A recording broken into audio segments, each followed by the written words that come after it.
All right, Riftbounders, we are live, running a little bit behind, but not too behind. But we are ready to start this day off. It is the $1,000 Cash Cup tournament today. I am beyond excited. I think it might be the biggest tournament. I might have to look back at some older numbers, but we have a total of 86 total players today. So, really strong competitors. I know there's a lot of familiar names you guys might see. Of course, there's a little exclamation point bracket on your guys' end if you want to keep track of everything that's going down today. We have 7 rounds of Swiss, cut to top 8. So strap up, prep yourselves because it will be a long one, but a fun one nonetheless. Let's go ahead and throw it over to our casters. Today we have so many awesome casters to start off this show. Round 1 and round 2, it will be Ned and BMU. I'll go ahead and let these guys intro themselves. Hello, Riftbound. I'm Arachned, coming to you from the Great Ohio region, and I'm looking forward to seeing this 1K tournament. Yeah, me too, Ned. I am BMU, and that almost rhymes, so I'll take it. And I'm from the lovely, beautiful, slightly grey, slightly rainy as always, UK. And I am very excited to see some Riftbound. As Plus said, this is a big prize pool, and we have got some amazing names. I've just had a scan of the player list. We've got people like Colin Kaiser, we got Jay Chan. Looks like we got Kenji in the chat as well. so so hopefully he can eventually enter a tournament and get some wins here. But yeah, I mean, how excited are you to see this? Obviously, Unleash is going to come out in a couple of weeks, but we are on Spiritforged currently, so it's that same meta that we know of. There's some spicy decks in this list, though, Ned. Very spicy list, and most notably, this is the last Spiritforged tournament that I believe Runes and Rift is doing since the Chinese set gets released next week. Uh, Yeah, that's right. so we're giving Spiritforged one last hurrah, and we're gonna see some really great decks. I have some decks I know I'm personally rooting for, but see how it shakes out. Yeah, and talking of decks, I'm not sure if the players are ready, but we're kind of looking at the screen right now. And round one, we have Jax versus Azir. And I think we're just about to jump into that game. So let's have a quick look if the screen flicks over, which it has almost on cue. We see Jax, and we're playing from his point of view here with the Mhm. Obelisk of Power versus Azir on Orn's Forge. That's pretty standard. Yes, and most noticeably, these are both equipment decks, whereas Azir wants to just play equipment and make dudes. Jax wants to play equipment from hand with quick draw. Yeah, sorry, is that Obelisk of Power? It's a bit blurry for me. It is Obelisk of Power and That's Orange fine. Forge. That's perfect, then. That's all good.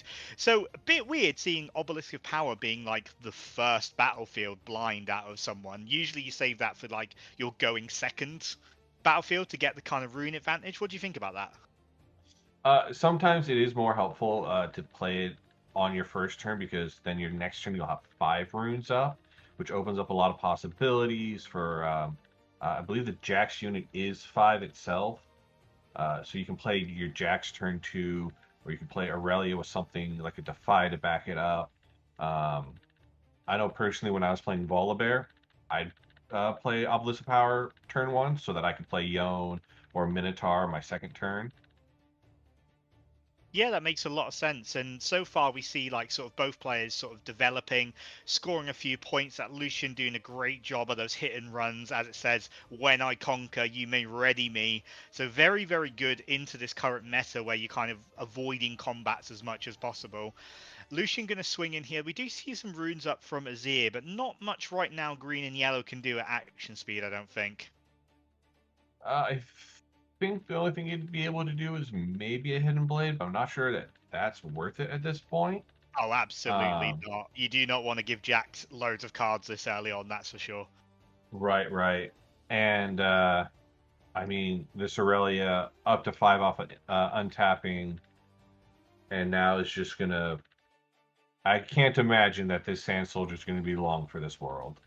No, I mean he did go for the discipline, and that was defied by the Jax. Just green and all those counter spells. It's almost synonymous with the color right now. If they've got one rune up, you've got to kind of expect a defy every now and again. So looks like the Jax taking a nice early tempo lead here. Plenty of runes up, plenty of cards in hand, and a big Aurelia on the battlefield. Now, if anyone's played against Aurelia, it is horrible to deal with when it's got those green buffs behind it. Even more so when it's got those orange buffs behind it. This might be a challenging break here for the Azir. Yeah, and something I recently found out about gear is that when it's played with quick draw, it just automatically attaches. Yeah, So now you have to worry about like a Sterix gauge or more importantly, a brutalizer, especially with the rules clarification on how the Jax legend yeah. works, I believe. That's right, yeah. So there was a bit of confusion around the Jax Legend. You can essentially flicker the gear. So the Hmm. Brutalizer is almost always +3 might, which makes the Jax extremely strong. So it's almost like protect the king in the backline for these Jax decks now. Allowing everything to have quick draw is just insane. And even if you Hmm. do get knocked off, the gear just goes back to base, and then you reattach it for one energy, sorry. So Jax slightly became a bit more meta now that people are understanding the legend. But we've only ever seen one Jax top 8, as far as I know, in these big tournaments. Yeah, I believe you're correct. And as we were talking, I believe the brutalizer got attached to a sand soldier that took out the Aurelia, but Lucian's still just gonna go in, conquer, ready, retreat. Just Lucian doing Lucian things. Jax in the backline now. So as we said, his passive ability just give everything, all equipment, quick draw. I think it got recently errated as well to make sure that equipment from anywhere has quick draw Hmm. is a new wording on it. But just a quick shout out to everyone joining us on these early rounds as well. I can see a lot of praise here coming for our Azir player, Radar the Goat, apparently. A few people are asking how to get involved in the tournaments. Join the Discord, and you'll see the openings. Yep. And kind of a heads up play with the meta, Clockwork Keeper coming down. Um, so now when that conquers, it can destroy a piece of gear, which I have to assume is mainly for sniping seals, but really good in this matchup. Yeah, so the Clockwork Keeper is the 2-drop. You may pay one to draw Oh, one. that's the So it gives, draw. Never yeah, it mind. gives you it gives you a little bit more draw. You're thinking of the Pickpocket in blue, I believe. Uh, That does that. Yeah, so that's kind of the anti seal meta that we're seeing. But Arise coming from ooh, Azir, and Arise is possibly the scariest spell that can come out of this green yellow combination. Just it playing as is. many sand soldiers as you have gear. Readying two of them, and they have Weapon Master. This Jax might not be long for this world, but we if we know something, Ned, it's if there's an orange rune there, Hmm. there might be a punch first. Yeah, it's sitting at 5 might Oh, currently. A Counter counter Strike. strike And it's defied. with a defy. Yeah, that is gonna hurt. Has he got the punch first as well? That could it'll deramp him, but he'll survive this encounter. And we see the brutalizer being paid Brutalizer. So for that'll take him one. to 8. Did he? I thought he only had one rune left. Did I miss? Did he have one floating or something? He might have had one floating. I mean, his opponent isn't saying anything, so we'll assume it was all above board. Death Grip coming down in reaction. What a hand that... Oh, Azir, as Ornsforge. My bad, my bad, my bad. Yes, Ornsforge. Oh, Orange Forge, that is true. And Yeah, yes, yeah, I was yeah. thinking of a Did you... Adaptatron. Pidgeot, thank you. Yes. So the Death Grip coming down, that is going to get the trade Hmm. onto the Jax. Azir down to one card, plenty of runes. Jax has a half decent backline, but missing that Jax ability off the champion becomes very, very scary. I do not like this position, but I mean, if your I mean, opponent's only got one card in hand, it feels pretty good. he's not in a terrible position. Going down to now having 6 untapped runes, he only has the Lucian and the Clockwork Soldier, but he does have the Brutalizer that's going to pump something up by 3 and 3 cards in hand. So, not a horrible uh not a horrible state to be in. Definitely not. It's just like, as the Jax, you just almost want to have all the options there with that quick draw. We see the Lucian being attached. That's going to go 6 might straight into Ornn's Forge. Not much the Azir player can do with one card in hand and one rune up. Lucian conquering, so he's then going to be able to come back if he wants to. Blade coming down, that's going to get the Clockwork Keeper just enough over that Sand Soldier, but the Brutalizer being de-equipped and re-equipped as well. So good use of the Jax Legend ability. Very good use. That's going to be able to get him pumped up, and I believe take him to 7. So now on the Azir's turn, he has to get him off both of these battlefields in order to stay in the game.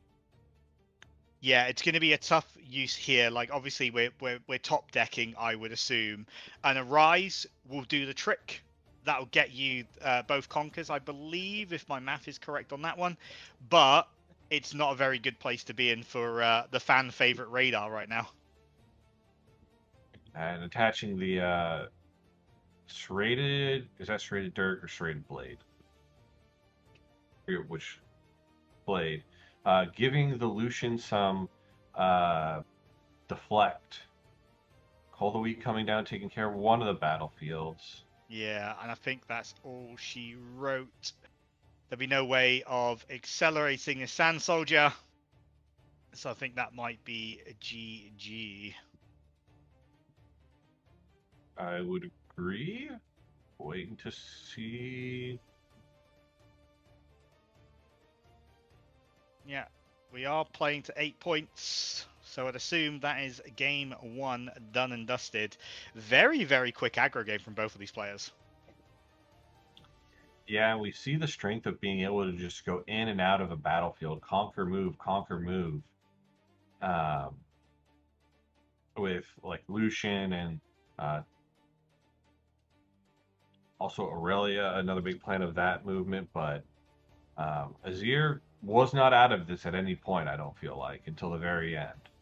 No, there was obviously a big investment towards that middle game that kind of just absolutely drained his hand. He kind of needed to commit quite hard there, though.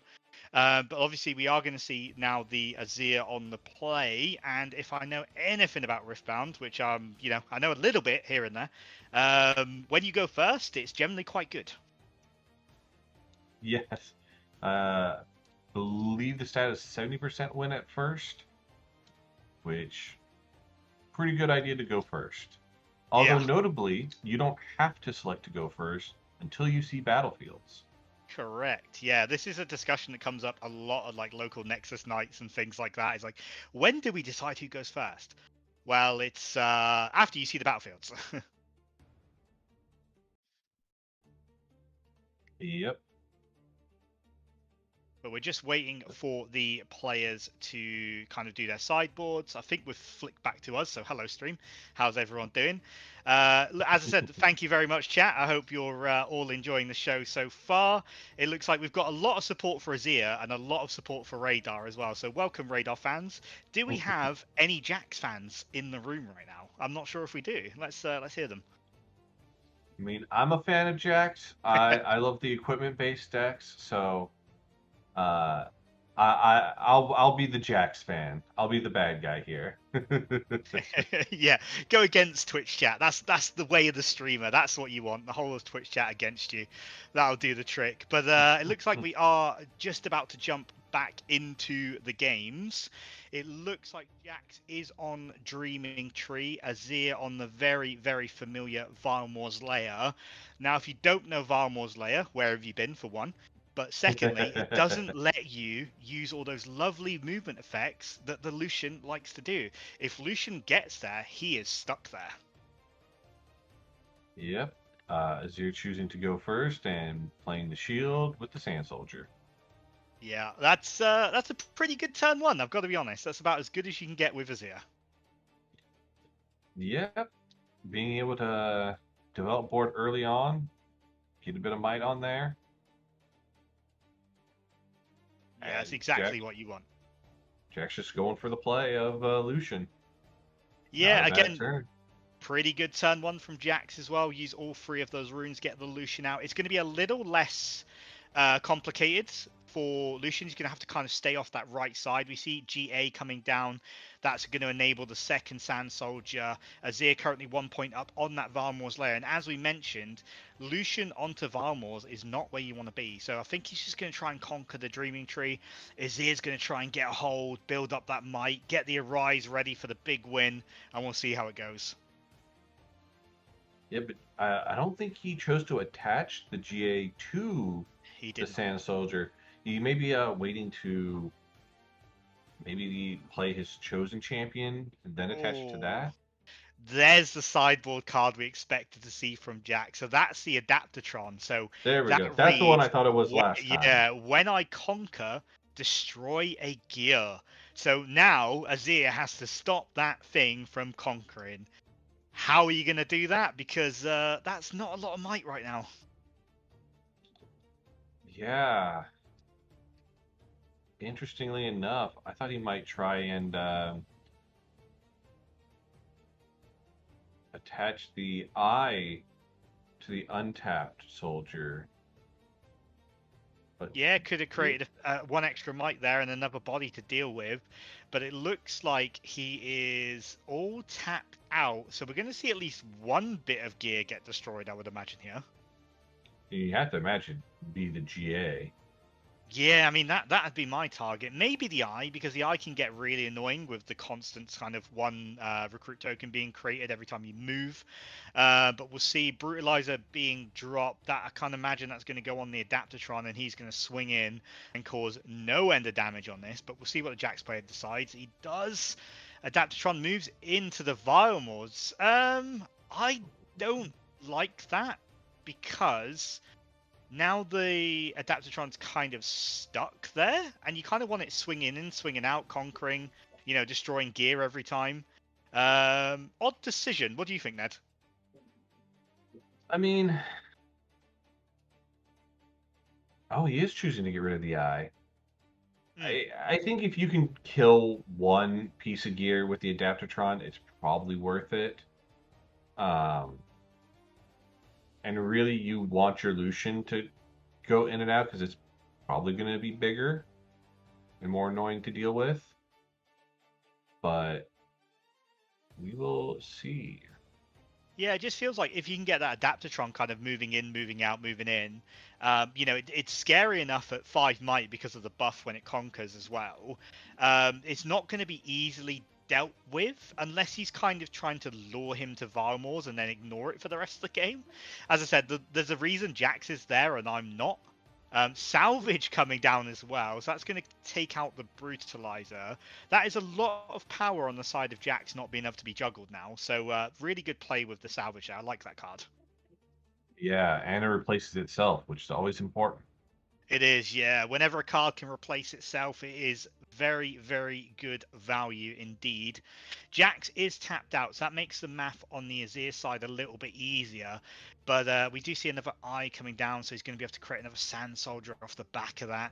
And eventually, the Swarm just overwhelms, and it becomes very, very hard to deal with. Well, the Swarm could overwhelm here, because now Yellow Azir can go in and bring all his buddies with him. Yeah, exactly. The power of that card is so underestimated. It's a very, very scary champion card, that's for sure. Interestingly enough, he doesn't attach the eye or bring in the other one. I think this Azir is going like 4D chess here, and we're only thinking in 3 dimensions right now. Yeah, I'm playing checkers, I guess, at this point. But so far, looks like this game is a slightly different tone than the last one. Very, very quick play, very aggressive decks. But it looks like the Azir is slightly taking the tempo lead. We're going to see Lucian swing in again. Not much we can do here. We do need some yellow kill spells off the top, I believe. Yes, and it really depends on how many Azir is running. I know they'll tend to run Cold the Weak, but I mean, yeah, Cold the Weak not as strong as it is in Victor, because generally you're killing the Sand Soldiers, which have like quite a lot of value, quite a lot of might, because they're harder to create than the recruits in Victor, so not as useful unless the board is completely cleared. But we saw Jax just take a big turn here and just basically set up as much might in his backline as we can. The signature spell Arise coming down, that's going to create 3 tokens, 2 of them being ready. He does have the option to Weapon Master as well. So he's going to be able to create a few tokens here, but only leaving 1 rune up. So we could see a Hidden Blade hidden at a battlefield possibly to deal with this Jax. But look at the amount of might that's in the backline right now. What do we have? 6, 9, 14 might with quick draw on equipment. That is going to be quite scary to deal with. Honestly, 2 Stellarcorn herders that will just draw you 2 when they move. Yeah, Stellarcorn, I've heard Stellarcorn had a pretty good card. Oh, he's going to A charm. charm. That's Interesting. interesting. So who's he going to charm? Because if he charm, I think he's going to charm the Jax because he paid the deflect. That has to be it. So... Charm it to Vilemore. So that can trade with the Azir, but the Azir has GA. There's no further math needed on the side for Azir, so it's a little bit of a weird situation. Well, I believe the Sand Soldier has tank, so it'll take out a soldier. Oh, it does. Doran, doesn't it? Of course, Doran shield tank. And it looks like, I'm just watching the player cams a little bit as well. Radar seemed very happy with that play. It does stop any quick draw shenanigans coming out from Jax. Yeah, they can be scary. They definitely can be scary. But the rune count on the side of Azir is very, very low. You're almost back to like turn 1 rune count right now. Yeah, and with, again, Jax having 10 runes up, 2 Stellarcorn herders out, and a Lucian. Ugh. I don't think he's in that bad of shape. I don't think so either. We do see the Stellarcorn herder moving. I feel that might be because of the draw, or he could have like a big buff spell here. Like a big buff spell is an interesting situation because I believe that hidden card is probably going to be a Hidden Blade. Now, do you Hidden Blade and get a couple of cards? Yeah, he missed a recruit, so he's just playing that there from the eye. Or do you Hidden Blade the threat and give Jax 2 cards when he's still got 10 runes up? That's the decision that we have to make right now. Yeah, I personally would Hidden Blade my recruit because I only have 2 cards in hand, and I don't really want to give Jax any more cards, but it also does depend on how much this Jax is going to invest into this Stellarcorn herder. Yeah, I mean, with the Stellarcorn move, the Discipline, and the Dreaming Tree, that's draw 3 for 2 energy right now. That's a really, really good investment. Plus, it makes this Stellarcorn a 5 might, so that's a little bit scarier to deal with. Looks like the Stellarcorn did die. No, okay. No, I was going to say, no, you couldn't possibly trade there with a hidden card. That doesn't make any sense. So now he's got to make the decision. Like, does he trade equally and give Jax 2 cards, or does he basically just lose this entire fight and draw 2 cards himself? It's actually quite a hard decision. Well, because if he kills his recruit, he still just trades with the Stellarcorn. No, because the eye is 0 might, isn't it? So it'd be 4 might versus 5. Oh, is it? Sorry, it's a little blurry on my side. Yeah. So he'll just lose the battlefield, but he'll... Yeah, that feels really bad. It feels really bad. Does... Because now we've got quite a vulnerable Azir. I know he's got a GA, but it's still quite vulnerable in terms of like what's happening here. Yeah, this has become a really good tempo swing for the Jax. He has brought this game back quite fast. Could be an awkward situation with his ear. It's just a rune count that's doing it for me. If he had like 8-9 runes, I wouldn't be too worried. But because he's only gonna have 5 next turn, that's quite scary. It is. Azir shouldn't die, buddy. There we go. Because I was thinking like maybe if he just pulls back, he could let the GA trigger and then Arise, but he won't have the runes up for Arise. No, and he's only got 2 bits of equipment, and neither of them are that impactful either. So Arise probably feels quite like a missed opportunity. But as you said, he doesn't even have the runes for it. He does have quite a few cards in hand, a little bit of might on the field at the moment as well. But look, Jax has got 6 cards because of that Stellarcorn Discipline Dreaming Tree combo. He has 6 runes up, and if there's anything I know about green orange, it loves a combat trick. Very, very true. Yeah, the So, combat tricks out of these decks are just insane sometimes. They just completely throw your math out. so now he'll have 2 Sand Soldiers to go in with him, but potentially each have Tang. Yeah, so I think he can save the Azir here, but we're looking at what, 3 might there, potentially another 3 there, 6. I believe Azir's 4 might, if my memory is correct. So you could swing in with 10. Yes. Yeah, it is 4 might. Yes. So you could swing in potentially 10 might, but a punch first and a discipline is all the Jax needs, and he definitely has the cards and the runes to have both of those possibilities in hand. So interesting. Still got to go for it though, because you got to play to your outs. I don't really see what other outs you would have. Yeah, I mean, I you've think the got only to out at he least has take one. is hoping he bricked on his 4 draws, 5 draws. Yeah. Just pray the roll Clockwork Keepers or Lucian or something, you know. It's going to be quite a challenge in terms of how to overcome this one. But you see the Azir moving in. He's going to bring at least one of the boys with him as well. I think I'd just throw everything at this battlefield, you know. If you can take it and hold, you win. Oh, the Counter-Strike. That's... Does he have Defy? Defy saves in the game here. Otherwise, I think it's over.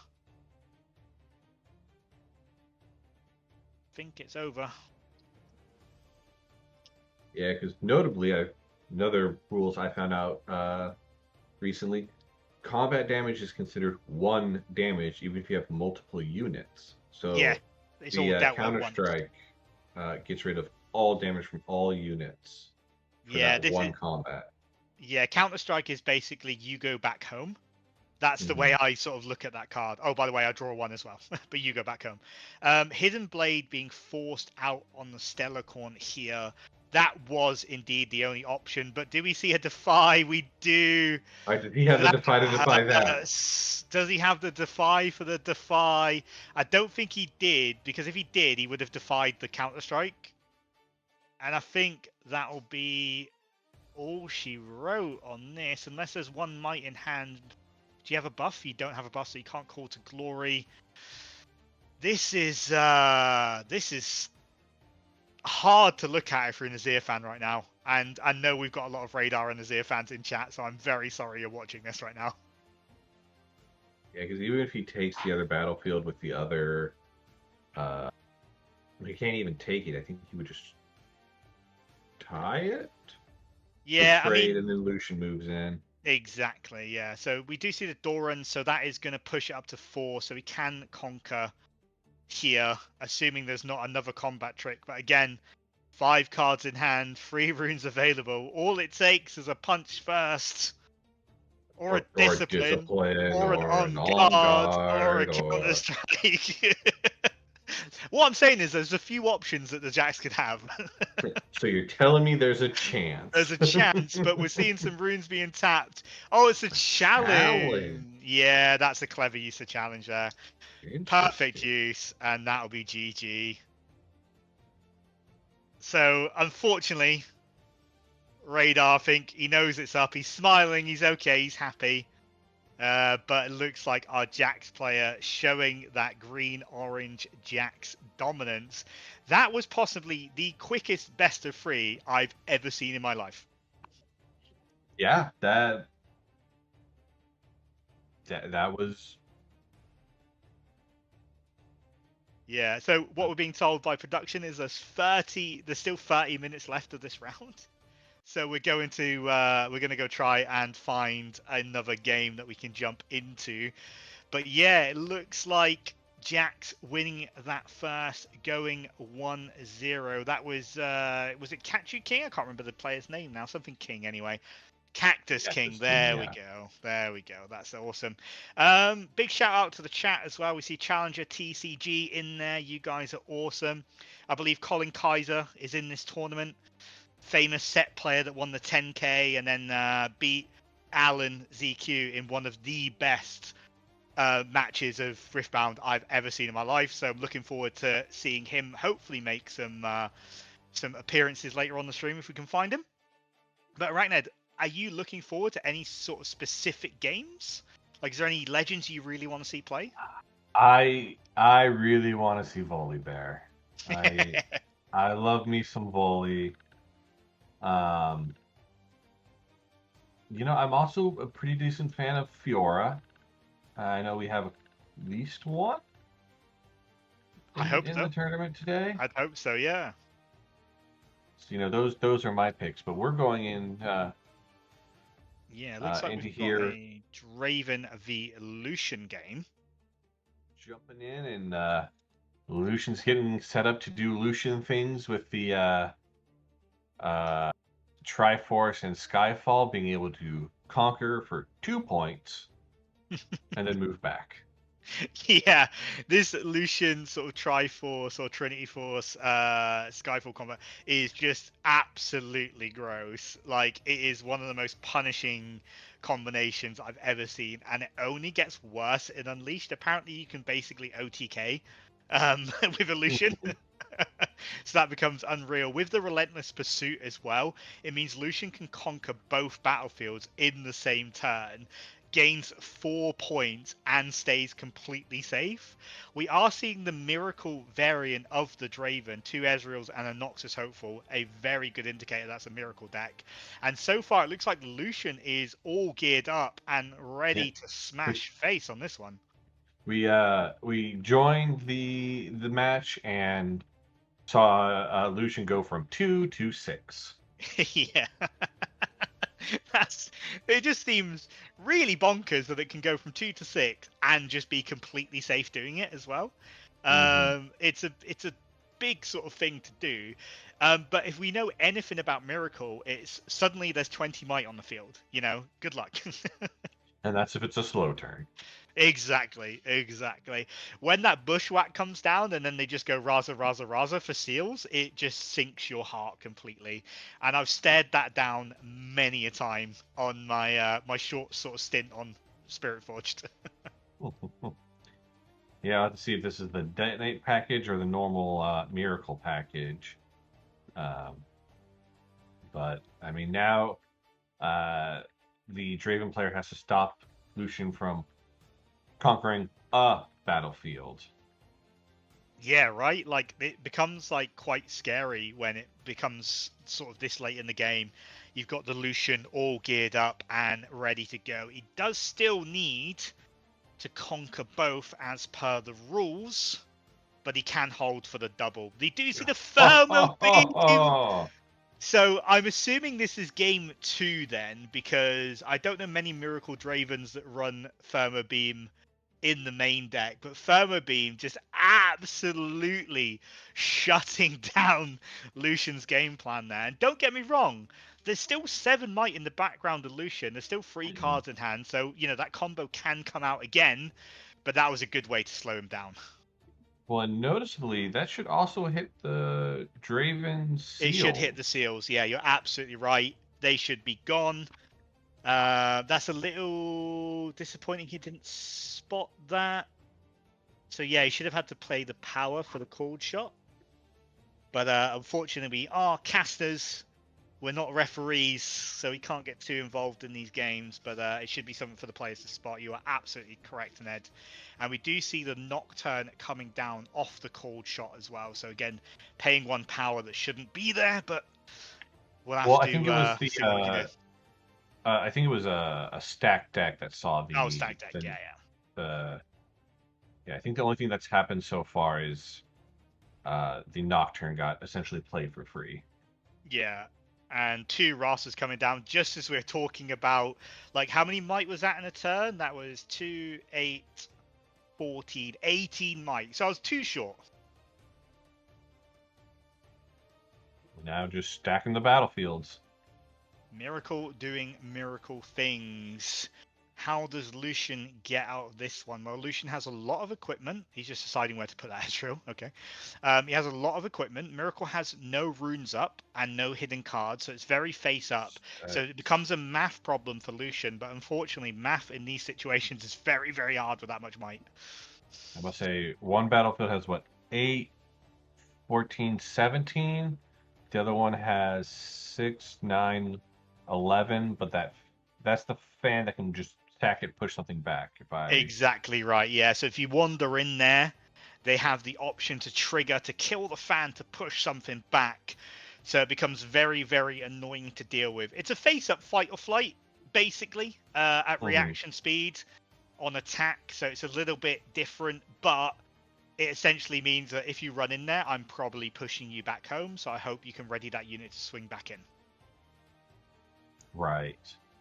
I mean, Lucian is in red. I don't know how much removal Lucian runs, but if he still had some equipment on board, I would say this is okay. But because he only has 7 might, no equipment, it's going to be a tough ass. Like Relentless Pursuit with like a Trinity Force and stuff like that can do some work, but this is going to be a very, very tough. As I said, it's a math problem at this point. Unfortunately, 2 + 2 is more like equaling 3 at the moment for Lucian. Exactly. So yeah, we're going to see Lucian taking a bit of time to think about this one. As I said, with the Thermo Beam being in the deck, I would assume this is game 2. So this could be a very, very important situation for the Lucian to make his way through. As I said, this tournament is a big prize pot. Like, 1,000 up top is nothing to sniff at. Not at all. And tanking to make sure you got the best line, especially if this. I mean, we're assuming this is at least game 2. I don't know what happened in game 1, but I mean, if this is, win or lose for Lucian, I don't blame him. No, exactly. I'd always want to make sure that you're assessing all your options. As I said, like 8 runes being up, 7 might on board is generally like an okay situation to be in, but you're staring down like some hefty, hefty battlefields. And I think if the Lucian's taken this long, either this is going to be the most miraculous play ever, or he's just making sure that he can't actually win. And we do see Lucian tapping some runes, so let's see what's about to happen. 4 red runes being tapped for a piercing light. That's a good start. Takes out 8 might worth of units, so we're probably going to see the Nocturne and the Noxus Hopeful being taken out. Maybe the other battlefield, Ezreal, and the Overzealous, because he can just conquer and hold one. Overzealous, I think, has to go. So 4 Rasha?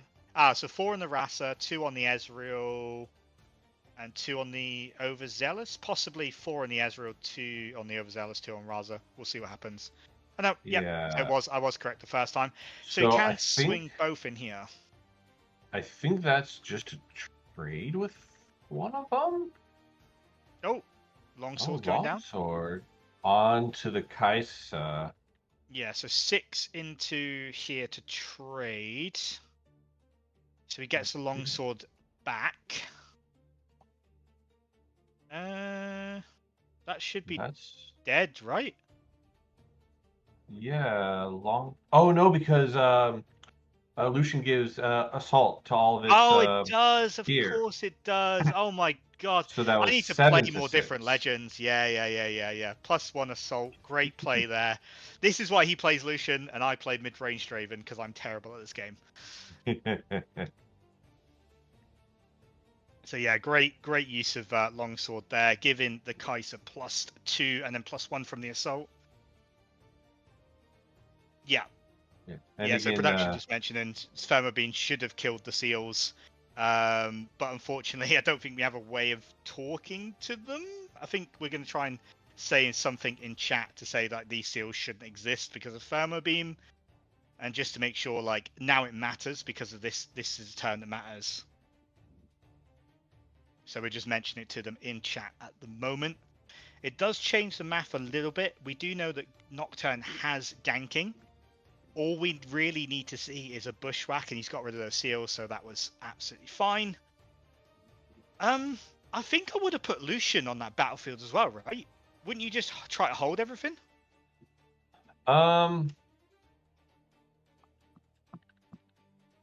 That's the decision for someone who's a better player than I am. I can see putting it on there to try and hold more, but Lucian is only 3 might. Yeah, Uh, but like this, if he conquers and here, you lose.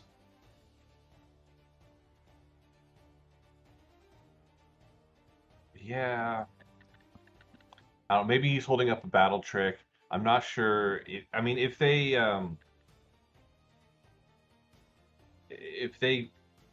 do miracle things and pop off and send 20 might over there, or 15 might, I don't think the 3 matters. Um, but I get what you're saying. It's like, what else are you really going to do with Yeah, Lucian? Because I if they mean, you conquer, you can can have like lose. relentless pursuit, I suppose, to kind of like swing it back, but it's going to be like very, very hard to deal with. Do have a little bit of an issue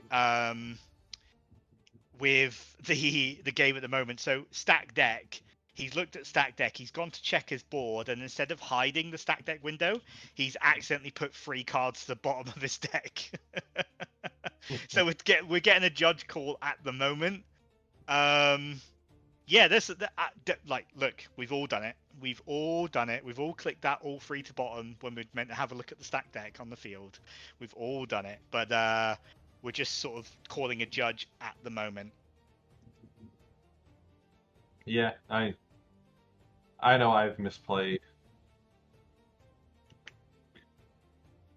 Yeah, so we're I've gonna switch misplayed a back to few bits. cameras. Yeah, we're gonna switch back to cameras and have a chat to chat, chat to chat, while we wait for this judge call to be resolved. So interesting game. We kind of jumped in the middle of it. We're not sure of the state of the scores at the moment. We do know obviously it's 7-6 on the actual battlefield, but in terms of game score, we're not entirely sure.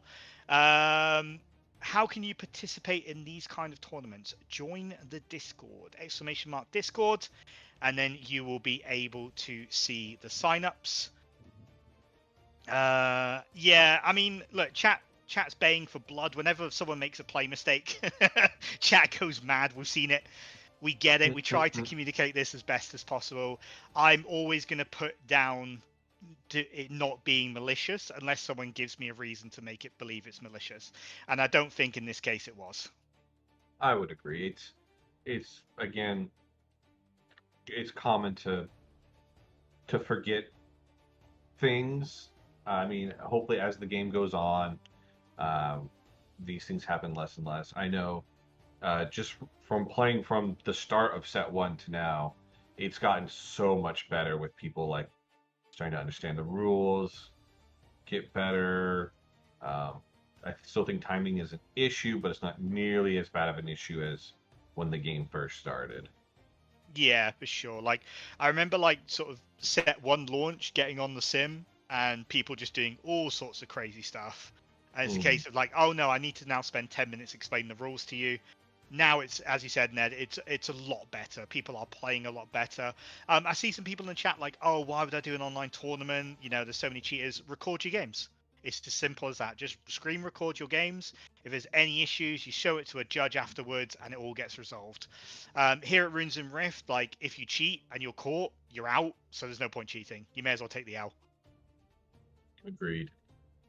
Yeah, and again, yeah, chat's absolutely right. Again, if you do suspect cheating or you do see cheating, you should call it out yourself. And again, don't get me wrong, I've been in the position in real life over the board, as they say, where someone has gained an extra point and I've not realized, and they won the game because of it. It happens. You miss stuff. You happens. I'm usually on the opposite side where I forget to take my point and Yeah, I lose because of that.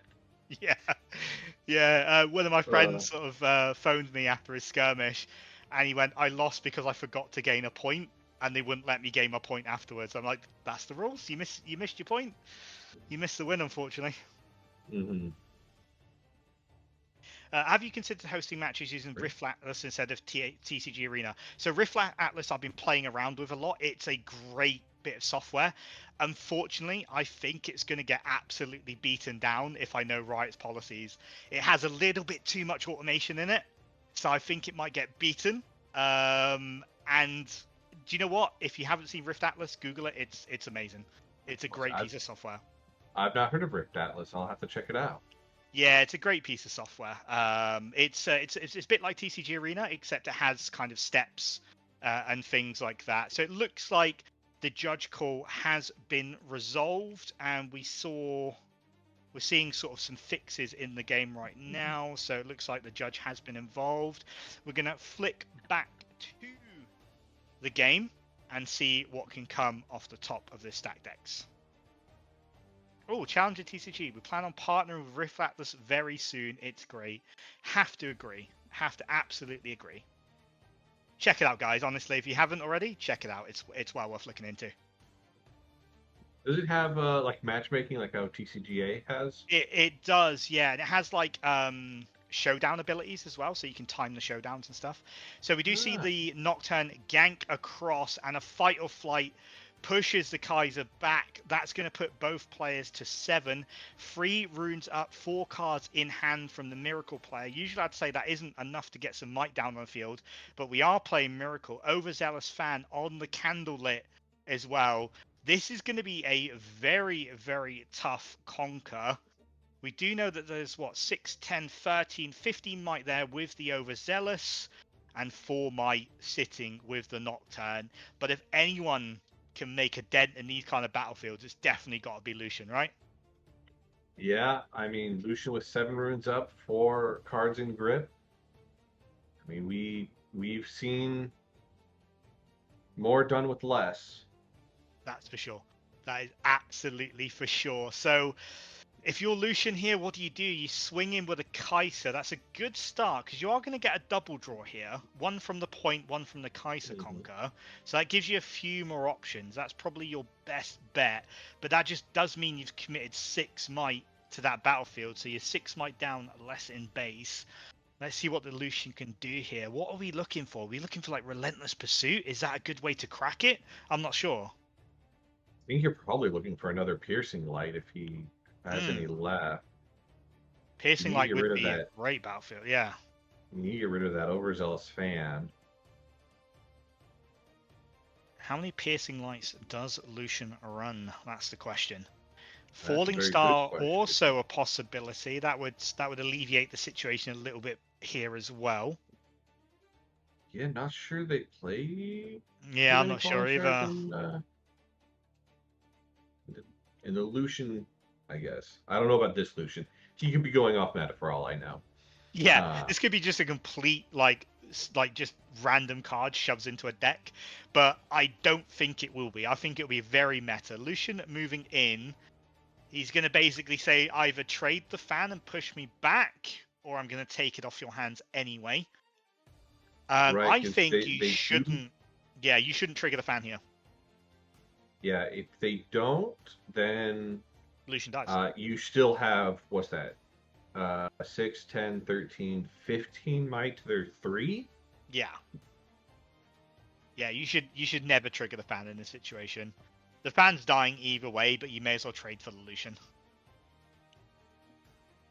I mean, you have to assume Lucian has some combat tricks here.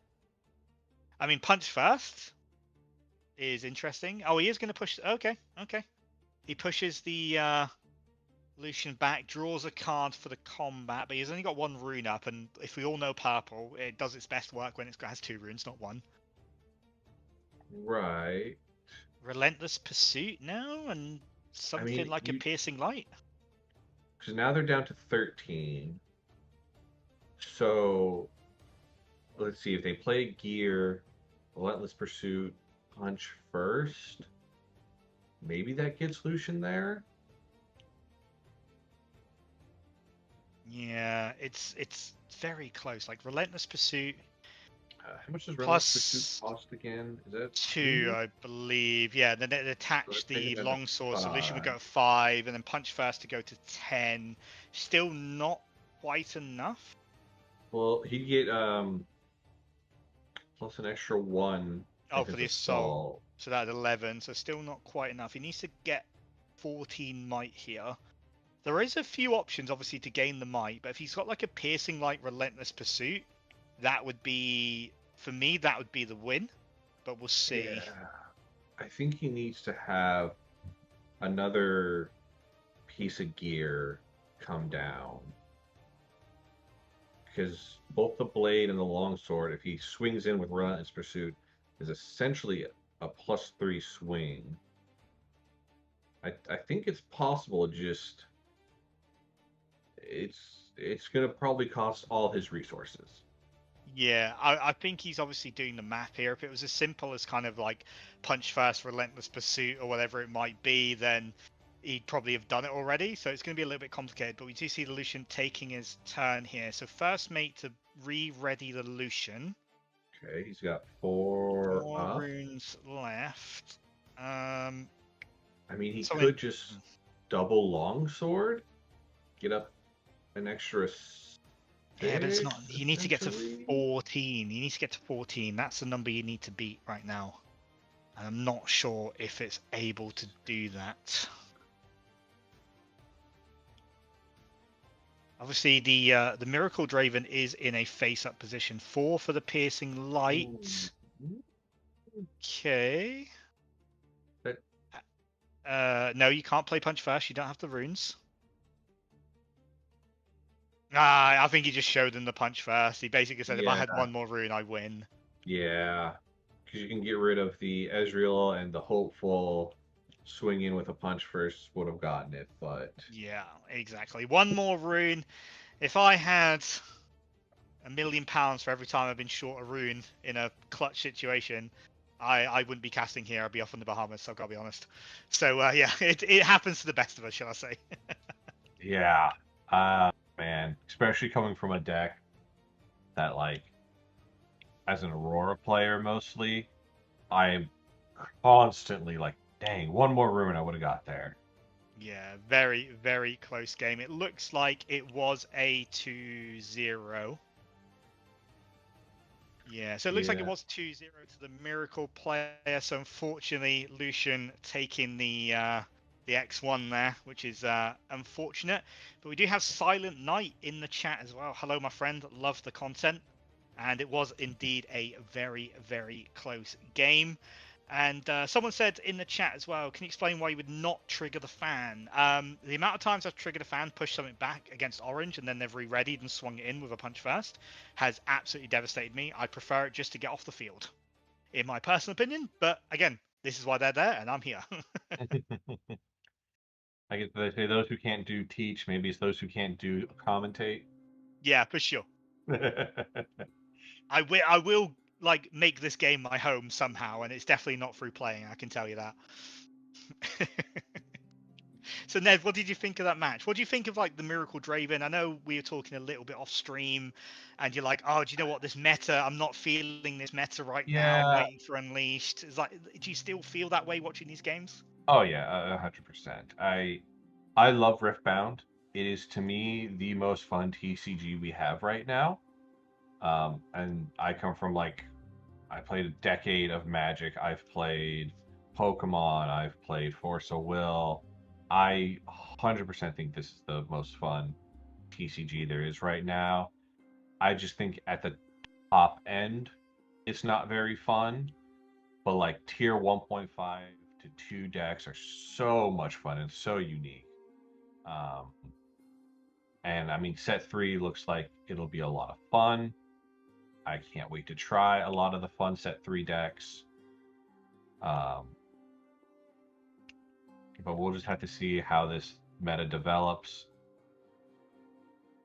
Yeah, exactly. Who are you feeling for set 3 at the moment? Because like when Vex got revealed, everyone was like, oh, Vex is like a fun 2v2 deck or a free-for-all deck. I've been using Vex quite a lot online, especially with the new 4-cost purple Vex as well, and she feels phenomenal. I don't know if you've like played around with the deck yet or anything like that. How do you think? I haven't played much with set 3 yet. I'm going to be looking to do that maybe with trying out Rift Lab now. Yeah. Rift Atlas. That's what it was called. Rift Atlas. I was close. Yes. It had Rift in it. They all have Rift in it. That's the point. I really want to see if there's going to be a good body deck. I honestly think that maybe Fiora gets better now that it can place 6 counters in a deck. Yeah, Um, yeah, I yeah. want to make Volibear work. I really I want to know. make Volibear work. I don't think it does still, but I really want it to. Um, I do think that Vex is probably the only legend that I think is good enough to like break into the meta. Lily Interesting. seems neat, but I kind of just I haven't been a big believer in it. I think LeBlanc is a trap deck. Um, I it's one don't of those. know, Oh, when you're staring down like 4 mic ganking units, doesn't feel like much of a trap, I've got to be honest. yeah. I'm just not a huge. I'm not a huge believer in the yellow blue. I would be ecstatic to be wrong because I love that color combination. Um, I don't know. What about you? You've been saying Vex. What have you been liking about Vex? Vex just feels like one of those completely oppressive decks where it's just like, I'm gonna do this, and it's like, no, you're not.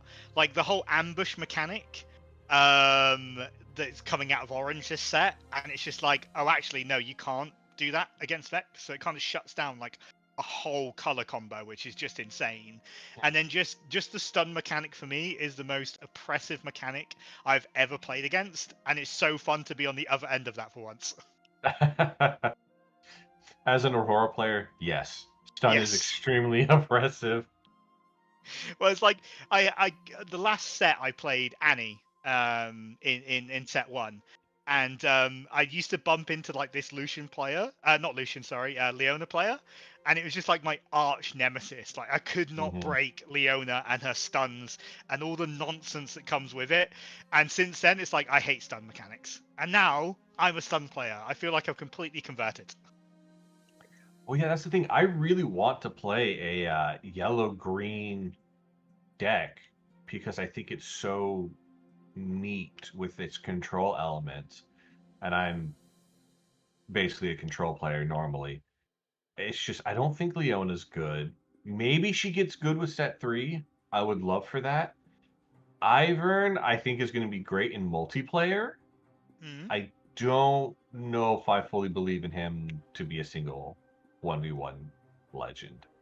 No, I have to agree. It's kind of like, you know what? If you pull off the Ivan win condition, isn't it like one of each, and then you just win with one of the cards or something like that? Like bird, dog, Ivan, whatever it is, bird, cat. I can't Toro. remember. Poro, that's it. Thank you. Like if you pull that off, it feels really fun. But I've reckoned 90% of the time you're just fighting a losing battle. Yeah. Well, hey, now we're finally getting spiders. So, like, I want to make a Master Yi spider deck. Ooh, interesting, interesting. How do you feel about the XP mechanic? Have you played like around a lot of it? Have you seen quite a bit of it yet? um, I haven't, in all honesty. I I don't love that's another thing to keep track of. Be honest Fair on that comment. portion. Um, so far the only one that I've really seen, I like, okay, maybe this is decent, is like a Master Yi EXP with Alpha Strike. Yep. But even then, I think the old Yi is just a better legend.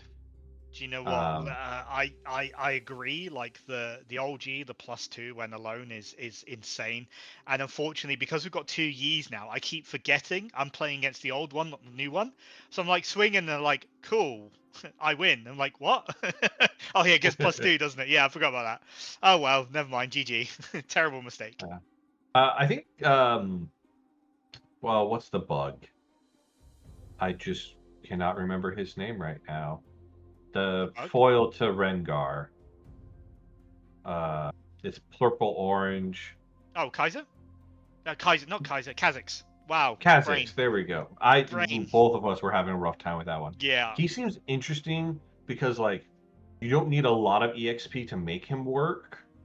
Um, and you still get some pretty decent purple orange cards. Hmm. So like there might be a rogue Kha'Zix out there, but I've not been super impressed with the EXP as of yet. Yeah, it's a weird mechanic. I thought like at first it'd be like really hard to gain XP, but a lot of cards have hunt, so it's kind of quite easy to get to those levels. I'm not sure it's going to be prevailing, but you're right. It's just one more thing to keep track of, and it's kind of annoying where it's like, oh, I have to keep track of my opponent's XP, my XP. You know, it's a bit of a weird mechanic. So hopefully we're not going to get too many of those in the next couple of sets. But the thing that I really want to discuss is how powerful Rengar's signature spell is. Like that has to be Oh the best man, card in the game, right? flickering on your opponent's turn, great. Play Thunder Song. If they have if the battlefield's out that deals 1 damage to everything there, that creates a stack that you can then react to. So now they can't play anything on their turn. That is to me the one reason to play Redgar. Yeah, it is kind of insane how good that spell is. The fact that it lets you replay a unit to like anywhere basically is just even more insane. Like imagine just getting, you know, a Bryn here like dropped on a 1 might unit at a battlefield and now you can't play cards. Like Mhm. that spell single-handedly might make Rengar playable, but other than that, I'm not feeling it. It doesn't feel as strong as it looks, if you know what I mean. Yeah, I think the Orange Legend is really good. I I think the old Red Legend is still really good. Um, didn't really feel the new Red Rengar, but I mean it's in red orange, so I mean maybe there's a fun Aurora list. I doubt it, Could but be. maybe. I just the thing is like because of Aurora, like everything has to get designed around that card now. I feel, especially like, obviously in orange, it's almost like if you can run Aurora, you kind of have to like tune the whole color back. Because when Elder Dragon and Baron were revealed, the Aurora prices is absolutely skyrocketed. Which I is don't know why if you I'm saw glad I the got mine market. for a third of No, what they skyrocketed to. nice, yeah, and I actually did the hmm, same thing with baited hooks. I got them for yeah. $20 at the Pittsburgh tournament. Literally the next week they started spoilers. They shot up to 70. Yeah, that sounds about right. It's we're at the absolute mercy of the market. Like when Alan ZQ won the Bologna tournament, Hmm. the price of all the Ezreal cards just absolutely skyrocketed. It's quite interesting to watch. Yeah, but I'm going to give you a bit of a hot take here. I Oh, don't think those 12 cost creatures are good. Having to get 12 in order to play them, even in Aurora, they're good only if you hit them off Aurora. If you draw them, almost a dead card in hand. yeah, yeah. I mean that kind of goes with most Aurora decks. I mean, obviously with the Dead Bloom and stuff, it's playable. The Elder Hmm. Dragon probably not so much playable from the hand. But Hmm. yeah, to be fair, there's a lot of things that can just deal with units now as well. So the big units aren't as scary as they used to be. Like imagine playing in a dragon down for 12 and then just getting rebuked. Like that's gotta hurt. Yeah, yeah. Honestly, so one of the reasons I want to play Volley Aurora is just because from my testing, yes, it is really strong to have Aurora out. But you almost don't need it with him being able to just keep on channeling runes every time you play something that's 5 or more might. There was many times I legitimately got to 12 runes and just started recycling them just because I just needed to not have them on the field. Yeah, I Um, totally understand that. Yeah, Volibear was like thematically one of my favorite characters. Like I mhm. mained Volibear jungle in League. So it was kind of I'm like, I'm a oh, Varus Volibear. guy. Exactly, man. So it's kind of like you almost want your chosen champion in League to be very good in Riftbound. And I think you know what? If they keep releasing cards like they are, I think almost all decks are going to be like somewhat viable. Because at the moment Mhm. we have like the top 8 decks that are going to make top 8 consistently. You know, you got Draven, you got Aurelia, you got Ezreal. Then you've kind of got those A tier decks, but like on a good day, they will be very, very strong. And if you hit the right Mhm. matchups, you can definitely win tournaments. And then you've got what we call the metal hunting legends. you know, like your Azirs, like your Jaxes, like your Jinxes, and there's going to be a lot of them, which makes the tournaments really, really weird to play against. Because if you go like X1 to start your day with like a Draven deck, like you're trying to win the tournament, and then you're bumping into Luxes, into Lucians, into Volibears, like you don't have a lot of experience playing that matchup. Like you could Mhm. genuinely just lose the tournament with your, your F tier deck. Yeah, I'm kind of blessed with my local scene where like we have about 18 people show up for a Nexus night and Excellent. like almost as many different decks. That's really cool. Yeah, our Um, local scene, we've got a dedicated volley player. Yeah, so we're just going to. It looks like Plus is saying we've got like a couple of minutes left on the round. I'm happy to carry on chatting decks overtime. Sorry, yeah. So a couple more minutes on the overtime, and then we'll go to round two. But yeah, Ned, as I was saying, like local scene, we've got like a dedicated volley bear player. We've got someone who mhm. plays Victor. We've got a Jax, and then we've got absolute meta scumbags like me who just turn up with Draven and ruin everybody's day. But we're Say, thinking like of doing a non-meta tournament, like sort so of like we you can't bring like the top 5 decks essentially. we tried that at my local scene, Hmm. because the Chinese was doing a tournament where the top eight That's right. legends weren't usable. We tried to get that going, but unfortunately there wasn't a lot of interest. Oh, that's a Um, shame. but like at my local scene yesterday, I went up against an Ari, an Aurelia, a Victor, and something else I don't remember. Oh, somebody is noticing my Penta t-shirt, Cero Miedo.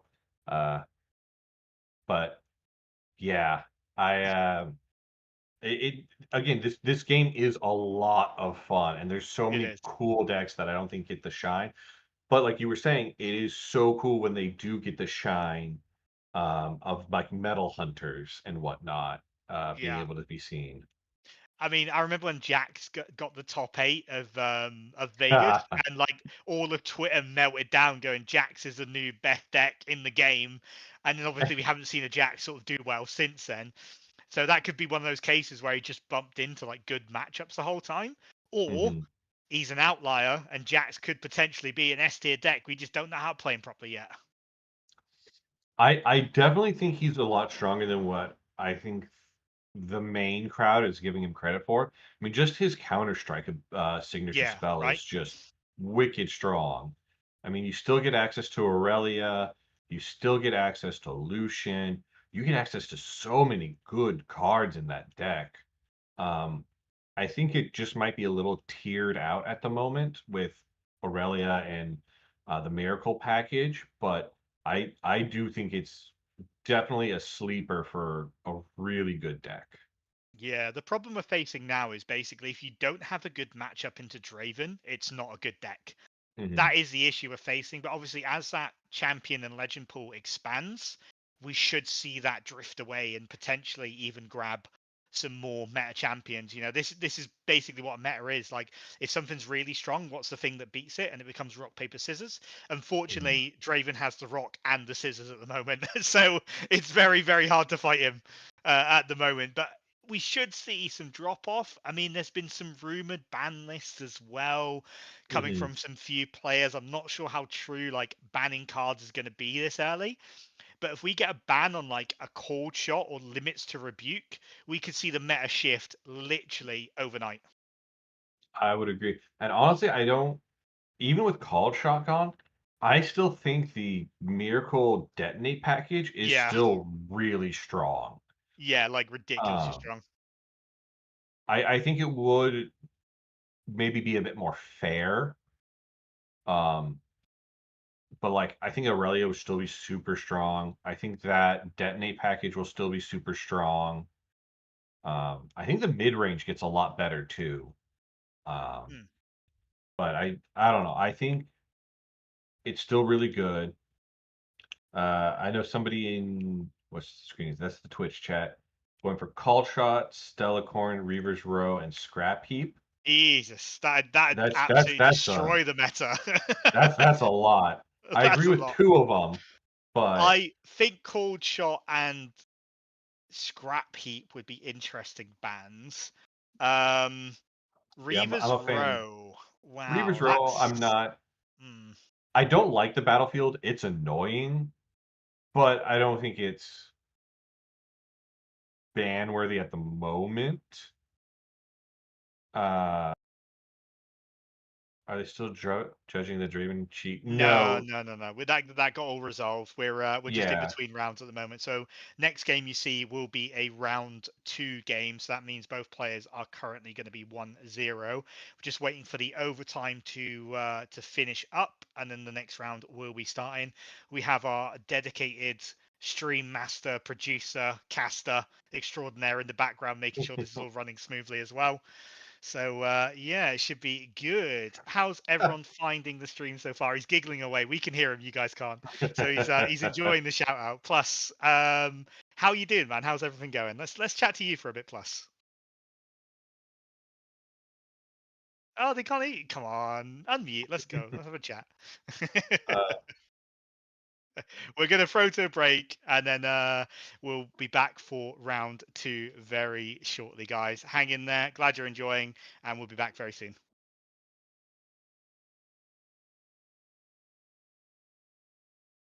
Your table. Are you excited, Mr. Plus?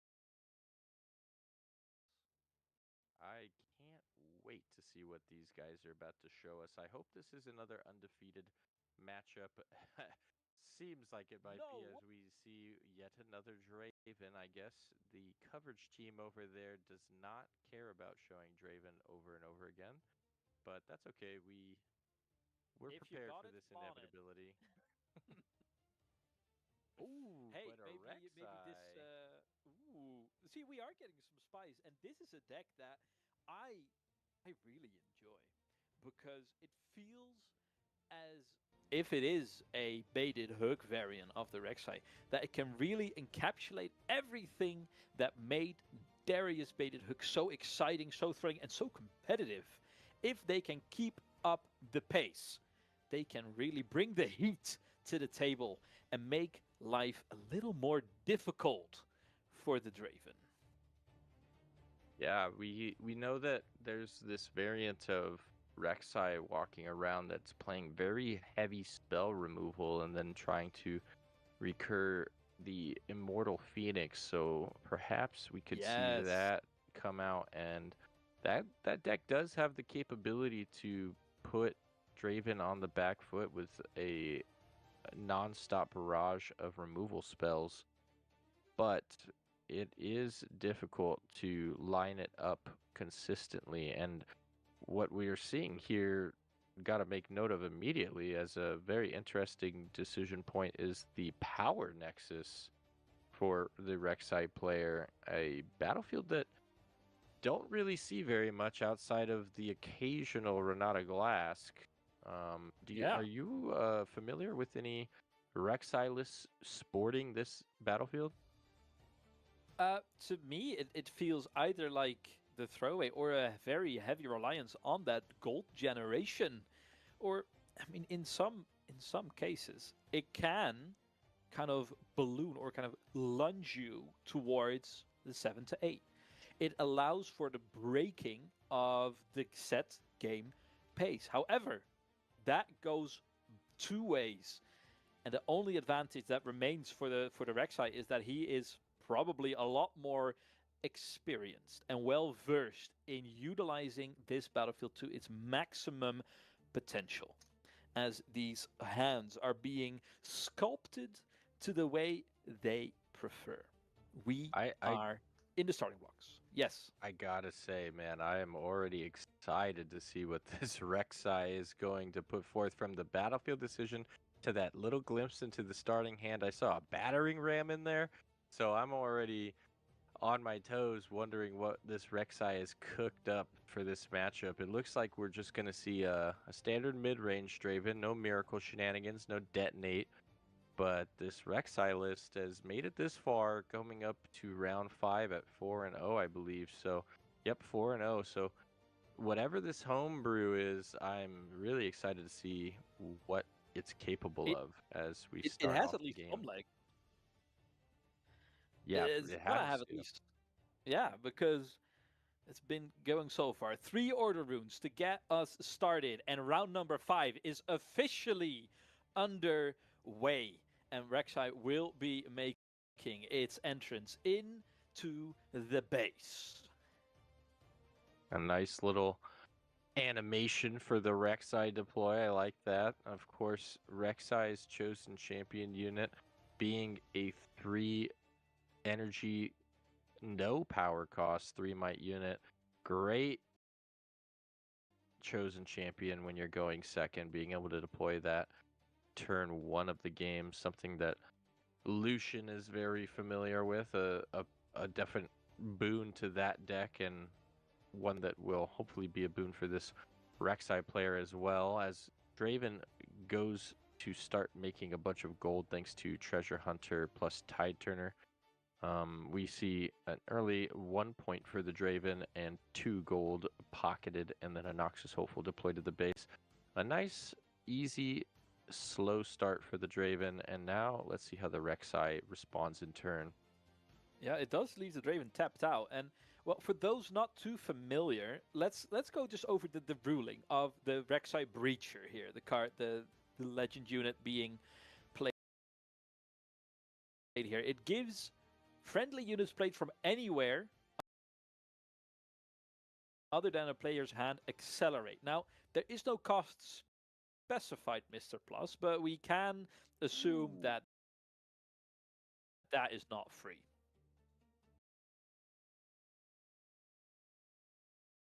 Yeah, sorry, I just had that Under Titan hit off the top of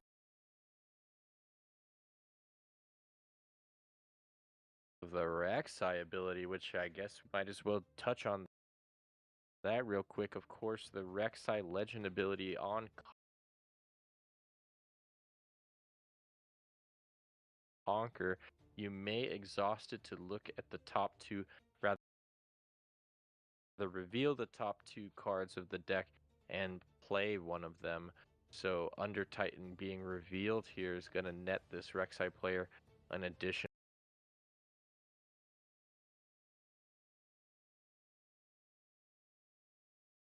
2 energy, bringing the total up to 7 here on their second turn already.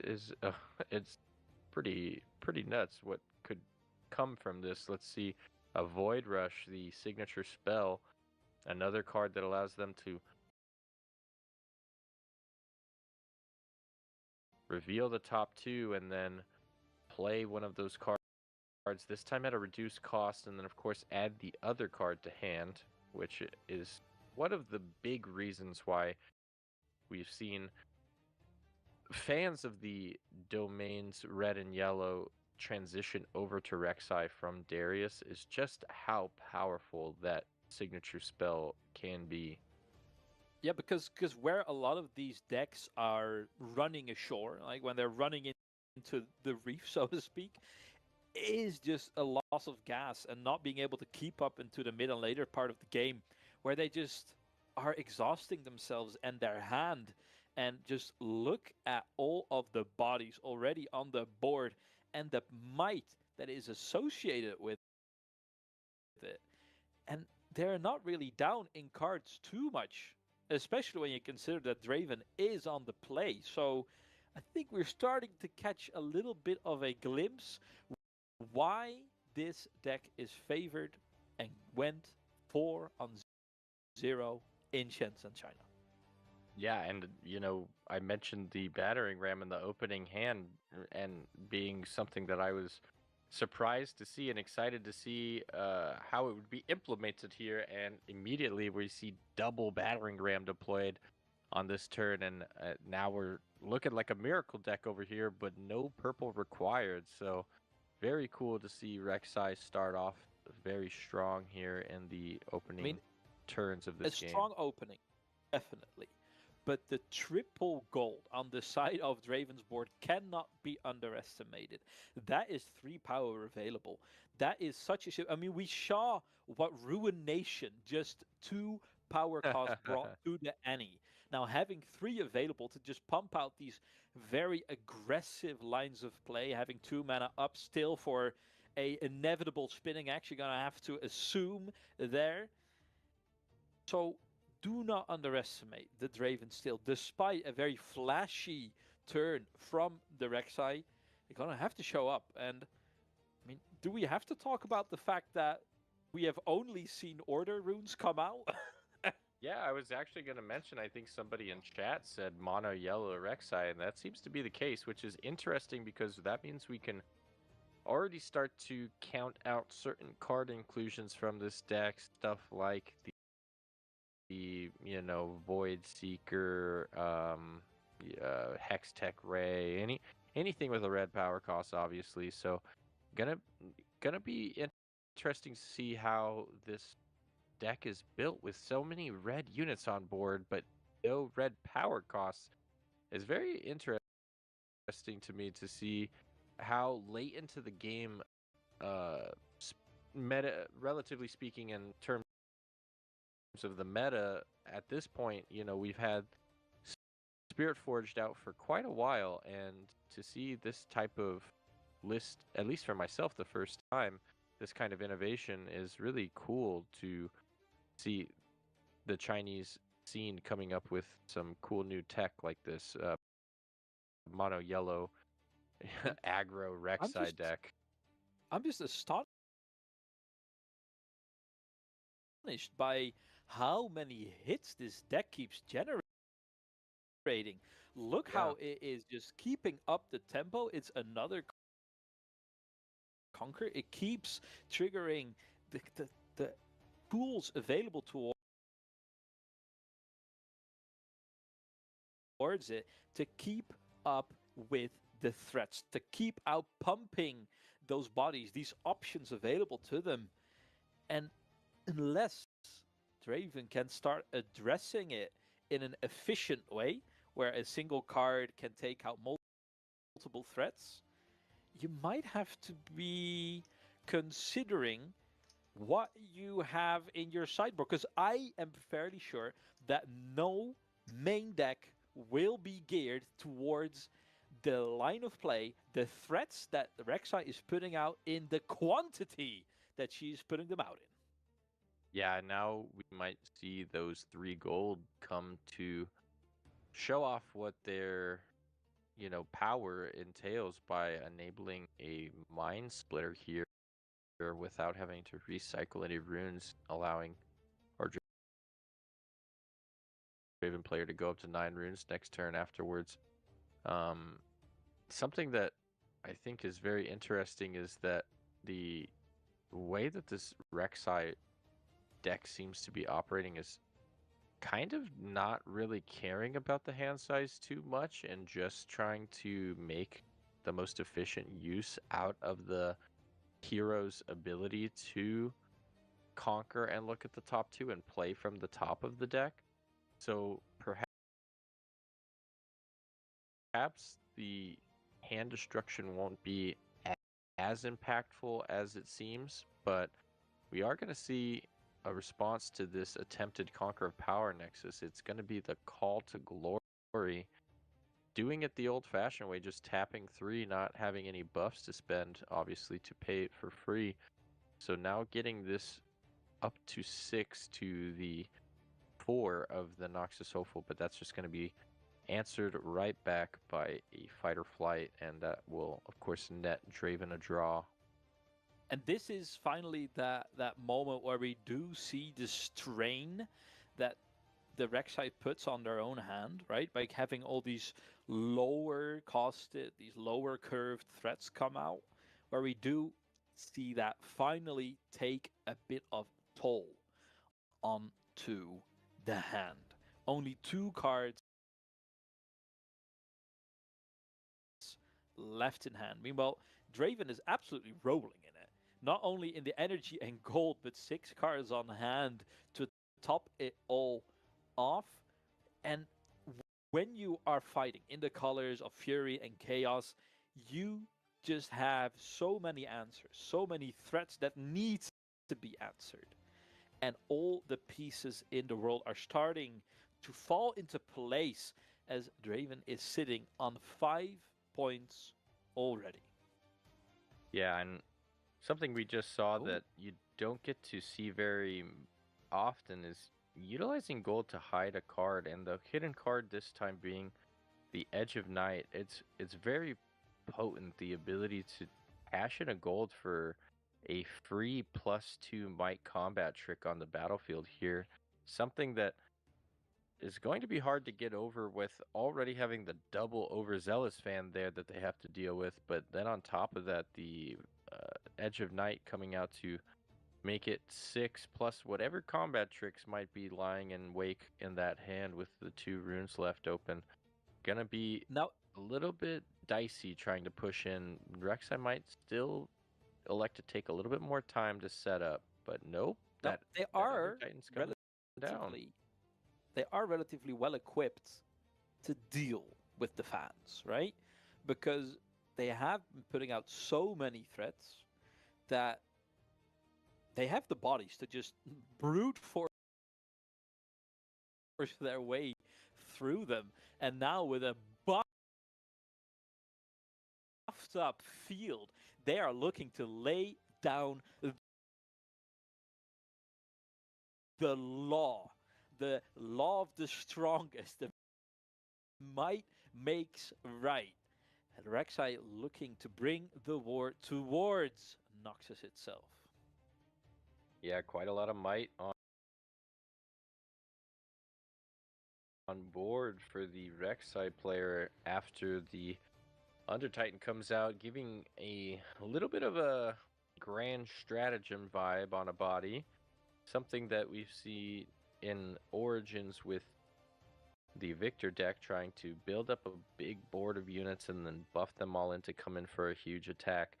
Of course, this time, a little bit understated how powerful the point lead the Draven has is now, because by going for this play so early, it will allow the Rek'Sai player to start to remove some of these units, but unfortunately it's only really catching the Rek'Sai player up, and this +2 is only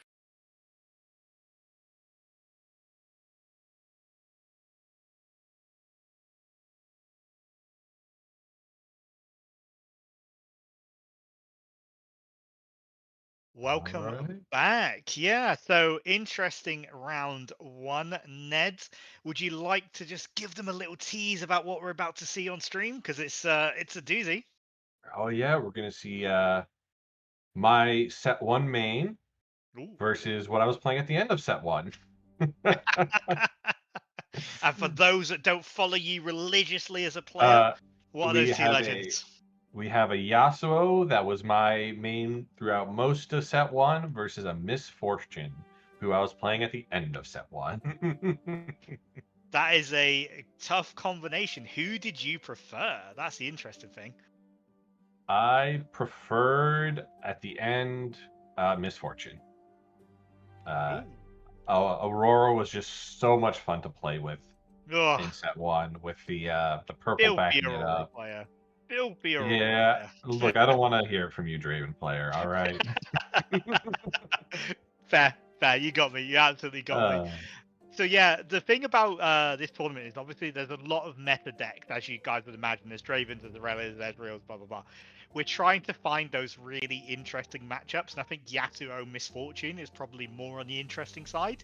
We're gonna see Dravens later on today. Do not get me wrong, there are gonna be Dravens in that final. The players that we have on those decks, like Aurelias and Dravens, are top tier players. You know, you're gonna see them. So for now, enjoy the off-meta nonsense that is going to come out of this game. I am very interested in what's going to happen. Ned, what's your thoughts on this matchup? As someone who's played both of these legends, who are you feeling? Who are you favoring? Ooh, so this is really rough because it depends on how the Yasuo is built. Because I played green Yasuo that whenever it moved into attack, it would just essentially snipe something at that battlefield. If this is the more purple variant that moves around a lot, that might be harder for the Aurora to deal with. Mm-hmm. Otherwise, I think the Aurora might have it because it's going to be too big for Yasuo to really snipe without snipe and trading. But if it's going to be the slippery, I score points every time I move 3 times in a turn, if I remember right, Yes. that might be a bit harder for the Aurora to deal with, especially if it's going to have the like rebuke fight or flight package to push off the Aurora creatures. But we will see. Yeah, we will. And we're having a little bit of difficulty joining the lobby. I think TCG Arena is getting a little bit overwhelmed with the amount of players that we're getting. Just a note to Plus as well, because I know you can hear me. If you go into your settings, you can operate like safe mode, and sometimes it's better for the connection wise. So sometimes that is a way of doing it. But it looks to me like the game is loading up. It's getting set up. Yeah, so hopefully we're okay. It Yeah, looks like they I can have the see Yasuo on the deck. field. I can see MF on the field. They're rolling to see who goes first. So I think we're about to kick off. Ned, I am excited for this. Are you feeling it's going to be MF Aurora? Or do you think it's going to be something a little bit spicier? I don't know what else MF could really build at this point. I don't think. I mean, it could be MF Miracle, but like, I don't know. I think the Aurora is the better package and what I think most people are playing. Yeah, I think that's true. We do see the game loading in. Looks like our Yasuo is on Zorn Warren, so it's going to be playing a little bit more into those purple colours, I feel. Some scrap heaps coming down, that sort of thing. We don't know what battlefield MF is on because he hasn't revealed it just yet, If as it's far as I can Aspirant's see. Climb, I'm gonna take a wild guess.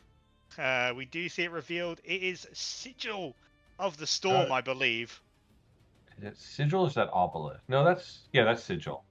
Yeah, and we do So see the ramp coming out. I think your guess was very good, Ned. I think we're going to see Aurora versus the purple Yasuo package. Does Yasuo have a miracle option? Is that a thing? I mean, if it's in purple, it has a miracle option, but I don't. Yeah, very true. I've not seen many people play it. But with this sigil, for those that maybe not as familiar with this more of a niche battlefield, every time that battlefield is conquered, whoever conquers it has to recycle a rune. Yeah, it's Right? it's a great tool against like de-ramping and slowing down your opponent. Like, okay, if you want that second point, you will need to pay for it, and the power cost can get quite steep. But as we just saw from Green, they do have a little bit of ramp in their deck as well. I believe that's the only ramp they have in their deck is that Find Your Center, which not a bad ramp card, being able to draw and ramp for only 3. Uh, but now this Sivir, I was playing Yeah. Sivir Miracle or Sivir Aurora yesterday. Misfortune being on 6 runes. Uh, open to the Catalyst, open to just tapping 6 and playing the Misfortune. Kind of a Okay. greedy play to go in here and Yeah, that feels really greedy, but I guess sort of getting the Warrens are able to kind of sift through that deck a little bit. Like they might be going, oh dear, I have no better option. I can't ramp here. I may as well get the point, sift for that Aurora. Assuming it is Aurora, I would imagine it is, but you need to find it. That's what makes it so terrifying to deal with.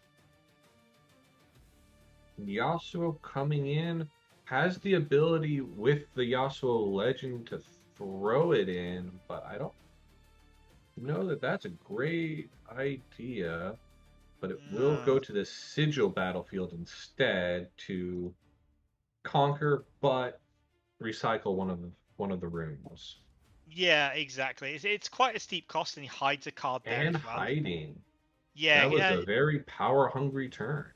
it was. But if you're playing against Aurora, you need to score those points very early. We see the Misfortune gank across there, fight or flight being revealed. Who's he going to target on? Is it going to be himself? Oh, a hard bargain. Ooh, And that means you just lost that that Yasuo.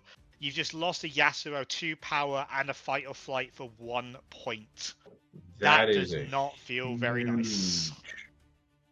huge play by the Misfortune. Yeah, we said the Yasuo, that was really, really greedy from the Yasuo. I get why he's trying to do what he's trying to do, but my God, does that set you behind when you're so greedy for the sake of 1 point? I just never feel it's worth it. Like, I know you got to score points early versus Aurora, they just kind of run over you, but Jesus Christ, that was bad. Yeah, and I mean, if they didn't have hard bargain, that was an amazing play because now the Yasuo can start moving around. Now a challenge is coming out. Defied Going the to be defied. challenge, another power being paid. This is looking very strong for Misfortune, even though we haven't seen as much ramp as we'd expect, and we definitely haven't seen Aurora yet. With the Zorn Warrens Yeah, being there and Misfortune able to zip between the battlefields with ganking as well, just makes her an incredibly mobile threat. and I believe noticeably they can untap or ready that exhausted rune They because can it indeed. moved. But They can indeed. what's the difference between 6 and 7 available runes, really? Hey, you said it. Oh. Oh. Oh dear. There's some Fortnite kid that's suddenly paying very much attention. Fight or flight to push back the Misfortune to base. That's going to open up the Zorn Warrens for the Stellarcorn, be able to draw, discard, and then draw. So some great hand fixing opportunities for the Yasuo. But I feel Mhm. that like that turn 2 just set him really, really far behind. Scrap Heap being discarded, so a little bit of value there from the Zorn Warrens, which is always nice. We do see some play opportunities with 5 runes still up, but with Misfortune sitting in base and plenty of cards and runes behind it, I don't think this Yasuo probably feels safe right now. Yeah, we'll see what their play is. A Tide Turner coming down. I'm going to Okay. switch the Stellacorn and Tide Turner. Yep. Great play. Great use of Celicorn's movability there to draw cards. So we're not seeing a lack of cards on the Yasuo side. We're just seeing a lack of tempo at the moment. Mm-hmm. And again, tempo being incredibly important in Riftbound, probably more so than any other feature. Misfortune just going for it there, recycling 2 purple to repeat the called shot. He is looking for something, and I can probably guess what it is.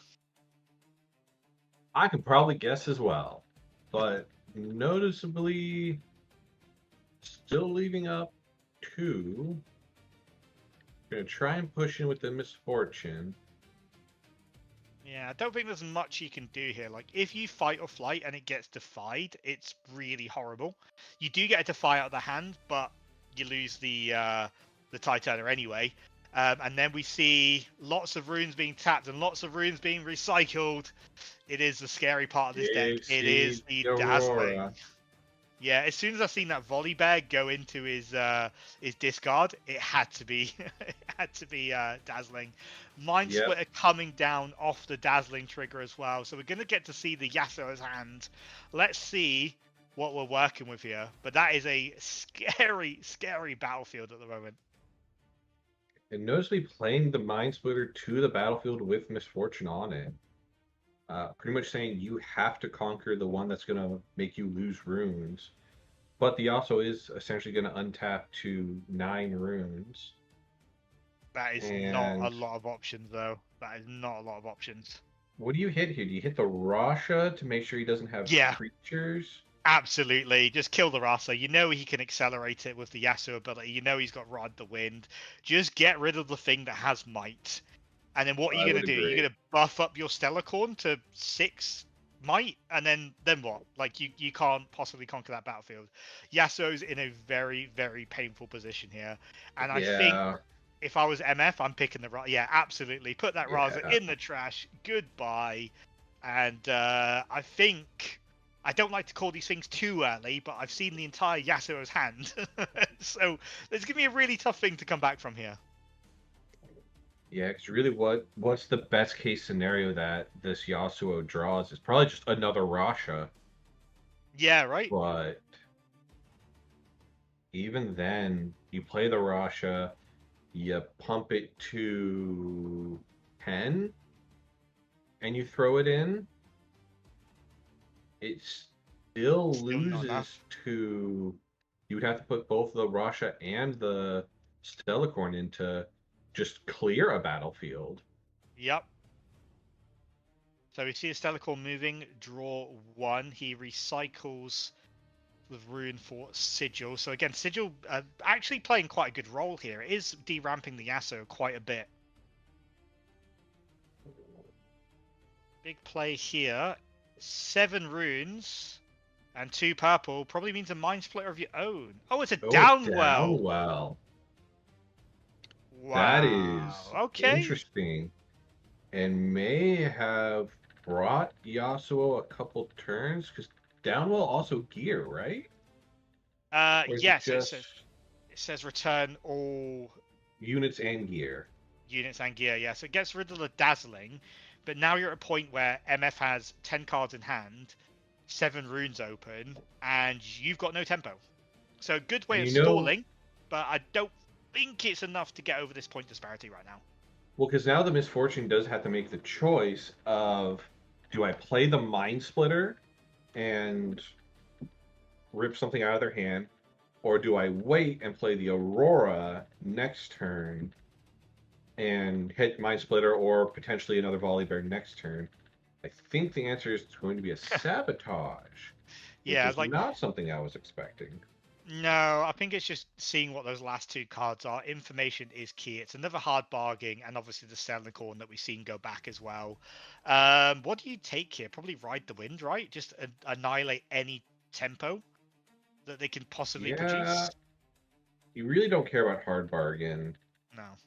You can't take the either 2 units.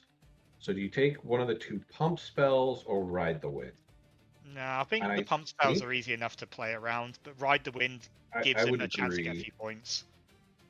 Yeah, I think I would agree with you on the Ride the Wind take, but I mean, maybe you just don't care about Ride the Wind because you are 3 points ahead. Yeah, I just think like just stopping the Yasuo, getting any sort of tempo, any sort of points back is probably the best option. He's having a really good think about this. As I said, like, what do you care about the hard bargain? You know what I mean? It can't stop you playing the Aurora. What do you care about discipline? +2, so what? You know, you can't take the unit, so I think Ride the Wind has to be the correct target here. But again, these players are playing, I'm just commentating, so they probably know I best. think the But it only does- it reason does you just take interesting. a pump spell is if you're afraid of the Rasha coming down and not wanting to have to deal with a 10 might Rasha rather than a Discipline should go to the bottom of the deck, not into the Yes. trash. I don't think it'll play a point in this particular deck, but that is a point. Accelerated MF to get onto the Zorn Warrens. So that will put you to 7. Yeah. And then Yasuo has Delacorn and Traveling Merchant. So they're going to untap to 8. Stellacorn is 4 or 3 costs? 4 costs, 3 might. 4 costs. So no, you can't do both. I was going to see if you could Ride Oh, the you Wind. Picked up a And- discipline off the top deck anyway. Yeah, which you have to imagine the hidden card is probably a fighter flight. Yeah, I would imagine if it's an Edge of Night, you just insta lose. If it's a fight or flight, you do have the hard bargain, so you can stop it being moved. But right now we're looking at trading. Misfortune's how many might is Misfortune again? Sorry. I would say you can't hard bargain because you have to throw. You have to use the Yasuo ability to throw it in. Oh yeah, of course you do. Yeah, it wasn't ready, was it? Yeah. Yeah, fight or flight moves it back. You discard and draw. So you get a couple of cards there, but obviously Misfortune now just holds, and she wins. Yes. So that would be all we got for game number 1 here. MF Aurora looking extremely dominating in there. Like, the Misfortune coming down like early felt like it was a desperation play, but it looks like it was exactly what he wanted to do. I still will hold that it was a greedy play, Yeah. but I think it was the correct greedy play that paid off. Yeah, and that Yasuo losing all the tempo there just really, really hurt. Like that play to like just claim that second point for some reason just absolutely killed all the tempo that they had in that game. Looks like we are resetting going into sideboarding now. If you're this Yasuo player, what do you sideboard in to fight against MF Aurora? What are you looking for, Ned? I mean, I'm looking for rebukes. I'm looking for fight or flights to push him off. Um, you could also bring in something like not so fast to not to kind of counter their rebukes and fight or flights, as well as maybe defies. Yeah, Defy. I think Defy in sort of most decks is just a winning card. Do we see an Adaptatron in the side deck from Yasuo very often to kill that Dazzling Aurora? Is that a possibility?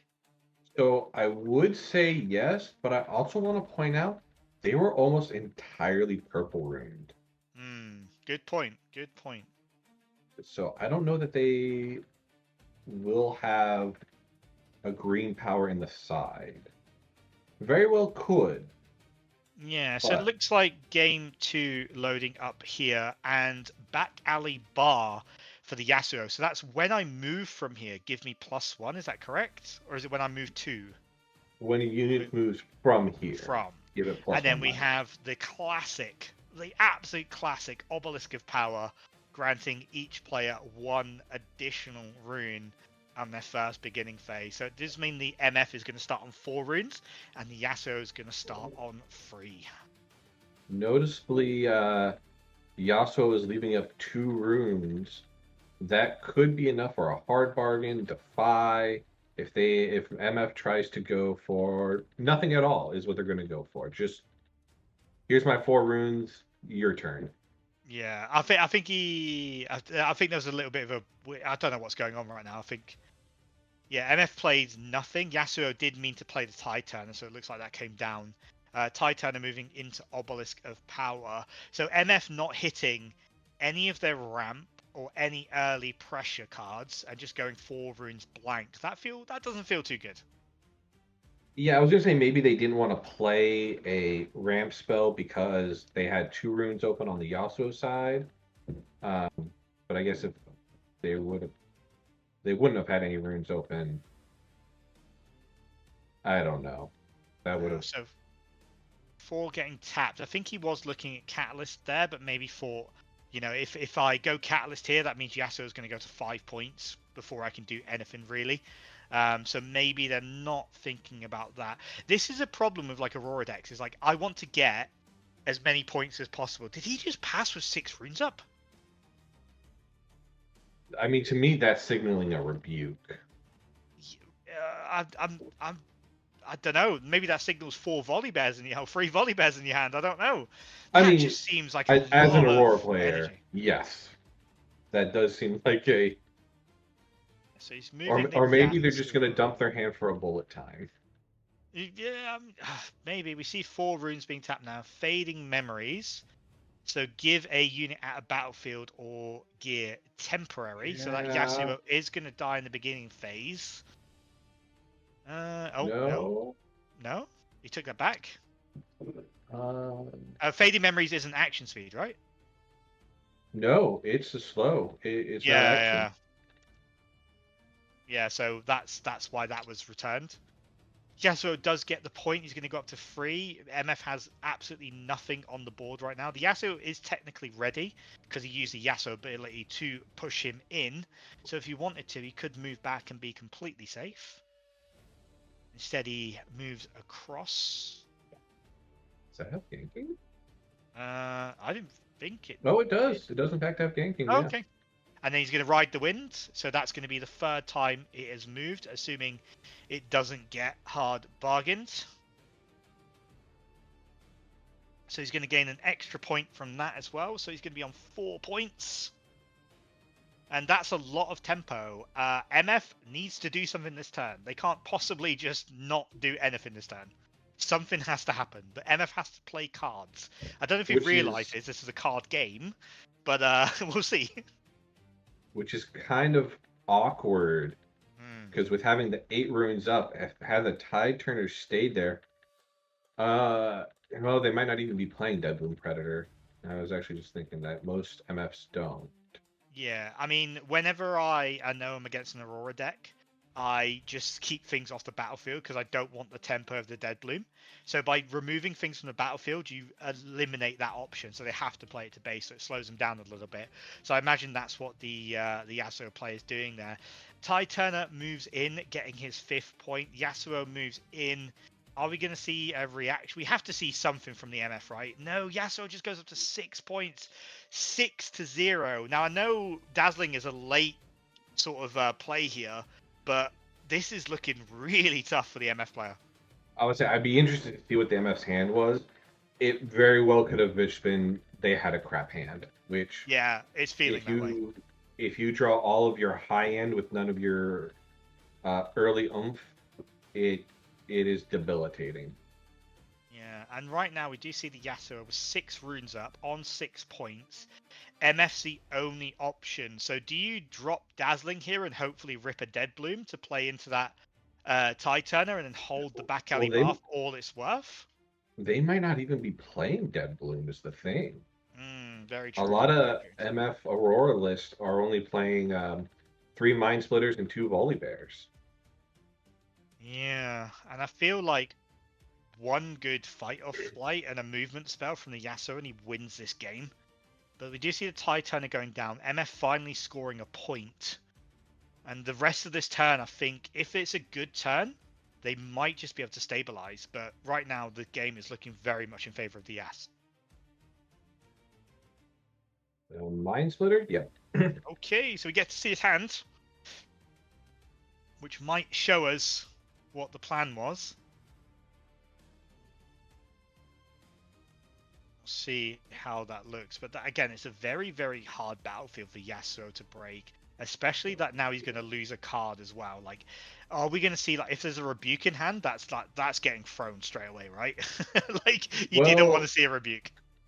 I mean, he can not so fast the Mind Splitter trigger. True. So, but he doesn't have it. No, so this is a really tough hand to actually throw something from. Like, you've got buff spells. Like, I don't think, what is that? 4, 2, 4, 6. 6 onto the Yasuo. If you then rebuke the Mind Splitter, that could be nasty. He gets rid of the Defy. So that signals to me. What does that say to me? That says to me you've got a punch first in hand. No, because you can't Defy a punch first, can you? Why would you get rid of the Defy? He probably doesn't want to get into a counter war. He might have a hard bargain in hand that he's saving for the rebuke. Because if you pump Yasuo up to, he's what, normally a 4, 6, 8, 10. Bullet time. Bullet time. There you go. Yeah, you can't not so fast the Mind Splitter because it doesn't target a unit. You are absolutely right, chat. Absolutely right. So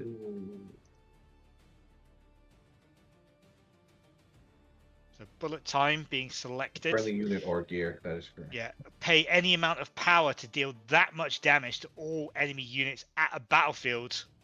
But right now you can make that Yasuo very, very big. Yeah, so I think this bullet time might even just be a bluff.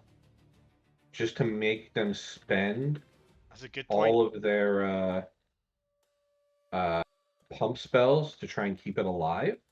Yep. Because the way bullet time works is you play it, then they get the reaction window, then you decide how much to pay for it. Is that correct? Yes. So yeah, you're right. This could be like the Yasuo's now investing, 2 pump spells. Yes, they got to draw off the discipline. And to kill that, you're going to have to literally get rid of all your runes. So the misfortune is just going to decline to pay for it.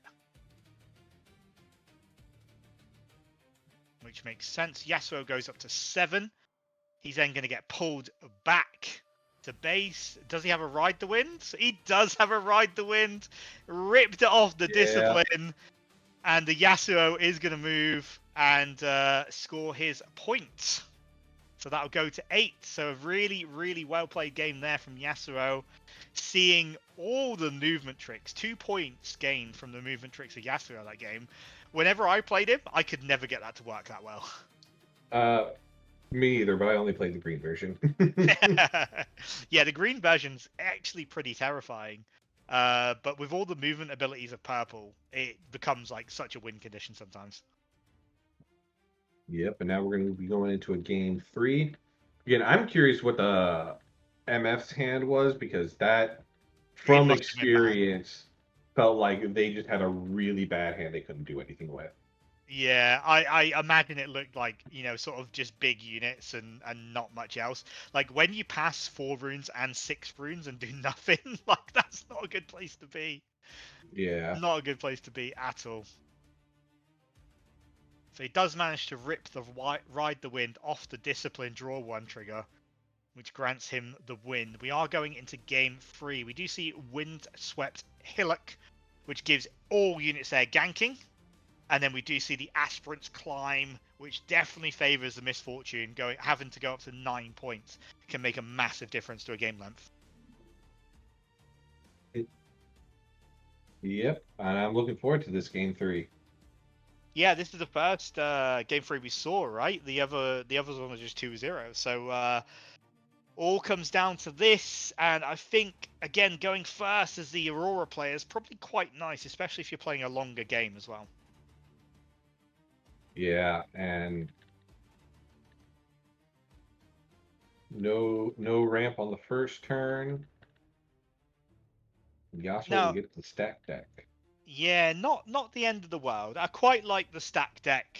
Just if you've got 3 runes, and you've already got a 2-drop, you may as well just drop that stack deck as well. You're going to play your 2-drop. We do see the Traveling Merchant, so he's going to be allowed to get some nice hand fixing. With that Windswept Hillock as well, it does allow you to conquer that little bit quicker because you can just zip across your Traveling Merchant, get a draw, move stuff back with the Yasuo. There could be a lot of hand fix in this game. We finally do see a little bit of ramp in the Mobilize with the MF, so it's going to go to 7 runes next turn. Still a little bit behind where they'd like to be, I imagine. But yeah, it's looking fairly even at the moment.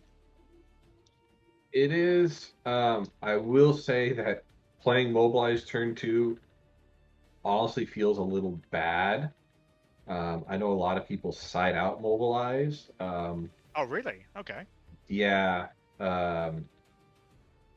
But next turn, if you have it, you can Mind Splitter or play your Misfortune. And Yasuo here, using the his ability to conquer both, move twice, discard 2, draw 2, essentially.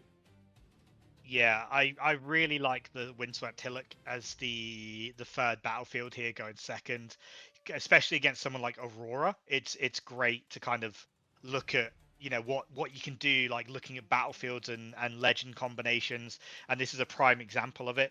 Pushing the Traveling Merchant, hand fixing, moving it across to scoring 2 points in a single turn, and when this game is going long, you want to score as quickly as possible. And also keep in mind that's Aspirant's Climb that's out, so Yeah, we are going to be going to 9 points. we are, yeah. So getting to that even point score, not as important in this matchup. Playing a hidden, I can only imagine that's something like a Fight or Flight. Should be interesting. So we'll see what the MF does here. They have kind of 2 options, basically. One is ramp or do nothing. Yep, there you and go. it needs to do nothing. That was the Even other option. 7 runes. It just feels so wrong. I know they've got a Dazzling in hand. I know that's what they're playing for. But just going, pass. That doesn't feel good, surely. I mean, we are at the point where now Yasuo does have to use this hidden card or just sit there, which doesn't feel great with a unit that you want to move around. This was always my crux when playing Aurora is I have 7 runes. Do I play a 7-drop and not play Aurora next turn? Or do I just wait, do nothing, and play my big card next turn? No, I fully understand. Stellacorn going down. He could move that with the Yasuo, which he is going to do. So he's going to get draw off that. But it leaves him at 0 runes. So if you kind of go like Dazzling here, I know they don't really play Dead Blooms, but if he has a Dead Bloom, it can be quite devastating. So we should see what's going to happen. He's going to make This a would be massive a difference. devastating. So honestly, his Misfortune's best bet, in my humblest opinion, will be to immediately drop the Aurora and hope you hit a Volibear. Yeah, Volibear can really stabilize this game. Yasuo is more than likely going to go up to 6 points, but then once those big units start dropping on the field, it's going to get pretty scary. He should be revealing those cards face up as well. That's a little bit. I don't like that. He should be revealing those cards face up when that comes. So just to make sure that he is playing honestly here. So the Volibear is going to come down. That's going to present a very, very large problem for Yasuo to deal with, but not quite on this turn. He is going to go to 6. He's going to get a couple of card draws from the Stellarcorn, a couple of hand fixes from the Traveling Merchant, but then you're staring down the face of possibly one of the biggest cards in the game currently. And Yeah, what do you do against something that big? I bounce it with Rebuke. Pray for a rebuke. It's got Shield 3 tank. If you go to a different battlefield than what it's at, it gets to draw a card, but it doesn't have any defense on it besides in the way of like taxing it to target. So, I mean, the Yasuo may just be thinking it's going to hold on to a fight or flight. It's going to hold on to a rebuke. So Yeah, look, the Yasuo knows what he's playing against. He's had opportunity to draw. He's had opportunity to hand fix with the merchant. He's had a lot of opportunities to do things, so he knows what he's looking for. And again, as we said, if you're Yasuo, what are the sort of cards you're looking for against this deck right now? It's things like rebukes. It's things like fight or flights. It's stuff that just allows you not to engage with the Volibear. And I think if he's found those things, then it's going to be really good. So he's pushing the Stellarcorn into the battlefield to get another draw. So maybe he doesn't have the options he wants just yet, and we'll see. So Ty Turner again getting another draw off the Stellarcorn. Great use of movement effects this game for sure. yeah, I mean, you can even see how just insanely strong Stellarcorn is. Yasuo has 23 cards left in deck, while Misfortune has 29 left. And Yeah, it's going definitely a to disparity. 22. Yeah, definitely a disparity. But from all that card draw, that either says to me I haven't got an option and I'm looking for it, or I've got just nothing better to do this turn. So he hides another card, so I imagine that's a fight or flight as well. So maybe he can keep the Volibear off the battlefield this turn. That'd be huge for him going up to 8. Oh, sabotage. That is the worst thing you can have done to you right now. I mean, even then, though, it. you still have... one rebuke. Yeah. You those have to be... I would have to imagine they'd be fight or flights. But now, do you take the rebuke, or do you take the downwell that's going to send you back so far? Me, personally, I'm taking the downwell, because otherwise, Volibear's a dead card in my hand. If it gets back to me. That's the thing with obviously Yasuo's ability to, throw units into a battlefield. You're then basically at a 2-point, spin. So maybe downwell is the right choice, but rebuke looks like a good choice. Not so fast, so, probably not worth it. Ride the winds. Bit scary as well. I think either way, Volibear's going back to hand. It's just yeah. Is it going to be your Volibear and your Aurora, or just your Volibear? Yeah. I mean, the thing is, like, Yasuo can, replay after downwell, replay like the Tide Turner or the Ra Surf, next to nothing. It is a downwell that we see taken out of the hand. Again, should be recycled, not put into the trash. But I don't think it'll matter what's going to happen. It is currently Misfortune's turn. Has 8 runes up, has a big, scary Volibear in the back. We know he can't get rebuked this turn, so he's okay, but those hidden cards more than likely fight or flights. So Misfortune does have a puzzle to solve. We're going to see a second sabotage. Bye I bye think rebuke. now you take the rebuke. Yeah, I think so. Maybe ride the wind. Maybe ride the wind. But I'd imagine it's going to be the rebuke. Yeah. Again, having Volibear in hand is just such an awful feeling. Yeah. Well, sure. And if Volibear can get established on a battlefield and then Aurora puts something else nasty down, then it can become a little bit of a problem. Cold Shot being used for the proper amount of energy, you scumbag Ezreal Miracle players. The Cold Shot is meant to cost power. So Misfortune actually having to pay a cost for Cold Shot, looking for the top of the deck, looking for options. Now, as MF, what are you looking for here, or do you not mind at this moment in time? I mean, I think I'd want to have something that could push off. I was going to say a fight or flight, so that my Volibear can go in without worrying about what is hidden there. And that looks like what they got. Yeah, so revealing their own fight or flight. It's like, you can't fight or flight me, I'll fight or flight myself. You know, it's a bit of a weird one, but you may as well use it, I suppose. Why not? Now that Volibear can go in there without worry of being pushed back, it's going to be a 10 might with shield 2? Shield 3. So it'll be a 13 might to take back, which going to be a rather tall order. Not impossible, just difficult. Yeah, not If you, impossible to deal with, but you just had, we've just seen, well, we assume the other one's fight or flight. So we've had a fight or flight removed, we've had a rebuke removed, and we've had a downwell removed. And now the Volibear just starts to get punching things, so he can't even use it to draw cards. Noticeably not caring that Yasuo is going to go up to 7 points with just wanting to get rid of their card draw engine, which, I'll be honest, I do not blame them. Yeah, the thing about this is, like, obviously the Dazzling, you're going to get to play something. The Mind Split is probably the best option here.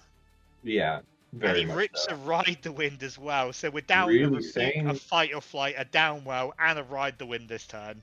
And we haven't even had a chance to play a card. Pretty much saying, yeah, send your Rasha in. I don't care. Yeah. I mean, how do you overcome 20 might as a battlefield when you've just had all your movement spells absolutely ripped out of your hand? Yeah. And obviously he's on Hillock as well, so that Volibear can gank. And I don't know about you, but Volibear in the jungle ganking is terrifying to see. I mean, I think that's rather rare. I don't know if that's a common thing for Volibear to do, but... Yeah, exactly. But yeah, you're going to have like 10 mites swinging across at you. So nowhere is safe currently in this game. Now, as Yasuo, do you just start trying to play safe? Or do you try to get that Yasuo champion out, develop a strategy, maybe where you can sneak a point through those movement effects? Is that your best option right now? I think it has to be because, like you said, there's ganking over on the Windswept Hillock. So even with a fight or flight, I don't know if that Tide or if that what's his name, the merchant is still going to be safe. Yeah. Either way. I mean, is there a world where you play Yasuo to the battlefield, you use your Yasuo ability to move it, then you Tide Turner it back and fight or flight it to safety and score an extra point? Is there a world in which you do that combination? I'm not sure, but maybe that's the way of sneaking a point, but then you've still got the big battlefields with a Dazzling behind it. And you still have to get to 9 points to win. Yes, exactly. If he was on 8 points, this is such an easy way to do this. Moving Tide Turner in. Not sure why you would do that. Probably because you want to move your merchant back, but you don't want to lose the hidden card. He does give MF a draw because of the Volibear. Right. He gets to hand fix a little bit. So what do you chuck out this hand? Probably not so fast, right? Maybe What's not so fast saving you from right now? I don't think anything. a fight or flight from the other place, but I guess Tide Turner's saving you from even less. Yeah, I just feel like Tide Turner could be the answer to some movement shenanigans to kind of, get that Yasuo moving, score a sneaky point here or there. Could possibly win you the game off the back of that. I don't know, Have but we only not so seen fast. I don't know. have we only seen the two Tide Turners? Maybe the Tide Turner is what's hidden there. Quite possibly, although logic says to me that should be a fight or flight. But we'll see. We'll see what happens. Because the MF is going to be able to do a lot. He's going to have 6 runes. Possibly no orange runes, though, so that could come into play. And the Yasuo really trying to put this puzzle together, really taking his time on this turn. This is probably the longest turn we've had in the past 2 games. Yeah, I mean, they are in game 3. Well, MF only has 1 point right now. They're going to more than likely go to 2 on their turn. And then if they don't have an answer for Aurora, the things are just going to keep getting bigger and bigger. Yeah, that's the problem. Like, you go, oh, my opponent's on 1. They've got to get to 9 to win the game. Therefore, we're 4 turns away from them possibly winning. But it's yeah. So he can now push the Raza into the Mind Splitter and clear 8 miles off the battlefield. Oh no, does the Volibear have tank? Volibear does have tank. Yeah. So I'm just guessing he's just looking for the answers at the moment. He's just looking for those that card draw. Like, I guess you do have a few turns to kind of build up the might in your base and see what's going on. I think we're going to see a Mind Splitter here. Maybe another downwell? Mind Splitter. Yeah, that makes sense. Okay, so we're going to get to see the MF's hand as well. Volibear challenge, hard bargain. I guess you just take the challenge. I mean, yeah, you can't. Well, you don't really care about the Volibear because he's never going to be able to cast that. Yeah. Taking hard one bargain really can kind doesn't of do mess anything. you. Yeah, I was going to say hard bargain kind of mess you up, but there's 2 of them, so I guess And you just take the Mobilize challenge. is not good. So Yeah, I think challenge is the only option here. Yeah. I can see a world where he takes a hard bargain, which he is doing. Like, I'm guessing if your plan here is to rely on movement spells, getting rid of hard bargains is a good thing to do. But because he has 2 of them, it kind of feels not as nice. Yeah, I don't know. I think your only option really coming back was trying to send both Rasha and Mind Splitter and another Rasha potentially to crash with what they have. And now it seems like you just gave up on that because they can fight your Mind Splitter and then still. I don't know. That is. I think it does.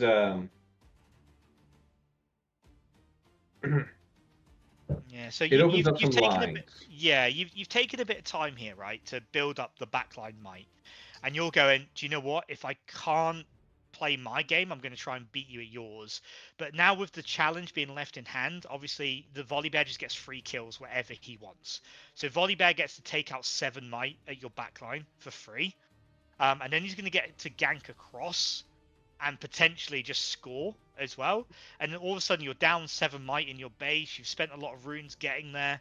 You're running out of cards. Do you know what? This seems so good for Yasuo.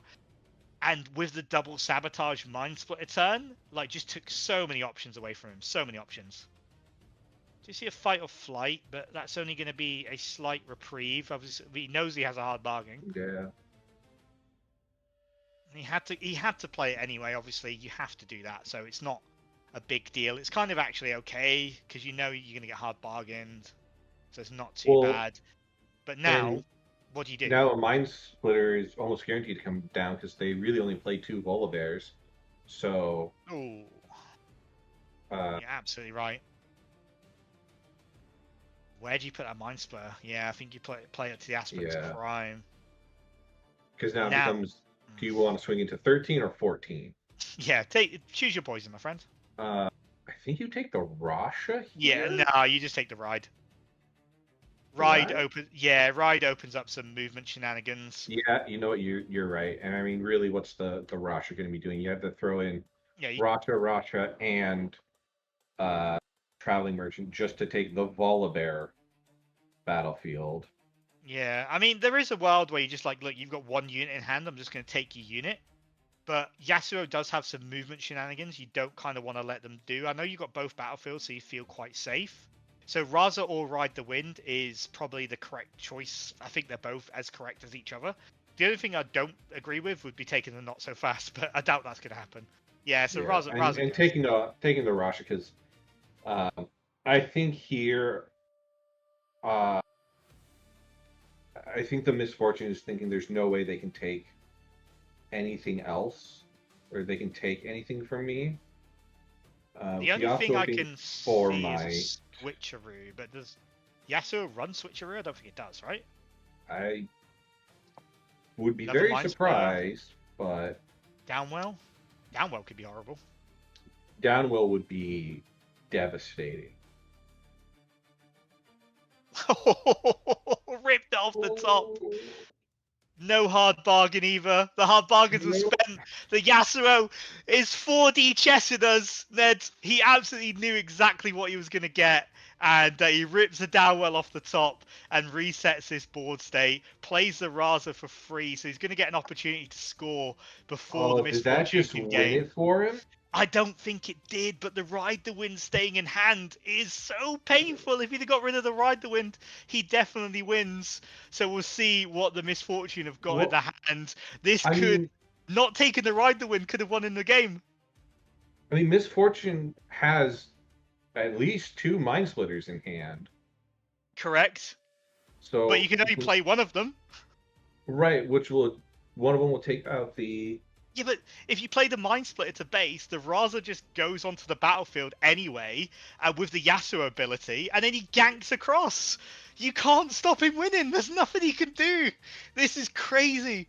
I don't know what's in the Yeah. Misfortune's hand to win this right now, but not taking the Ride the Wind from that Mind Splitter has absolutely killed him.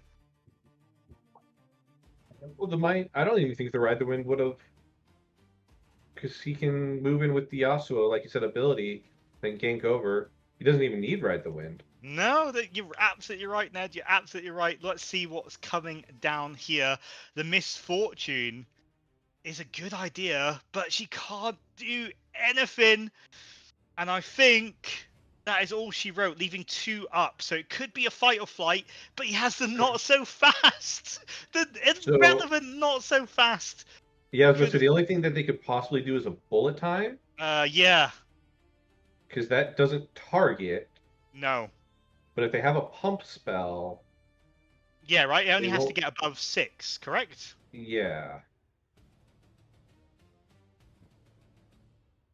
Does he have a pump spell?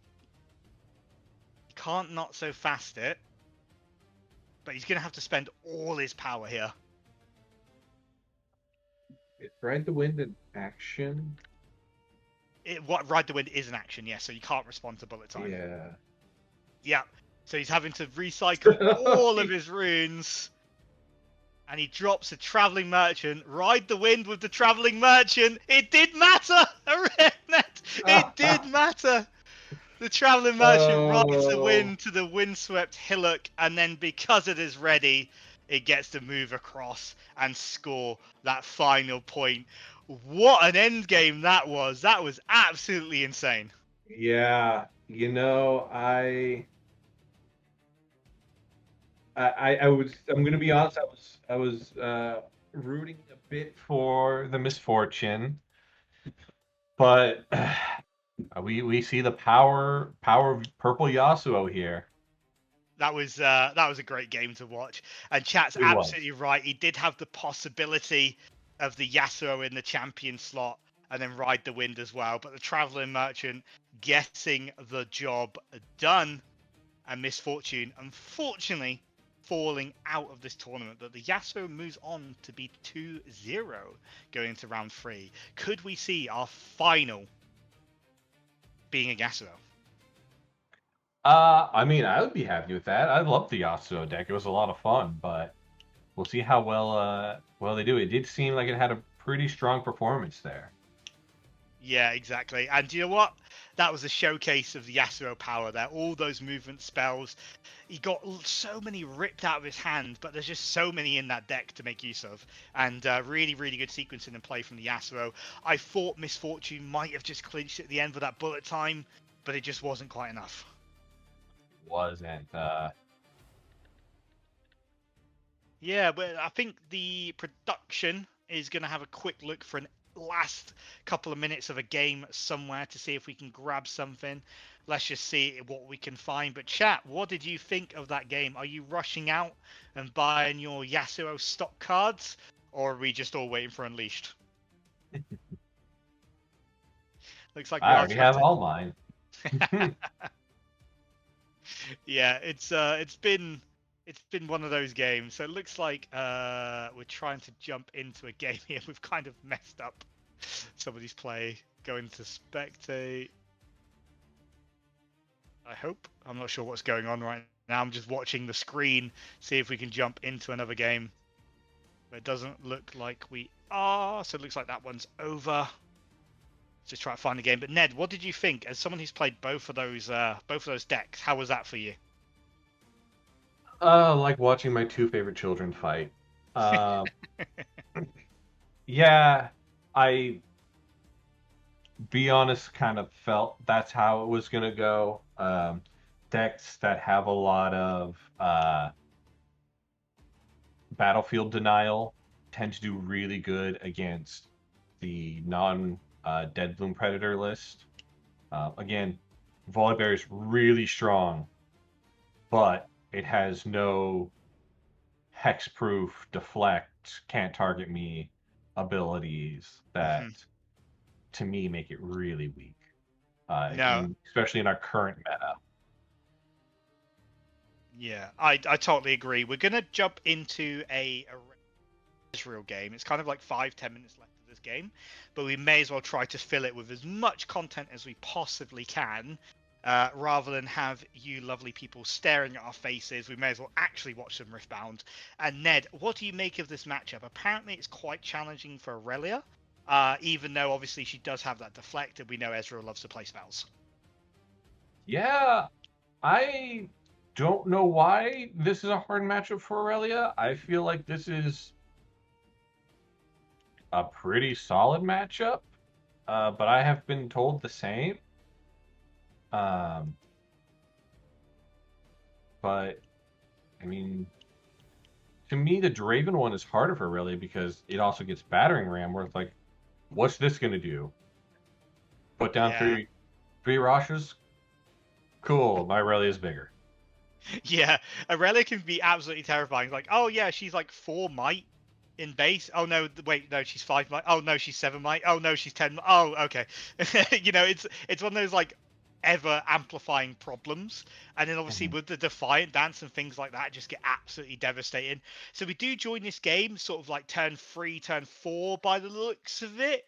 Aurelia currently 4 cards in hand, 4 points on the board. Ezreal's just scoring his 4th point there with the Ride the Wind Lonely Poro combo, bringing that back to base to keep it absolutely safe. 2 Ezreal's on board, so you better bet he's not paying any repeat costs this game.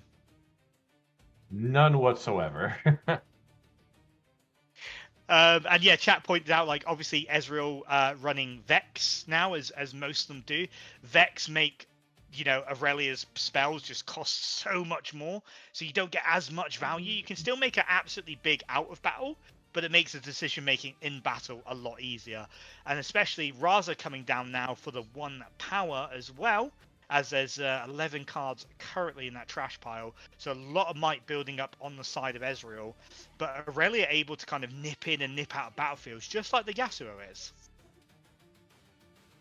Yep, and I believe that's a Sunken Temple there, so it was Mighty. Now it drew a card off that, moving over to the other battlefield. You're going to score 5, ready, probably retreat it, ending at 6 points. Yeah, and this is where it kind of gets a little bit dicey for Ezreal, because like Aurelia's going to have 11 runes. She's going to have a lot of cards in hand, and we all know how much she can move around.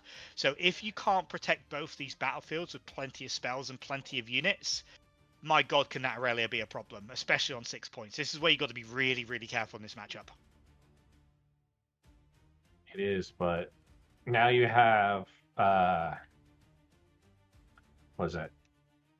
A seal, 2 gold, 7 runes, 6 cards in hand. We're going to be putting, what's that, 6, 9, 12 power.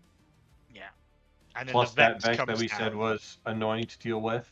Yeah, the Vex is extremely annoying to deal with. There's 11, 14, 17 might on Sunken Temple, and only 2 might on the Obelisk of Power.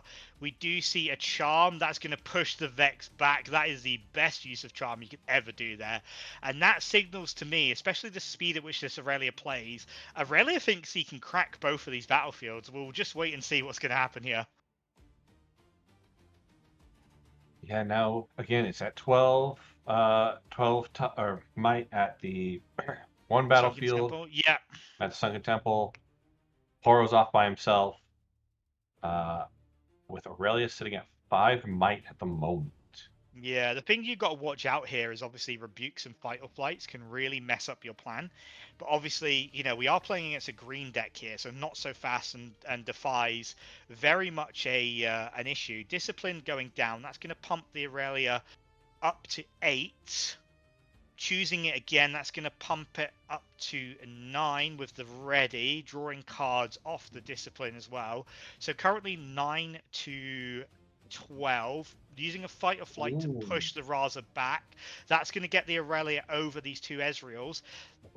It could be the win here. We all know Aurelia loves to do this. Yeah, that's enough to take out both Ezreals. When they conquer, they can ready their legend ability, retreat, target it again. 2 runes being spent, 2 gold. We know that means a rebuke. Does he have the not so fast? And he's tapping. Of course. And it's a not so fast. They always have it. Why do they always have it? So both Ezreal's going down. He is going to be able to ready the legend ability. So if he can move back and ready it, he just fights or flights it, and he selected it, he chose it, and he moves in for the win. My god, Aurelia is absolutely terrifying. GG on that one. Yeah, that deck is super scary. Yeah. Like, oh, you're isolated to your base and you're only on 4 might. Oh, wait a sec, you're on both of my things. You've moved everything. You've counted my spells, and now you're on 12 might. Joy. That seems like fun to play. Yeah, absolutely love Aurelia on this one. And it looks like we're going to go back to our wonderful faces. That's it for me and Ned for the foreseeable, unless something interesting happens. But the amount of casters that we have coming up and the level of talent. We've got Bandit and Silent Knight coming up after us. We've got a Gio Swiftly and a Jama Boy, Source K, and NA45 and Plus closing us out for the day as well. If that isn't a caster lineup, I don't know what is. Ned, have you enjoyed yourself? What was the highlight? Oh, I'm always enjoying myself when I'm in the booth. I'm watching some great Riftbound. Man, as much as I hate it, that downwell play for the last turn was probably my highlight and low light. Being a fan of both decks. What about yourself? Yeah, that downwell off the top deck there, like, really was just one of those exciting moments. Watching Aurelia just zip around and do Aurelia things is always fun to watch as well. As long as you're the one watching, not the one it's being done to. That's horrible. I don't want that. Very, But Ned, I very think true. we've got a bit of time to do a shout out. So would you like to go first, and then we can close off this cast? Sure. I'm Arachneds. I'm mainly over on X, Twitter. My handle's right there. Follow me. I occasionally post stuff about Riftbound. Excellent. And I'm BMU. I cast on Runes and Rift. I run a YouTube channel and a Twitch channel where I stream some games and things like that. But otherwise, you can mostly find me here. I do have a Summoner Skirmish at my local tomorrow, so I'm hoping that I'll be able to stream some of that. So if you're interested, jump on my YouTube, which has just been posted in the chat as well. Other than that, thank you very much to Runes and Rift and Plus for hosting me. Thank you for Ned for casting alongside me. It's been a pleasure. And as I said, you get now to be joined by what is possibly my two favorite casters, Bandit and Silent Knight as well. So should be great to see. Absolutely great casting with you again. Hopefully we do again in the future. Absolutely.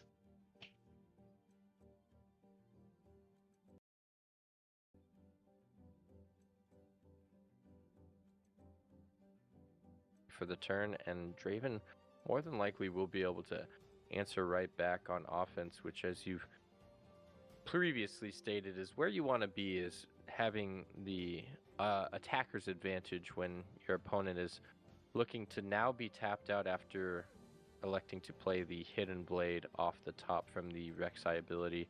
Gonna take out this Noxus Hopeful and give Draven another 2 new cards, as if the hand disparity wasn't already big enough between these two players. I mean, at a certain point, right, the returns of drawing cards does start to diminish a little bit.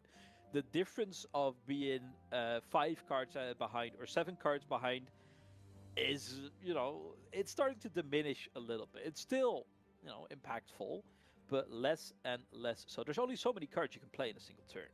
Especially as a Draven who does have, at times more of those mid-range costed cards. You are on average playing maybe 3 cards because that is what the energy allows. Now he does have plenty of energy available and gold to go with it. And at this point, when your units are so buffed up, I get why you are a little reluctant to maybe Hidden Blade one of your own units. However, that is, regardless, a lot coming through. 3 units invested to get this point. 2 might be pushed back by the overzealous fan. However, there is still 2 energy available towards the Draven, who can be looking for a good trade.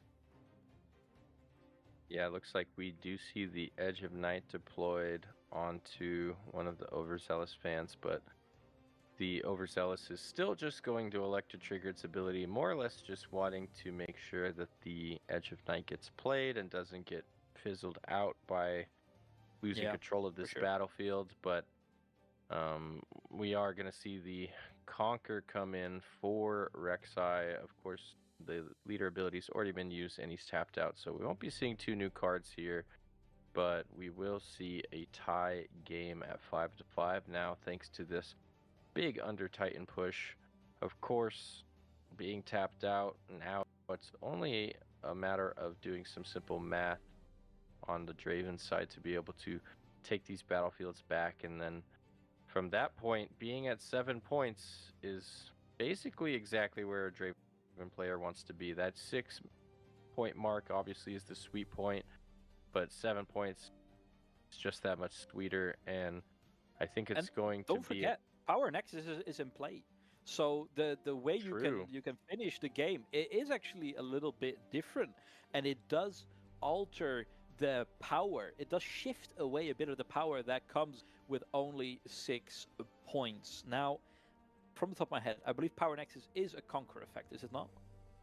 It's a hold effect. When you hold during your beginning phase, you can pay 4 power to gain a point. So that does shift it a bit. So even if you hold onto 7, if you can ruin your mana base however you want if it means you win the game. You're not gonna need it anymore. The best kind of removal, right? Just winning the game. It looks like Draven's taking a little bit of time to figure out what they want to do. They do have quite a few cards in their hand at their disposal. A lot of play lines here. Tide Turner's still on the base, able to move up, like we mentioned before. Rek'Sai is tapped out, so not much in the ways of being able to defend this Noxus Hopeful. So could see the Ride the Wind to bring Draven over, although I believe we saw Draven come to Reaver's Row as an insurance method to keep the Draven safe. And we are now going to see the Tide Turner come up actually to challenge. And a Blood Rush repeated to give Assault 4, bringing Tide Turner up to 6, enabling it to defeat the Noxus Hopeful. Blood Rush, a card that you don't see very often, a card that I very much enjoy, but of course, kind of been on the lower end of playability for most Draven players, and something that I think could see more play in a deck featuring Ezreal, where you get that repeat for free, but obviously space in any Ezreal deck, Reliant deck, is going to be limited with having to include seals and called shots and the like. But Falling Star coming down now to answer the Chosen Champion as well as the Voidling there. And Yeah, it's just going to be... I will say, the current we're starting to get in a quite a bit more dire situation right now for the Rek'Sai, and in the terms of keeping up with the pace set out by the Draven, we are noticing the cracks starting to form, and they should be cause for concern because, well, despite having access to 15 might onto the board, this Draven is still sitting on 4 energy available and a gold. There is simply not necessarily enough available for the Rek'Sai to bring the hurt to Draven. However, Draven is starting to be stretched a little thin. So if they can address the threats out on these battlefields, the Draven itself, the Tide Turner, the answer from Draven might not be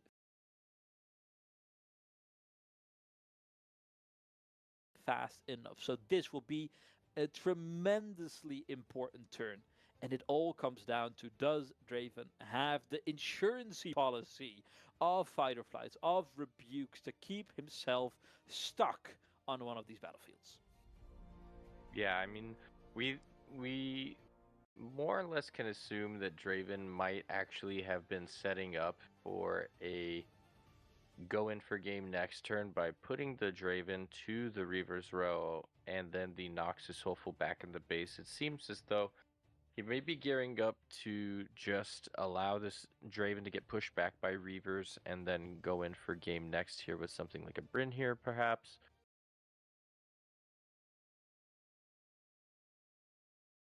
In any case, being at both battlefields, it does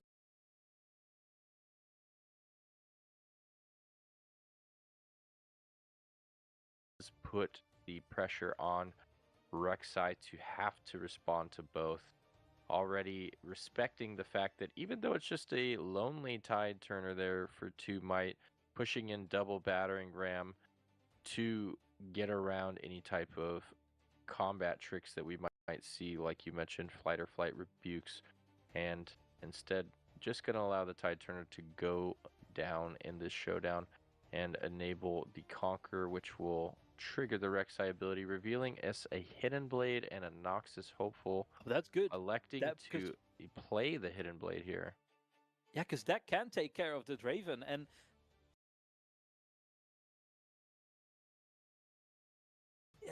will he? Won't he? Oh, we are getting some reactions come out.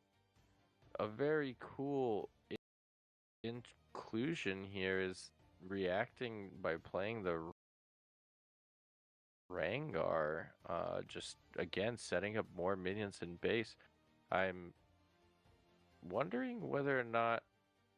Oh no, he had to tap out for it. Oh, he still had 1 for stack deck. Okay, I thought he had 1 more rune, and it might have been worth it just to play it to the Reaver's Row and then force this Under Titan to get through a rebuke. But looks like it's just going to be sending the Rengar back to base and now playing a stack deck with that last point during the open showdown. What did he select there? Was that the Spinning Axe? It has to be, right? That is exactly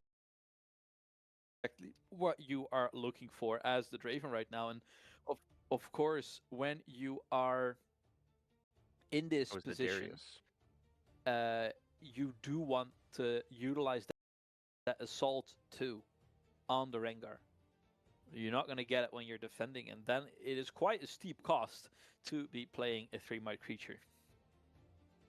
Yeah, this is pretty interesting. I actually like some of these inclusions in this Draven list. A couple cards that I was a big fan of myself in my early testing of Draven that I didn't or kind of struggled with wanting to remove. I really liked Rengar and Blood Rush, so cool to see those cards make a splash here in this list.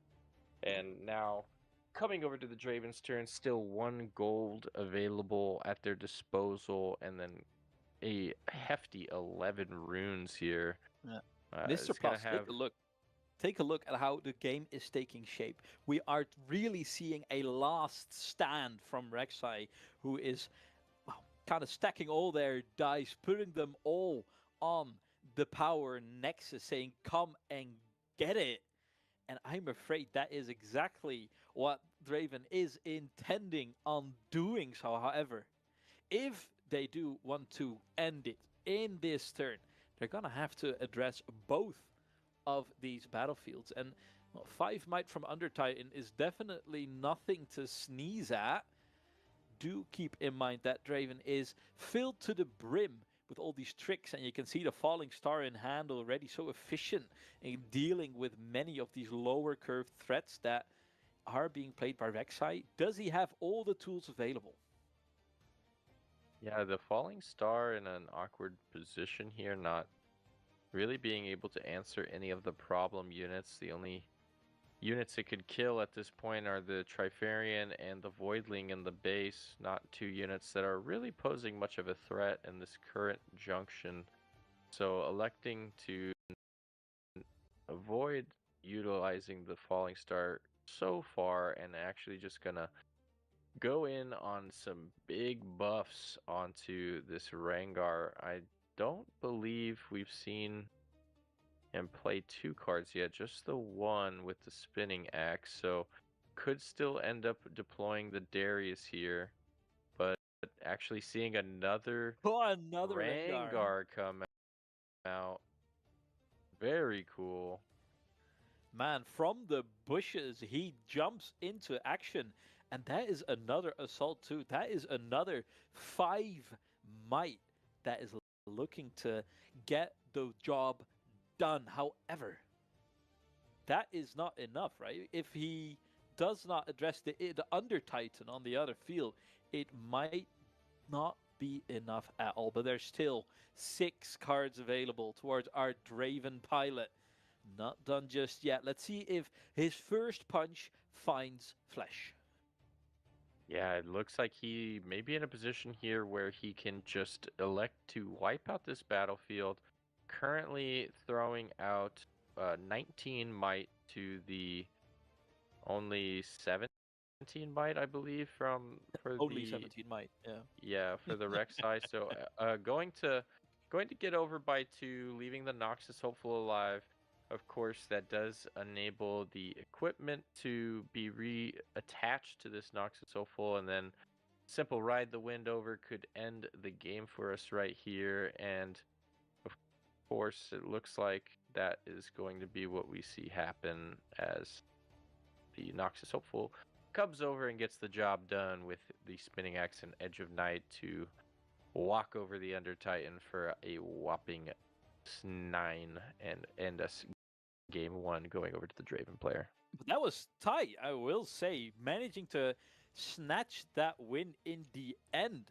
But it felt like Rek'Sai was pushing it to the very edge, not very close until the very, very end. And now, in my mind, to this Rek'Sai list, definitely could run into some similar pitfalls to the Miracle decks and what they're trying to do, as it seems a little bit similar in, I guess, premise, as we see the battlefields being displayed are, of course, the tried and true Obelisk of Power for the Draven in game 2, and then what look to be the arena's greatest to me for the Yeah. Rek'Sai. Making a run for it. And well, I can't blame him too much if you saw how that could have swung the potential in game number 1. We are getting ready to get started for round 5, game number 2. Draven sitting on match point in Shenzhen's Nationals. Can Rek'Sai right this ship or go down with it? We're going to find out just that as we are getting started in game number 2. Looking forward to this one, as we saw just how close the Rek'Sai was able to make that game 1. Now having the advantage of starting off on the play. Will this Rek'Sai be able to take it home this time? As thanks to the obelisk of power from the Draven player, we will get to see a turn 1 chosen champion Rek'Sai deploy should he want to do so, which it looks like. Oh, did you see what he have in hand? Did you see what he has in hand? Oh, it's perfect. You love to see it come in from the sideboard. Call the week. If this Draven plays the turn 1 Draven, he is in for a world of hurt. Yeah, this is definite feels bad. I know I've been in this feels great. predicament. Feel better. Yeah, feels great for you as the yellow player, I will admit. Oh, and it's going to cost him a might as well. Oh, yeah. It is disaster, man. Because even as you can conquer with the Rek'Sai, maybe even get out a throwaway unit so you are not impacted too much by this at all. Man, I can't wait. I can't wait. You can hear it from me. It is the tech that I love seeing, because punishing the super greedy obelisk of power plays is the way to claw yourself back into this game. Let's see what he can get done. Yeah, and an interesting to note too is that because of the lack of any red, the lack of any red runes here, the accelerate ability from the Rek'Sai is more often than not actually ever going to. In fact, I feel like it would almost never come into fruition unless, I guess, being utilized on a yellow unit. But for the most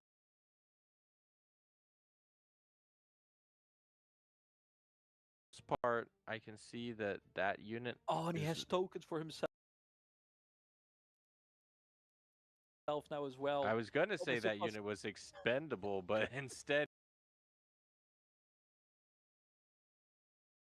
he's just going to go ahead and generate some recruits and use one of those instead.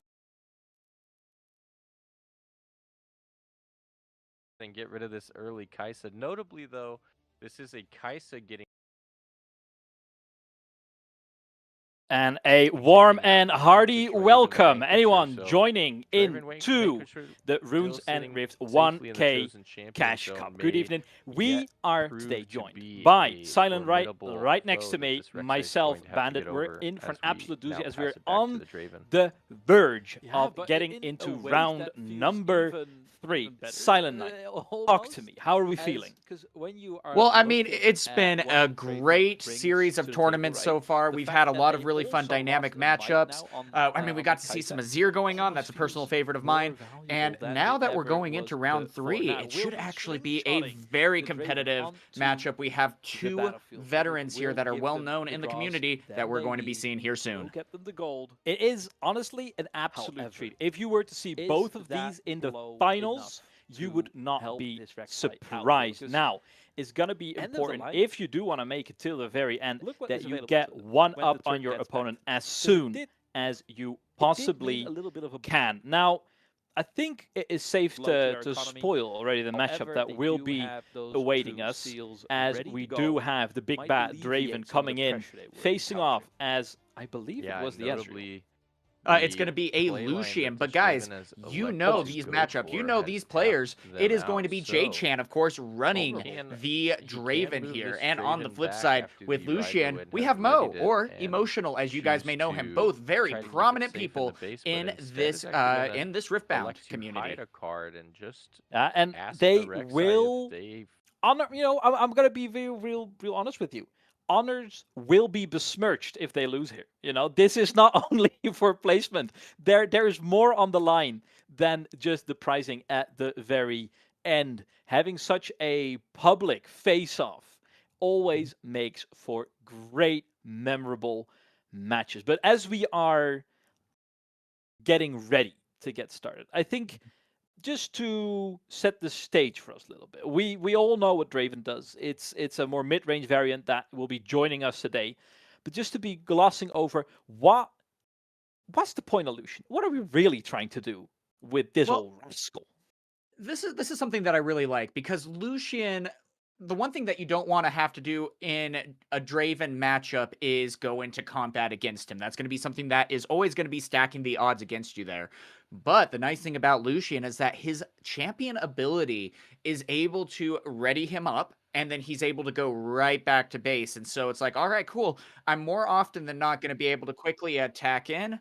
Or it looks like, actually, we might be seeing Mo on Aurelia, so we might have had an incorrect deck list submission. I guess we were both wrong. We were both wrong, but that's okay. It's still going to be really fun to see this kind of matchup, because, I mean, Aurelia can still be a very big challenge, especially with the deflect that Aurelia is able to maintain there. And with the recent defense that we've seen put up, Aurelia is really taking a shot for the crown as we are nearing the tail end of the Spiritforged set meta. And now that it has been officially proven that Aurelia can win it on the largest stage of all, is Aurelia the new favorite in this showdown? Or should Draven still have the upper hand? Walk me through it. Well, that's the biggest thing, is Aurelia always had a really good showing, but I think the hardest part where Aurelia can fall short is the consistency. When you're going against Draven, even if you get a bad hand with Draven, it's like, all right, cool, well, maybe 1 or 2 combat wins, maybe 1 or 2 stack decks, and I'm right back into this game. Whereas Aurelia, it's like, well, I haven't found my Stellacorn necessarily yet. I haven't found a lot of my card draw with, like, Discipline or my own stack deck. And so that's going to be the biggest thing. Aurelia does such a good job at making her units being able to be destroyed very difficult to be done. But at the same time, if you lose out on those resources, that card draw, if you sacrifice your runes too much, Draven can just take the advantage in that in-game and make it a very difficult match for you. To me, Aurelia is truly that high-end sports car that you do almost need a degree in to drive properly. With finesse, you need to listen to what the deck is telling you.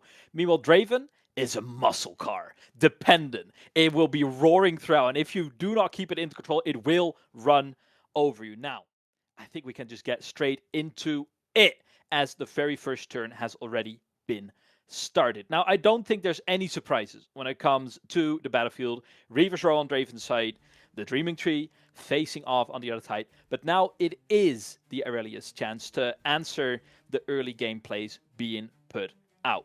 Walk me through it. What is the #1 priority for Aurelia in these early turns? Well, I gotta say, one of the biggest things is that J-Chan only starting with a stack deck is already something that you really want to see as an Aurelia player. No units on that turn 1.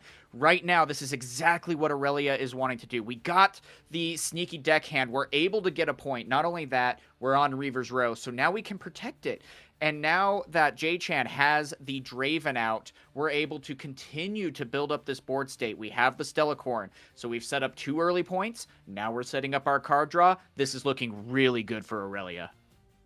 And I will say, a bit of a misfire in the engine of Draven, who is taking 2 full turns to develop a single Draven, has some catching up to do. Because in the meantime, we see more development coming out across the board, getting those draw engines set up, which are crucial for the Aurelia, who has this plethora of options available to her as long as she can get those cards flowing if you allow her to get in that position, it almost feels unfair, like she always has it.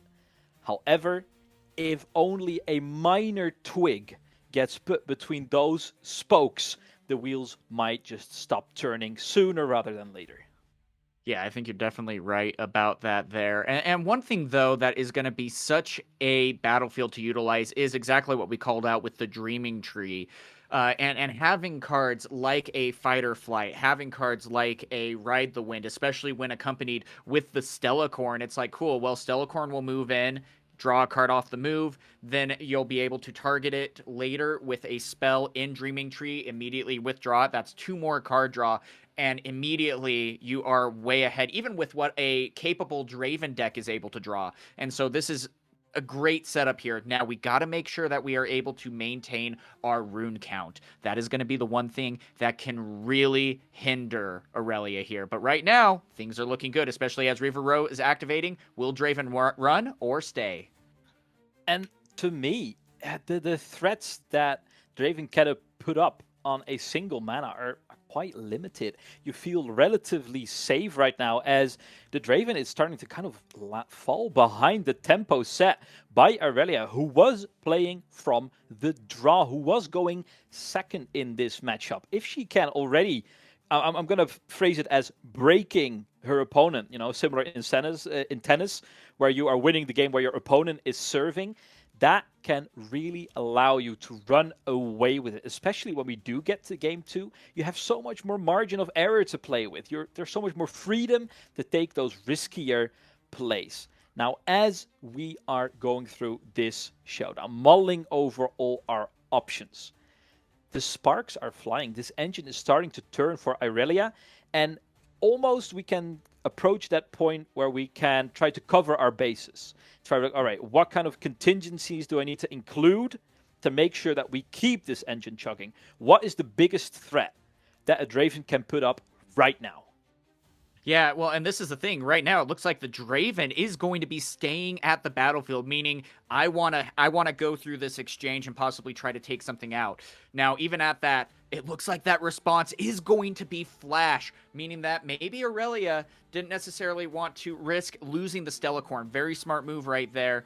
But even with that, now what is the sneaky deckhand going to be able to do to make up that loss of might? Right now, it is currently 2-6 because the Draven ability has been activated.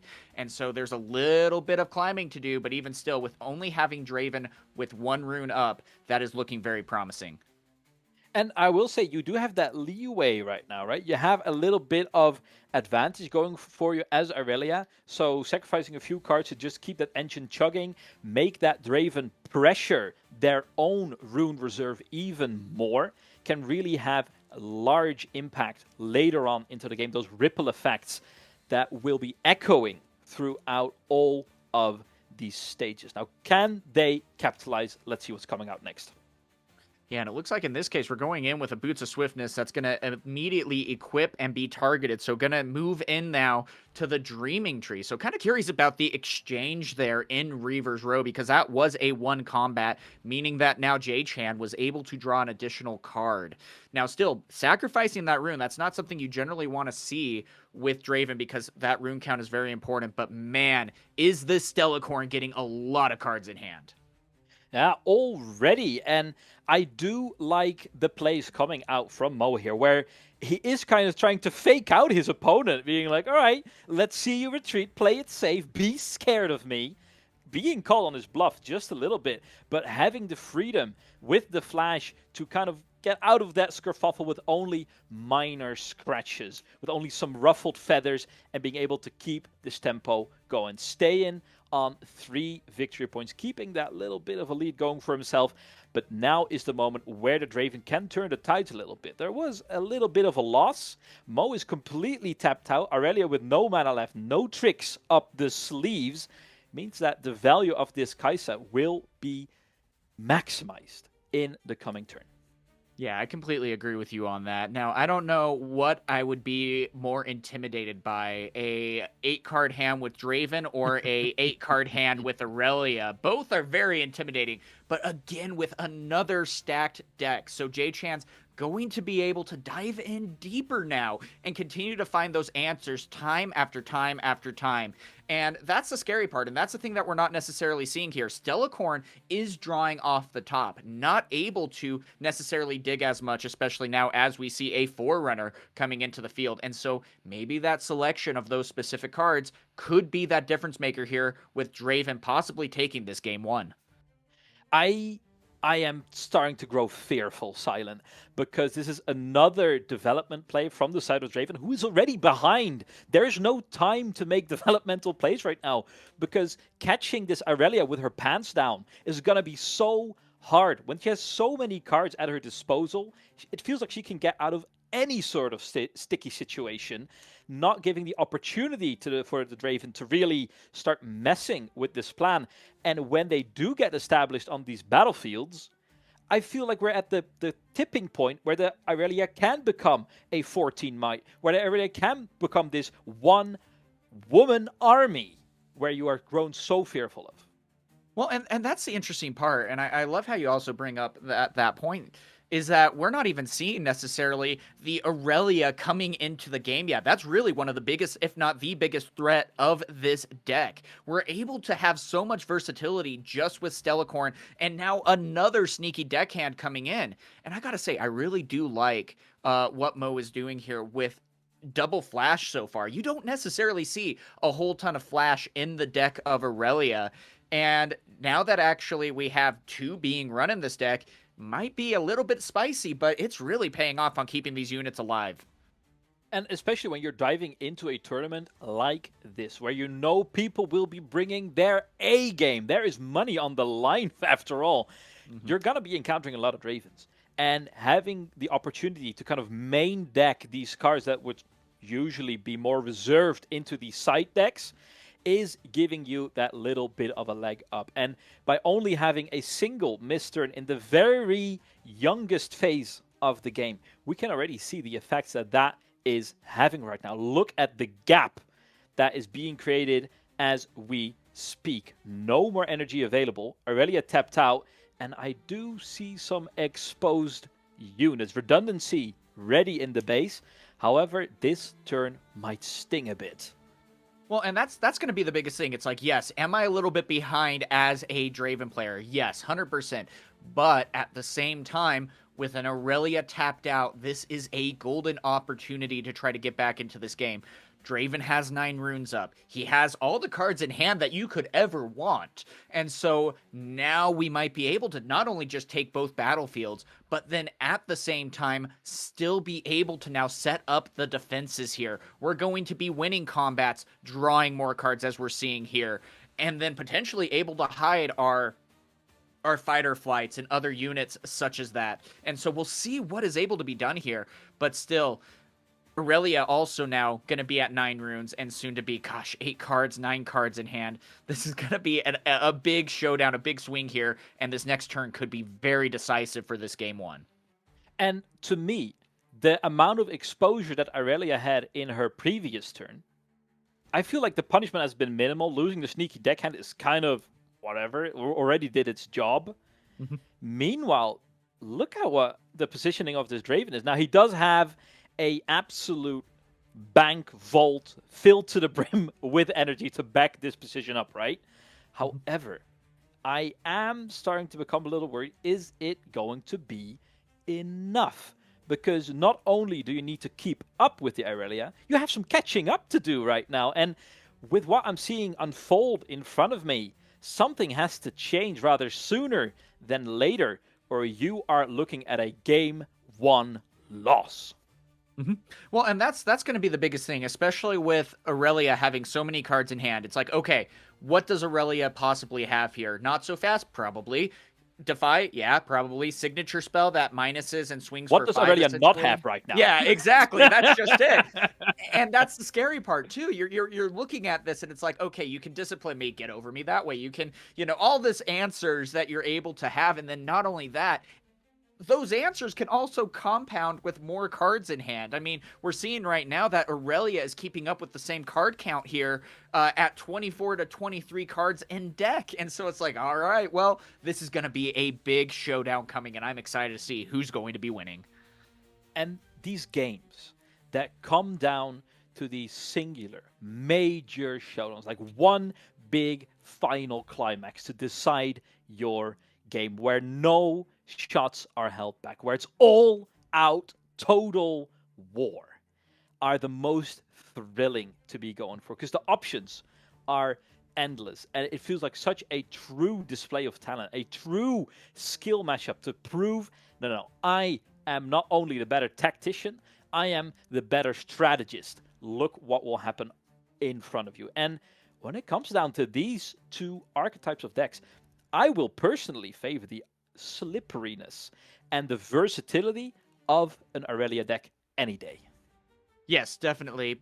And even with that, we're taking a look at two Titans facing off here. Like what we've said, J-Chan has won a lot of, or, you know, at least one, I know at least one for sure, but he's been in the top multiple times here with Runes and Rift. Emo, also, or Mo in particular, he also is a very good coach in this sphere of Riftbound as well. And so it's like, all right, both these guys are experts on the game on top of playing such powerful decks here. And so this is going to be just an epic showdown. And they're discussing a couple of things right now, which is why we're not necessarily seeing a whole lot on the board, but I cannot wait to see how this will resolve. To me, it is truly the silence before the storm. Because these next few turns will most likely be deciding the outcome of our very first game. Let's take a step back. Because despite the early success that we have seen come forth from this Aurelia, the Legend herself is not been played as of yet. What are the factors that you'll be taking into account when you're picking your moment to play the Aurelia, especially in the Draven matchup, where there are so many moving parts and so many traps to fall into? Yeah, and that's gonna be the hardest part too. And who has the answers better? You know, because you do have to worry about the spinning axe, the fighter flights, the rebukes on one side. Very powerful answers there. And then on top of that, you also have all that Aurelia is able to utilize too. So it's like, okay, well, how is this going to resolve? Both of us have the rune counts and things like that. Now, I think the big reason why Aurelia is still staying in the champion zone here is because we are not wanting to necessarily pay the 5 to try to get her out just yet. That all could change when we have 9 runes and we still can utilize 4 after the fact. But again, that dangerous part is then, what does my opponent do on the follow-up turn when I'm pretty much tapped out? I think you are approaching this in a very intelligent way, because, in my opinion, Aurelia is not a pioneer. She is not getting your dirty work done. She is the climax. She is the encore. She's the finale of your match. She needs that fist full of cards. She needs kind of the red carpet rolled out for her to be fully optimal and get that work done. So having an early game where you do get those 2 Stellacorn herders out, and, well, I mean, we saw what they did alone. Keeping up with the Draven in card draw is silly business, especially if you are considering that he might be playing an extra stack deck here. Yeah. No, exactly right about that. And that's going to be the biggest thing too. And I also feel like we're staying away from playing the Aurelia out because it is just such a powerful answer there. And when you play out Aurelia, you need to have those protections. We see a lot of times that we have a Zhonya's Hourglass. So if a unit dies, it's saved. Okay, cool. Aurelia can be saved here. Or a Guardian Angel, which also will be able to specifically stay on Aurelia and save her. Well, if we don't have those in hand, or we don't necessarily have the rune count to do both in a turn and still be able to score points without getting too far behind, well, then we need to play the smaller options. We need to play the Stellacorns and the sneaky deckhands to try to maintain that aggression. Otherwise, Draven just runs us over. And the point you brought up earlier about, I mean, Aurelia just being straight up 5 energy is even more impactful, because if you are also including the fact that you have to have some sort of insurance policy running on her life, that means that it's already 7, maybe 8 mana that you have to keep in reserve for a play where she is not even coming out the gate flying. Meanwhile, when you play Aurelia, you kind of want her to get those engines going, keep the impact going. And I like to see that distinction made today, where Mo is saying, all right, right now I need the tempo. I have a very opportunistic moment for myself here where I can get ahead of the Draven in points, in tempo, where I can force him to answer my plays, which is a very rare position to be in, being the second player. And he took the most of it, deviating from a maybe more traditional run out of this match and capitalizing on the stage laid out in front of him. Well, and I really like how you say that too, because when we are trying to better our own game, when we're trying to learn this game, if we, there's certain situations. If I was in this situation with J-Chan playing Aurelia, I would probably be playing it a lot different than what Mo is doing here.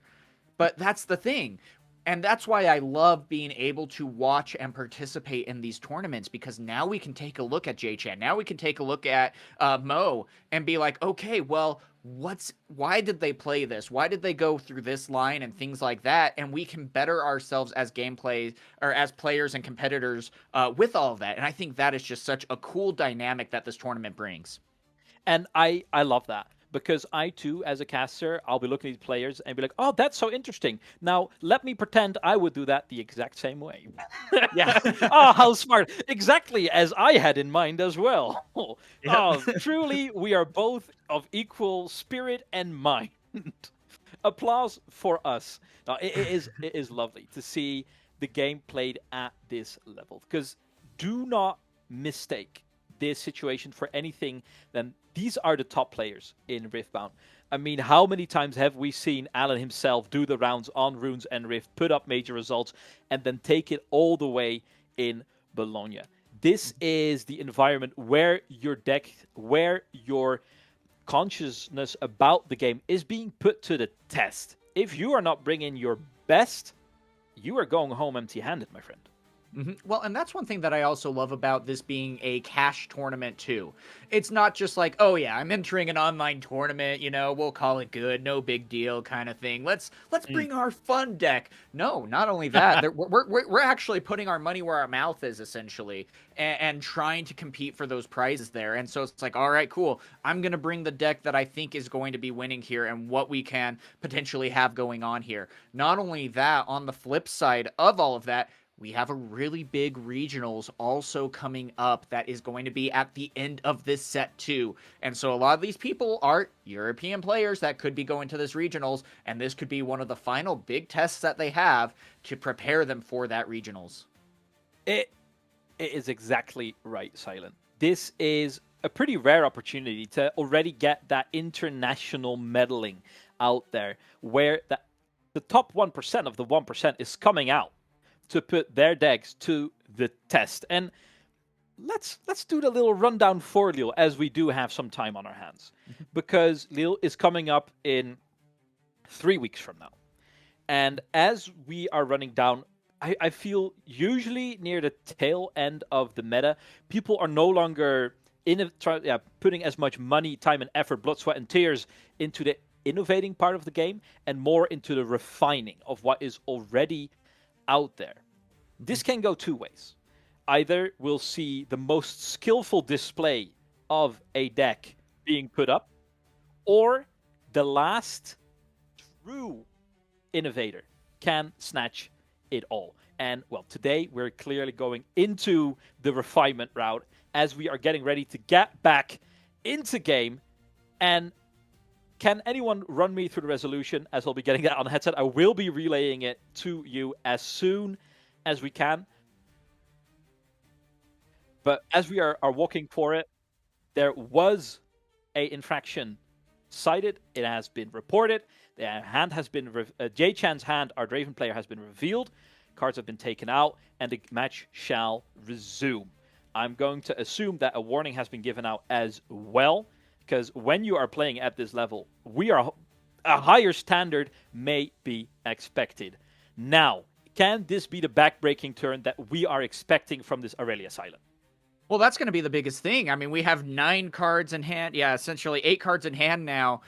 And you were able to give out all that information with the hand reveal. So this is a really big turn for Aurelia. You know exactly what answers Draven now has. Okay, cool. I have 9 runes to work with. I have now 9 cards in hand that J-Chan no longer has. And so this might be, you know, the turning point here in this matchup, and we'll see what ends up going on. But at the same time, this game 1 very well now could be going into Aurelia because of that ruling.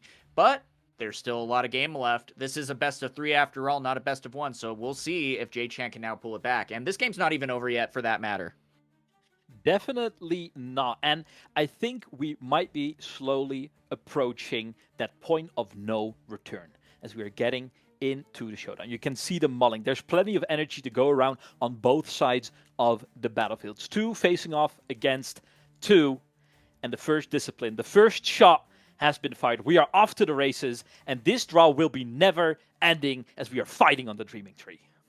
Yeah, and that's the best part too. It's like, all right, well, we're gonna get the answers that we need to be able to utilize this properly. Our Stellacorns were able to draw us 2 cards. Now Dreaming Tree with Discipline drew us another 2 cards, and we still have 7 runes that we are able to work with in this showdown. Now, of course, we do have to overcome the 10 might that is over on the Draven side as another discipline comes in. That's going to be another card draw. You're not going to be able to activate the Dreaming Tree this time, but still, now it's time. J-Chan, you have 4 runes up. What can we better do to now potentially not lose this very pivot, you know what I mean, showdown. Pivotal.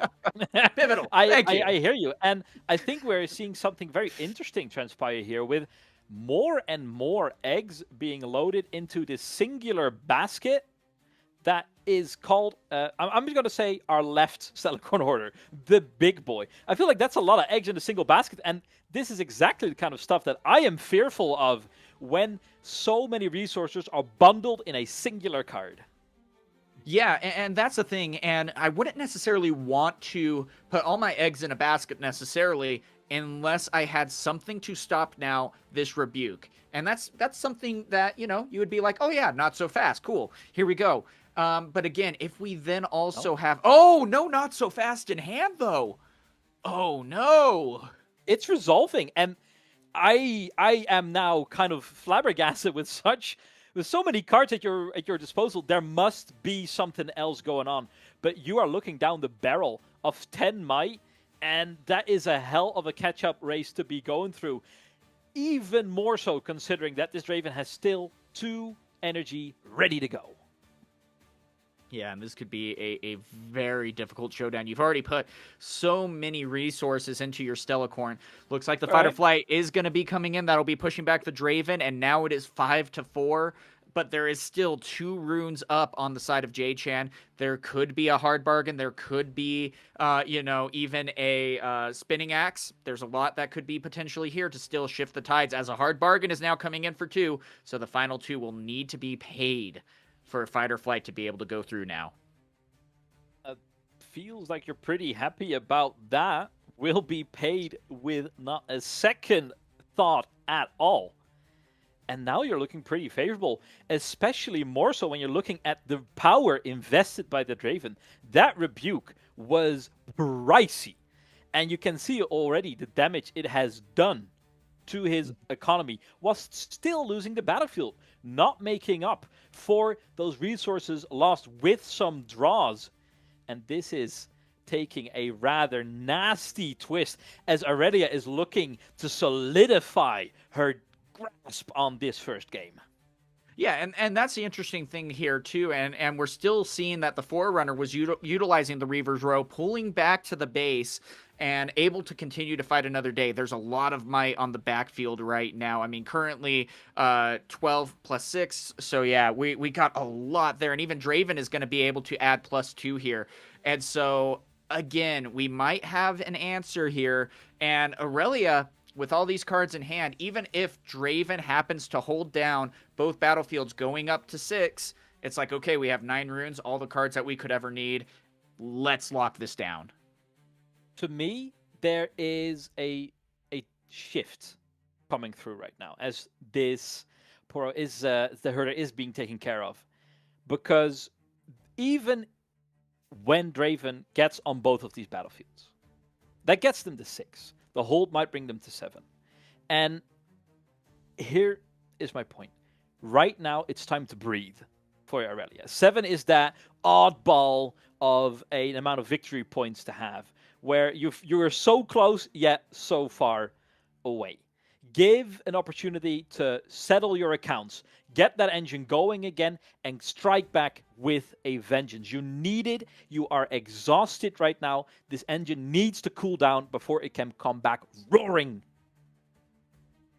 And this is going to be an interesting state to set up now because, J-Chan, he's going to be able to potentially utilize some answers here. Looks like another Noxus Hopeful. So all 3 now are out at this point. And then now an overzealous fan. And even through all that, still 2 runes up. So it could be a not so fast, could be another rebuke. But here we go with the Yasuo look what's coming happening. in.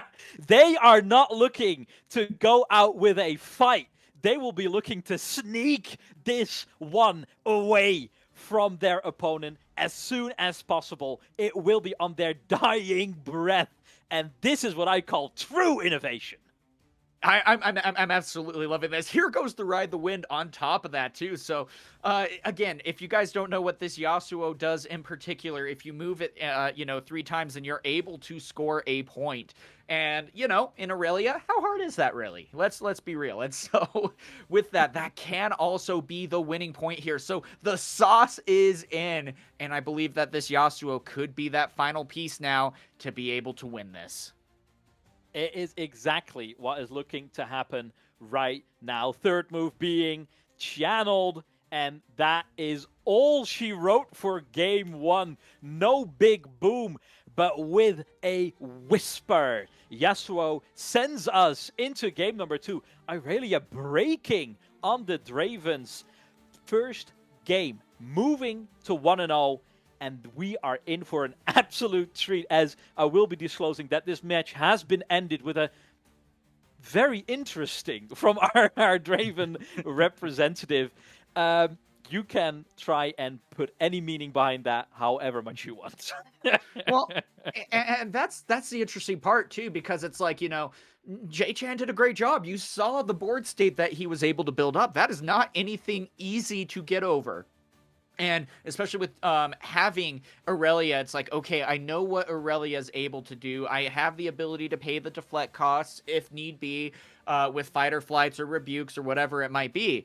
And then it's like, oh, wait, by the way, there's the Yasuo. That can be the kind of sauce that really throws off your opponent. And we've already seen some of that with Mo in particular. He has the flashes, 2 flashes in the main deck. That is not something you see in Aurelia very much. And then even on top of that, a Yasuo? And it ended up winning him the game. To me, that is the real twist. This is all main deck tech. This is what you're bringing to game 1. We say, oh yeah, I am comfortable running this into anyone who will be sitting in front of me. And to me, that is ballsy. That takes guts to sit down with the flashes and the Yasuo in your main deck saying, bring it, I am ready. Now, this is something that your opponent has to take into account when sitting in front of you. When going into game 2, you're going to have to consider, will he be subbing that out? Will it be left in? Do I need to account for this? It introduces so many more variables that will give your opponent's gear something to grind on. And that is what you truly need to kind of fool these top-level players, to really give them something to chew on. Well, and I like how you state that too, because one of the biggest things is TCGs are a mental game, plain and simple. And if you're able to start off and be like, all right, I took game 1 from you, and you saw a couple of unique cards that are not normally in the arsenal for the deck tech that you have prepared into, it's like, okay, well, what else do you possibly have? What else do I need to probably prepare for? What could be going on here? And that kind of doubt, that kind of trying to figure out the deck can be something to really shift the tide into your favor as well.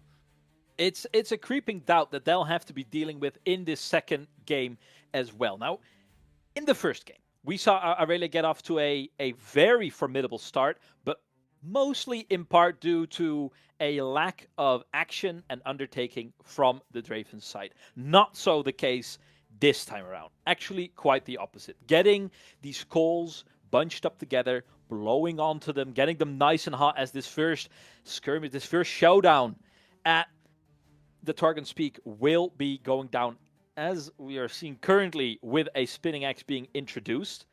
So can she make miracles happen twice? Well, and this is maybe a little bit of a difficult scenario here too, because it's like, all right, I'm playing out the spinning axe. I'm going up to 4, but I'm tapped out. I have 5 runes now that Aurelia has to face, and we see the Unguard coming in. So now, if anything, this is going to be a trade, and not only that, the spinning axe is also going to go away. So this is a trade, yeah, spinning axe is gone. And so it's like, all right, well, now, instead of at least giving a point, which is good, that was a good preventative act there with the Aurelia and stopping the point for Draven, but still, I hate having to lose that spinning axe there. And you also risked potentially having more answers with like a discipline or unguards or whatever else may be there. And this is kind of that situation which you end up with when Draven is allowed to set the pace of your game, when Draven is allowed to make tempo. This is what that looks like. You are so busy addressing the threats being put out by your opponent that you're sometimes falling behind a little faster than you'd like to. It's already 3 points, but the Draven is a little bit exposed. Has 2 energy available, but it will be a big investment to start rebuking so early on in the game, especially after losing that spinning axe already.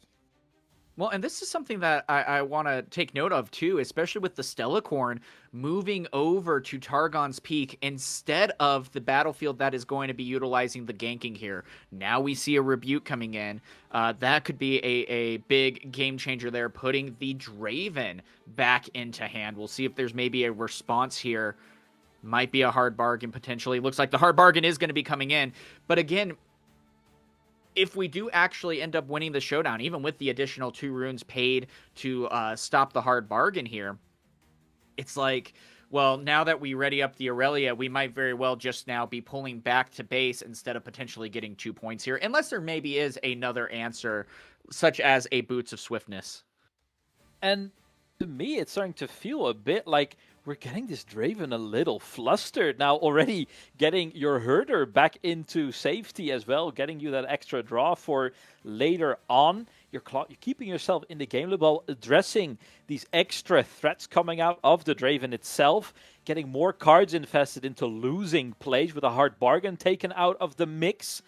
And to me, this is what getting back into the game looks like. It was costly. A Rebuke will always be very heavy on the cost, hurting on the wallet, but that is the kind of investments you do have to make if you want to claw yourself back. Yeah, and this is going to be interesting too. Now we have a hidden card on the Aurelia side. Not only that, because of Targon's Peak, we were able to also ready up 2 runes. And so this is the struggle though. Even with Stellacorn now being out though, we only have 3 cards, 2 on the flip side, Draven being at 6. This is the kind of tempo that can really start to make an impact. And you're seeing now Aurelia also having to expend additional power costs here. And now a devastating Falling Star coming in. If this goes through and destroys both these units, I don't know how you quite come back from that. Yeah, it is the last thing they can do is to get a final body out there. But this is really going to hurt. All that engine building that we have been investing in gets taken out of the equation with one fell swoop. On top of that, the Kai'Sa will be doing her thing even more so. And I feel like these last plays coming out are right the wind in answering will get you the 2 points to keep up a little bit. But that is, I mean, look at the damage done on these rune reserves. Well, and this is the biggest thing too, and one thing that you got to be so careful of, especially in your building of your decks, is that when you select battlefields, your opponent might be able to utilize it at the same, if not better than you at times. And so hey, guess what? My Kai'Sa now has ganking because I'm in this battlefield. Oh, by the way, now I'm over at Targon's Peak. Cool. I conquered, I drew a card, and I get to now ready 2 runes because of your battlefield. Thank you. I'm now at 5 points. And the way they are sitting there is kind of what intimidates me, because this Aurelia is not equipped to deal with the threats that a Draven and a Kai'Sa are in and of themselves. Nevertheless, they will be looking to bring the fight towards them. It is looking all right for now. And to me, it kind of feels like they're trying to bait out that rebuke or anything to really get that engine going. But they cannot afford a whole lot themselves. Yeah, it doesn't necessarily look like much is going to be able to be utilized here. You're essentially, especially with the stack deck going out, it's looking like, hey, that's going to be it. I'm trying to get additional answers for later in the game, and this is going to end in a trade. And so, again, very interesting choice right there. We're still able to play out units, but it's like we're just lagging behind. And if there's maybe even another Kai'Sa here or a way for Draven to be able to score 2 points, with even his own Ride the Wind to maybe ready him and go over to Targon's Peak again or something like that, then this could be a very quick end to the game. And even still, looks like we're trying to hold to 7 and then conquer with the Noxus Hopeful. And these trades, they're just all hitting Yeah. the same, Silent. The fact when you're trading in the early game and you're on the draw, that is kind of fine. We can manage that. But when you are trading in the late game, where your opponent is already miles ahead of you, it is keeping you down and it is keeping him up. It will simply not do. It won't get you back in the game. And that is the terror of a Draven in a game, because they can set that pace from turn number 1 and never lift their heel off your throat until the very, very end. Yeah, and you got to see how quick that gameplay was. It was like, all right, well, I kind of missed on my answers a little bit. We saw a little bit more of interesting deck tech there, also having the Treasure Hunter being in the deck as a 2-drop. So a few more units than what we're normally used to seeing with Aurelia, but that might have been maybe to the detriment, because when you're trading units for potential spells, it's like, all right, cool. Well, if I have a handful of units, I can't continue to get over the sheer might that Draven is able to dish out here. And so it's like, all right, here we go. But I really like this game 3 right here. We're seeing Arena's greatest coming in for Aurelia. Everyone's going to start with 1 point. And on top of that, Aurelia can start with Obelisk of Power. Yeah, and I think that is kind of the interesting part here. The fact that the Arena's favorite is coming out from early. To me, that feels like another twist and another kink in the cable. Is that something you have witnessed in your locals as well? Yeah, I definitely have, definitely seen that at times, and it can really add a difficulty into the game. Now, I gotta say, one thing that might be really helping out Aurelia here is going to be getting the gold production from the Treasure Hunter here too, because now we're able to utilize our legend ability without sacrificing our rune count, and this could be the difference here. Now, though, we have Aurelia coming out. There's no protections here, but if Aurelia can survive this turn, man, is this going to get interesting. Yeah, similar in the way that kind of playing your Draven so early on in the game can be a bit of a gamble. It's the exact same is true for Aurelia. And if it can manage to stick around, you are in a wonderful position. But that is 6 energy available, golds ready to go, an extra draw. And we have seen these stars hitting absolute arteries, the lifeblood of an Aurelia deck taken out in the blink of an eye. And right now, as an Aurelia, you are praying that the stars are not aligning. And you can only really close your eyes and hope that the turn comes back to you with your Aurelia still safe. Yeah, and that's going to be the big question here, because I feel like that if we are able to maintain that momentum, if we are able to save our Aurelia for the duration of this game, then we should be able to lock this down. We have the confidence of Arena's greatest to say, guess what? We're going to speed up this game because I believe I can have a better early game and mid game than you so that I can accelerate into that end game and potentially take the game right out from under you. But still, when you're going against Draven, anything is on the table. But we made it. We are home safe. We are untapping with our Aurelia safe and sound. Meanwhile, this Draven completely tapped out with the Draven sitting right under. The overzealous fans as some sort of an insurance policy, but this looks vulnerable to me. And when you are waking up with 7 energy in your bank account, you are looking to strike, and you are looking to strike hard. Yeah, and this is the dream for Aurelia. Now, not only that, if there's a way to be able to accurately deal with the overzealous fan and the Draven, but even on top of that, if maybe, I don't know the deck list in particular, but on top of being able to maybe have a charm in the deck, and you then take the Kai'Sa over and you devastate and completely destroy their entire board state, it's like, all right, well, what can you do now, Draven? And so this is a very pivotal.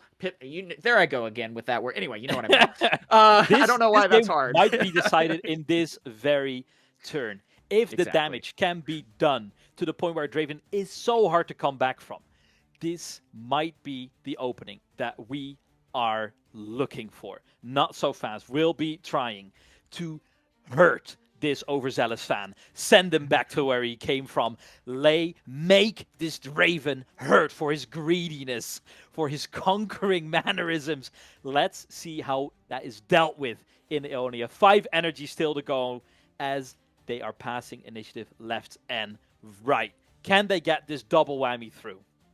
Yeah, and this is going to be, I mean, not so fast. We saw what happened when you didn't have that answer back in game 1. That was such a devastating blow. But here we go with the first Defiant Dance coming in. This is going to be a 5-might swing. And Aurelia can utilize that so well as the Draven is taken down. Now, what else can Aurelia do to continue to build up we might not be done. Big victory? Yeah, we might not be done. That's the biggest thing. There's still energy left for the charms. There is still so much more pain to be distributed towards the Draven. And let me remind you about the pedigree of play that we are sitting on right now. There is more than just the placement in the tournament on the line. This is also partially about showing to everyone out there that you are better than the person sitting in front of you, especially when they are such public figures, when there is that bit of personal vendetta on the line, and we're not even in set 4 yet. No, not at all. And so, again, though, with the 2 runes up, it's like, okay, we're up by 2 points. We still have a couple of runes up. Do we want to somehow get Aurelia safe, or do we want to try to keep them out? Especially with a Kai'Sa, this could be something very difficult, but it looks like a card's going to be hidden, and then we will see what Draven is able to answer here. But that was a very big turn. No charms, unfortunately. That would have been maybe the nail in the coffin, but still, this is a great look right now for Aurelia.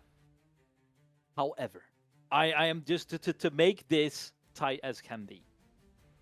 The door is open. As of right now, there is 2 energy left.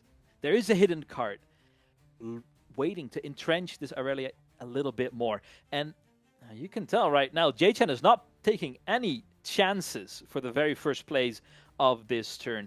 Might want to win a few combats, draw a few extra cards, see if that might increase the odds. Because despite the devastation that Aurelia has wreaked upon the Draven, it is all out there. Only 4 runes left in the reserve. Only 2 cards in hand. What a contrast what we saw in the very first game, where she was rolling in it, where she could have her pick of the litter. Not so much the case now. If this does not stick, it might have been all for nothing. Well, and I think that you bring up a very valid point there. The card disparity. You're seeing on J-Chan's side, hey, here's 8 cards. And when Aurelia only has those 2-3 cards in hand, you just feel so locked in, because it's like, well, your answers are so limited here, but this could be a very big spell card if it's coming out. Nope. Instead, a Mind Splitter is coming in and making Aurelia's hand that much smaller. Oh, and these are some sort of gems that we are hitting. Just the pure information of what is hiding in there, knowing that you have to deal with a Defy right now, is so valuable.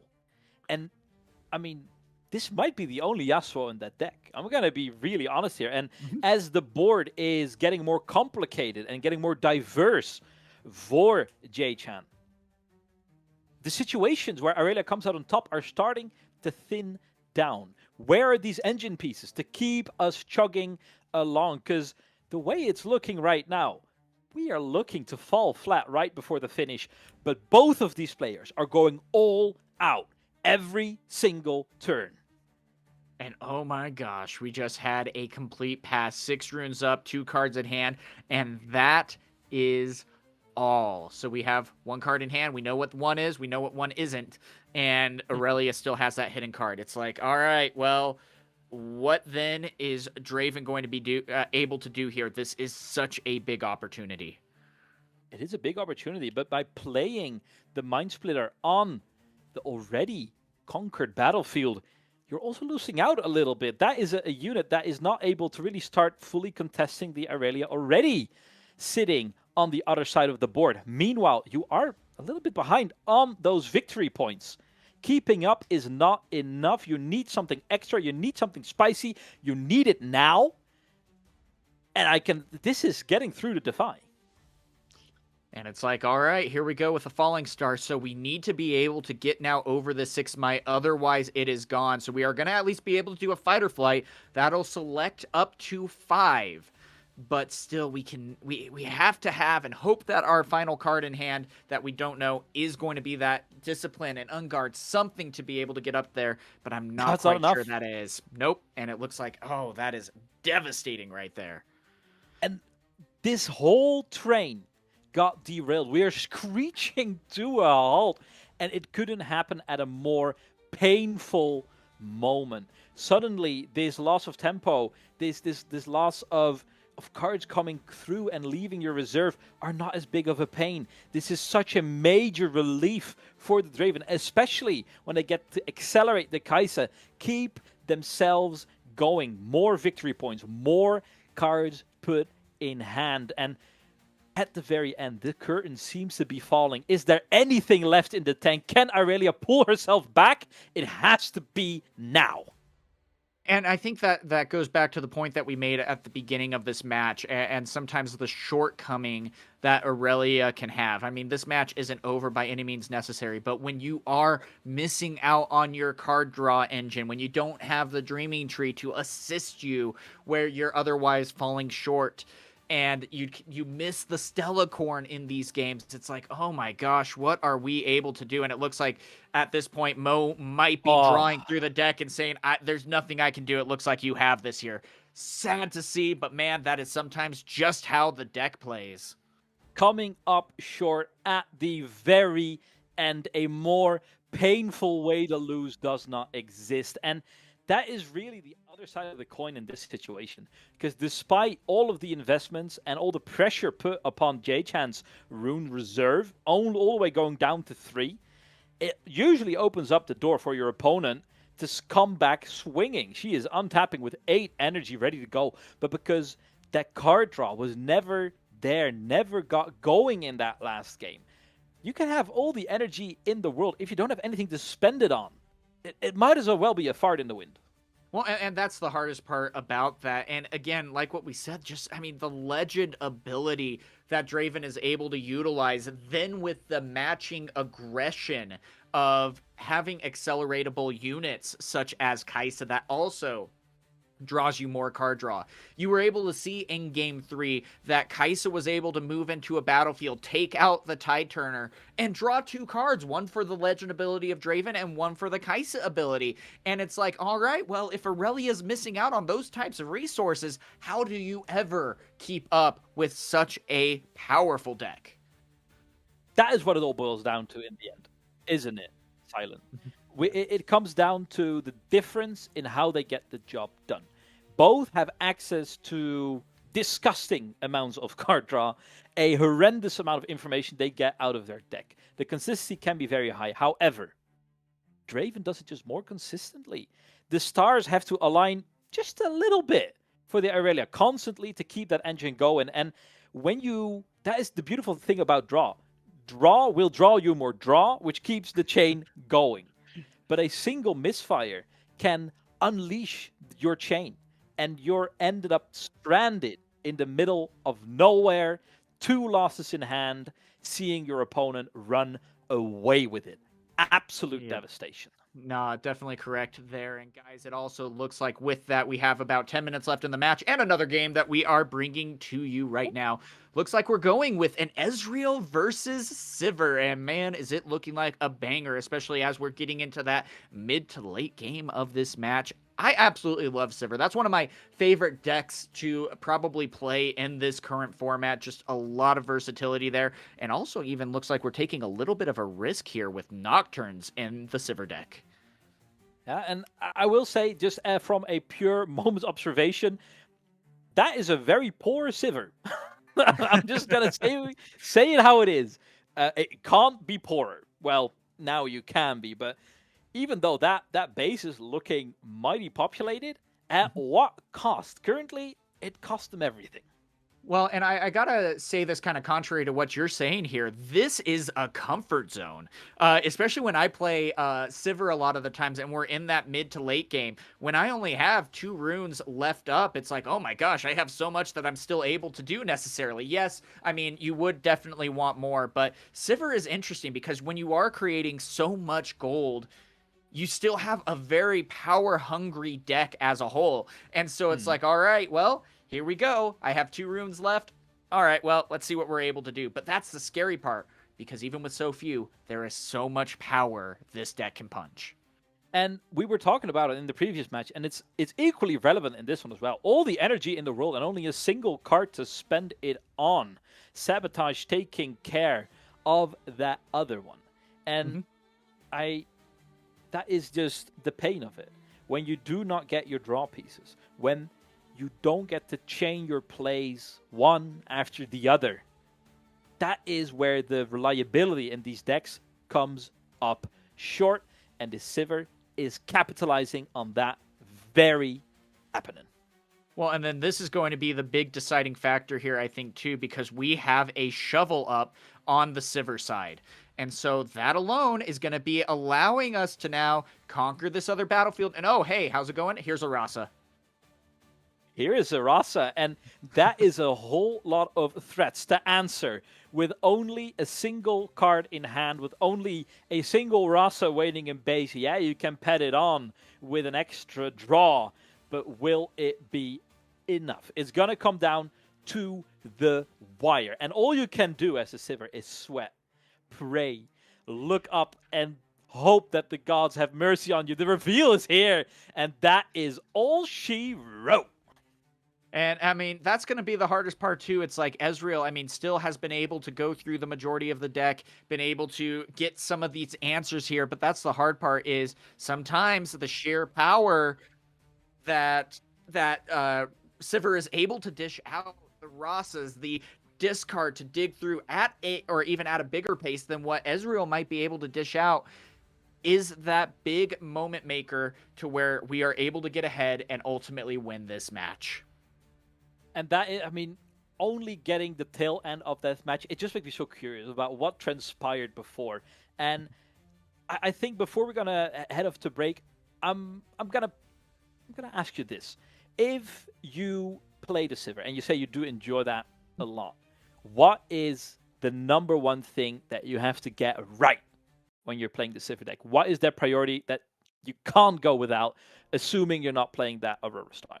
Yep, exactly. You got to get rid of 10 cards. That's going to be the biggest thing. The difference between like a Miracle Draven and a Sivir is that we don't have like those battering rams that we're able to utilize in that early game. So in that case, all right, I got to discard as many cards as I can so that the Rasas can start coming out. So I can start really chasing you with this momentum, with this might that I am able to dish out.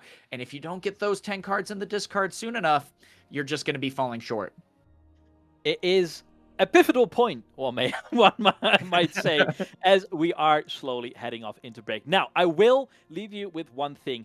If you could help me out and maybe tip the scales a little bit. Let us know what kind of what heroes, what legends you want to see in our next round. We can take into account, see if we can serve our audience the most succulent meal we can. Right now, we'll be heading off the break, and when we get back, we will be starting off round number 4. Don't go anywhere.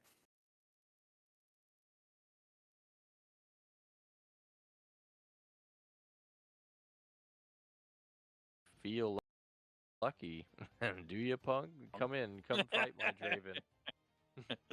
Yeah, only looking to fill a single coffin in this little shootout situation here. Now, the only thing I'm missing is cigarillos and ponchos, and then we have everything set for him. Now, All right, here's the don't Cold of blame Week the off the top. Here it comes. Ready? Cold of Week off the top. Oh, Double do it. Void Rush.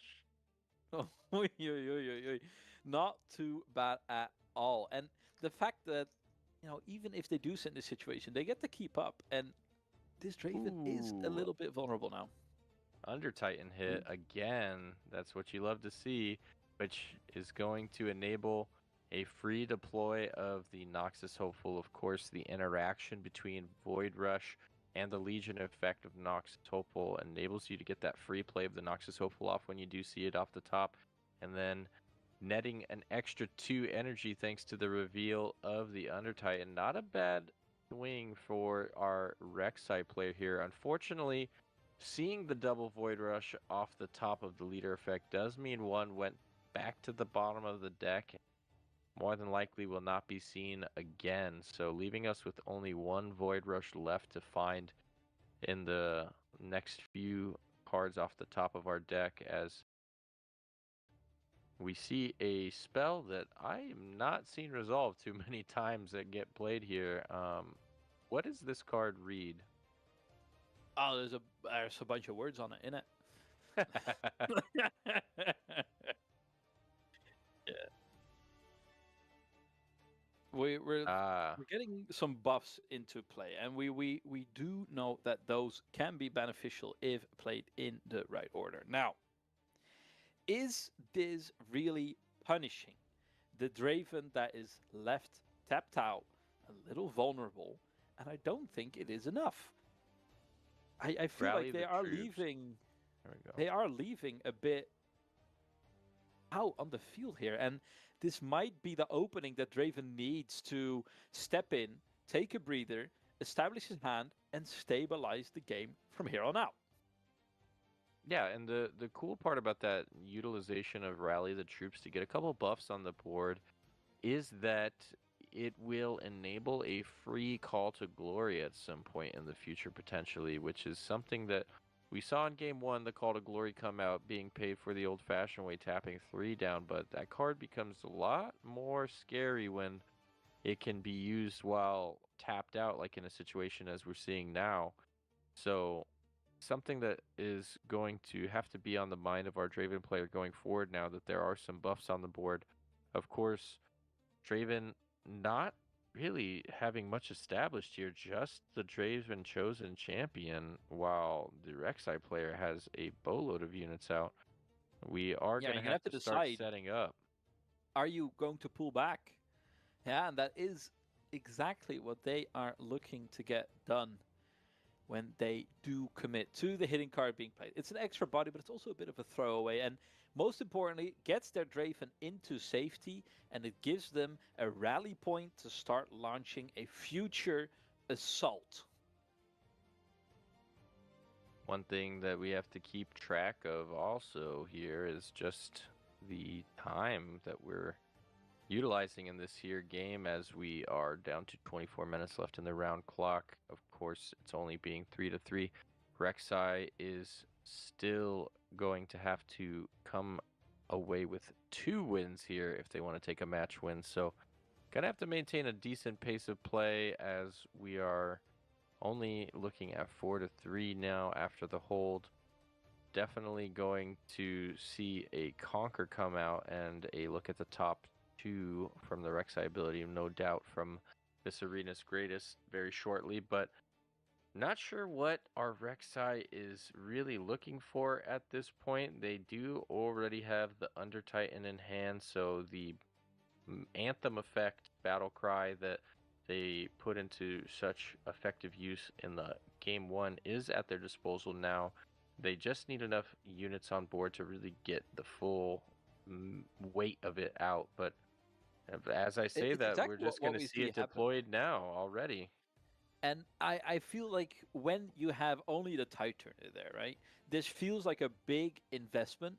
I think it's more important to get just the big body of the Under Titan out rather than the buffs are rather necessary. It will be very helpful though, because when you look at the Draven side of the board, there's 4 energy ready.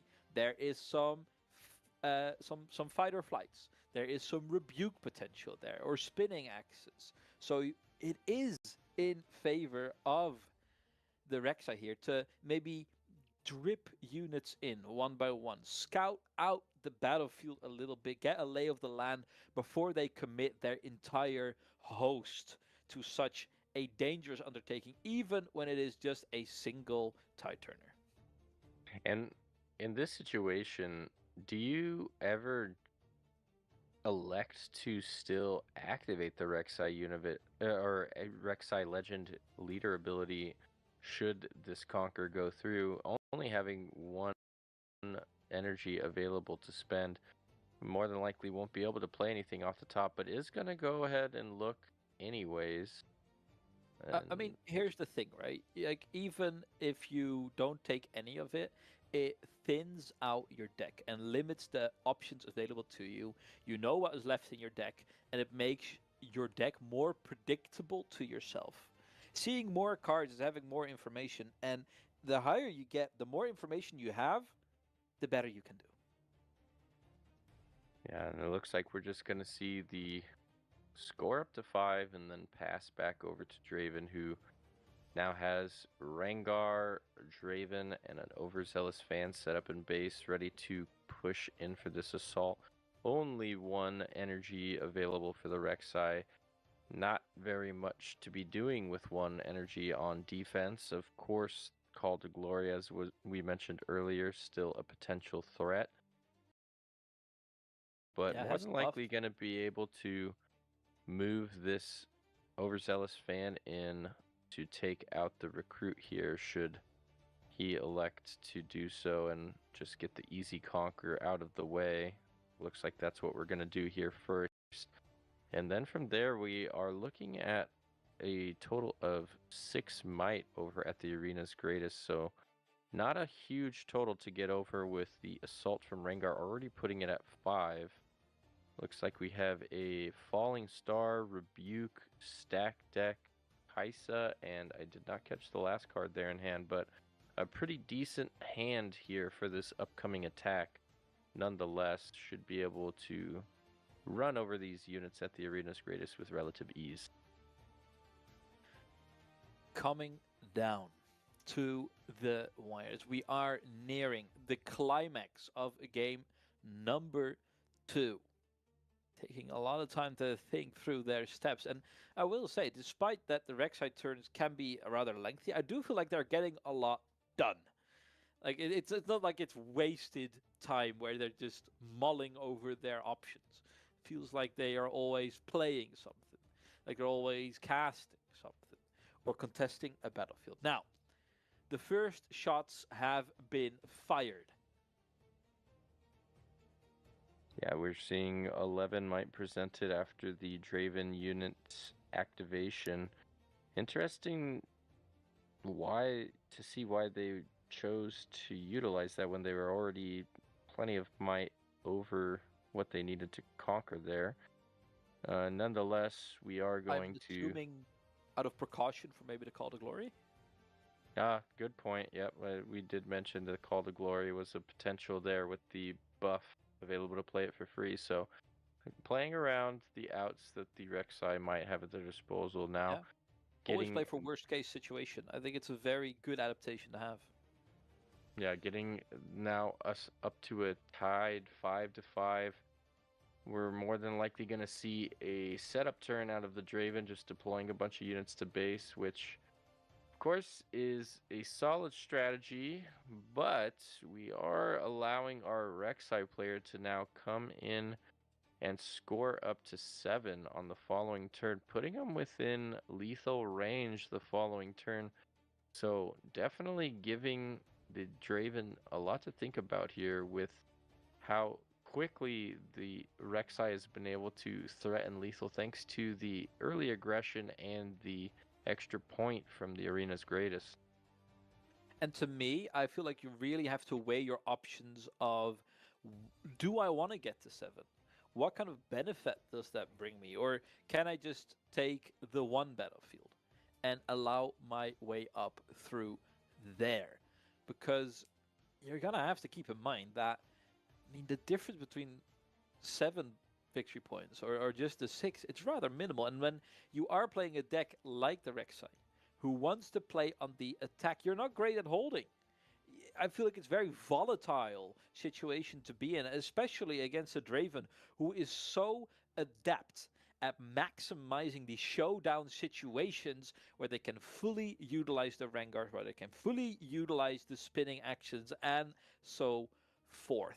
Meanwhile, when you are the one who is bringing down the herd up to 6 points, looking to score your 8th, you feel more in control. But it is giving a minor opening towards the Draven. Yeah, we were a little bit lost in the sauce here going over the match. Kind of glossed over the what seems to be a judge ruling or judge call that kind of messed up the Draven's turn a little bit there, because the Kai'Sa was not deployed after all, instead just having 2 runes up now on defense. And looks like that is going to result in what you were mentioning prior, is just a conquer to 6 and then probably hold everything back in base, because we do have another Under Titan in hand. So probably just going to set up as many units in base now as they can, and then next turn throw out the Under Titan to try to go for game. But very peculiar. I'm not entirely sure what we missed there. A little bit of an oversight on our part to not see why that reversal happened and what caused the judge to make the Draven player take back the Well, when we Kai'Sa get play. clarification on that, we'll share it with you ASAP. Until that moment, this Rek'Sai is looking to equal out the score and maybe even contend for the series win. Now, looks like hearing from chat real quick that it was actually the Noxus Hopeful being deployed without the Legion effect. I think I've fallen victim to something similar. You know, you're just so used to playing Noxus Hopeful out for that 2 energy. Sometimes you get ahead of yourself and you slam it down thinking it's 2, but oh wait, you hadn't activated Legion yet, and now you're being forced to pay the full 4 for it, and all of a sudden your entire turn math is thrown off. So good catch by the judge there to not allow that Noxus Hopeful to get through for only 2 energy. A little bit of a order lull mix-up. Probably could have sequenced a little bit better to not have that happen. But I have to go back and watch to be 100% sure. But regardless, we are where we are now, 7 points to 5. A decent setup base for the Rek'Sai. Only 2 units on board for Draven. Looking like a very good spot for our Rek'Sai player, but I must once again mention the fact that we are ticking down that round timer rather quickly as we're approaching only 14 minutes left. So gonna be quite a mission to get a 3rd game done in such a small amount of time. But nevertheless, we are seeing the Draven come in and offering a trade, it looks like, but then the Blood Rush is going to come out repeated in order to make quick work of the enemy Noxus Hopeful, netting us a draw. But it's only to stem the bleeding, because look how occupied that base of the Rek'Sai is, and we know what is hiding in the shadows. So it's really kind of going through what seems to be the inevitable. We do see some answers ready. Fight or flight, locked and loaded. How much can the Draven still get done this turn, because if he can't shift that last battlefield, it's already over. So he has to get that done. And he needs to get it done with minimal investment. Yeah, he doesn't. The ironic thing here is that he has the rebuke in hand, but he does not want to rebuke Under Titan. That will just spell his doom.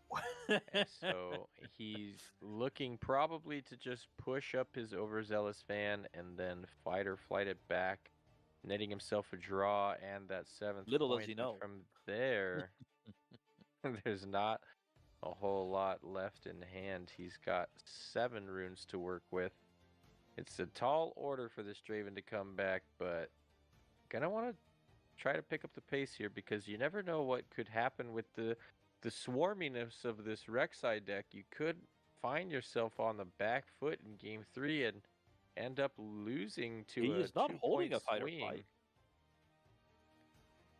Oh, it's just a mana. It's just a mana. He did Oh, he elect is to going to rebuke rebuke it. Oh, that seems like a death sentence. I tend to agree. It seems like, I mean, if we And- didn't and- already know that there was another one in hand, as I thought that there was, I mean, this definitely ensures the ability to come in really big next turn and end the game. And we are certain that this Draven player is literate, right? I should hope. Hey, you never so. know, It's you never kind know, of- you know, It's kind of maybe. important to playing card games. There are pretty pictures on them, you know. There's Yeah. plenty for those who learn by hearsay, so to speak. All right, Falling Star coming out to stem the bleeding just a little more. But is it a band-aid on a gushing wound, or is it actually enough to turn the Dane back in its favor? We'll be digging a little deeper, but only with 2 energy left. It is looking like a Another mighty Faf. tall order. Looks like another Faf picked up off of that stack deck. Probably just going to hide the 2 copies of Faf that they have here, and hope that having 3 fighter flights is going to be enough to stop this, which it very well might be. This could be an actual highway robbery we're witnessing, as the Draven player could end up running away with this off the back of just sheer redundancy of fighter flight hidden at both battlefields, plus the 3rd copy in hand, and not to mention the overzealous fan being another Faf on a body. Let's see what happens here for the Rek'Sai player. I'm gonna need something in forms of hard removal here. Hopefully maybe another copy of that Cold a Week that we saw earlier. Not sure that the Under Titan's enough to do it. 3 units on board, 3 fighter flights at the ready is a recipe for disaster for our Rek'Sai player. What seemed like the match was all shored up might end up being going the other way. So here is a line that you have to keep your eyes on. So Under Titan will be coming out, but with the Conquer trigger of the Rek'Sai, if he gets the Conquer trigger, who knows what might be laying on top? Might be that other hidden blade, and being able to disperse of a battlefield just like that might just be enough. Looking forward, that will be getting rid of 1. Will the recruit be allowed to stay on? No. Second one being put out. But that does leave us with 1. Wow, I'm really at a loss for words at this point, as I can't believe that the Draven player was able to muster this.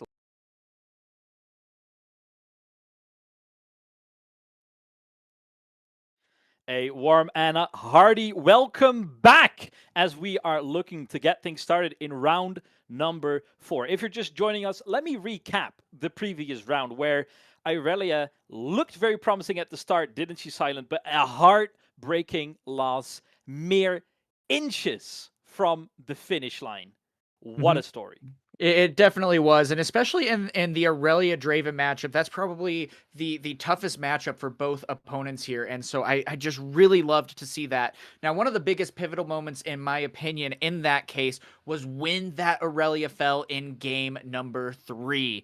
Man, when that was removed and you saw the lack of card draw there, it was like, all right, what can you do to be able to come back from that, especially with how many answers J-Chan was able to have in his own hand.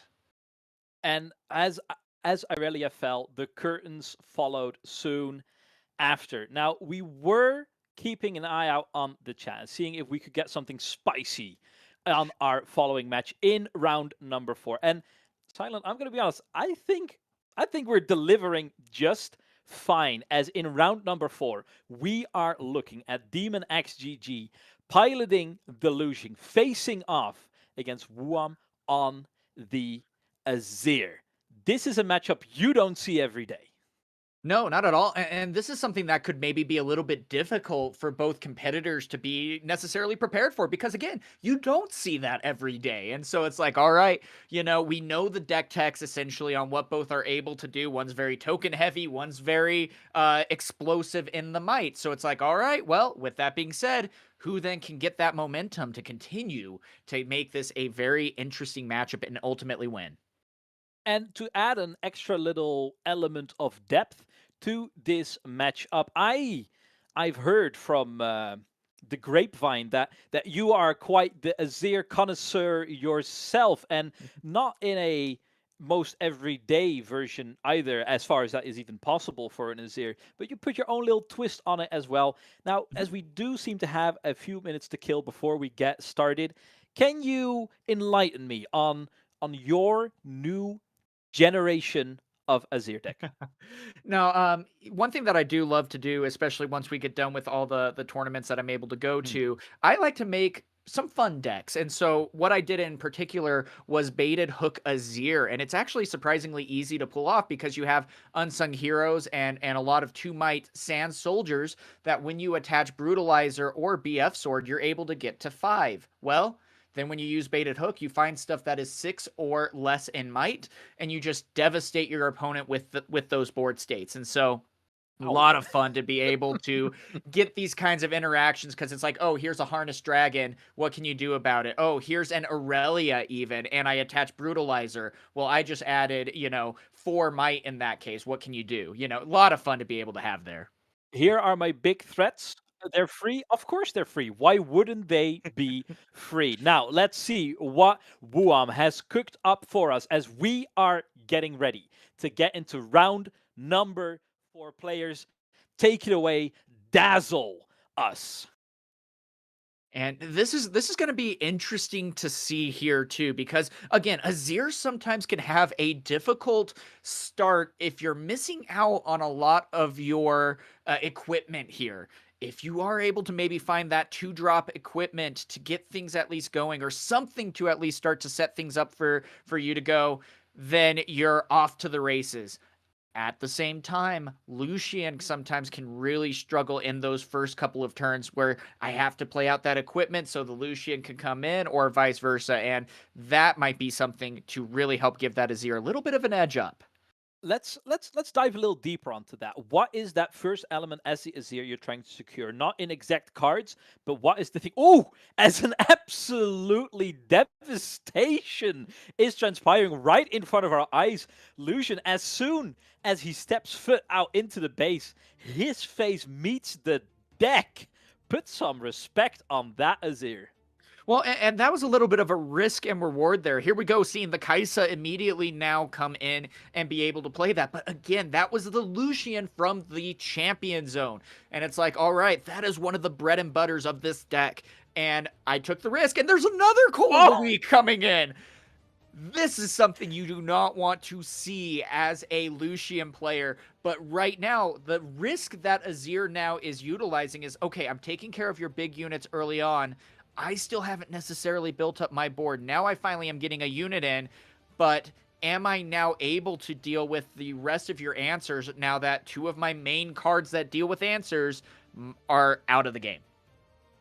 is a tricky situation to be in, and it has done notable damage, especially to that Rune Reserve. It's something we'll keep pointing out every single game because of the impact that it has, especially those early power costs can really hurt so much. I mean, just do the math with me. 2 power in the first 2 turns. When you're talking about 3-4 turns down the line, you will definitely reach that.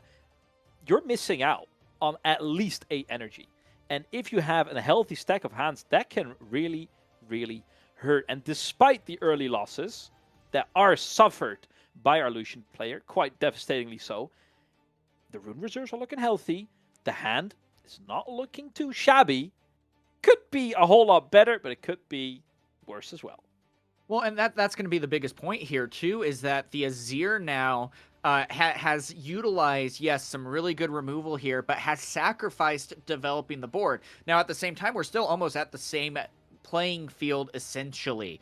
But having now 2 first mates that are able to come in and now going up 2-1, if you're not necessarily going to be able to deal with these units, and they can keep stacking up equipment, units, and things along those lines, then you might be finding yourself, playing from behind for the duration of this game. And that can be something to make it very difficult for Azir to lock down this game 1. And this is what I like about these more go-wide strategies. Because as the bases and battlefields are starting to swarm, as Piercing Light is trying to settle the score, even out the playing field just that little bit, there are cards still available, right? He still has the energy to at least threaten some sort of interaction, some sort of blockage or insurance policy to get himself onto the battlefield. No, exactly right there. Now, this also can be where Azir starts to really struggle. We see 2 equipment out. We do have a Rise. That can be a saving factor here. But the only way that you are able to create Sand Soldiers is when you play an equipment. If you don't, then sorry, your equipment is sitting there empty-handed, and there's just nothing that you can do at that point. And they do seem to be putting to dust time and time again. And yeah, they are expendable, but only up to a certain point. And despite all the blows that this Lucian has been taking, it feels like Azir never truly capitalized on the gaps left by his removal. Looking to turn that tide right now. See if he can navigate the ebb and flow of war as his Lucian is tapped out, will be trading, and will be establishing some proper presence onto the board. Well, and this was a bit of a risk. The last thing that you want is for your opponent to use the Trinity Force to be able to gain 2 points on the hold. That is gonna be devastating, and that would be also putting a point differential instead of 5-2, 6-2. That is a huge gap at that point, especially when you are threatening game. At this point, at least with 5 points, now if anything happened to hold, we're only gonna be going up to 7 instead of threatening game here. So little bit of breathing room, giving Azir a little bit of a chance, but again, he had just sacrificed his champion, and that can be a big deciding factor in this game 1. And he is looking to pounce as quickly as he can to get that Kai'Sa accelerated onto a battlefield. We'll be tapping out, getting the Trinity Force equipped. And, I mean, this is the wombo combo that you are looking for. It's coming out a teeny tiny little bit late, but better late than never, as they are getting it to stick. However, quite exposed. A Cold Week will not do it, but a Azir is trickier than it looks like. We'll be addressing the problems one by one, and that is quite of a toss-up. Which one would you have picked here, Silent? The Trinity Force or the Spear? Yeah, the thing is 100% would be taking the Trinity Force. The Sphere, or sorry, this Skyfall is still a very, very powerful card in and of itself, but still, looks like that is still going to be the pass at that point. So unfortunately, no Arise there. I think that was going to be the last-ditch effort, being able to ready 2 units and hope that you are able to take down both. But unfortunately, that was not found, and game number 1 goes to the best of Lucian of Vegas. And that is what it does to you. Even 2 big blows to the body are not enough to get it done. He laughs at your culling of the week. And as quickly as the soldiers rise, they fall back down to the dirt. And this is an interesting wrinkle because I do believe our Lucian will be starting once again. Yeah, and that's going to be another risk there because it's like, well, unless I'm able to potentially get out said units and try to build up my Sand Soldier army, I'm just in trouble. And here's the tricky part too. Now we are going into side decking. What can Lucian now side in to counter all the equipment that is out there? And it's like, all right, cool. Exactly. Yeah. It is the Azir going off first. That is just me messing with you guys now. Though, because I was trying to think, do you really want to deny that turn 1 Draven? Is that something you fear so much that you want to negate it in your own way, so to speak? Not the case here. Azir will be starting like you would usually expect.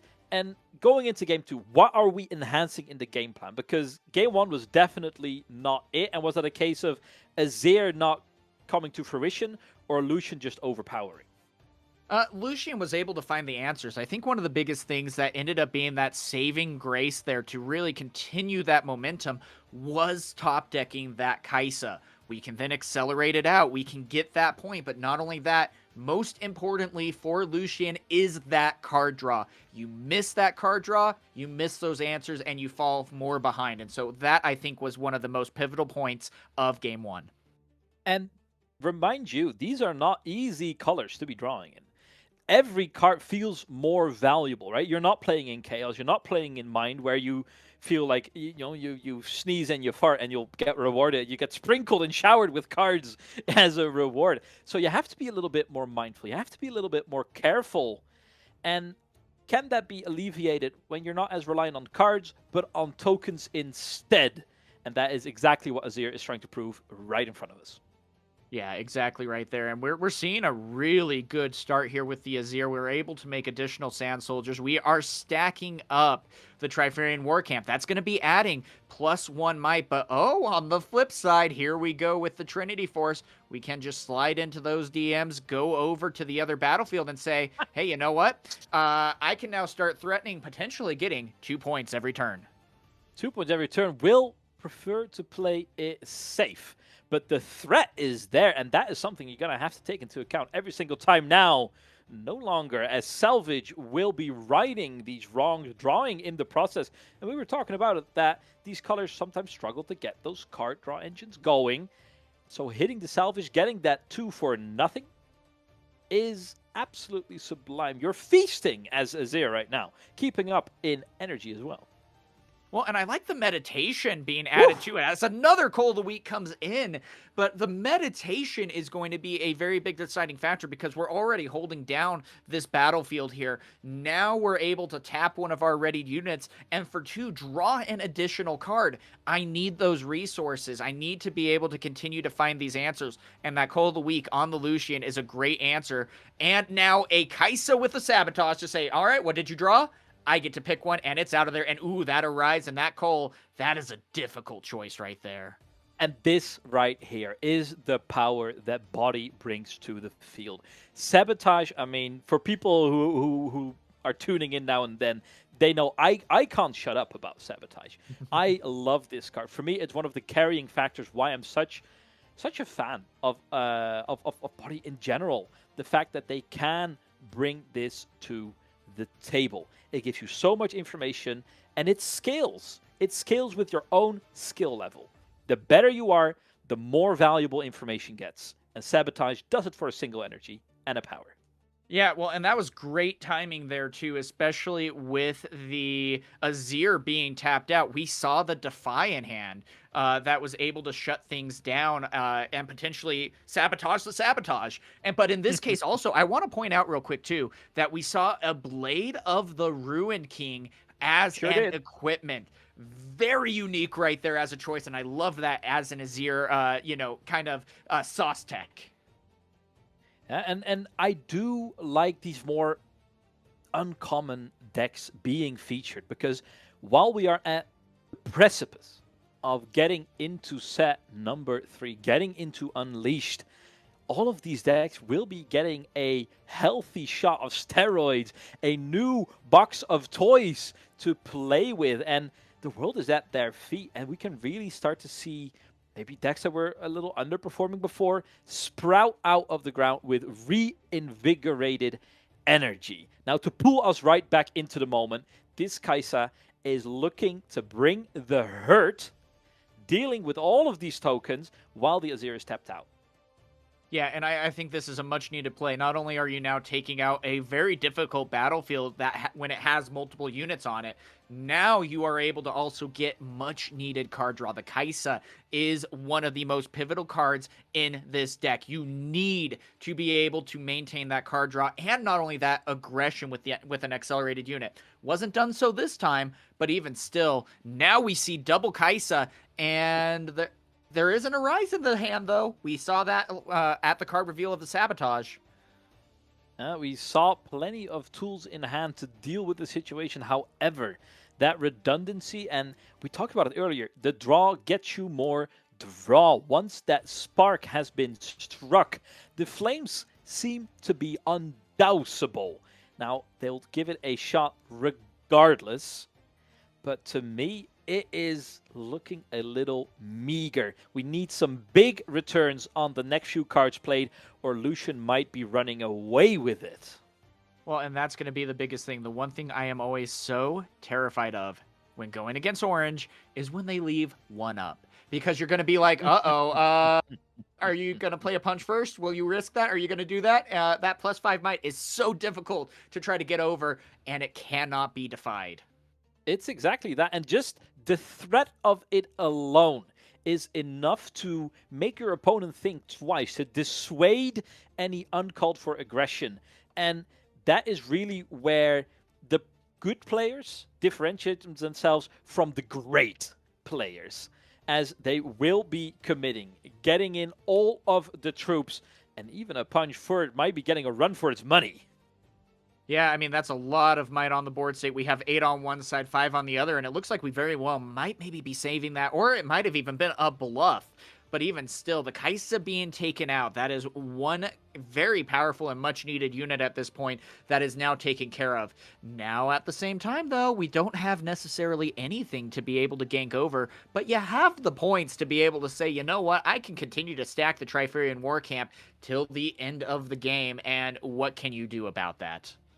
It is the positioning as well, because the threat of a punch first might also make it so that your opponent is over-indexing on a play, that they're over-investing just to be safe, right? If you do not leave that one energy up, they might just be saying, all right, my token can deal with it, and I'll be sitting on the other one. That means they're sitting on 6. So it's all these minor little, this attention to detail of, I know how you will be thinking about what my options are. That can be the difference maker. And now they'll have to worry no longer, as they'll be getting full information unless it gets defied. And that's exactly what is transpiring. Yeah, and I mean, again, you might be very happy just to get rid of it, because there might be a better spell. I mean, we have the, I can't remember if the Lucian signature spell is a 2 power. I think it is only a 1. So there might be some answer. It's one power. Yeah, so it's like, well, if we have the ability then to use Relentless Pursuit and potentially try to get more points going, or, you know, things along those lines, and it gets defied, well, that can be even more of a devastating game ender than what we might necessarily have here. So very interesting. Here are some of these extra puzzle pieces finding their way to the board, because do not sleep on the Lucian. In a perfect world, a Lucian can gather himself 4 victory points if the stars align and all the dominoes topple in the right way. These turns can be explosive. So the fact that some of these pieces are assembling themselves onto the board should make you worried. Meanwhile, the Azir cannot win this turn. Holding to 6 will maybe be going up to 7, but will be stopped there. So there's still a fighting chance, though the chances are getting slimmer for our Lucian pilot.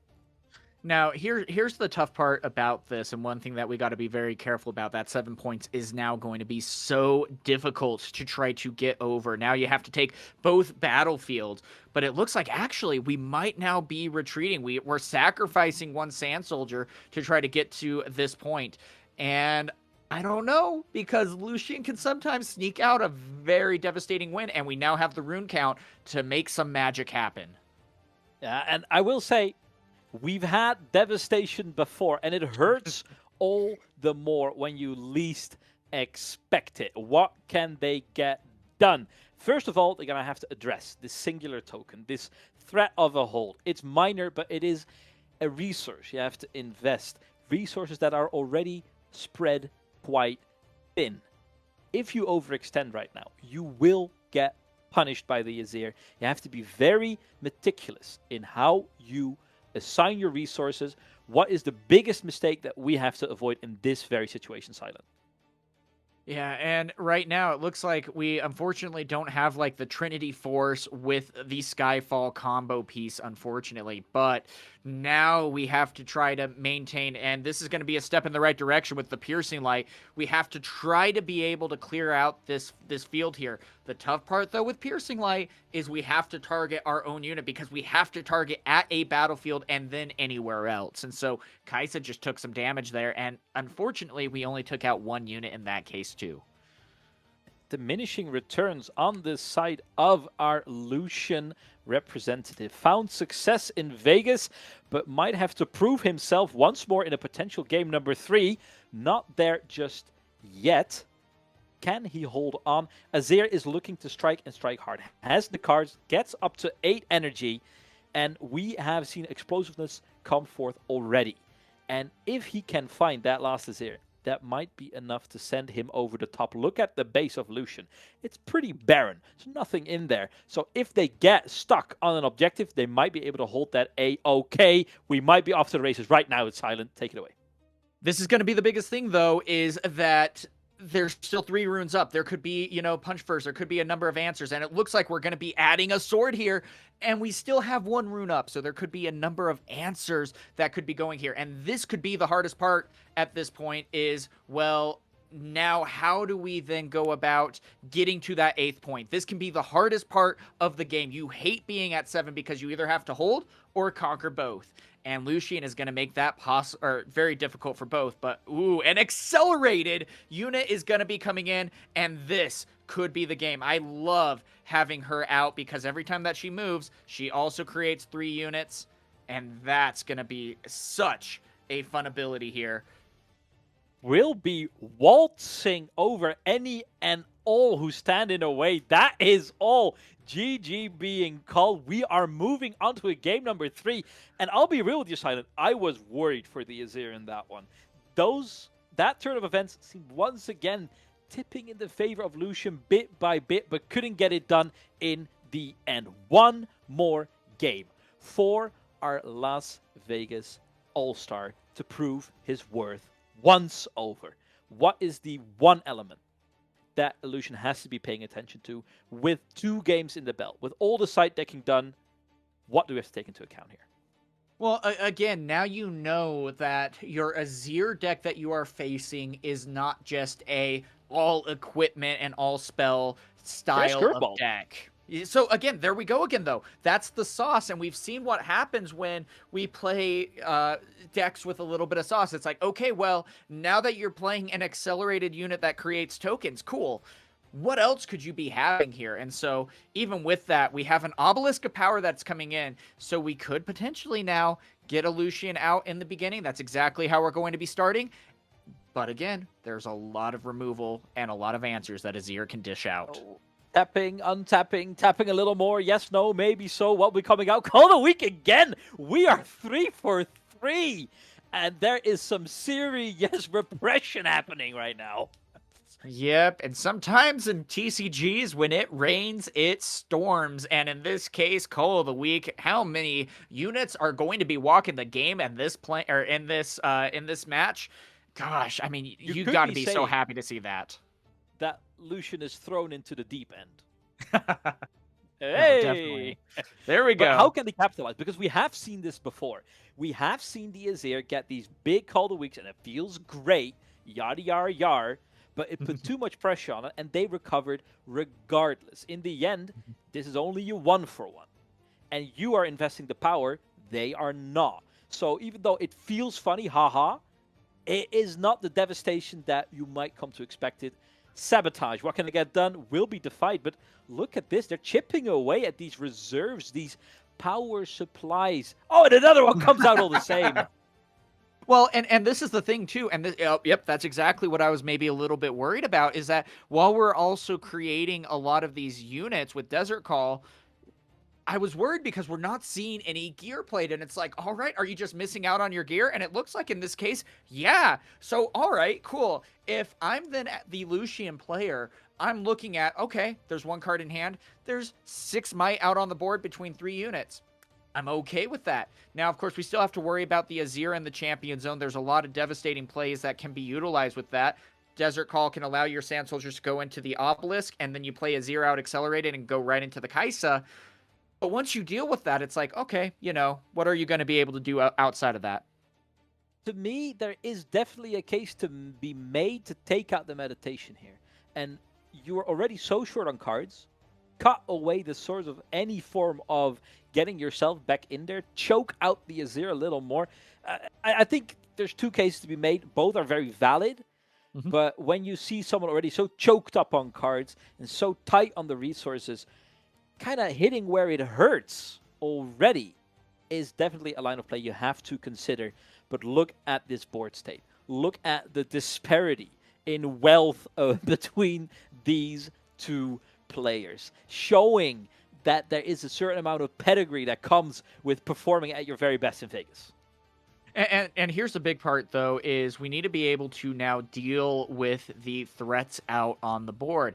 And again, it's like, all right, a Piercing Light would have been huge at this point because you'd be able to take out 2 units, essentially. That could be big. But now we're also seeing a 4-point deficit and a double top deck of gear. Not only gear, though, Brutalizer. That is going to be adding +3 every time that it is equipped. So if we can continue to steal these equipment here, now we see the meditation. The cards are going to be drawn, and this is a step in the right direction.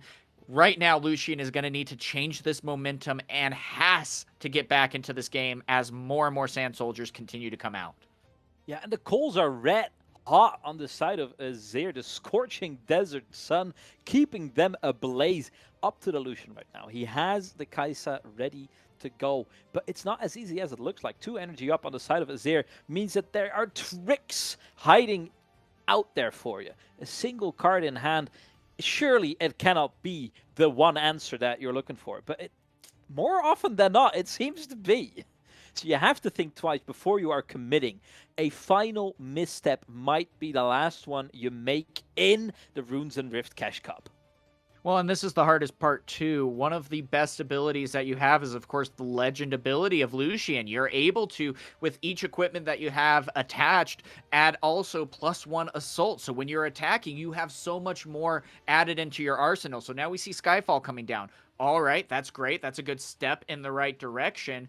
And we're going to be adding +3 to this attack. Ooh. So Kai'Sa being at 7 could be a big step. And it looks like there is not going to be any type of response. So some much needed relief there, as well as the card draw coming off of Kai'Sa.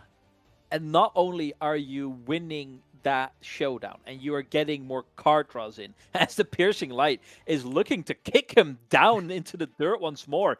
But it gives you information about what is left in Wuam's hand, and the fact that they are not committing anything whilst they have the energy up for it should tell you that there's not a combat trick looking to turn the tides on that one. And that is definitely something that a player of Damon's pedigree will be taking note of. But unfortunately, unfortunately, depending on what side of history you're on at this point, the Arise was found. And that's going to mean that 2 Sand Soldiers are able to also equip in and ready up. And then with a tapped out Lucian, you could then go in and boom, just like that, take both battlefields, go up to 7 and say, what can you accelerate out against me? That was the top deck that was needed right there. Threading the needle by Azir, who played 2 very difficult games beforehand, looking to become winner once more in this match. Damon, it's all or nothing. What do you have cooking? You got plenty of cards. There is a path to victory, but it has to come out quick. And once again, even though the trap wasn't sprung in the previous turn, 2 energies in a combination of order and mind. Calm, my bad. Is something you cannot be trifled with. You're going to have to go over options soon, and we might see GG call here. Can they put up a last stand, or will they wave the white flag? Well, and the nice part is, at least in both battlefields, you don't have as much might as it looks. Yes, with the double brutalizer, those only give you the +3 the turn that they are equipped. So on one battlefield, we only have 4. And then on the flip side, I think we also have 3, if not 4. I can't remember if that equipment also adds a +1. But even still, it's like you have essentially 4 on each battlefield. Doesn't seem like a lot, but when you don't have any units out there and you've already extended 2 of your acceleratable units, it's like, all right, well, unless I have a first mate and something, what am I able to do? You're hoping for like a first mate, a unit, and potentially a piercing light. And unfortunately, we've already seen a lot of that from Lucian.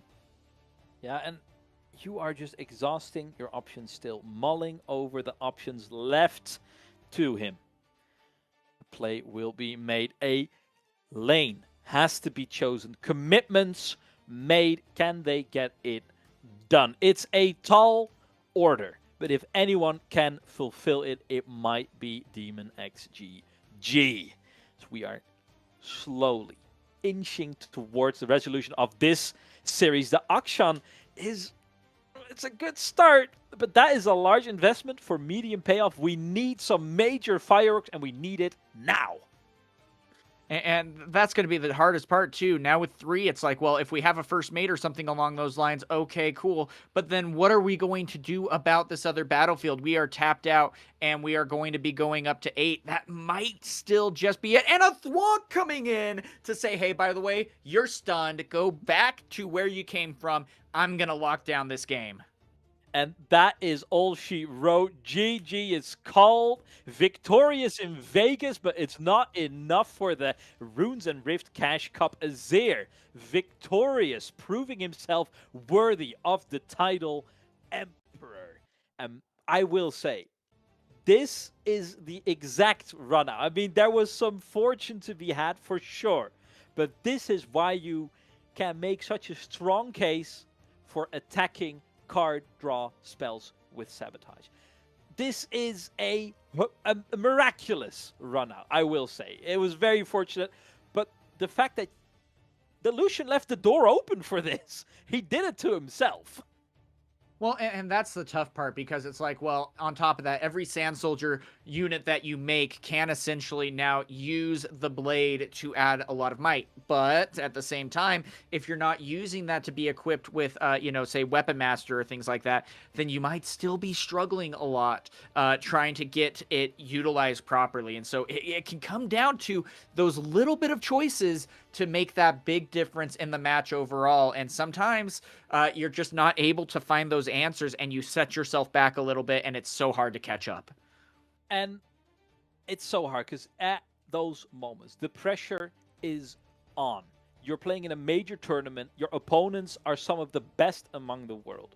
You are caught between a rock and a hard place, and then you are pushed to the absolute limit. That is how you show that you have what it takes to be a champion. Now, with this game behind us, we are moving on to our backup game. Let's see what is in store for us, as we might be jumping into, oh my god, absolute carnage. Silent, what is going through your head? I mean, this is a matchup that I absolutely love. There's people in my playtest group that run Ornn. I love to see this. I think he is a slept-on deck, but going against Aurelia, I mean, you look at what is over on that side. You see the card draw, you see the answers. this is going to be such a fun game, and I'm glad that we're able to cast this one with you all. It is a thrill, and I'm going to just play open cards with y'all. I'm an Ornn hater. It is. I have been sold, and I feel scammed more than ever. Sasuke was selling me on this when Spiritforged being revealed. Oh, it's going to be so exciting. Oh, but the results are amazing. And I think for like at least 10 games straight, I was rooting for it. I wanted to succeed. I've never been more disappointed in my life. No, and I could definitely see the argument for that, because sometimes it just feels like you are playing an uphill battle for the entire match. And even in this case, going against such a formidable deck as Aurelia that is able to utilize your color so much better with the answers here. But still, if you are able to find the right puzzle pieces, you can really take your game against the best of decks. Now, that's the tough part. If you miss out on those puzzle pieces, you are going to be struggling each and every match. Each and every match. And we were talking about these tipping points for decks where they amass crucial cards, where they have that point of no return where they almost feel undominable. And where's that tipping point for the Ornn? Is that...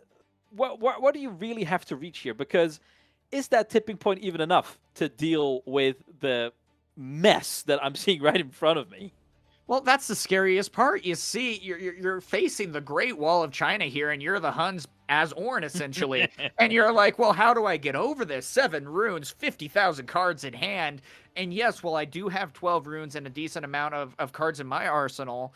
What can I do? You know, I have to not only take both battlefields, but I have to do so with all the answers that Aurelia is able to dish out. All right, cool. Well, let's go through the ringer here and see if we can.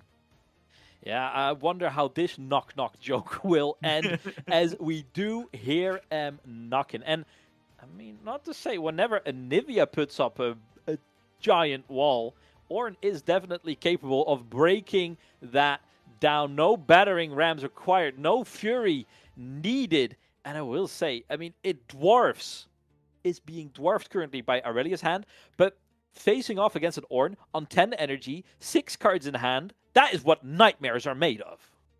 Yeah, that's true though, but it looks like we are continuing to find additional card draw. We're getting Poro Snacks, we're getting answers, hopefully, but we keep playing out more and more additional cards that are hopefully getting us draw. Now, the Brutalizer might be that step in the right direction, but the hard part is, where do we attach that? Because we have to be fearful of the Rebukes, the Fighter Flights, things that are just going to send us right back into base. And it's like, well, if we at least put it maybe on like the pit crew that can ready up each and every time that we have a gear that is played, that might be maybe great ways to get some answers going. But even then, there is so much to try to play here.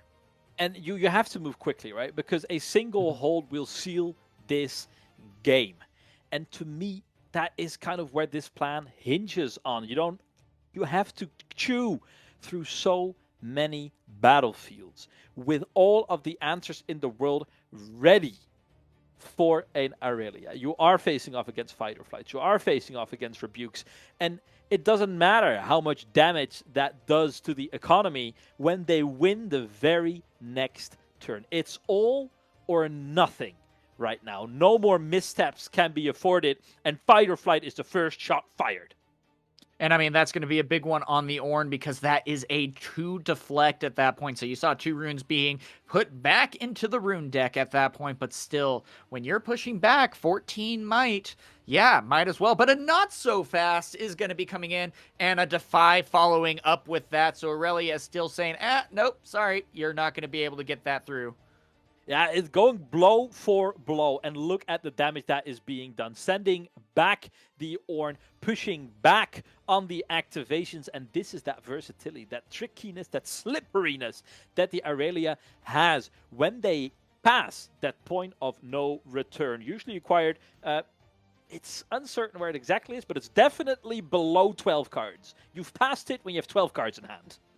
Yep, and here we go, though. We are trying our hand at another battle exchange here, and it is 4-4. But again, with all those cards in hand, what then is Aurelia able to do? But again, you got to be asking yourself as Aurelia, okay, if I am going to extend a rune to try to get an Ungard to get over this, I still have to also anticipate what Ornn might be able to throw back at me. Because if I end up tapping out all my runes and Ornn still has some answers in hand, that could be devastating and putting me so far behind. But look where it is leaving them. They are so vulnerable currently. If they don't find the answers right now, and as we're getting tapped, it is looking a little bit more dire. And there is the show. That is the white flag being waved by Ornn. And this is what Ornn does to me, man. Heartbreak all over again. Well, and that's the hard part, too, because sometimes it can definitely feel like, yeah, that hand is just horrible. 2 charms, 2 rebukes, all the disciplines you could ever want, and then the card draw to make up for that after the fact. That is just insanity. Aurelia having everything and then some that you could ever wish for this kind of matchup. Showing that kind of hand is really the equivalent of, yeah, you weren't even close, buddy.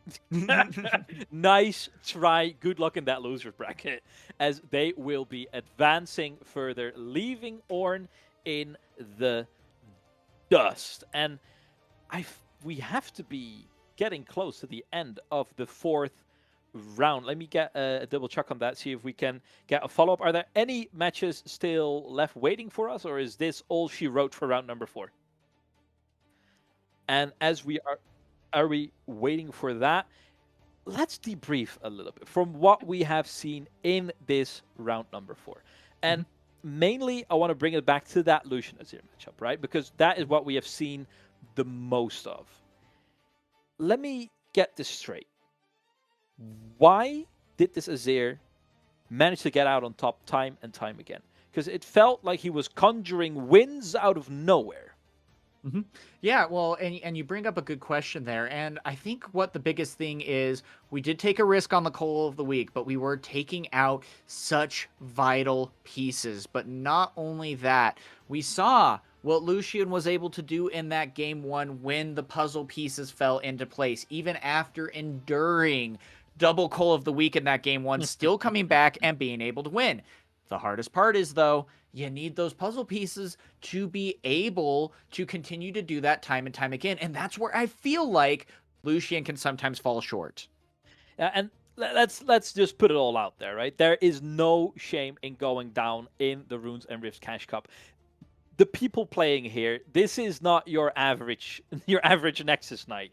This is a bit of a step up, and you are facing some of the best players out there. Now, we have acquired ourselves a fresh match that is looking to go down to the absolute wire, and yet another Aurelia stirring up trouble. However, facing down the barrel of a double Forerunner might prove a little bit more difficult. Let's put it like that. Well, I mean, there is so much might on the board. You got not only double Forerunner in a battlefield, which in and of itself is going to create 12 might if you even happen to get over both of those Forerunners.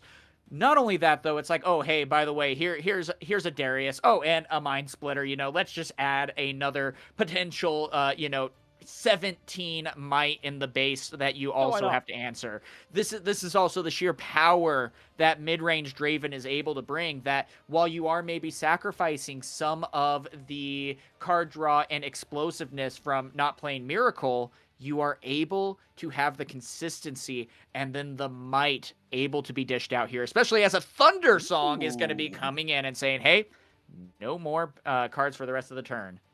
Oh, and you will be dancing to my tune. Will be looking to make life very, very difficult for the Aurelia. Has a shot still. Will be untapping up to 11 energy. But that hand of cards looking a little slim. Stars have to align just a little bit. Plenty of hoops to jump through, but not out just yet. A single double conquer. Don't think too long about that sentence, will be enough to get the job done. And it's not out of reach for an Aurelia. Let's put it like that. Yeah, no, not at all. And the biggest thing that I love about the Guardian Angel, though, is you also have that insurance to be able to attack. And again, it's like, hey, guess what?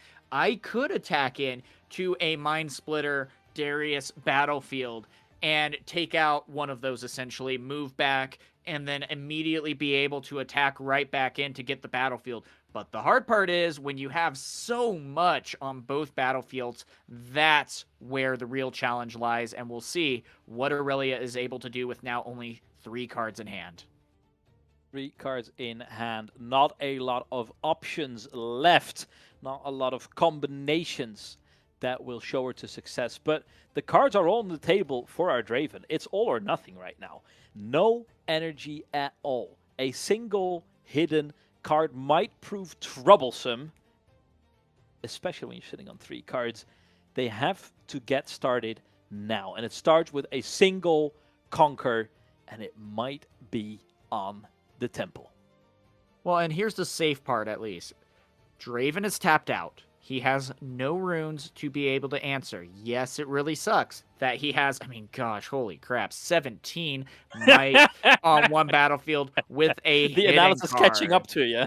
But, yeah, silver please, lining. Tyler, sell me on this. Sell me how this is not a lost cause. It is a lost cause with a silver lining. I'm a very optimistic person here. I'm trying to make this work. No, but that's going to be sell the me big on thing. it. Sell me. What is that 1 in a million? Because 1 in a million is definitely not 0. I mean, that's the biggest thing. You're going to be hoping. I mean, gosh, at this point, you're going to have to be hoping. And if he's not moving, he doesn't have, I believe, the signature spell in hand. I think that would be the biggest piece. But also, not only that, out of the 3 cards, he needs to still be able to get over to the other battlefield and then even twice. So that's the hard part. We've already used the Aurelia legend ability, so we have to conquer here to be able to pay the 1 to ready the legend up again. And maybe hope for a Swiftfoot Boots here. Otherwise, I don't know what we're able to do. A Swiftfoot Boots, and you still have to address the final fight or flight or whatever might be hidden on that second battlefield. No Yasuo shenanigans to get you out of trouble at the very last minute.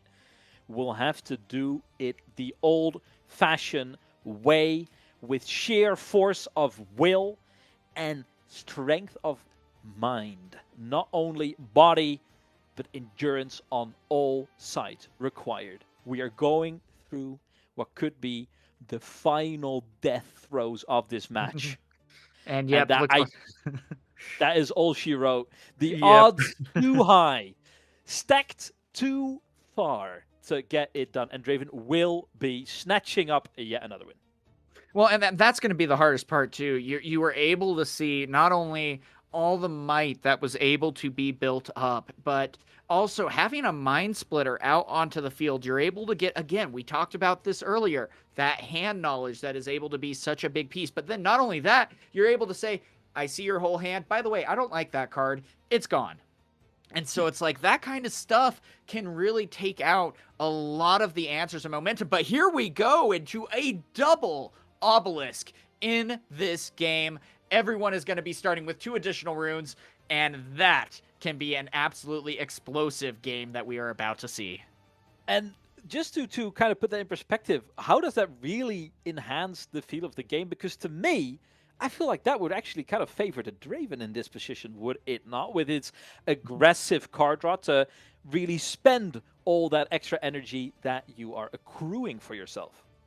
Well, and the best part is you might be able to play an accelerated Kaisa, or in this case a Darius. That's a great option too, because now if you play a couple of cards, you could just conquer both battlefields, get some devastating might out. But again, you got to be worried about like that early game momentum, playing out multiple units, playing out like a treasure hunter with a Noxus Hopeful. There's a lot of answers that you could potentially be giving your opponent by playing these battlefields. And, well, here you see some proper developing transpiring right in front of your eyes, leaving all of these battlefields. It does open the door for Draven to catch up, but sometimes, especially in card games, losing the minimum is winning. Sometimes you just have to cut your losses and make sure they are as minimal as they can be, and that you keep setting yourself up for success. And by developing these ways to untap your future cards with all these equipments being put on the floor is keeping yourself in the running. And that does surprise me a little bit. We'll be fully investing onto the second battlefield as the Darius. That feels exploitable. It definitely can be, but again, you're also anticipating what you're seeing on the side of Aurelia. Yes, we're at 8 runes, but with only 4 cards in hand, and you're not necessarily playing out the Stellacorns. You played out double Swiftfoot Boots. Okay, cool. So what are you telling me that you potentially have? It might be that you have a bit more of a dead hand than what you're maybe putting on here. Yeah, and so it's like, okay, cool.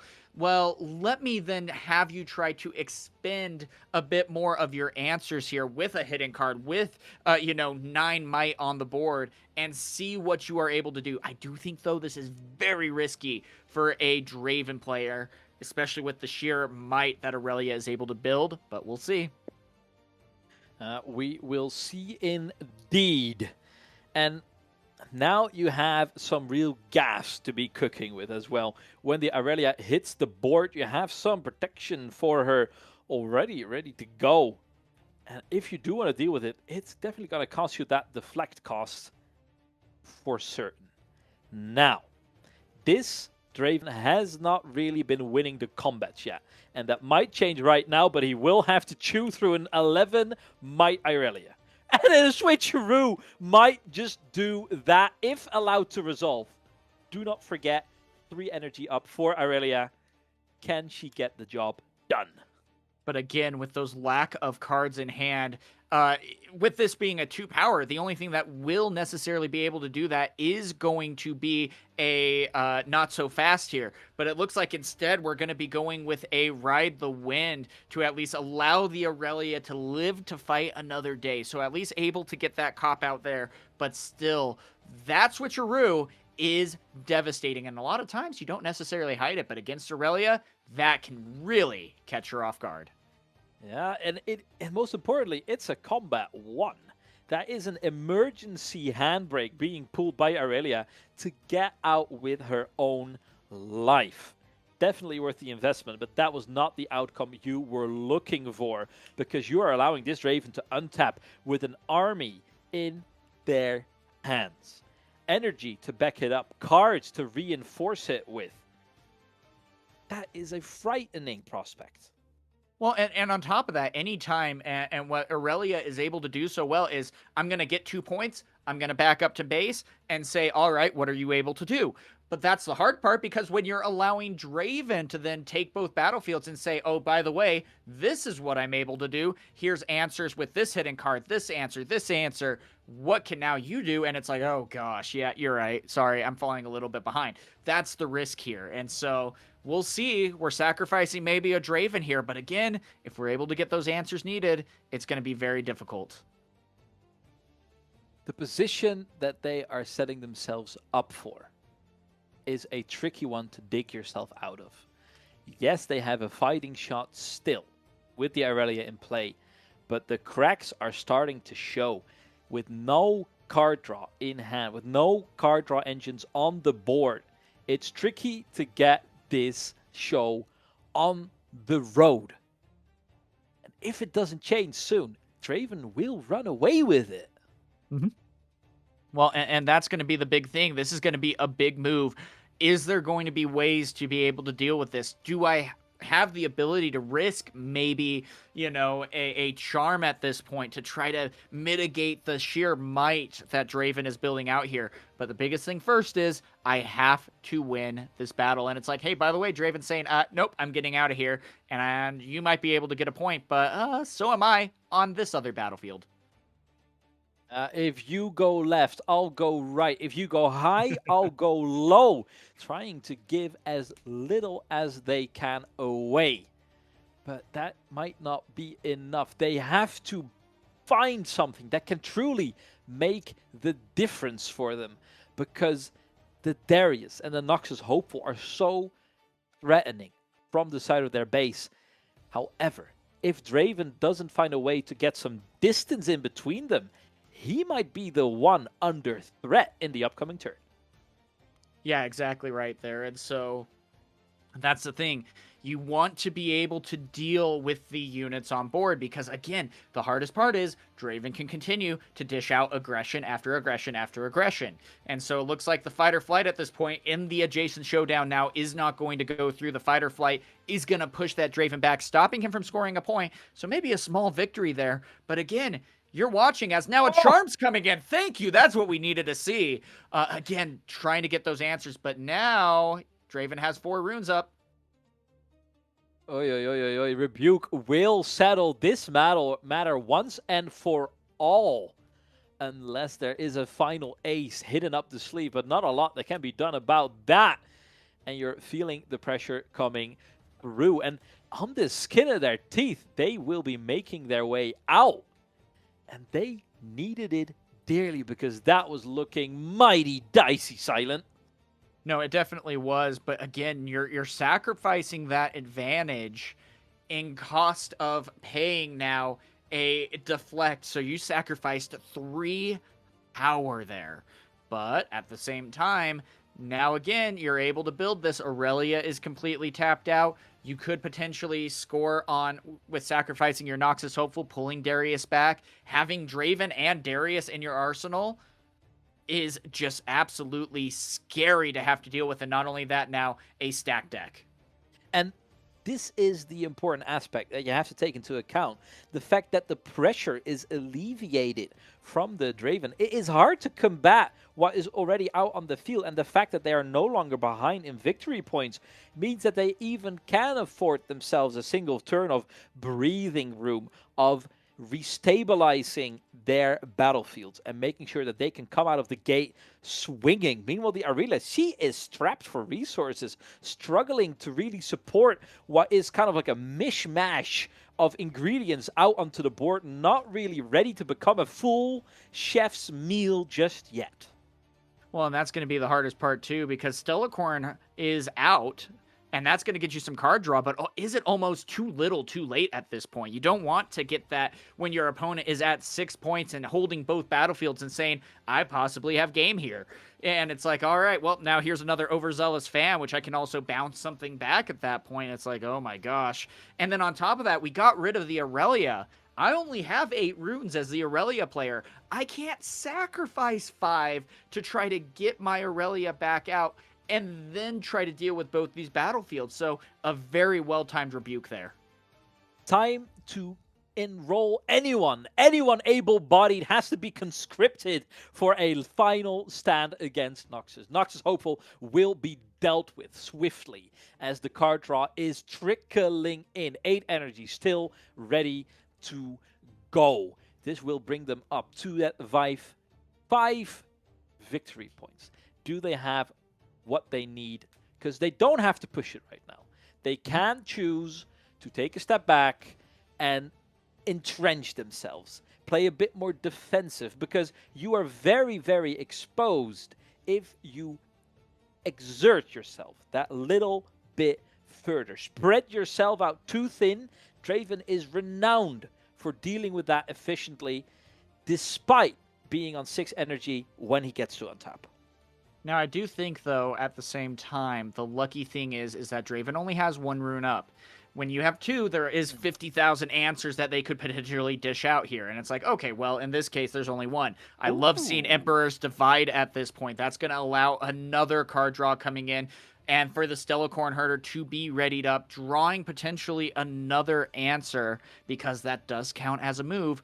But now we have to deal with the Overzealous fan. One thing that I love about this, though, is that the Overzealous can also dish the Stellacorn Herder back, potentially, and say, oh, well, but here's another card draw. So, very interesting case here that we are seeing in this turn.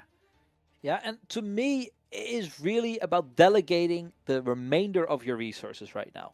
Because if you over-index into the single play, and it's not enough, you're not standing there, don't end up standing tall. And you get blown over by a light breeze. It might have been all for nothing regardless. This Draven is sitting on lethal, on that 6 victory points. I think the double conger will get the job done, even when they're spread out. Because even though they're tied in the energy department, they have the Blood Brothers themselves looking to team up. But before we can get to there, you have to deal with the situation at hand, and that is the herder making its way to the battlefield. Fan ready to strike if they allow for it. Well, and there we go. It looks like that the Overzealous fan is going to be activated at this point to push the Stellacorn back. That's another card drawn. But again, that's a combat 1 for Draven, and that could be the final piece needed. We just need to be able to conquer both battlefields here. But now we have a Darius that is in the battlefield. We need a way to be able to target our Stellacorn, which we do with the Swiftfoot Boots. Oh, but there is no way to be able to move it in. So we might have to go for maybe a trade here with the sneaky deckhand. And this is is tricky, tough. right? Because not all of the cards that would usually alleviate the pressure will get you out of the situation.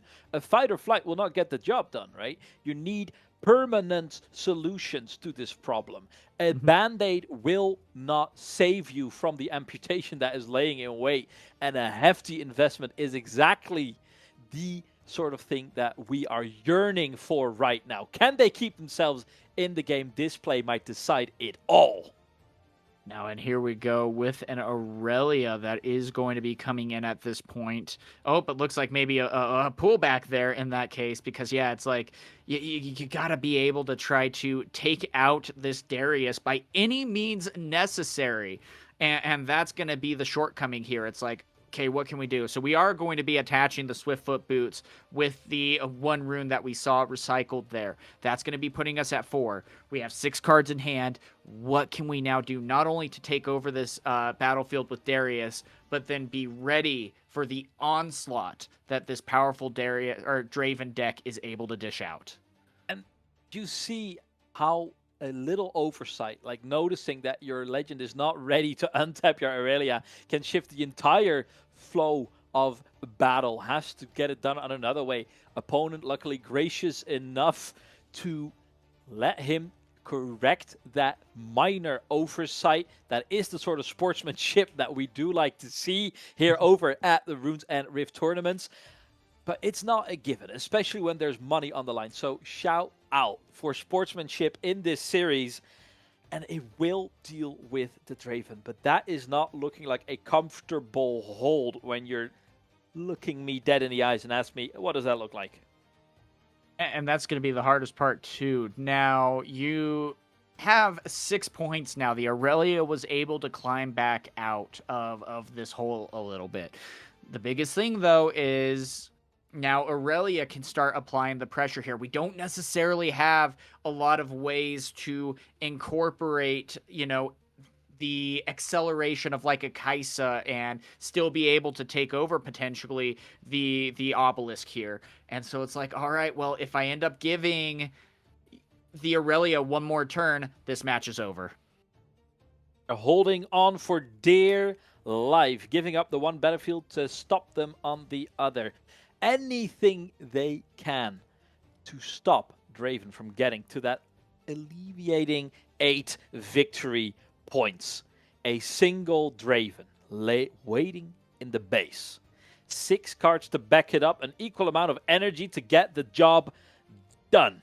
A double conquer is enough, but even clearing out this battlefield might be the final blow.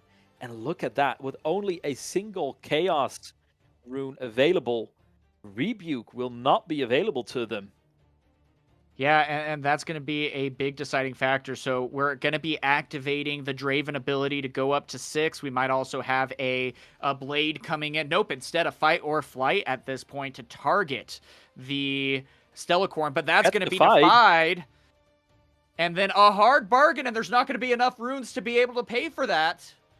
Hitting them where it hurts, right in the wallet. That one element where the Aurelia was lacking just a little bit is coming at a very hefty price, as this Draven is looking to gun down anyone in their way in overtime. There is no running anymore. A single energy taps. What can come out? Can they shift the tides once again? Well, and that's going to be one of the hardest parts about this, too. An Unguard's going to be coming in. But again, this might be a battle of Titans again. A spinning axe coming in on top of that. And so it's like, all right, you're using your resources. And that was a much-needed combat there going up to 7. But here's going to be the hard part. Draven might really be struggling on trying to get that 8th point. Whereas Aurelia, even though we only are going to be having potentially 4 runes here, we could be now threatening game on board. We have the Swiftfoot boots. We have the might. Let's get it.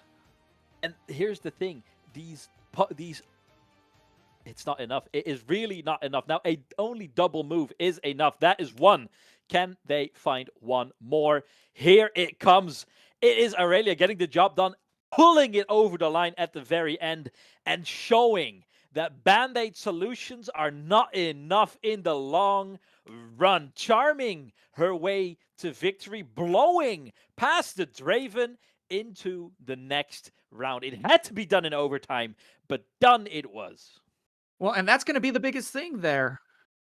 That was such a great showdown that we were able to do. And again, that's why Aurelia can also be such a devastating foe to be able to go against, that when you're able to utilize all your resources to try to deal with the sheer power that Aurelia brings, it's like, well, when it's not enough, guess what? I'm going to keep swinging, and I am going to be able to score 2 points each and every turn, and I can bring the game to you just as much as you can bring the game to me. And here you see once again all the power and importance put into a single herder. That single card is shepherding them to victory, drawing them what had to be at least like 8 cards from a single investment. That is so crucial. And if you do manage to keep it alive, it is real trouble for your opponent. Silent. This brings round number 4 to an end. We have seen pretty much covering 3 matches in a whole. What is the thing that you are taking with you? I mean, I gotta say, it looks like that it very well could be anyone's game, that it is gonna come down to, yes, deck choice is very important, not gonna act like that it's not, especially in this meta. But the skill that you bring as a pilot, I think, is going to be much more pivotal than the actual deck tech itself. I feel like it could very well be anyone's game, and this top cut is going to be very interesting to see. What a wonderfully inspiring message to be going out on. Putting yourself in the most favorable positions over and over again is what it's all about. And Silent, would people be putting themselves in a more favorable position if they were to, I don't know, check out your socials? What kind of lessons are to be learned from there? Share it with the class, please. Well, the biggest thing is that, of course, as you guys probably know or don't know, I do just love creating daily Riftbound content, whether that's looking at deck tech, tournaments, meta reviews, market watches, whatever it might be. I love this community. I love Riftbound as a game, and just love bringing that kind of content to you guys. So you can find me on YouTube under Silent Night, X under Silent Night, wherever you want to find me, it's under Silent Night. And get yourself that leg up. Go check out Silent Night over on his socials. That was it for us on the Runes and Rift Cash Cup. We will be moving on to round number 5, where a fresh set of faces will be leading you through the very end of this tournament. We'll at least to the top cut. I'm going to close with Silent. Thank you so much for spending these 2 rounds with me. Go check him out on the socials. If you have time left, Caster Bandit on wherever you want to check me out. I'll be keeping you out all through the next upcoming set. Equally, for now, that is all she wrote. Thank you so much for tuning in, and on to the next one.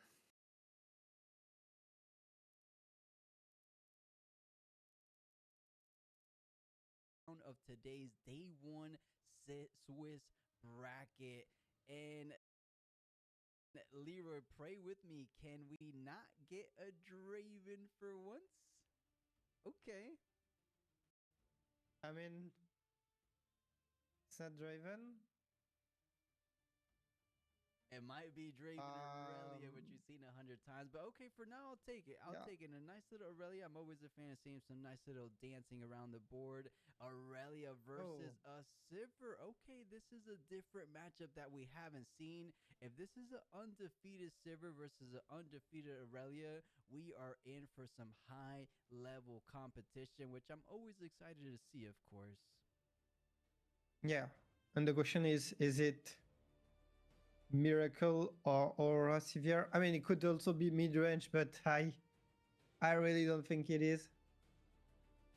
Yeah, we'll see. I think Sivir has a decently good matchup against Aurelia. If it is the Miracle variant, they just draw one too many cards. But of course, is this starting things off with the Dreaming Tree? So I think Aurelia will be able to keep up with it. And oh, as you said, the latter variant, the Aurora Sivir, seems to be more the case with that Aspirant Climb, doesn't it? Yeah, I mean, it has to be. I don't see. And Aurora Sivir's Miracle Sivir scales pretty well, so it could be, but I really don't think so. It makes much more sense for it to be Aurora, and we've seen that it can do some great things. It was an MF, but MF took the second place at Bologna, so yeah, definitely really good potential for this deck. There's not much anti-gear for Aurelia. She does not run Disarming Rakes. Definitely not in the main board, but once it comes around to game 2 and game 3, if it doesn't go her way nice and early in that initial game, she does have some good sideboard options, at least recently. And whoa, throwing us off for a little bit of a loop here.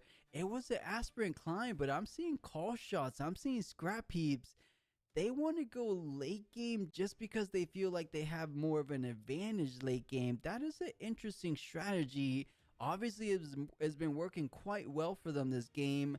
What do we think about that, Leroy? Do you just feel like Sivir overall, the later it gets, the more of an advantage she's building because of the sheer draw power and ability of stacking their deck, maybe throughout by the end of it? Yeah, I mean, I'm running it. I've cooked a deck where I run Aspirant Climb only because I'm late game powered, and so it's a good strategy. I think it's totally legit. It's not confirmed, but yeah, as you said, it definitely might be a Miracle Sivir actually, and I'm not that surprised. As I said, it scales really well into late game. Takes time to build all the seals, all the gold, all the strategy, get your mind splitters, get your fees, discard your opponent's hand, all this really funny stuff. Yeah. It does make sense. The later it goes, you do have some combos like we've seen that Treasure Trove. I don't think it has the Pack of Wonders, but Treasure Trove in general feels decent and good. What's the combo with Sivir? I remember Treasure Trove. Oh, that's what it was. Just to get the gold off the Sivir Legend ability by using a recycled rune, of course. But nice little merchant to start things off for Sivir. Nice little Lonely Poro to curve things out for Aurelia. And this is the second Aurelia we see with the Lonely Poro. Usually they kind of forego running any other little guys besides the sneaky deckhands. But I like them. I like the additions of Lonely Poro personally. At least 2 of them feel good in the deck I'm currently running. But yeah, this is in 100% looking to be more of a Miracle Shell with that Scrap Heap getting pitched to draw 2. And then everything else kind of signifies that as well. You got the On the Hunt, which is kind of like the Bushwhack for Sivir. And then you even have the Confronts, Treasure Trove, another Merchant for sure. It's pretty cool to see if she does want to go late game, how much of an advantage she's going to be able to build. This should be a good one because we are seeing the records. They are 100% undefeated, which is really cool to see. Yeah, and there might be another really good reason in playing this specific battlefield for Sivir, for Miracle Sivir. Can you guess what I'm thinking about? For Aspirant Climb? Yeah. To get to 9. No, you're gonna have to tell me. I can't really think of too much of an advantageous The reason. fact that you're playing this makes your opponent think that you're playing Aura Sivir and makes him like mulligan and think about his gameplay at first like he's playing against that Aura Sivir. Okay. I see what you're saying. I can respect it. A little bit of mind games before the game is always a good, effective strategy, of course. I think nonetheless, though, at the bare minimum, you do feel like Sivir has a good matchup the later and later it goes into the game because of the sheer draw power. So I think it goes both ways, but I love what you're saying. The little mental game does kind of get to your opponents more often than not. And if you mulligan some kind of gear removal, I know Aurelia, we mentioned, doesn't really mainboard the gear removal, but it will definitely throw your opponent off their usual game plan. As we're seeing a Tide Turner not really playing it for the ability just to kind of establish a nice little 2-drop on that second turn and then passes it on over. So nice and slow scoring game, 1-1 so far. I'm curious why they didn't want to play out Fervent just yet. Might be scared of something like a bit of a challenge or something. So wants to leave up some counter potential with a Defy or something. So maybe the Queen comes out the very next turn. We'll see. Yeah. And first sabotage is going to get defied. It's always a question when you're playing a screen. There's no defy. Oh, let's see what's in hand. I'm seeing the Ride the Wind, the Tide Turner, Audacious, and what's the card? Is that an On Guard? Yeah, it looks to be. Yeah, there's an On Guard. So must be the Ride the Wind, right? Because it's much easier to play around On Guard than Ride the Wind. I think so, right? Ride the Wind is such a nuisance sometimes. You know, even when guys. You know it's in hand. Oh, he took the On Guard? Okay. That's why he's here and I'm not. Okay, really interesting pick, which I would never thought about. To me, the other answer was kind of obvious, but he's probably thinking that this is going to accelerate Aurelia too quickly, or I want to keep my unit safe next turn from the Tide Turner. There could be several reasons. Yeah, maybe they're trying to play around this being the most rune efficient play for Aurelia, which is kind of has to be the On Guard, especially when we think about the play we were mentioning before. If it's time for Aurelia Fervent to hit the board, a nice and easy 1-cost spell to go ahead and ready here from your legend ability would be available to her. And I think this TXG player is considering his options here. Does he want to go ahead and play out the champ from the zone? He also has Draven Audacious. You do have enough runes to leave up 2, 4, 6, and then 1 up to kind of bluff a bit of a Defy. He knows you don't have a Defy, but who knows what you could have drawn on that simple draw for turn, of course. Because Audacious doesn't feel the worst. You want to kind of go ahead and establish it out before any kind of bigger threats come out, like those Rasas. And I'm trying, what are all the other threats for Sivir? I'm trying to remember back on Randy's list. Is Rasas and what else? I know there was something else in there late game. To me, Mind Splitter. Okay, that's what it was. I think he runs some Mind Splitter, but if he doesn't, it might be an option. I think it's always a really good late game camp for purple. And I love this. You're not able to do this against the Alexa Draven, right? Where you could take a nice little efficient 1-for-1 trade while getting a draw 1. Draven in this situation would win a combat, aka drawing a card. So it was nice to see a bit more of a fairer deck. But it is Sivir. It is still the same Miracle Shell. So it's not necessarily too fair, but a little bit more fair than the endless draw. What it seems like an endless draw from the likes of Draven. Yeah. Not only this, but I feel like Sivir is maybe Miracle Sivir is maybe the hardest deck to play in the meta right now. Okay. What makes you say that? Is it just because you have to really know what you're sending to the bottom, or is there another reason? Well, there's this, but you have so many things to consider, so many lines possible. You have to think about a bajillion triggers per turn. Calculate every one of these triggers to optimize your gold efficiency. Like you're playing some PV while you're playing against your opponent. Basically, you got a farming simulator game going on. It's pretty crazy, and not only all this, but also, I mean, Randy said it. Randy posted a tier list for those who don't know, where he talked about the hardest decks to place, and Sivir and Ezreal were top of the list. And I've seen some very good Sivir players play the deck, and it's insane to me the lines that they have to take and everything that they have to do in one single turn. Yeah, I could totally see that. I feel like those are the type of decks, like in the right hands, perhaps in the hands of a 5-0 player here in the national event, it just feels like it's unstoppable. And speak of things that really put a hindrance on Aurelia's game plan that seems unstoppable are those sabotages. That's the second one of the game, and just a bit of hand destruction. Not only taking out the initial on guard as we saw, but now the choice we thought was a bit more of the obvious choice, being that Ride the Wind gets taken out from the hand, leaving behind just 2 cards, and there's no combat trick, so that Dreaming Tree isn't really going to be proccing to go ahead and gain back that card advantage that the sabotage took away. So Aurelia looking in a tough position, and she's behind on points 4-2. Sivir in a dominant position in this early game number 1. Let's see if there's anything Aurelia could possibly do, because at the moment, your only bit of a saving grace has to be that you have that chosen champion still available to use,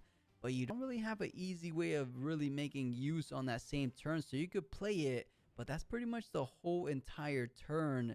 So perhaps not the most productive turn, and it could lead to a turn where Sivir slowly but surely creeps onto that 6 point, and then eventually on that follow-up turn tries to close things out for the final push. And oh, look at that, Leroy. They actually do have the Pack of Wonders combo. I don't think Randy was playing that, or was he? I'm not sure he was. No.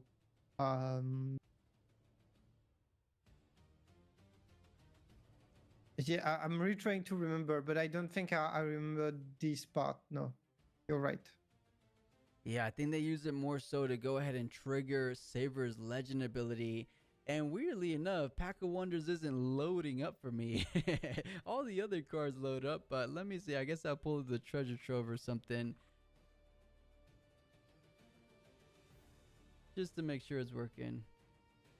Yeah, that's so weird. So Treasure Trove loads up, but Pack of Wonders doesn't. Either or, guys. Pack of Wonders, I believe you just exhaust me and then bounce back pretty much anything on the board. It could be a unit, it could be a gear, and I guess those are the only viable targets, of course. So nice little combo. You go ahead and bring the Treasure Trove back in hand, and when it leaves the board, you channel a rune exhausted and you draw 1. So it's a nice little kind of info loop, if you will. You keep playing the treasure troves over and over, and Pack of Wonders back the treasure trove. So it's a slow and steady, which kind of more so leans towards that aspirant climb we were discussing early on, because the more runes you have, the more runes you have to use that combo that we're saying here.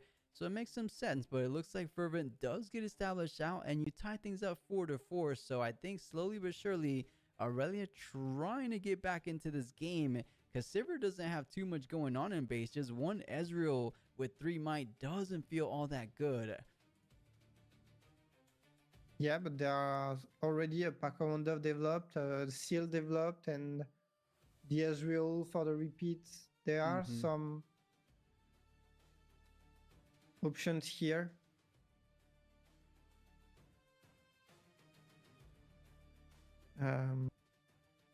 And the playing Fervent, like, I'm going to say naked right now without protection, and your opponent knows it because they just use sabotage. So you're hard committing, and but there's no other choice for the Irelia player. You have to commit like this because you're behind. Yeah, it does make sense. So let's see a nice little stack deck from Sivir size. There's a scrap heat, another seal. You're probably not looking at that since you already have one played out onto the board. That's a double trove in hand, and it won't be a call shot. Interesting enough, I guess he does value having another seal. I guess you never could have enough really. So plays out another seal. And I think if he has another call shot in hand, it might be the perfect opportunity to go ahead and make full use of that seal right here, right now. But interesting enough, doesn't seem to have one. I did catch a glimpse. I think he does have at the minimum something like another Ezreal to go ahead and pitch the scrap heat, draw 3. Doesn't feel all that bad, but if you do so, that's Aurelia maybe going up to 6 points unless you're forced to push up your Ezreal, and pushing up your Ezreal against a Tide Turner on Dreamy Tree when you know Aurelia has maybe 1 or 2 combat tricks. I mean, it's not for certainty because you have look at the hand, but there's that minimum 2 runes available, and we did see. And Leroy, that's from 4 to 5, 5 to 6, double hold for Aurelia. She is feeling good. I wonder if Sivir feels confident in this position, saying, I'm going to be able to keep her away from conquering. But it's a lot easier said than done, because how do you truly stop an Aurelia that can seem to get such might so quickly? Yeah, the position is not comfortable for Sivir, but the fact that she elected to pick the second seal makes me think like the player is still in control, and they're like, I have time, I can develop my strategy, I will catch up. 6 is not that scary.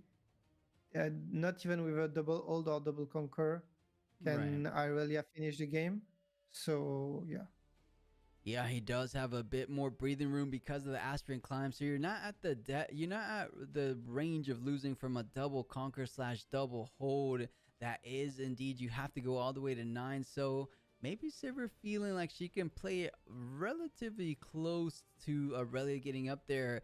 But if there's one unit to kind of close things out a whole lot sooner than later, it will be Draven Audacious. So now Sivir has to be very, very considerate what unit they want to go ahead and leave exposed. Yes, you get a point for yourself, but that's a unit that Draven Audacious is staring very intently at, and he wants to go ahead and conquer ASAP. And if you don't have things like a punch first in the hand to try to back up your unit, that's going to be a conquer for the win and then a point for the combat. And I know I said that in reverse, but combat first and then the point for the conquer.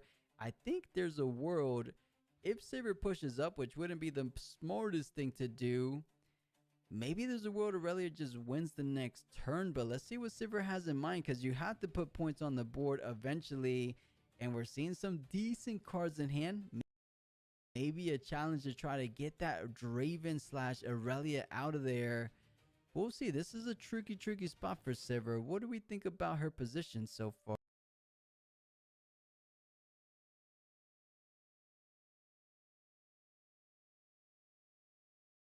Good day, summoners. A voice you haven't heard for a while, BMU, and me, Gear Swiftly. How is everyone doing today?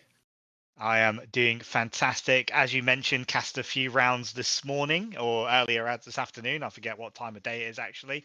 How about yourself? You've had a bit of an absence, but I know you've been playing because I've been playing alongside you. Yeah, so unfortunately, just due to some commitments, I've not been able to do some casting because obviously for us over here in Europe, it is a bit of a weird time frame with China and the American events. So unfortunately missed out, but I'm happy to be back to do something with the community here at Rifts and Ruins. Always get the wrong way around, whatever reason. But we're going into round 5. Nice halfway through the tournament right now, and I'm looking forward to seeing what we can do. But I think we know what's coming next. We do, because I'm looking at it on the screen. We're just getting the players nice and ready. As you mentioned, this is round 5. Both these players currently 4-0. And we're going to see a legend that we don't see too much of in Sivir. And it's going to be against, you guessed it, unfortunately. It's a Draven, but it's still a good matchup. Draven. Yeah, purple versus purple. It's still a very good matchup. Yeah, So I think we're going to go the start players this. are ready, yeah.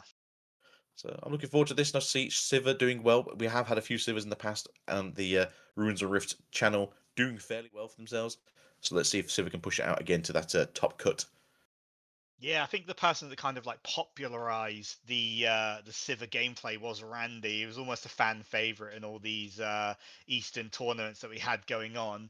And it looks like Draven went first. He got his Tide Turner down as the 2-drop. Not the most ideal 2-drop, but a 2-drop is better than no 2-drop in my opinion. And it looks like we're going to get a goal generated for the Sabotage. That's horrible. Like getting your first 4 cards just taken out. Like, it's not as big a deal because chances are you're going to play the Draven, but I'm getting rid. Well, the only thing you can get rid of is, the Axe or the Ride the Wind. What's your I'll choice give the here? axes. Get the axes out of here. Yeah, absolutely. Get rid of that Axe. It's a horrible combat trick to face, and now you know that the hand of Draven isn't the greatest. It's not too bad. Yeah, it goes to your bottom of your deck, my friend. Not to the trash.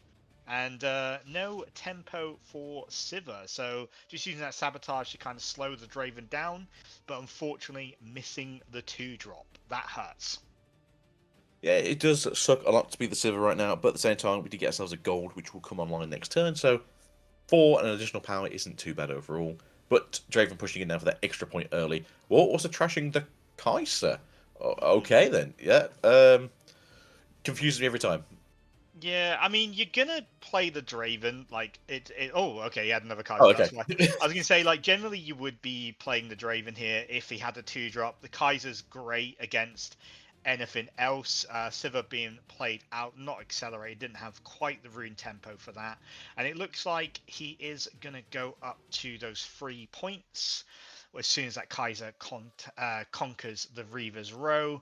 Obviously, Kaiser nice and safe on that Reaver's Row, allows you to play out in tempo like the Ferris or, like a Noxus and a second Kaiser, whatever it might be. These players are playing like passing turns really strangely. So it's almost like, I don't know about you guys, but I'm kind of seeing like stuff be really delayed. Yeah, I'm not sure if it's a case of that they're communicating verbally, and so it's just them readying things when they're like 2 seconds before we are. But no, the Dravens actually, even though they did miss that kind of good 2-drop that we spoke about earlier, has done themselves really well. So far, a whole turn ahead of the Sivir on the back though. But Sivir is just generating that gold quite quickly right now, which will help out later on. As you mentioned earlier, this is the more of a miracle build, so the additional gold will help. Hey, it's a Nocturne. We love Nocturne. Yeah, here, Nocturne off with a gold with a stacked deck is always fun. And then using that Nocturne to using the Sivir with the buff because you've spent 2 power to absolutely annihilate that Draven in the backline. Just a spinning punch out of nowhere. Takes away a little bit of tempo, but we did see the Draven drop the Draven and a Noxus, which is possibly the best use of 6 runes you can have in a mid-range Draven. Oh, truly. As long as you can basically spend something to get out the reduced cost of the Sabotage. force is always good. Yeah, just a second Sabotage, and your 4th turn now. Ooh, got some choices. Light or Flight, I feel like might be the best one here, just to reduce maybe Ride. I think Switcheroo, you're like, okay, I can play around that, and if you hardcast it for 2 power, that's cool. Ride the Wind opens up some weird scoring opportunities, and obviously can bring stuff across when it's not really expected. And Fight or Flight is just generally a good card to get rid of. It's probably the most useful in most situations. Tough choice, really. I think Ride the Wind or Fight, but we'll see what the 4-0 Sivir player chooses, because whatever he chooses is probably the right answer. Yeah, that's it. I think any combat trick in this case, where it's either you getting messed around or your opponent just gets to fling themselves into a different battlefield, is a good choice either way. But with Fight or Flight being more of a negative connotation of having to fight your Draven unfairly. But Ride the Wind is getting taken away, and again, I think we agree it's both a very potent card. Now get that to the bottom of the deck. Yeah, it makes sense. I mean, the Draven's slowly running out of resources, but obviously the more you kind of engage in combat, the more you leave things on battlefields, the more the Draven can do in terms of card draw. But right now, 4 cards in hand, we've got knowledge as a Sivir of 3 of them, and we've got a pretty beefy battlefield there. 8 might with ganking if you buff the Sivir, and obviously Nocturne has ganking naturally, and a hidden card. Now, purple hidden cards could be anything. It could even be a Fight or Flight. It's definitely a boat. So what would you have for hidden? You'd have, like you said, Fight or Flight. We could have possibly a Edge of Night. Edge of Night, yeah, Edge of Night's quite good in Sivir. Maybe you can have a switcheroo of their own. You never know. Maybe a Darius will come down now and he's just gonna be a pain. Thundersong though does make things a little bit more awkward. Yeah, Bryn here, and that is going to be the Ezreal Knight revealed. It just kind of forces your opponent to play the cards in reaction to. So now you know it's like it's more of a math problem than a hidden card problem now. But I mean, were you planning on cracking that battlefield with 6 might? I don't think you were, right? Unless he top decked the Bryn, so he doesn't have another spinning axe. So bit of a weird time to Bryn. I think he's just trying to get some beefier units in the back line ready to push back with the might at some point. Maybe the plan was to push out with the 6, use the switcheroo to swap with the Sivir with the Tide Turner. Maybe try and make it more of a clash than anything else. But yeah, as you said, right now it's 6-4 into the 6 that they can bring across. But they still have access to that switcheroo. So it's not over and done with in terms of might changing here. And that doesn't really put you at too much of a disadvantage. It will put you ahead, actually, in terms of tempo play. And they are just essentially wiped out the game in terms of units. Yeah, I think you're right here. Tide Turner and Noxus going in. Hard cast for the switcheroo. Swap the Tide Turner and the Sivir. You go to 10 might. They go to 6 might. And they are forced into a very bad trade. So good use of the Bryn here there. Just making sure there's no fight or flight, as that could have absolutely devastated the situation. So again, brilliant move by the Draven. It looked like the Sivir was absolutely resource starving the Draven, but looking at it now, I'd feel pretty comfortable as this Draven. Yeah, I feel like Draven's in a good position now. You're so far ahead. You're 2 full turns ahead now. You're going to hold it up to 7 essentially this turn, unless there's a random challenge coming out here now, or some kind of way to just mess around with the unit's power levels. But I think with the necessariness that he's going to be in Ezreal would be a cool shot. So you're going to dig deeper anyway. Try to get yourself into a better position, but you've lost all your units' power and essentially just having to hopes and dreams on a poor little twig. Yeah, it's not a great position to be in, relying on a free might Ezreal that you kind of need as a mana battery. So if you do need to push that in with some sort of accelerator or anything like that, then you know you're not having a good time. Obviously, Ezreal is like sort of the main backbone of supply of this deck. And he's getting it pretty late. He's tapped out. He's only got 4 runes. He's going to go up to 6 next turn. Only has 5 might in the back line. This is going to be struggle for Sivir. As you mentioned, Draven going to go up to 7. He's going to have a full, hand of cards. He's going to have a full, runes ready. He can just plant some might in the battlefield and go, come at me. I've got combat tricks through everything. And so we know there's a fight or flight in the hand still. There's Overzealous as well. He can just play. Overzealous, yeah. So there's a lot of options here for the Draven. I imagine he's probably just going to load up a battlefield and just go come at me, but we'll see. Say if that's the best one to go for. They did actually get rid of the Overzealous last turn for the Zorn Warrens. But again, it's 3 cards we don't know of currently in hand, so could be anything, could be a boat. Yeah, I'm imagining it's some sort of, mid-range combat tricky type things. We'll know for sure once he decides what he's going to do with this battlefield that is the Reaver's Row. If he decides to load it up, then we know he's got combat tricks. If he decides to pull back, then he's probably got something like another Bryn here. But Spinning Axe played, make that Kaiser nice and chunky. Doesn't bring the Bryn here in, so I don't know. Maybe what's he afraid of here? Maybe a switcheroo. That could be something that you're worrying about. Overall, though, you're at 9 cards in trash on the side of Sivir. Miracle does play at least 1 Rasta normally. They could also have On the Hunt, which is obviously just ready all your units. Yeah. So now we're at 10 in trash now, so those Rastas coming down for that 1 power cost is pretty darn cheap.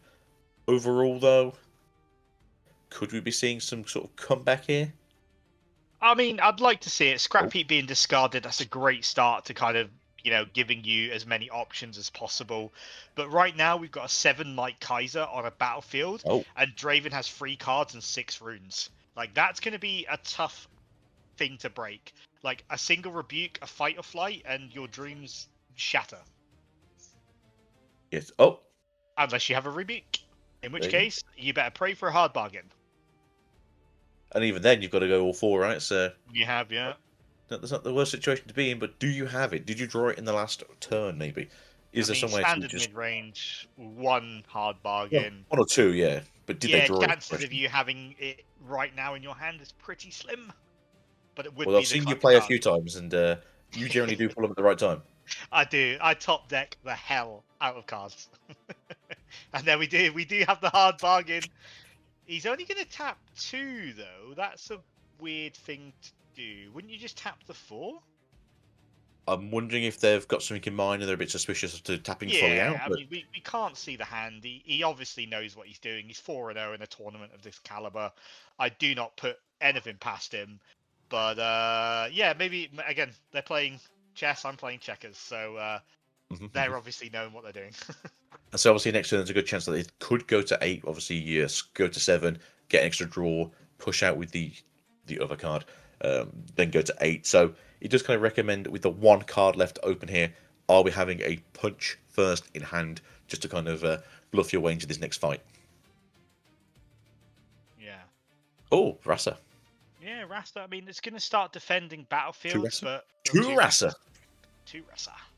We do know there is a fight of flight in the hand still, as far as I'm aware, so maybe have to be a bit careful about these combat triggers coming in. Yeah, and this We is do what... have that one. Yeah, this is what Sivir can kind of do, or Miracle in general, is just drop a ton of might out of absolutely nowhere. And we were kind of right. Another Bryn here. That's going to stop whatever that hidden card is. But it's going to be a tough ask to get 7 might with 3 runes to crack both of these battlefields right now. So is that another Edge of Night, maybe? We'll soon find out, because he's going to have to play something. So you can't react with Punch First, unfortunately. It's an action card, so you have to just kind of let it go. But if this is a Edge of Night, maybe. Oh, no, you would do. Yeah, he'd tap 1 and recycle 2, go down to 0 runes for the Punch First. Stack deck now, looking for an option, I imagine. So the card that's face down, I would presume has to stay there now to the end of the turn, just because they haven't played it. Exactly right, yeah. So the only option there is to like crack that battlefield, which right now he doesn't have the might showing to do that. Yeah, so unless he has like a Ride the Wind or something like that, Spinning Axe, Fight or Flight, back, yeah. So managed to conquer 1, so he's going to get a draw for the Draven and a draw because he can't score his 8th point. Well, he can. Hopefully, maybe. Unfortunately, tapped out. There's nothing you can really do with that there. As you said, you can't exactly walk in there and somehow equip 2 more Spinning Axes to yourself, as obviously you're one's in the deck, one's in the trash, and then the other one's hopefully in the hand. But normally you only see 2 in mid-range, of what I've been seeing. Some play 3, some play 2. So might be out of the usual mightage. Yeah, a little hidden card there with the Bryn here just to hold down the Zorn Warrens. Obviously now it's on Sivir. He's got 4 runes. As we said, that Thriller the Hunt could draw everything back and then move it in to crack the battlefield. This is going to be like a war of attrition now. Like, who's going to get that slight upper hand and get that tempo lead? Right now, Sivir has a lot of might showing, but it's kind of stuck in the wrong spot. Yeah, so there is a Rasa currently available on the field. Challenge is a good start. That works too, yeah. Just throw some fists. Punch first, but with a challenge. Exactly. Just cracking that Bryn here. He's going to force them to reveal the card. Nothing right now can save that Bryn here to my game knowledge anyway. And it looks like it was a Titanner that he just chucked into the trash as well, as he didn't want to activate the on-play because he'd rather lose a Titanner than the Bryn here. Yeah, so the only thing that could have saved him was a random Edge of Night that was there just to make you tougher. So a bit of an unfortunate punch, but again, you don't really see Edge of Night in Draven builds. But as you said, now we're in a situation where Sivir's coming back. Maybe we're going to hold some more battlefields. Going for a cool chart, very good. Maybe we can get ourselves the last Asa from the deck just to be able to put down into the battlefield to make it a little bit more uncrackable. But yeah, you need to coming back. Something here. Like, there's a lot of might displaying on both sides at the moment. So obviously we've got 7 in the back of Draven. No more Bryn here's, and you're right, he finds the next Raza. So that's that's a lot of might. That's 11 there and 12 on the Zorn. Yeah, it's not uncrackable. Obviously, Draven has a lot of powerful units. Darius, the Forerunners. Maybe they run a 3rd Kai'Sa. I think most do run a 3rd Kai'Sa. So you do have the ability to walk into a battlefield here and try and take it over. Yeah, a Falling Star plus a Darius is a pretty nasty combination at this point. We do see a Raza going down on the Zorns. And then we're tapping 5 for the Darius. Yeah. It's a big boy. It's the big boy. 7 into the Zorns. Do you have the punch first, is the question now? He's tapping 2. He's recycling 2. He definitely has the punch first. Does he have the hard bargain again? That's it. Do you have another hard bargain? Do you have Oh, it? he has a fight or fly. I think he kind of wanted to save that, but you can't there, really. No, Let's because be you lose honest. it. Yeah, I do think now the Reaver's Row isn't crackable, but he does have a few more turns before Sivir can hit the win condition point. But now we've got a fairly big body on the Zorn Warrens, and we're only showing 6 might and 0 runes, 0 cards in hand. It's going to be quite tough. To be fair, though, you can move something out here. Maybe you've got the other spinning axe in hand. Maybe you've got a rebuke in hand to make it more of a fair shot now between these two players. What's that? 7 might into, was it 11? Yeah, Ignore exactly me. right. It's So gonna yeah, hold. no, he's definitely not going to do that.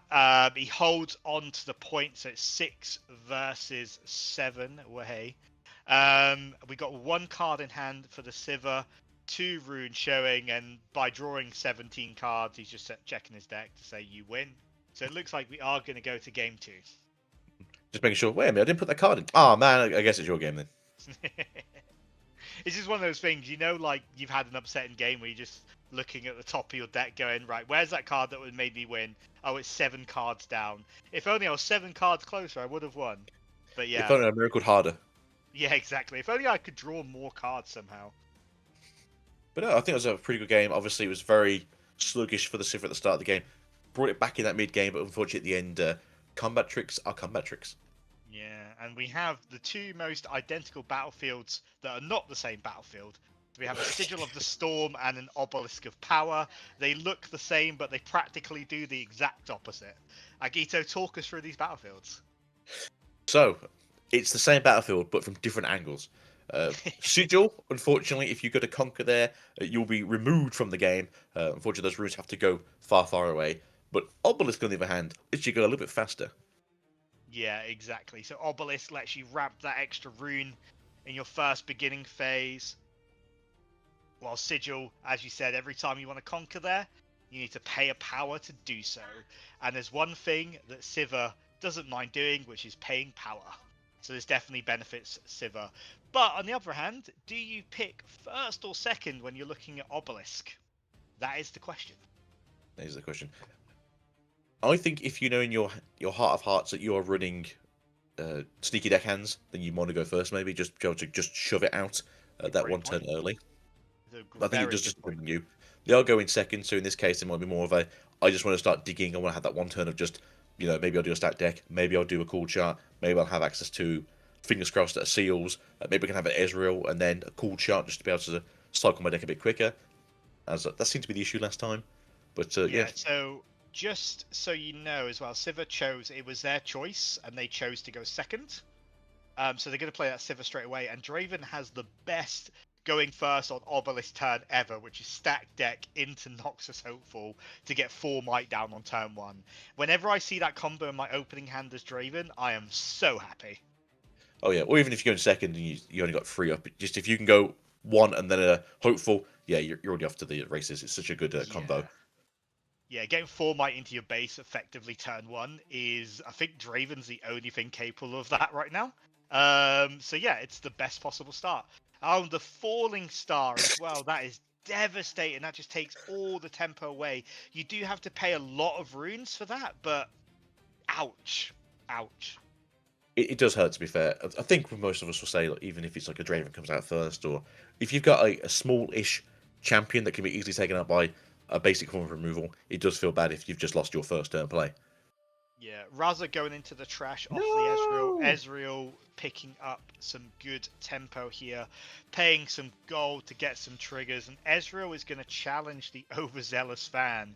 That has got to be the weakest punch-up in Riftbound history. He wasn't paying attention, he just got a lucky jabbing. Gone. But to be fair, it's a good card to get rid of. Oh no, I was going to say I thought Draven skipped his turn there, but it looks like there's some weird back and forth going on. Definitely not skipping his turn. Now he is. I mean, would you have you accelerated it? I feel like maybe it'd be a good choice to go accelerate. Nah, Maybe you don't really wanna go take it. You're just risking nothing really for the sake of a point and a card draw. It's probably not worth it. I prefer to just play a little bit safer. There was no way of protecting that Kai'Sa if, somehow Sivir could get something accelerated or something buffed. It would have just been an absolute waste. So I like the play, just playing Kai'Sa to base, showing some might. You're 2 points up. You don't need to rush. Tempo's falling a little bit inside of Sivir, I think, here. So I think Sivir does have the upper hand, but it's how much of their deck they can get through. They need to start finding those cold shots and finding those nocturnes. And so, yeah, they've got their second Ezreal, which isn't terrible at all. Gone for a stat deck. Like you said, maybe they're looking for a Nocturne to get out early. Maybe they just need to get access to a cool shot or two, just to dig a bit deeper, just do what they want to do. Not in the worst position to be in, as you've said. You don't really want to be taking points too easily, but as Draven, you want to be as greedy as possible. I feel like, getting those extra draws and get those extra points in early. Draven can push games back quite hard, especially late game, mid-range, or Miracle. But when you're ahead, what's the point of being too cheeky, right? Yeah, exactly. You just want to kind of hold on to that lead. Fight or flight being used to push the Kai'Sa back. Just a little bit of resource. Stop the Draven scoring. As you mentioned, right now, Sivir's job is to kind of slow the Draven down as much as possible, which is why he didn't want to go and get, a battlefield. It wasn't worth the point to give Draven the draw. He looks like Sivir's trying to starve him of resources. And judging by the hand size and the rune count, it's working. The plan is working. But Sivir now needs to get some points on the board, get some things, hidden, and start dominating this matchup. Exactly. They're in a much better position than the last game, as you said. I think by turn 3-4, that time they had like 4 runes up and 3 cards in hand, and they just weren't doing much. 2 Ezreal's arcane shifting into your face, or flashing into your opponents as they normally like to do. You do get a cool shot out now. It's going to be quite useful here. Digging deep for 2 for that 1 poor seal there. Yeah, what do we and say? I think trading the Ezreal for a Noxus there is probably worth it in my book. As I said, take some might off the board, trade. You've got some cool shots. There's the Nocturne. Ooh. That's what we wanted to see. And he still has a full plethora of runes. He still has 7 runes available. And now he has a lot of cards in hand as well. Yeah, so much better than last time, as we said. They weren't really getting their draw power going as fast as they wanted to. They are at 9 cards already in the trash, which means 1 more turn, really. And then we'll have access to our Rasa engine going crazy. We did see 1 go into the trash, so I am wondering if they have the last rites in the hand. Yeah, it could have last rites, could have the morbid return, and now the sabotages are coming out. So we get to see a peek of Draven's hand, and hopefully take some key pieces out of it. Ooh, Rebuke switcheroo. I'm probably taking the Rebuke, right? Yeah, Rebuke every day. Unfortunately, you can't take away the Mind Flayer, but that's coming down next turn anyway. It doesn't matter too much. Yeah, Mind Splitter is so expensive, but it's such a good card. You can take key pieces out your opponent's hand. You've got some game knowledge of, what's going on. The thing Draven's got going for him right now is he's showing 12 might, but Arasa coming down for practically nothing, making that 13 might on the battlefield. I think we're about to see a challenge as well. Just the use of Sivir in these challenges this game has been so impressive. Would you have done it on the Kai'Sa? I personally would have picked the Draven, just because obviously Draven can buff himself in a battlefield. Yeah, I feel like, dealing with the 6 might is a problem, but again, it's like the Kai'Sa can just run over to that battlefield and get a free card draw, and I think right now Sivir's just trying to starve as much resource out of Draven as possible. So yeah, I think either choice is good, but Well, currently there's lots of famine coming in this side. A second ago we saw, was it 9 cards up, and now we're down to 1. It's done them well though. Is that the amount of runes? Like, it really bothers me, like having only 2 or 3 runes per turn. Like, that does not feel very nice. But clearly, Conqueror is very knowledgeable of this matchup. To be fair, when you have, what was that, 16 might on the field, maybe they know what they're doing. I would assume so, and also going like 4-0 in a tournament where you've got players like Dizzy, Colin Kai'Sa, etc. It shows that you know what you're doing. I don't think the Mind Flayer has been split, but as soon as he sees him tap more than 6, he's like, yeah, here's my hand. Pick. It's coming, yeah. Sabotage, takes out the Rebuke. Yeah, Rebuke's quite a nice card to get rid of. Sabotage, again, is going to continue starving this Draven. There's not much you can do. Do you want to just conquer and go to 4? knowing that the Nocturne can gank over and any sort of combat trick can hurt you. We've seen the hand, he doesn't have combat tricks, but he could top deck one. Yeah, definitely true. At the same time, you are in a position now where it's your game to do what you like. Maybe that hidden card there is a Edge of Night, that making that Nocturne a 6 instead. So yeah, just walking it over into a battlefield that's a little less fun. But obviously in this case, you want to be starting getting the tempo back up. On your turn, you'll be going to 2, maybe going to 3. Yeah, I would assume he's going to go to 3, and seeing how card-starved the Draven is, he's not able to win combats just yet. Obviously, we could see some shenanigans here, tapping one for the sabotage, just making sure that absolutely nothing in the hand of Draven's going to be surprising. Gets rid of the switcheroo, it's the only option, and sees that there's a accelerated Kaiser possibility next turn as well, so he can prepare for that. But that's what you want to see, right? You want to make sure that the hand is as weak as possible, or at least as knowledgeable as possible in this case. So knowing that it's just one unit in there. Who we fought for? Fight or Flight being flipped over to move the Raza back. Raza's then going to run into that battlefield and present a little bit of a problem there. Obviously, we do have a lot of might in the backline for Draven, so maybe he can start winning some combats, maybe he can start drawing some cards, because right now he's basically top decking for the rest of the game. That is the case, but we do have 2 golds currently sitting up and about available here, so there's a good chance to just have a punch first available in the hand. Obviously, there's always a chance. Oh, funny that. But it is just a good place to be in. Yeah, I like that. Forcing him to, like, if you want the combat draw, you have to give me at least one of your cards here. So I really like the Nocturne being dropped there as well. Gold being removed, so I imagine he's about to hide something somewhere. So a nice spread of might, 10 on each battlefield at the moment. And Draven's down to basically peeling off the top of his deck. Yeah, so I was wondering if that was going to be the third Rasa, as we obviously know the first Rasa went to the trash very... Oh, interesting. Oh. Okay. Yeah, I'm also a bit confused with this, but they know what they're doing. As I said, like, if you move everything over there, you're guaranteeing, like, Draven gets 1 point, but he can't get a card draw. Like, Sivir is just starve at the moment. That is the goal of this deck, I think. Yeah. I might be always low on runes, but you're always going to be in a position of less greatness. Yeah, but accelerating in. Kaiser, so he is going to get a free draw, but then there's not much you can do to save the Kaiser afterwards, unless you just stack a battlefield and you play the I'm in the lead 1 point game, come at me, bro. But with Nocturne's ganking across, that's a lot harder to do. Yeah, that's the issue to have here. Obviously, Nocturne can move both units over for 8 might into this if they really want to. Ezreal's could move both in there and take out the Kaiser if they wanted to. Obviously, now there's 2 extra cards in hands. We don't know what they are. Could be a Fight or Flight, could be Rebuke, could be a Spinning Axe. That is something you have to be more concerned about, just in case. But again, we have enough runes up here to fight into it with a punch first if they have access to it. So, overall, not in the worst position to be in. No, definitely not. Rebuke is the kind of card that you just don't want to see your opponent play at the moment. Like, you can play around like a Fight or Flight. You're like, oh, I don't mind losing that. But getting a Nocturne back to the hand and then losing the combat is pretty horrible. But obviously, 4 might versus 4 might, no way to pump up that unit. Basically, sacrifice the Kaiser for a card draw. Rather than sort of putting the Draven there and possibly threatening, the Rebuke and the combat win. So, a little bit strange the way he's doing this, but as I said, he knows better than I ever will. And we do see the Rebuke coming out, and that's going to send a Nocturne screaming back to the hand, but the Kaiser is going to get traded out. Yeah, I think that's still a fairly good place for both players to be in here. You've not lost yourself any real momentum here. They've lost a card. You can always just move an Ezreal if you want to, just to, gain the extra point. Yeah, and in terms of value, obviously the Nocturne costs 1 power, whereas the Kaiser cost 5 energy and 1 power.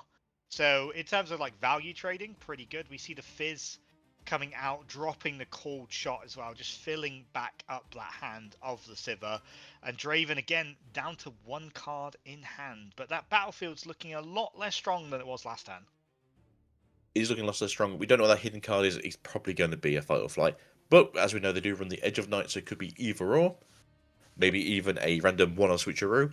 But now apparently it's time to hold one battlefield, which feels a little early, especially since they're not really in the tempo of the current game. But if they were to push out everything into that one battlefield, you want to try and keep it safe, right? Yeah, exactly. They just don't want the Draven to be, the Draven's presenting 13 might in his base with obviously the Draven +2 power. So you've got to keep that battlefield above 13 at all times.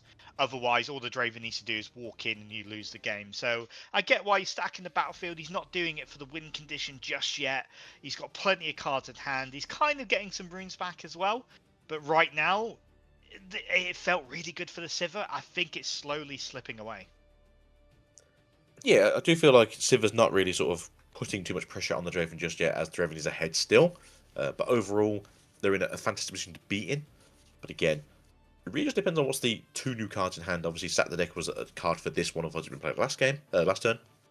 So it's either something non-important or something that can't be important until maybe a battle is taken. For the same time, do you just want to go to 6 points, let them hold to 5, you hold to 7, and they had to start coming to you and fight you instead? Or do you need to take the battle to them? Yeah, it's one of those weird choices because right now, like the Draven, if he wants to go on the battlefield, I feel he has to move both units. In which case, the game's a lot easier to control from the Sivir's point of view, and he is going to then get ahead on sort of point tempo as well. But we've seen 2 challenges so far. There's probably a third one in the deck, and if that Draven gets challenged and then the Rasa just moves in with an Ezreal or something like that, then that could spell the end. So Draven's got some really, really tough decisions to make. As I said, we don't know what those cards are, but Draven, as we know, has a lot of combat tricks to help him win those situations. That's it. Just to be slowing it down a little bit here, I do wonder if they're just like, do I just think it out? Do I just pass it now? Do I just give them the game? Am I too far behind already? Again, it's very rare to see a Draven with just 2 cards in hand unless it's the final turn. There's nothing really they can do to make this better, even if they just drop like a Thundersong. It doesn't matter too much because they're still bigger than you. If you've got a Spinning Axe, is it worth just pushing in the Mind Splitter first, testing the waters, if it's a fight or flight, if it's a Draven? Yeah. So this feels like there's a Spinning Axe in hand. So Draven pushing the power to 6. He's going to look to see what that hidden card is and possibly just kill as much might as he physically can. So obviously if he slaps the axe on Draven here, and he's not going to, he's just going to take the trade, doesn't reveal the hidden card. And that is the danger with this kind of thought process. You're like, oh, if he reveals the fight or flight, then I don't bother putting anything on. And then I can swing the the Mind Splitter in, knowing exactly what's coming. But sometimes your opponent's like, no, that's cool. And you're like, oh, oh, never mind then. I just lose that then. Okay, cool. It's like, oh, I thought it was being big brained. No, it's fine. You do what you're gonna do. It's rebuke, okay? Get rid of the big boy. Yeah, the thing is about rebuking Rasas, like, I get why he's done it in this specific situation. It was a fight or flight. But rebuking a Rasa is like 2 power, 2 energy, and he's just going to play it for free next turn. Yeah. It just feels a little bit like, is that worth a rebuke? I don't know. I think the issue is, it's like, if you rebuke a Fizz, it's like, all right, I'm just going to basically get a free card out of the trash. But if you rebuke the Rast, like you said, it's like, I'll pay the 1 power then. Oh, it's a shame, this is. So you are in a bit of a rock and a hard place, but you have to do something to try and push the game plan forwards. And unfortunately, no is the answer to that question. Yeah, I love the Nocturne being played here as well, just showing so much might. Another hidden card. As we said, we've seen this Sivir run Fight or Flights, we've seen them run Edge of Knights, so it could be an interesting combination here. Nocturne able to gank across as well, so that opens up scoring opportunities here. And if you kind of want to get ahead as a Draven, you're risking a lot by putting that Mind Splitter on that battlefield, because we know Sivir has like accelerate capabilities, it has Fight or Flights to push stuff around, so it's a bit of a, I have to win here, I have to take this point tempo, and I have to stay ahead. Yeah, obviously we know that the Nocturne has ganking move across there. If this happens to be a Edge of Night, it's now a 6 into a 7. If you then have a punch first, it's then a 11 into 7. If they have a Spinning Axe, 11 into 10. So it's not exactly the worst position to be in. But yeah, I mean, just put some Rastas down there and just hold here the much you can. Yeah, I really like the play here as well. Now that the Mind Splitter is kind of been put away, you can kind of do what you want. Is this a signature spell here? It is. On the hunt That's going to be a lot of might swinging at here, but Draven does have 6 runes open, so there's a possibility that the Mind Splitter lives here. So it's not all she wrote just yet, I don't think. There is a It's possibility not, that Draven but, pulls something out of the bag. That's 15 might onto the field. Even if you can rebuke and then throw an axe down, it's still going to be hard. So it's not the easiest place to be in. No, exactly. So there's 15 versus 7 at the moment. A fight or flight and an axe is very nice here. But that Is has it to be rebuke? the combination, right? Has to be the combination. So it's got to be rebuke and an axe or something like that just to try. Okay, never mind. Is Ignore he me. just going to push his own unit back? That will tell us. Yeah, so he's just saving his cards. But now Draven has 1 card in hand, 7 might in base, and he's looking at 2 Razas and a Fizz and 2 Nocturnes on the other side with a hidden card. This is going to require, and excuse the pun here, some sort of miracle. It's going to require And some. he's not playing miracle. No, it's not playing miracle. It's going to recover some algebra because you've got to try and figure out how we're going to do 23 damage to 2 battlefields with 1 monster and 2 cards in hand. So if we can somehow pull out the Lotus from set 3 to deal double damage to 1 card to then do Falling Star twice, maybe. Yeah, I think the only hope Draven's got of winning this battle No, is there you if Sivir disconnect. But yeah, so we are going to game number 3, currently at 1-1. Sivir won that last one, so Draven gets to decide who goes first, and I suspect we're going to see a Targon's Peak out the Draven. He's going to go first, and if there's any goodwill left in this earth, he will not hit that 2-drop. So I am pondering if it would be maybe a Varmor's Lair, possibly on the side of Sivir, just because you can gank across, but your opponents generally don't get to gank unless it's a Irelia. Yeah. So maybe something here to sort of keep the Draven stuck in there, and then fight or flight's no good. Yeah, exactly. Varmor's Lair is like a real killer for the Draven strategy. You've got to be really careful. It's not Varmor's Lair, it's Obelisk of Power versus the Targon's Peak. So Draven does genuinely have a choice here. Like, if he wants to go first, great. You know, he gets the Targon's Peak, he can start building off momentum off that. If he decides to go second, then turn 1 Draven, yay. Yeah, start pushing. Yeah. Either way, you're in a really good position here. If you can just get 1 basic might unit out here, just so that way you can go start capturing the Targons, make sure you keep going for yourself. Did they choose to go first? No, we'll find out in just a second. They're doing their mulligans at the moment. And it looks like the Draven is going to go first. There's a bit of a delay. I'm guessing they're just talking through their turns and stuff like that. Draven went first, dropped the Tide Turner. Sivir went second, dropped the Chosen Champion onto the battlefield nice and early. Really, really powerful champion. It looks like a Falling Star just came out. I'm guessing that's why the Sivir Yeah, what happened? Yeah, oh my god, they're playing so quickly. Why are they doing this to us? Is someone called time on the round? We got to go quick. Yeah, there's plenty of time, guys. There's plenty of time. So yeah, Falling Star coming down on the Sivir, wiping out. Tide Turner coming down, taking the Targon's Peak. They're passing back and forth here. This is a hectic game. This is like watching 3 times speed. What's going on here? Go. Now, didn't that happen in the last game as well, where they just shot them with the TCG arena at the moment with the spectator? I don't think it's an actual issue. They're just fast. Yeah, exactly. 4 coming down for the Ezreal.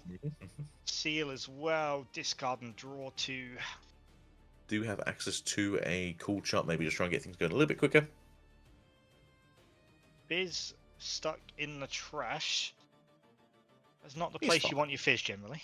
He's fine. Oh, you got a last right sabotage. somewhere, right? Yeah, this is horrible. Again, Draven just getting absolutely starved, but there's no spells. Just the big boys.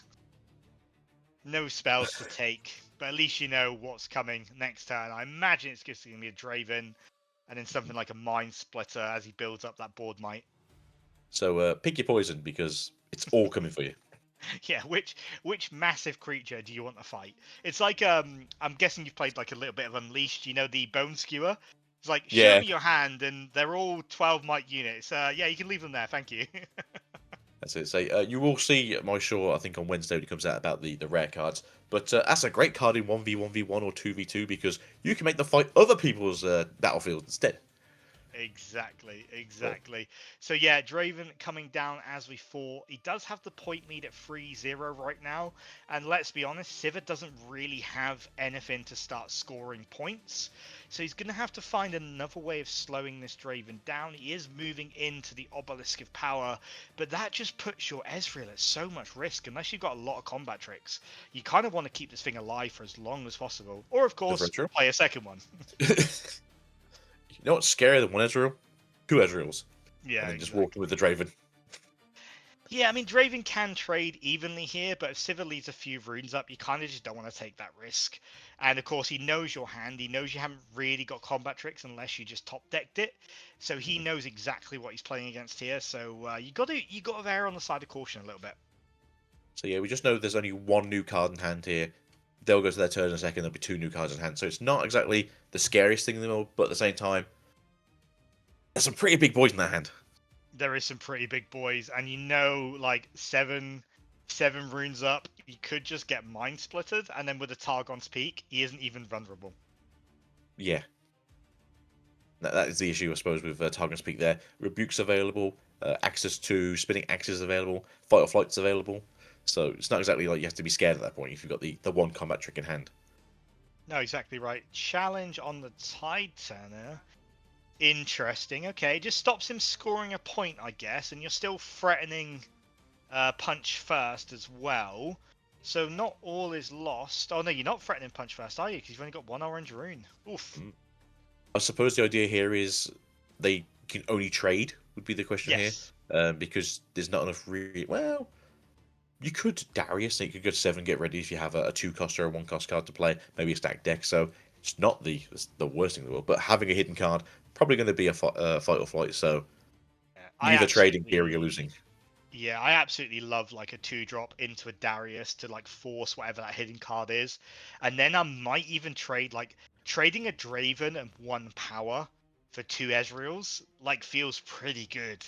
Like generally you don't want to kind of do those trades, but I think that wipes out like all the tempo from the side of Sivir. Do you see Darius coming down? So it looks like the plan is going to be what I thought it was. Obviously, a falling star is absolutely devastating. And if you're going to activate the Darius, that's how you want to do it, with that Noxus Hopeful. That's a lot of might. I mean, do you want both units in here now, just in case one of those is a fight or flight, and you go, I will either take both of these things with me, or you just have to fight me either way? No, I think you just run it one by one, then you know exactly what you're facing. He might swing in with the Draven here and just trade the 2 Ezreals. They are a kind of like linchpin of a lot of what Sivir wants to do, but because he's got both seals down and a couple of gold, maybe it's not worth the trade, but I just like it just feels really good to me to just get them off the field. You just burn out the engine, essentially, and with 1 rune up, I can't really think of anything here that would be useful. Like you said, need 2 body runes up to be able to do a punch first. There's nothing in purple and orange I can think of. So yeah, you just go to 6 and you just go, yeah, fine, we'll trade. Yeah, I think that's good. I think that's good. You now got 2 fairly beefy units in your backline. Sivir's kind of got nothing, but obviously now he has 10 units in trash, so Razas are effectively free. And we'll see how many he does have. Another cold shot coming down, so he's going to find some more. Repeated indeed, so 2 more cards at least going into the hand. No Nocturnes off the top, so maybe that's what he was looking for. But if he could just play like 1 or 2 more Razas this turn, feels really good. Stack deck as well. So yeah, if you can find another Nocturne, there he is. Find another as well, get them out for cheap. Just try and build that back line, and then just start marching down some of these battlefields. You're only Sometimes one turn. This deck is so miraculous, Nagito. So miraculous. Miraculously miracle, yeah? Yes. Just miracle doing miracle things like, you've got no tempo. I've got 25 might now. Go. And we're going to see the Fizz come down. I can only imagine it's going to be the challenge. Let me punch you. That was a very good turn by Sivir. That is a very, very good turn. That's a fantastic turn.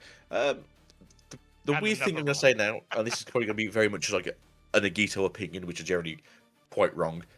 Miracle Sivir doesn't feel as degenerate as Miracle Draven, but I think it's just Oh, because of how absolutely not. red works Absolutely compared to not. how orange works. So Yeah, I think it's also the legend ability, like the fact you can just draw cards for playing the game while your whole deck draws cards as well is kind of obscene. So obviously that's why it works. Like that's why when you think of Miracle, you think of Draven. It's probably the most powerful legend to do that in at the moment. But Miracle Sivir kind of doing good. I mean, he's got like now what 20 odd might on the field, ready to go. Mind let me use Splitter my coming poor down. old man eyes. We have a Nocturne. 6, 4, and a 3. I'm gonna nod and agree. Yes, we got 2 Rancers, a Fizz, and a Nocturne, I think. So that would be 19. I mean, 19 is pretty good. 19 is pretty good.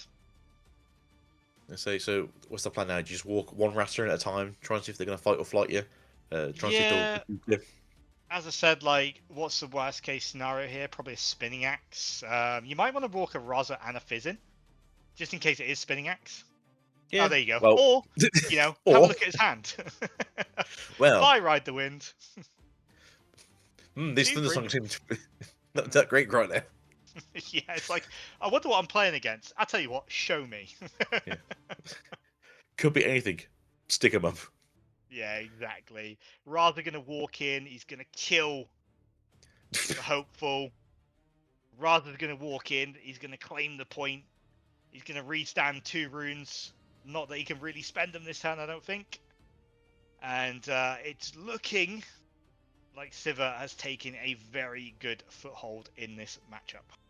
Yeah, so if there's anything in hand you want to spend right now, you know Thundersong's coming down next turn either way, so spend it where you can. Get your runes back on the end of the turn. Just do a little something, yeah? Yeah, and you know it's kind of like, oh, I need to get through my deck when the scrap heap comes down raw. You know, that's like, especially if you're not playing against a detonate, you're like really happy to see that. Let me just throw it on the foot. I don't need it anymore. Just here you go. Take it. Yeah, desperate times come from desperate measures, and you know, Draven's not out of it yet. He has 7 might sitting in the base in the form of the Mind Splitter. He's got a couple of cards in hand. We know 2 of them are Brynhere's, and he's got 7 runes up. Never count a Draven out of a fist fight, that's for sure. No, indeed. If this is one Fallen Star, that's basically going to be the difference between yes or no. Oh, very one good card point. in hand could be the punch first. You always have to presume it's a punch first if the runes are up. But Absolutely. Overall, hitting either of these cards here will kill it. You can then walk into that battlefield and you go, okay.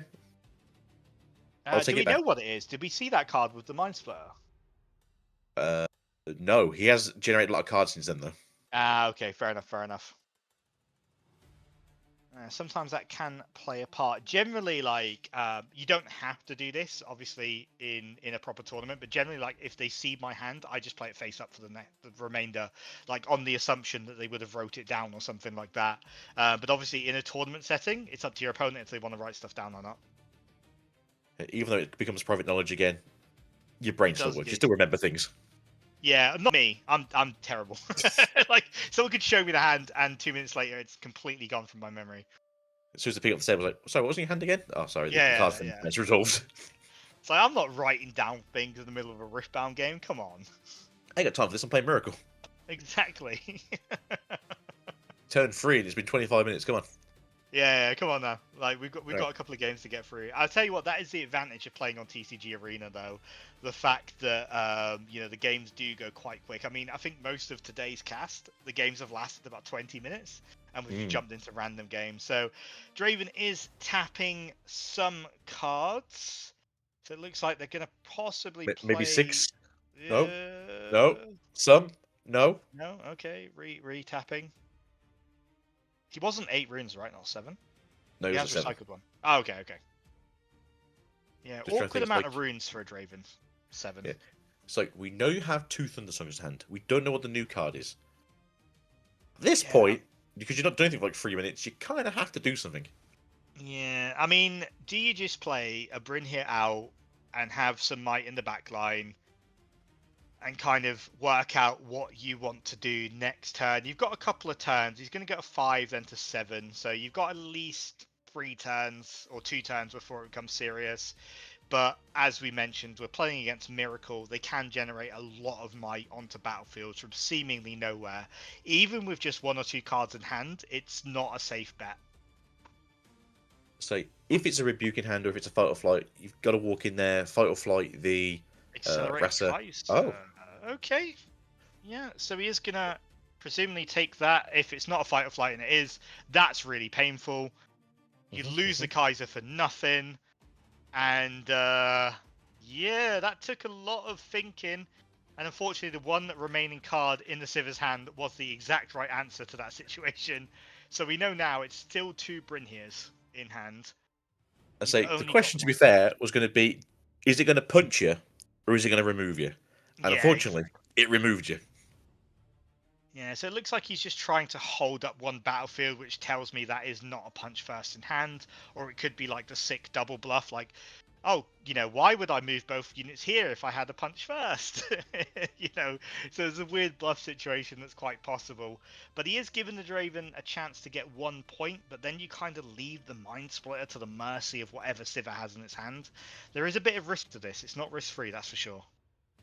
So to be fair, right now, again, 2 Thundersongs in hand, which means that if this is just happens to be the punch first in hand or another fight or flight or a rebuke, it does become dead. You can then have to walk in and do something, I suppose. Try and take out the Rast, but they'll put a Rast in again. So as you've said, it's kind of just a he said she said story. Yeah, exactly. And we know, like, usually like Draven having 3 cards in hand, there's quite a few options, but we know 2 of them being a Brynhir kind of limits what you're gonna do. Sivir only has 1 card in hand, but he is ahead on point tempo, and he's definitely ahead on might. So this is still anybody's game. We're going to see what the Draven is going to do here. I imagine it's just going to be a Brynhir to base and start building up a bit of a backline. And Sivir getting the stacked deck off the top of the deck as well, just allowing him to kind of sort his hand a little bit, find the answers he wants, and a cold shot off the stacked deck. He is loving life right now. So it can't be too bad, right? It's all right for some. Do we find ourselves another Nocturne? We do find ourselves another Nocturne. Oh. It's scary spooky now. The problems just keep compounding for the Draven player. Sivir's ahead. He's gonna score to 7. And he's just gonna walk in and take out the Mind Splitter. This is a little bit option limiting for the Draven player. And a Raza. Okay. Oh my god. Miracle just doing miracle things. We know one of them's a Brynhir. What could the other 2 be? Is there anything that keeps the Draven in this game? I don't think there is. So you can't take both battlefields, as far as I'm aware. That's the issue now. Yeah, it is. I mean, maybe one's a Ride the Wind, maybe one's a what are they called? Spinning axes. So maybe you can just be bigger than that, and then move over to the other battlefield and try and go to 7 yourself. But it's not looking great right now. But again, we know that one of these is a Brynhir. You can put that down. They can't activate any cards, and then you're out of options. But you know, you got something to do. Yeah, Right? I was gonna say they can't do any combat tricks, but you've just spent 6 runes. And I think that's looking like all she wrote. But the Draven is tapping some runes, so maybe there is an option here. Yeah. It's going to be a very tough hill to climb. No, Mind Splitter, absolutely not. Oh, Fight or flight in the hand as well, so that would have shut down any shenanigans anyway. Ride the Wind Mind Splitter? No. Oh, yeah, okay, yeah. No. I mean, you can take one battlefield, but you can't take them both. Yeah. So I was wondering maybe they drew into maybe 2 of the Fallen Star. Because they just hard bargain the Ride the Wind because they've got literally both answers to your exact hand in their hand. Well, they can't because they just rattled, didn't they? So they can't hard bargain it. Say, if Thundersong might be better? So the Mind Split, so if you took the Fight or Flight, they would have hard bargained the Ride the Wind. If you took the Ride the Wind, they would have Fight or Flighted whatever you moved in. Yeah. So, Although you are still readied, so yeah, you can still try, but unfortunately not this time. But if you'd have won the battle, you could have got yourself a draw. That could have been the answer, but again, unfortunately we don't know. And I believe the Sivir's now going on to round 5. Sorry, round 6. The Sivir, which is Gonkra, which I believe has won quite a few Runes and Rift tournament in the past, so undefeated, currently going 5-0. Perfect. And do you know what? That was one of the only rounds that actually lasted the time limit. Usually we're very quick or very late, so that was good timing by these players, so I appreciate that. We did it! Woo! We did it. How did you find that game overall? Really good until about the last like 3 or 4 minutes, where it just slowed down all of a sudden. Yeah, I mean, when you're facing decisions and you're already 4-0 for a good chance of, going through and making some money, I think you want to spend as much time as you possibly can. But Sivir just having all the answers in that third game by the looks of it. Yeah, unfortunately for the Draven, they just didn't really get to do the Draven thing, which was let me fight you constantly. They lost a lot of their units very early and just couldn't come back from it. Challenge is a heck of a card. It is a heck of a card indeed. One of the strongest cards in Orange, I believe. I don't think I've ever seen an Orange deck not running Challenge anyway. That's for sure. I believe next set we technically have 2 new challenges. I think one's just a free cost, which makes you walk to a battlefield that you own and then drag something in there with you. Yeah, have you seen the new 6-cost challenge that basically makes you can make enemy units fight each other as well, which is quite interesting. I probably have, I can't remember the name of it. I know there's the 5-cost unit that when they walk into a battlefield, you can make one of your opponent's units walk into a different Is it battlefield. Clash of Giants or something like that? I think the card is called. Let me see if I can find it quickly. Time to 'cause it's a ramble, really everyone. Let's see interesting what we can card. find. Ramble. Ramble. So, yeah, I mean, Is it Orange is looking Clash? pretty good next set. We spoke Oh, in look the at that. behind the scenes about Rengar looking like a very fun deck. Not doing much, but it looks like a very fun deck. Does indeed. Yeah, it was Clash of Giants. So for 6 and 2 power, choose 2 units. It doesn't say choose your own, just says choose 2. They'll deal damage equal to their mights to each other. So you can basically cause your enemy units to fight each other, which is a great use of a card. Yeah, I mean, this is essentially Dragon Kick right from Lee Sin, where you just punch something through the other thing and hope it kills both of them. Yeah, exactly right. Exactly right. No, that was a really interesting game. I'm glad to see we got to see Sivir. It looks like Sivir is going to move on, so we could potentially see them again later on in the finals. That'd be interesting. But the finals right now, the top players and the top decks are pretty much exactly what you'd think they would be. We see a few Ezreals, see some Draven, we see a Sivir. So it's going to be an interesting top bracket, that's for sure. So we ask you now, people in the crowd. Yes, we want your response right now. Do you want to see a Draven deck or an Ezreal deck, or would you like to go down maybe a table or two, probably for the last time this season, and see something a little bit less in the winners bracket? Yeah, there are choices to be made. Do you want to see Draven versus Draven, but they're both undefeated? Or do you want to see some absolute madness in decks and some interesting matchups? That is the choice that you guys have. Let us know in the chat and we'll try and make what we can happen. But I As, think as I'm all done now. But you're oh, casting another one, is that right? I got 2 more of me. I'm 6 and 7 today. Yes, that's right. Let's do the Hey. meme. But yeah, thank you for joining us again. I know you were on for the first 2 and then essentially had to drag you in because judges are very rare and They we are. appreciate their help very, very much so, especially when a few things come up on their Yeah, round to there's count. some interesting judge calls going on. So, unfortunately, one of our judges was meant to be a caster, but he's done his duty and his service to the tournament and kept on being a judge for this one. But yeah, I think I'm done. I think we're going to throw it over to a break. I've already been shouted out, but if you want to cast me, or catch me, shall I say, if you want to cast me as well, that's fine. Exclamation mark BMU in the chat. That'll give you all my socials and whatnot. Been an absolute pleasure. Hopefully be doing some content tomorrow for the Summoner Skirmish as well. But other than that, Agiso, have a wonderful cast, and plus, thank you once again for hosting me. Really appreciate it. Thank you for being here, bud. And yeah, hopefully I'll see you soon in person. You shouldn't be that long till the next Summoner Skirmish. And get some good rest where you can. Definitely. Thank you very much, friend.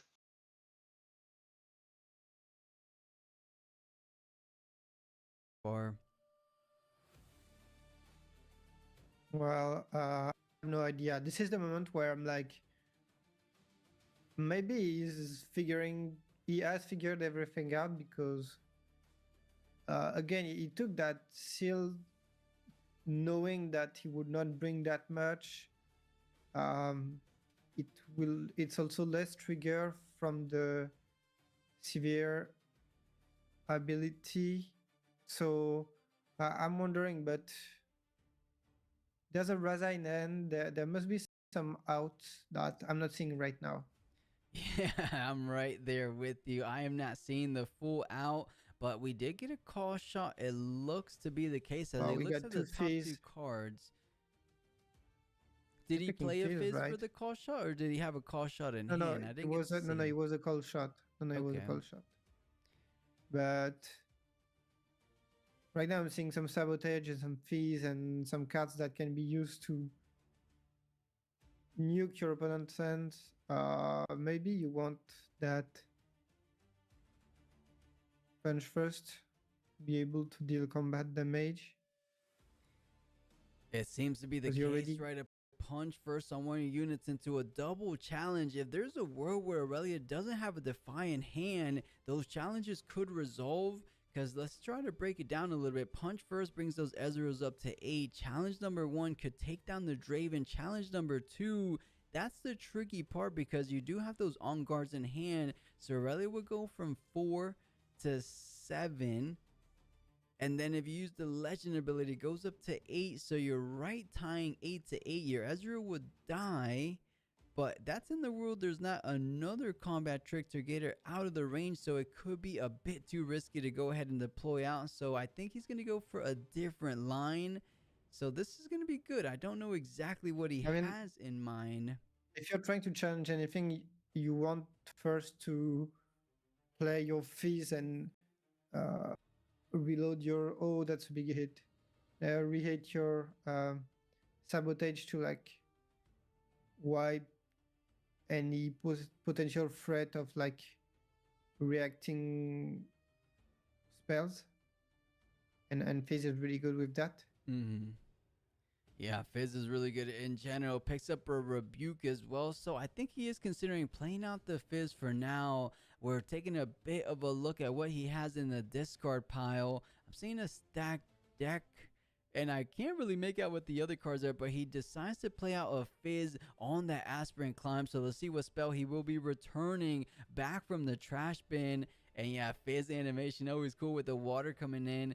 But he looks to just be digging for more cards. Oh, even better. Go ahead on the third Sabotage being played out this turn. And there's such few cards in hand. More importantly, though, of course, information is king. When your opponent is at 6 points, you want to know exactly what to expect going forward. On guard, and a lonely. So obviously there's only pretty much one target. So he does decide on that. So not too bad. That Sabotage was pretty good. Yeah, now you want to keep enough to play a Rebuke, because if a Draven comes in and wins combat, you're not in a good position. But this Raza is doing a lot of work. It's still tricky because Draven is threatening to score 2 points and to close the game completely. Yeah, it's always the case when you have an Audacious on the board. I'm wondering if there's a world where Aurelia top decks something like a Charm. That could be exactly what she needs, but a Charm means you didn't top deck something like a Defiant Dance, so it's a bit of a double-edged sword. You need an extra buff for the Fervent to try to get over this massive board, getting build up and reinforce on the Aspirant Climb. But you also need something like a nice little Charm, but protecting the Lonely Poro just to get a +1 draw, as well as taking down the Ezreal. But here we go, the punch first from the first time in this game. Number 1 does get invested. That's 4 to 8 total might. I think that Lonely Poro is going straight to the trash. At least you get a +1 draw. You did get a punch first out of the hand for Sivir, because a punch first on the Dreaming Tree means most likely not a punch first on the Aspirant Climb. So I think they are okay with that trade. This is still tough. I think Sivir was feeling confident earlier because she was thinking 1-2 step ahead. And Leroy doesn't save for the Rebuke, but trying to go on the proactive game plan challenge. Yeah. Now that Ezreal is at 8, you have to go for the kill, I guess. And I get Draven. Is there defenders and something to prevent that? Oh, he's risking it for the biscuit. I believe he only had one combat trick. He's trying to top deck the other, so pumps up the Draven up to 8 total might and doesn't hit. He was hoping to see something like the Defiant Dance. The Draven goes down. I'm pretty sure they paid the deflect cost. They pretty much either had the seal / the gold to do so. Oh, and Aurelia, even though she was in a decent position just a couple turns ago, I think that turn alone is where Sivir not only equalized it, but slightly pulling out ahead despite it being 6-6 so far. Because with the hand currently of Aurelia, I think Rasa at the minimum should be able to hold that battlefield. I saw a GA which is really good. Because right now you want to protect this Aurelia.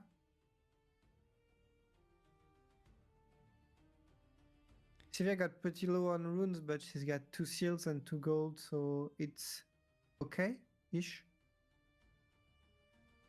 Yeah, it's okay. Sivir's no stranger to playing on a bit of a lower rune economy just because you do have those gold / seals as you mentioned.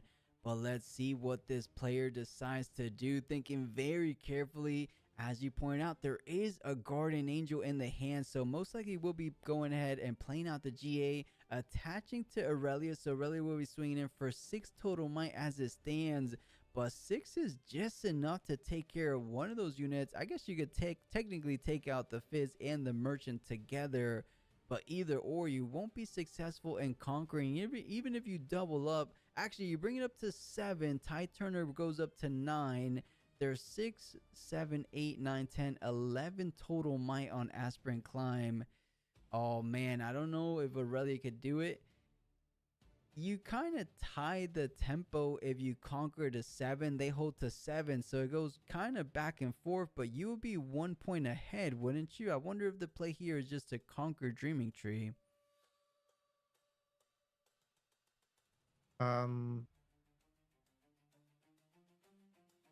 I don't know exactly. I think he's thinking differently. The way he's stacking up Aurelia, but he's got only units in hand, so he can't do much. Yeah, if he had a way of targeting her and readying her with the legend ability, it would be super straightforward to send it over to the unit side of the battlefield. But just because you're lacking in terms of targetability on that Aurelia legend, you don't have any other options, so does decide to just try to hold and stay 1 point ahead of your opponent. You're conquering up to 7. They're holding to 7. If they don't push you off, you're holding to 8. They're holding to 8. On and so forth. That with that all put together, you will be getting to 9, right 1 point before your opponent. I think she says that is the only path to victory. Let's see what Sivir has to say about that, though. It does go back to her turn. Things like on the hunt, things like confront with another Rasa or 2 might be feeling pretty good in the situation. Remind me, Leroy, is on the hunt just ready all your units? Like if you retreated all your units from the climb, you would just ready them with that spell?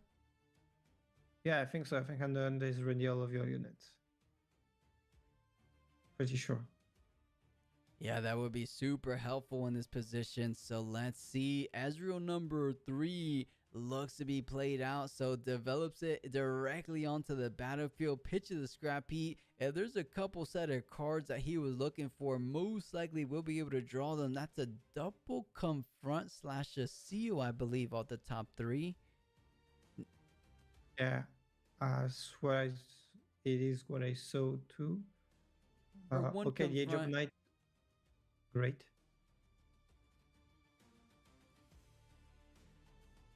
Might have been the stack deck actually there, but even better stack deck to look for even better cards. He's digging. He wants to find the on the hunt, but the fact that he played it directly to a battlefield almost tells me that he wants to go and go ahead and try to hold for the win. So picks up at least a Rasa. He also has access to the punch first. Yeah. Still thinking Rasa. that you can confront and go for the Irelia, or you can use a challenge. But I don't know if you would rather use confront or challenge. Okay, want some more draw? Yeah, trying to look at every single piece of And information before truly committing if he wants to go ahead and try to take down this Dreaming Tree battlefield or not. So pitches the rebuke, interesting enough. Doesn't want to fall victim of something like a not so fast. I don't think he picked up anything too good as he didn't put it at the top of the hand. So something that might not be too useful in this circumstance. So thinking and thinking, what does he want to do for this turn? Has a Rasa, has a confront, but doesn't really have enough energy to do too many things. Can play a confront for 2, leave 1 energy open, 1 power for the Rasa, but that's 6 to 5 currently. Is that a risk you're willing to take, or is GA kind of makes that not really a good play? You have to go for the kill anyway. And you know what I just realized? There's something that Randy did all the time they was playing Sivir. And that I just realized this guy didn't do once. Is it the notes? Yes, it's the notes. Right, this guy yeah. did not take any notes at any point. Very true. And so what does that, do you think that he knows exactly? Do you think he remembers and he can count everything that has been below? He could be Mega Mind, right? Yeah, maybe he's a freaking genius. More likely the case saying, I know relatively what I've been sending to the bottom. I don't know exactly card for card, but I have a good indication of what to expect a little bit later on. But this is interesting to me. He seems to be going on the full hold the strategy, maybe pick up the on the hunt when I need it most, because this is a hold up to 7. And just as we said the previous turn, if we're going tit for tat, turn to turn, Aurelia gets to that 9th point before your opponent, so goes up to 8. Goes and sends the portal just to draw, because right now you just need to hold and develops out the audacious. He's saying, come at me, bro. Just see if you could take this battlefield away from me. It is 8 to 7, about 30 minutes, exactly the halfway point. That's the the charm, Leroy. The MVP audacious. There is no counters for Sivir. That should be all but over. Aurelia with the audacious coming into play. That is a GG, and what a nice way of sneaking out the victory, even though she was looking good in the long run. Yeah. And like he was so close, and you can see the power of aspirant climb. Maybe just completely falling for that not so fast trap. But I'm seeing a couple good things in chat. Knights running from YouTube saying there was a hunt in the trash. You could have Pack of Wonders Fizz, played the Fizz again, played the on the hunt, and then maybe that's a way of conquering the Dreaming Tree. I like that play, Knight. Really heads up play, which goes to show what Leroy was saying. This is a very tricky deck to pilot, right? There's so many little micro decision points that completely change the outcome of every game.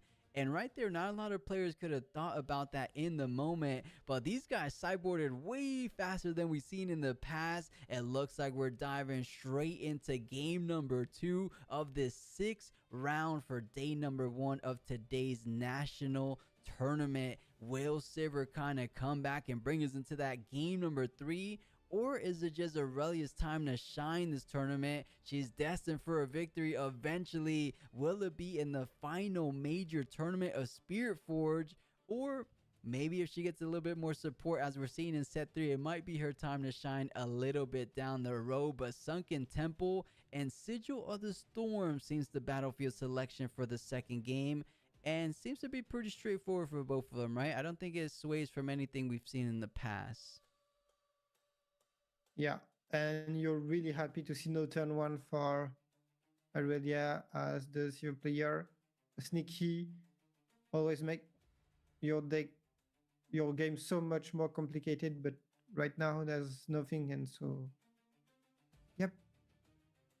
Yeah, I'm not feeling too bad. Starting off with the Seals and Ezreal combo. Couldn't get anything better to curve things out for the Sivir player, as well as the treasure trove already established onto the board. Pitching a stacked deck, or not pitching it, but using a stacked deck. Should be looking at top 3.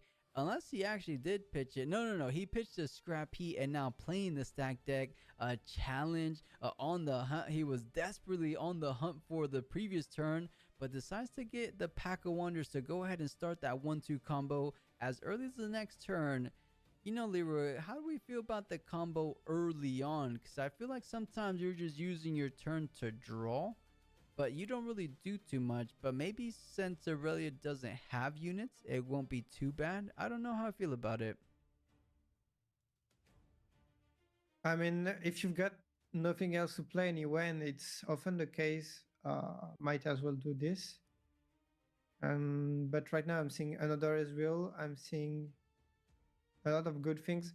Also, the fact that you get rune channeled helps you so much to accelerate your game plan.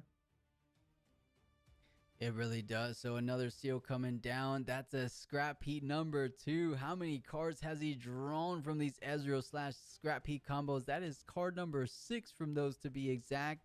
So man, you know, I never personally done Ezreal scrap heat. Have you done it, Leroy? Have you done the infamous draw 3? I just don't have any Ezreals myself. Yeah, not again, not in real life, but I was playing Ezreal at the beginning.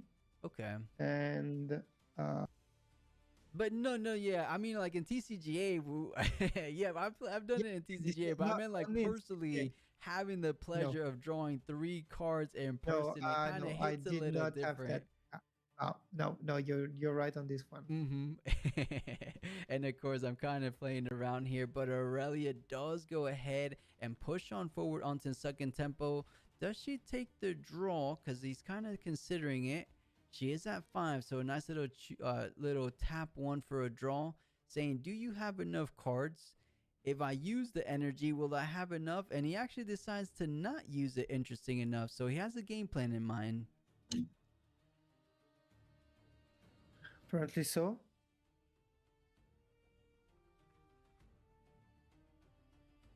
Oh, cold shot.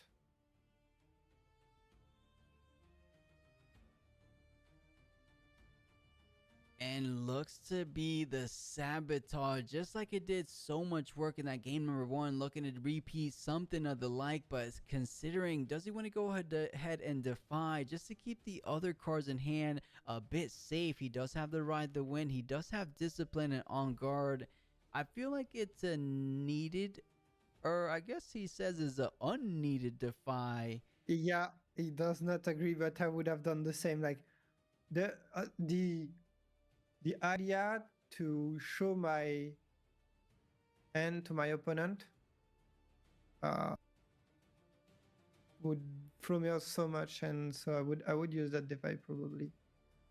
You know, the only reason I could possibly think about this play of not defying that is because he knows if I show him my hand, it's very likely that he doesn't choose the defy, as we've seen him choose the on guard and discipline / ride the win before. But a heads up play from Sivir is saying, you know what? Defy takes care of my call shots like I'm doing right now. Defy takes care of my challenges if I want to go ahead and try to challenge a Draven, challenge a Stella, challenge a Fervent. And I mean, Defy just poses a big problem for Sivir, so it does make sense. But I guess you did defy it effectively, right? He just got all the information. You used the defy went to the trash / recycle at the bottom of the deck, but he just got the full info for it. So kind of the same thing. You lost that card in from hand. Yeah, so basically you tried the not recycling 1 power from the defy to against revealing your whole hand to your opponent. Is it worth it? I don't know, you tell me. Right, you're basically sacrificing 1 rune versus your opponent, knowing exactly what to expect, at least for the next 1 to 2 turns. That is if he remembers, because as we pointed out, he isn't taking notes, but some people, at least for the hand, I remember when I was playing a couple TCGs that don't allow nodes, I was getting pretty decently at remembering exactly what 6 to 7 cards they had remaining. Pitches us, oh no, I keep thinking they pitch, but no, it's a call. Oh no, he does pitch the call shot. Interesting. Wait. I guess he wants to pick things up with a Fizz down the road because that's not a card we see too often pitch. But of course, the Sivir player knows a whole lot more than I on how to effectively pilot this deck, of course. So let's see if he does. I mean, he has to have a Fizz in hand is the only thing I could consider. Yeah. He's got a scary board. He didn't score any point yet, but the fact that he's at 3 Ezreal on board, Pack of Wonders, he's got some potential. He channeled a lot of runes already as a Sivir, which tends to recycle a lot. And his opponent is only at 3 points, so I think I kind of like Sivir spot right now. Let's see, because there's still this Draven, this Irelia that can ramp up, and this time he did not manage to completely discard his opponent's hand. So let's see. I'm really curious to see how this game is going to turn out. You know, I will tend to agree. Sivir's not in a bad position, but something she does have to be very, very considerate of is the simple fact that there is no longer aspirant climb. So the more margin and difference these points start spreading apart, right now you're at 3-0. It's really close to almost 8, right? You're at the halfway point where you haven't scored a single point. But it's almost like the likes of Ezreal, right? Where Ezreal could fall really far behind, but just like in a single turn, you could change the tides of battle. I think Sivir acts a little bit of has some similarities to that deck. But here's the sabotage number 2. You know, every time I do play a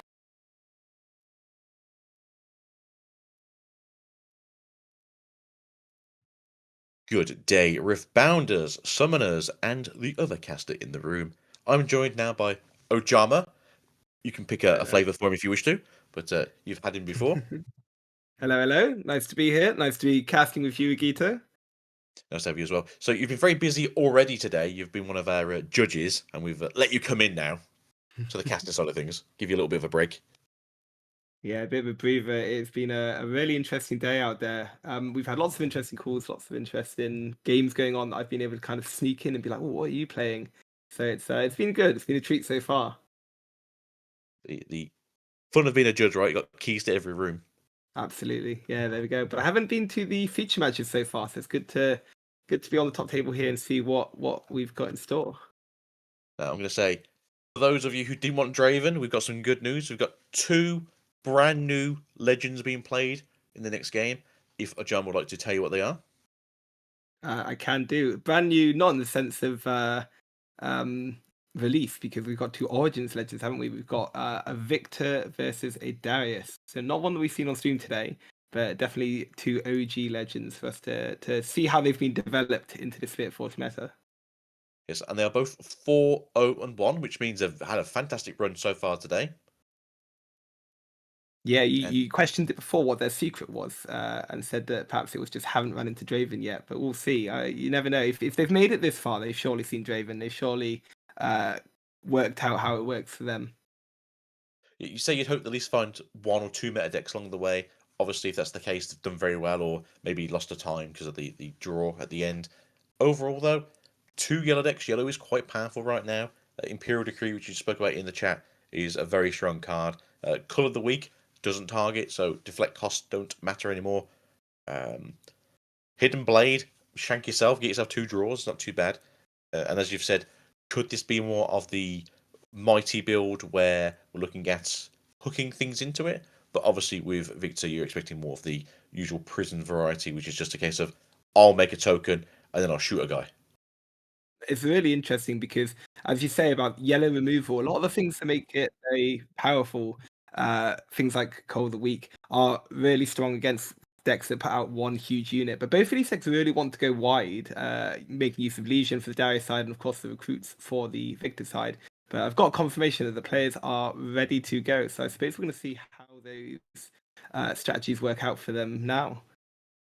Yeah, so it's good to see what the Darius is playing as. Again, I'm just going to presume the Victor is playing a version of Prison, as it's a very effective deck. It's also a very cheap deck, so if you're wanting to get into the game and want to play a deck that's not going to cost you an arm and a leg and maybe just a finger, Prison Victor's pretty good for that.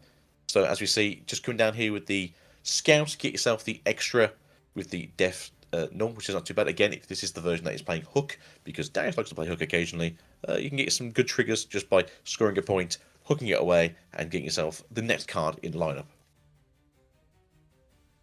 Yeah, I would love to see that. Players who've seen me cast before will know that I'm a big Hook fan, so hopefully we'll see it get dropped down soon.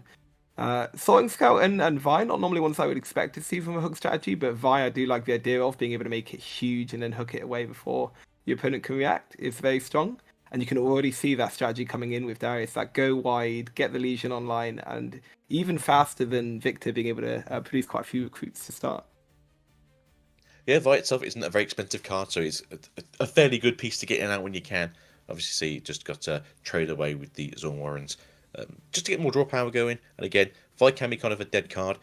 I'm not sure what the deck list is for this Darius. There could be a Bushwhack in there. There could be Sundisk, as it is a Legion card. It does occasionally come into play and be useful. But overall, though, kind of what you want to see with this deck, you know, oh no, something fell over, I've now got my death kill going off, I've now gained something from the dying of the thing. So overall it's pretty good, but having all these recruits in the field as well as the Vanguard's captain is going to push the gameplay forwards, even if it's just a little bit. Absolutely, I can imagine both players are very happy with the start here, with the amount of units Darius has online as well as the early point, and Victor of course being able to get 2 points as well as developing quite a strong start for them. So occasionally you may know as well, just some people do have the issue with Victor not being able to get those gears going early enough. That's why they've chosen to play the Treasure Hoard. So maybe if they get into it, we'll see the Jace come down with the Armory as well for that combo piece. But Piercing Light's a pretty good card overall. Yeah, getting rid of some of the more the impactful unit even on the backside. I say impactful, I mean not one might, but for Victor. The Yordle's already really got the job done, hasn't it? It's drawn that card, it's replaced itself, and has had a Piercing Light spent for it. So, not massive gain from the Darius there, but lots of units on the board, and now looking to get those reconquers. Indeed. Just for those who aren't sure what the Sundisk does, on Sundisk's own turn, it sees itself as the first card being played, which means you can tap it straight away, and then, in this case, bring out the hopeful...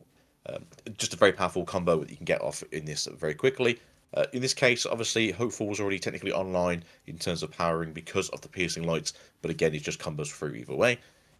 Going for 6 now, we're going to see a Singularity? A bit early for a Singularity. We are going to see a Singularity. Get rid of all these powerful cards while we can.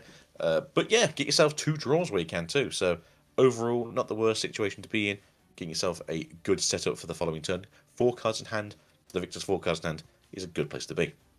Not the worst case scenario for the Darius at all. Getting rid of that quite impactful spell, the Singularity, and still being able to go, you know, fairly card positive off of it with the Hidden Blade is probably what you wanted to use the Hidden Blade on anyway, right? Not bad at all. That's it. You're going to lose it anyway. Might as well gain something from it. Exactly. Definitely for me, I think the Darius is looking quite a commanding situation here. Being able to refill their hand with the Zorn Warrens, not having to discard, getting the 2 cards back with the Hidden Blade. It looks like their game plan's going exactly where they want it to go now. Yeah, so you're in a good position here as well. Obviously, the Victor can always just tap 1 to get a unit on the back of the base there, so it's not the terrible thing in the world. You can walk out these 2 recruits if you wish to, take out the recruit that's in the back there, get your point if you want to, spend the 1, get a gold. You don't have to, but Darius can be quite power hungry, which is one of the issues you do see with Darius. But overall, we do have a Vi. Double Legion here, so that way you're going to get the buff on this recruit here as well as you're coming in ready. And this situation now makes it a little bit easier for them to take out that battlefield, gain themselves for gold, and go to 5 points. And is that a second Vi we've seen now? Because we saw one discarded early, didn't we? Was it on the Zorn Warrens? So definitely if strategies there, they're really taking on board. It's not looking to me like it is a hook build of Darius. I mean, we've seen the Legion units, you know, making all the recruits that you would normally see in a hook build, but things like these Vis and the Sundisk, it seems that they are really just trying to get as many units out possible and going for this massive aggressive push early, which is something that Victor at the moment is really struggling to keep up with. As you said earlier, this is one of those decks that just wants to try and go as wide as possible. Victor also wants to try and go as somewhat wide as possible. They're not really hitting that cool combo that you always see with Victors, which is Ace into Armory into let me just churn out this assembly line of recruits. But I sometimes feel that Hook in Darius can be a little bit of a trap because unlike Fiora, where you can ready something if it comes, if you can make it mighty, so it's always going on an action wise. You unfortunately don't get the same thing here with the Sun Disc. But again, if you do get into a position where you can play something out, tap the Sun Disc, and then maybe get the third Vi out if they are running a third Vi for some crazy reason, that could be quite big if you can just get rid of all your trash into the deck again, making it a fairly formidable unit if it has to crash into something. And so far, with 7 cards in the grave, it could do that quite easily when Victor is perhaps looking for a hold turn. I'm not sure how long it's going to take us to get there, but look at it. I mean, with Grand Stratagem coming down to help clear out that Xin Zhao with just recruits, it looks like we're going to get another double conquer if Victor's last rune up has nothing to say about it. Very quick game so far. I'd say they both know what they want to do. They both just want to trade into each other right now, right here. It's looking like it's going to be a case of they're going to go to 7 and then try to hold. Obviously, if they have something in the back, that just helped too. Get rid of the bird, right? So you get yourself the extra rune going through. Or even the recruit on the back row, just to be able to make it even that little bit harder to stop your opponent from. Oh no! Sorry, they discarded the. Oh, on the thorns, wasn't it? That's it. I was like, they're going to play out. Very good. No, still in a very. Runes.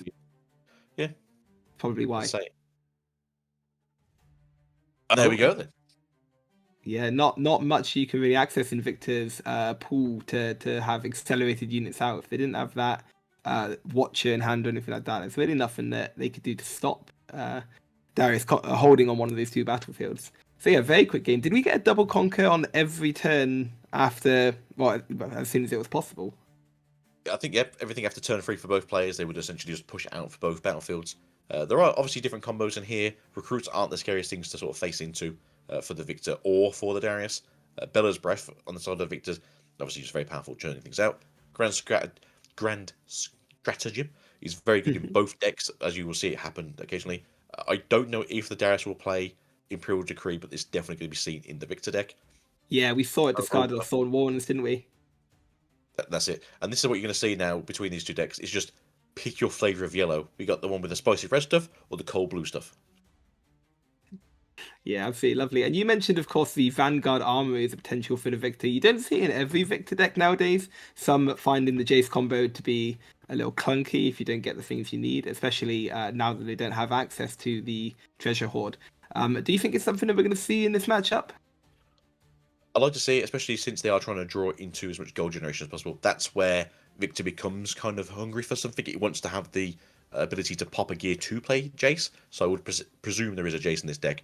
As you just saw there, thanks for our wonderful producer, plus in the background, they are doing the Seat of Power, which is for every battlefield you own, you can get yourself a draw, and we also have Arena's Greatest on the side of Victor, so somebody wants to go fast.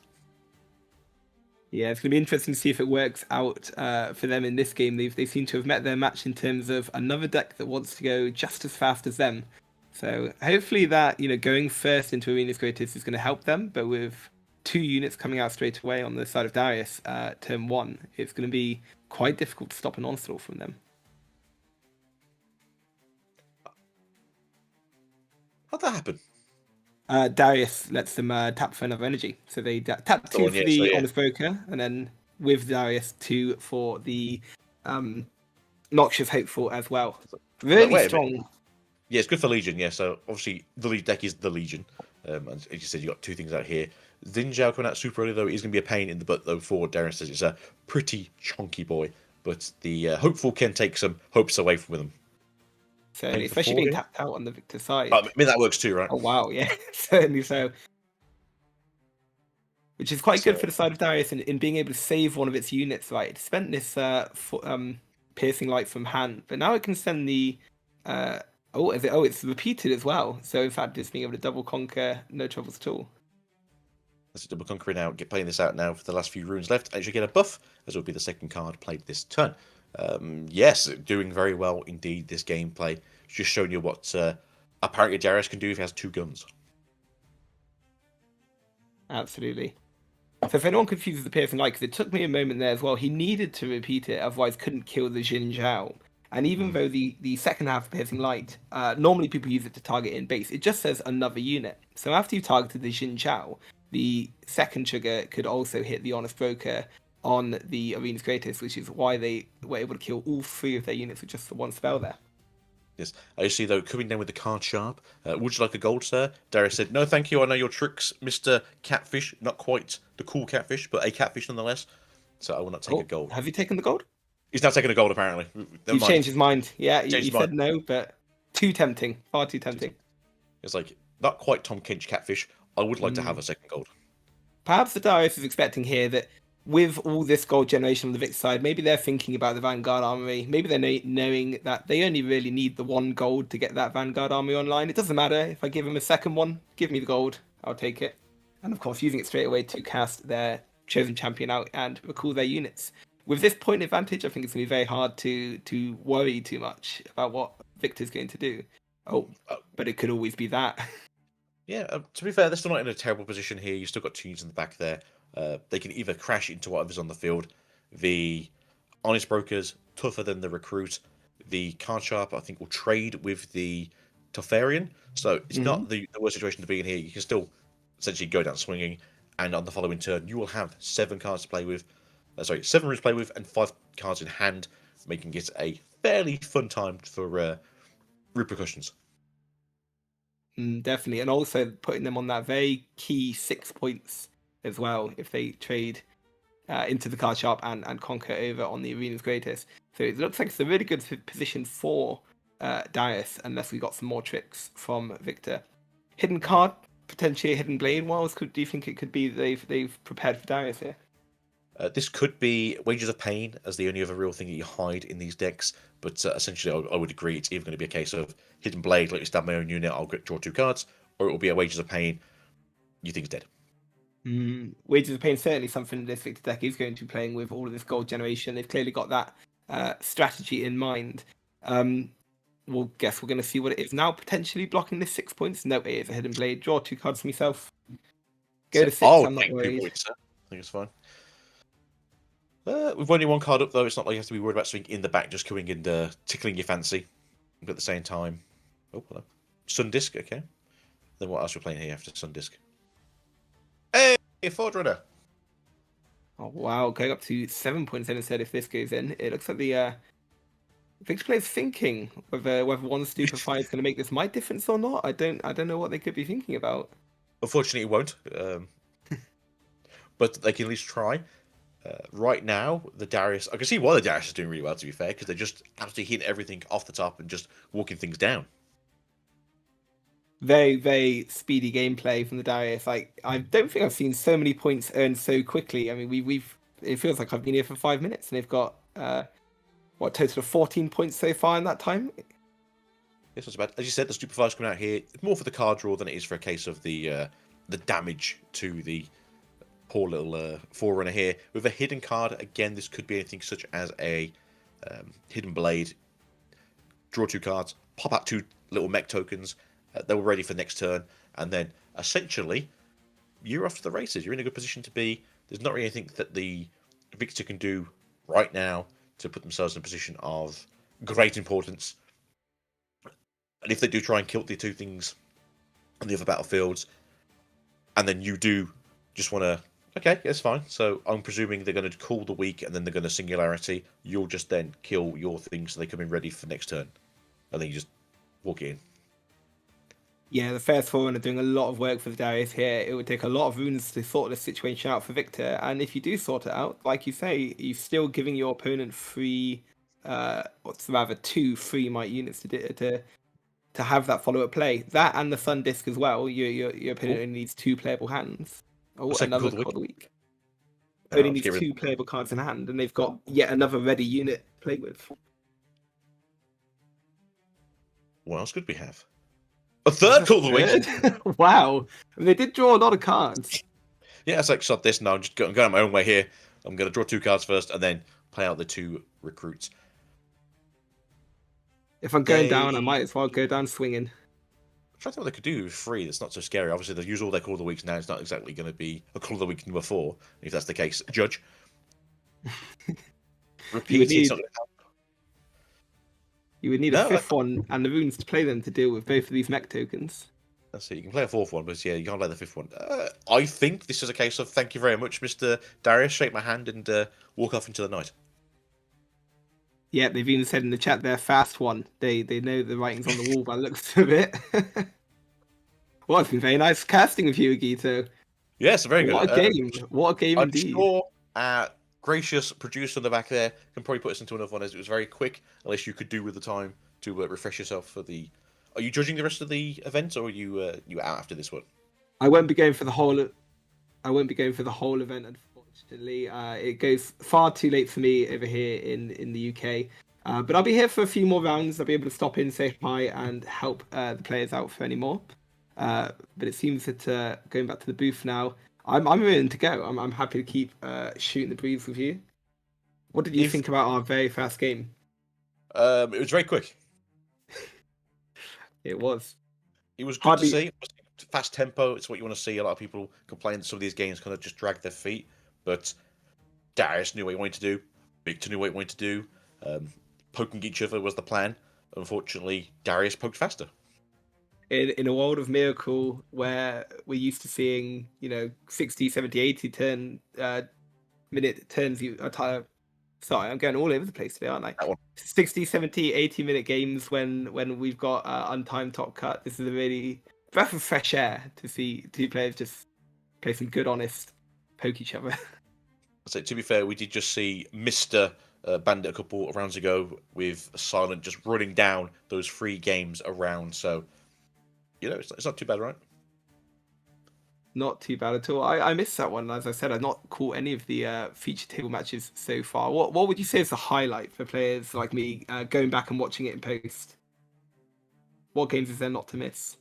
I feel like that's probably going to be the game that you like the most because it's Darius doing Legion things and Yellow doing Yellow things. I've only really caught it from round 3. There was an Azir game and there was an Ornn game, although the Ornn game was very quick, so you might not be enjoying that. I think that was in round 4. But round 4 is a very good one if you want to see 3 solid games. I think we got 3 games in the first match, maybe 2 rounds for the second match, and then 1 round for the third match because it was at the end of the timer. But overall, pretty solid games from that round.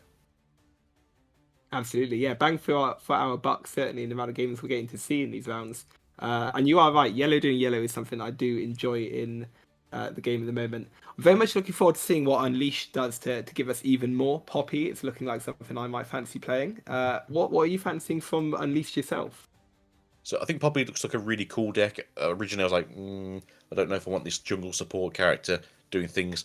And then she just wall bashes somebody and it's like, I'm in. So yeah, she has a stud.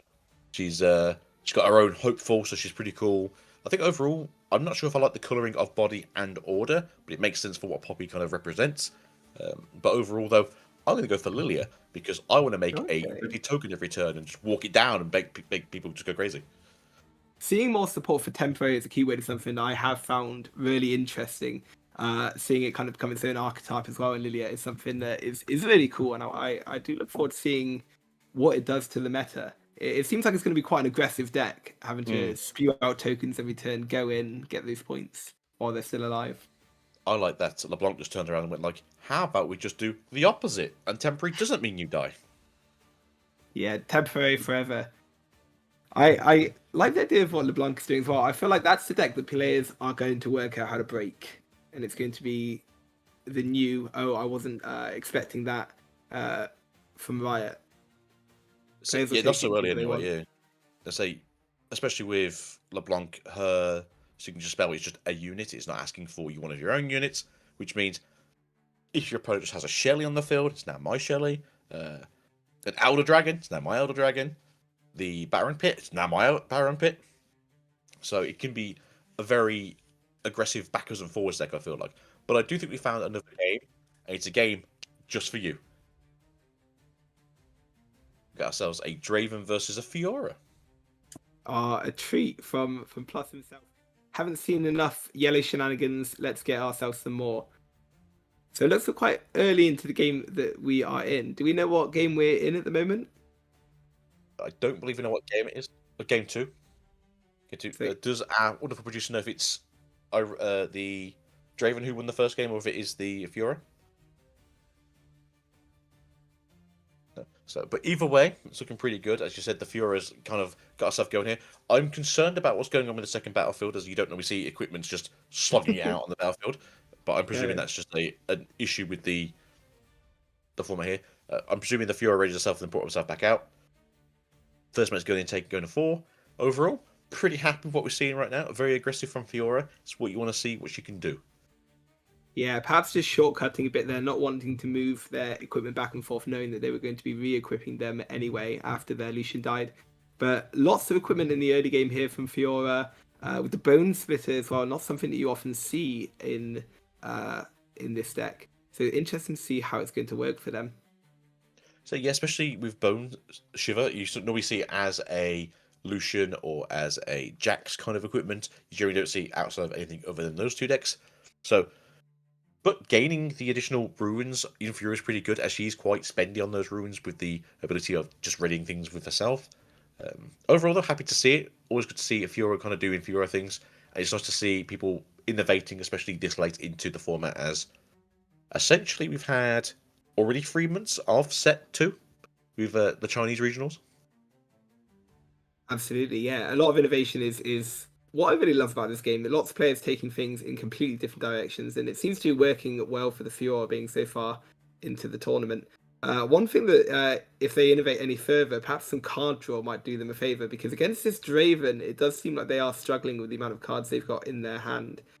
Probably with all this equipment, they've been able to just play out early. Yeah, so as we do know, though, with set 2 going out, there is lots more card draw on the battlefield of basically poking your opponent on yourself. Overall, though, not too bad, but yes, we can always be doing with less of top decks and more of drawing into cards. Maybe in set 4 or 5, we'll get ourselves a equipment that says when you conquer or when you move, draw a card. But that might be a bit too powerful in a deck like this where it just wants to move constantly. I think so too. We see a Ruin Runner coming out on the side from Fiora, potentially a side deck card to go against Draven, stopping those tricks that they often use to win combat. And being able to stack equipment onto it is something that will hopefully keep it alive in the long run. At the moment, stacking that equipment onto the Matron, just in case the Draven has any quicks that they can bring out quickly for it. So I love the Forerunner. The Camel, I do love Forerunners, that's a lie. So both the Camel and the Forerunner, I love them. I like the idea that you've got a Camel that somehow just says, no, I'm stubborn, you can't send spells at my face. I'm not going to listen to whatever you want to do. But maybe it's a side deck card. I like to run it at least 2 of in the main deck and then maybe a third in the side deck if I'm going to heavier stuff. But as you said, we're going back to the Draven now. Draven's hand's just full of love. Could be anything here right now. If we can get ourselves maybe a stack the deck, play out a couple of the hopefuls, essentially start building that backboard up really big. Overall, though, Fiora's in the lead here. They will be holding to 6 if they get to stay on this battlefield for one more turn. And then maybe, just maybe, they can walk into the second battlefield and try and duke it out with the Forerunner and the Kai'Sa. Try and clear what the Draven is cooking over on that Obelisk of Power. My only concern about that for the Fiora player is that with all of its equipment locked up on these other units, on the Matron and the Fiora, it's going to be really hard to get that Camel to a position where it's really threatening the Draven. Doesn't matter if you can't target it with spells if it's got less might than Forerunner. Yeah, I imagine it in this case, Fiora will probably walk in there, she'll attempt to fight the Kai'Sa, she'll either kill the Kai'Sa or she'll get fight or flight to back out, or maybe Switcheroo. And that could be the situation to be in here, or the random one Edge of Night that maybe some Dravens do play still. Overall, though, we shall see what happens with this one, and then if the Fiora just so happens to die, then you will unequip it and give it to the Camel. Yeah, definitely something the Fiora player may be thinking, but they've got to question whether Fiora has done its job yet, or a challenge coming in to simplify it. Right, are we going to punch the Forerunner? It will certainly clear some of that might off that battlefield and put it all back into base instead. It's going for the Kai'Sa instead, not wanting to create those mechs just yet. I'm guessing maybe they'll walk everything into the battlefield now, and that way they have to even if they fight or flight suite, they still have to fight, and essentially they'll win the fight. Magic coming back out though, he's a little bit beaten up after this challenge. And okay. I guess next turn they can take both battlefields if they have enough might, which they should do, depending on what's going on here. But if they move the Forerunner out into the Dreaming Tree, and then they just put more cards there, then it's not going to help either way. For sure. If you're less experienced with these equipment decks, one thing that is quite useful to know here is the idea of, equipment swapping when your unit dies. One thing that the Fiora has available to it here is it's able to run in with that Spectral Matron on that next turn. And if it doesn't go their way, that's okay. That means they can just equip those equipment onto something else. Against purple, it can be a little difficult because of fight or flight just being able to leave it exhausted in base. But anything like Rebuke that sends it to hand or anything that would kill the unit, those equipment are then free to use again on anything that you would want to. Yeah, that's it. Now just trying to build this battlefield up a little bit more ruggedly. If we see another piece of equipment, though, coming down on the following turn, it wouldn't be so bad because... Oh, hello. Who are we targeting? The squirrel? Not the squirrel. Get it out of there. He's gone. I'm unfamiliar. This is definitely tech that is not something that's in my Fiora list. What is the Yordle Explorer doing? Exploring, apparently.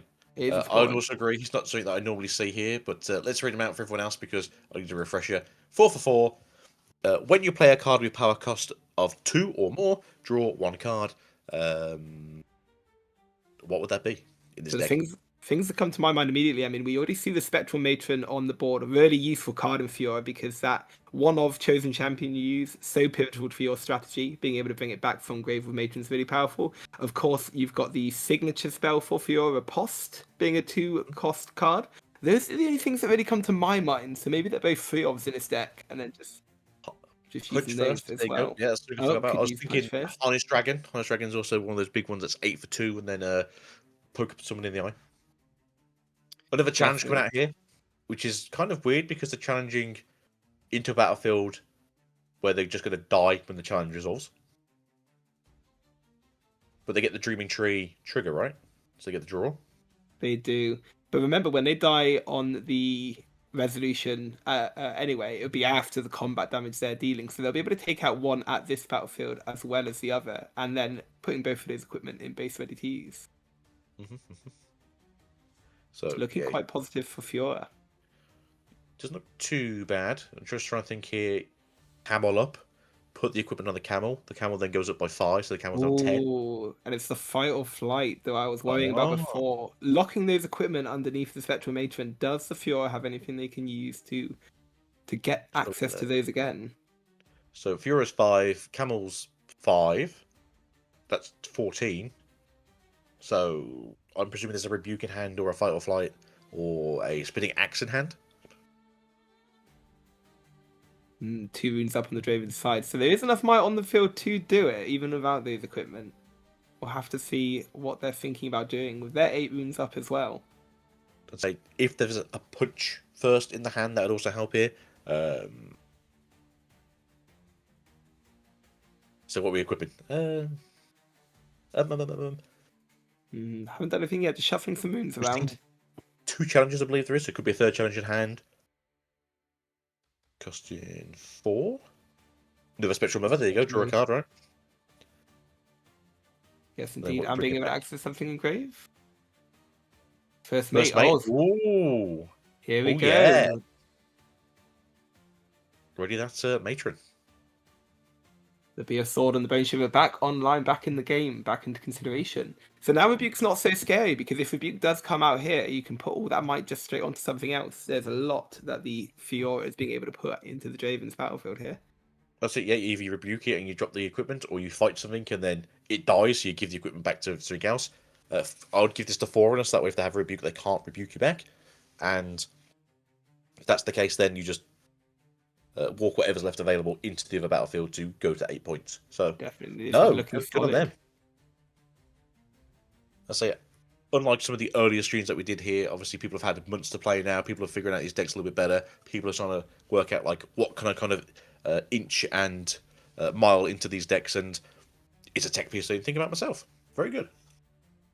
Definitely, and having a bit of a might battle here. The Spinning Axe just putting a Forerunner up above the Ruin Runner, but the Call to Glory going to end the game here. The Draven knows it's over, and we're going to what looks like our game 3. So I suppose that's our confirmation that it must have been Draven winning that game 1, and Fiora going first on game 2.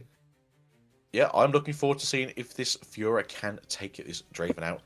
Can Mr. Production, Mr. Plus, not Mr. Plus, Mr. Plus, are these both defeated, or is it a 4-1, or is it a 4-1? Okay, so we're got down another bracket, but it's nice to see a different variety of games. It's nice to see a Fiora coming in here and prossing someone in the eyeball, or a Draven having maybe not a great day, but if the mirror match of Draven is not the best mirror match to play into, to be fair.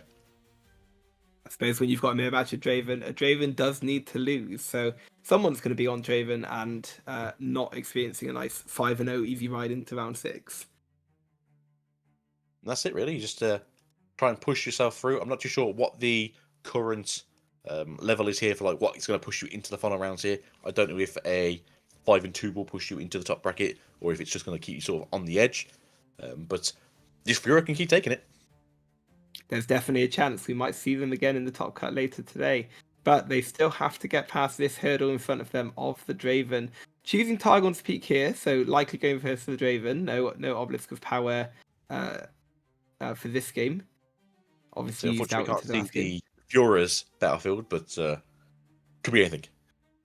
Could be anything. Just still going through our side decking. I don't know what the Fiora will be thinking here going into game 3 that they didn't think about in game 2. Perhaps siding out some 2 might units, expecting the Draven to go first. Perhaps thinking of things that didn't work quite for them for game 2 and they want to do now. But seems we're on the way. Monastery Hirana as Fiora's final battlefield. I like this one for Fiora. I know it's not everyone's first choice for that going second battlefield, but it's something that very few other decks make use of in the format. And even if you only draw 1 or 2 cards in your turn, in your game rather, you could be sure that your opponent drew 0 off of it. So strong battlefield in my opinion. Yeah, especially since LeBlanc is one of those decks that does run a buffing generation deck. I don't know how much they're going to be running here. Maybe they've put in the sets, maybe they've put in the Brawler, just trying to get themselves a little more of an engine. Maybe they've put in the Warmonks just to make sure that when they conquer, they can get a buff. So that you would see here from these kind of decks. We've seen quite a few equipment, so Warmogs is something we might see. Pit Rookies as well, using a lot of Spectral Matrons on the Fiora side. It's a great target to be able to bring back from grave to ready that Spectral Matron straight away with the buff. Yeah, indeed. I am just concerned, he says, generally when you bring out a Fiora so early, it's just primed to be taken out of with a Falling Star. Normally seems to be like the best bet. They always seem to have a Falling Star in hand. But luckily this poor little Fiora managed to stay alive for a little bit longer. You're going to use the Overzealous effect here now to push back the Fiora because I'd rather not have her get a point and die rather than die and her gain a point. So we'll try and push it forward a little bit more. It's an interesting question. You can see the Draven thinking because maybe it's a mind game here. The Fiora wants to be pushed back and trade here. If the Fiora stays on the battlefield, it's a lot more open to being removed. But perhaps Fiora's got something in mind. It's got equipment in hand to make it mighty and return it itself. We'll have to wait and see what happens. And a Spinning Axe coming down as a way to hopefully remove this Fiora. So there's a swing in hand here that can help this poor Fiora. It looks like it. Call to Glory. Call to Glory. Yeah. Wonderful. So mighty, and it looks like we are readying as well. I'm just assuming they're going to move back off the battlefield then so they can't fight the Draven, which is probably a good plan. Or not ready. Oh, a challenge. Save runes. Challenge instead. Yeah, you don't win a battle if you can't fight somebody. So what does the Draven need to draw here to turn it back into their favour? The Fiora, of course, stuck on a battlefield, tapped out, not much to do. Or not tapped out even because of Targon's Peak. But what can the Draven do to get something ready? An accelerated Kaiser, you're 4 into their... Oh, as you say it. They're free. They could still have open the punch first because they have the runes for it. Oh, no, heavy blade. Right, yeah, okay. Give them 2 more draws. Not a massive fan of that, but it's Draven. If they didn't do it, then Draven would have drew 2 cards anyway. So essentially they're saying, well, have your Kaiser Conquer, but without the point and without the unit. That's it. Ooh. Big sword. Would it not have been worth... You say pull out first, then equip it, then go mighty, then move over to the other... There we go. There we go. So just a bit of shortcutting there. Perhaps a discussion going on in the player over mics that we can't hear. Perhaps they knew exactly what was going on there. So as you say, yeah, they would have had to have moved back to base before equipping the BS sword, so that the Worthy could ready itself upon becoming mighty. That's just the game plan here. Unfortunately, no buff though for this mighty Fiora, but still going up to 3 points. Hello. I'm presuming they just had 3 in hand. Of just right. We're going on an adventure. Out together, seeing what they could find. Sure, that would do it. It'd be great if you had a Lucian hand. You could just webmaster this sword over to him. That would be good. Getting it mighty straight away and being able to move into that other battlefield. Instead, we see an unsung hero, very strong card in Fiora. We want to make our units mighty anyway. Here it is with a BS sword. That works too. Ready it, move it out into the other battlefield, go to 5, and then you're just playing a game of can my big swords hold down these battlefields? And it's looking like it's the case. With the Fiora probably coming back safe to base here, here it is. Even if the treasure hunters do find a way to overcome this unsung hero, that is 2 cards back in hand for Fiora.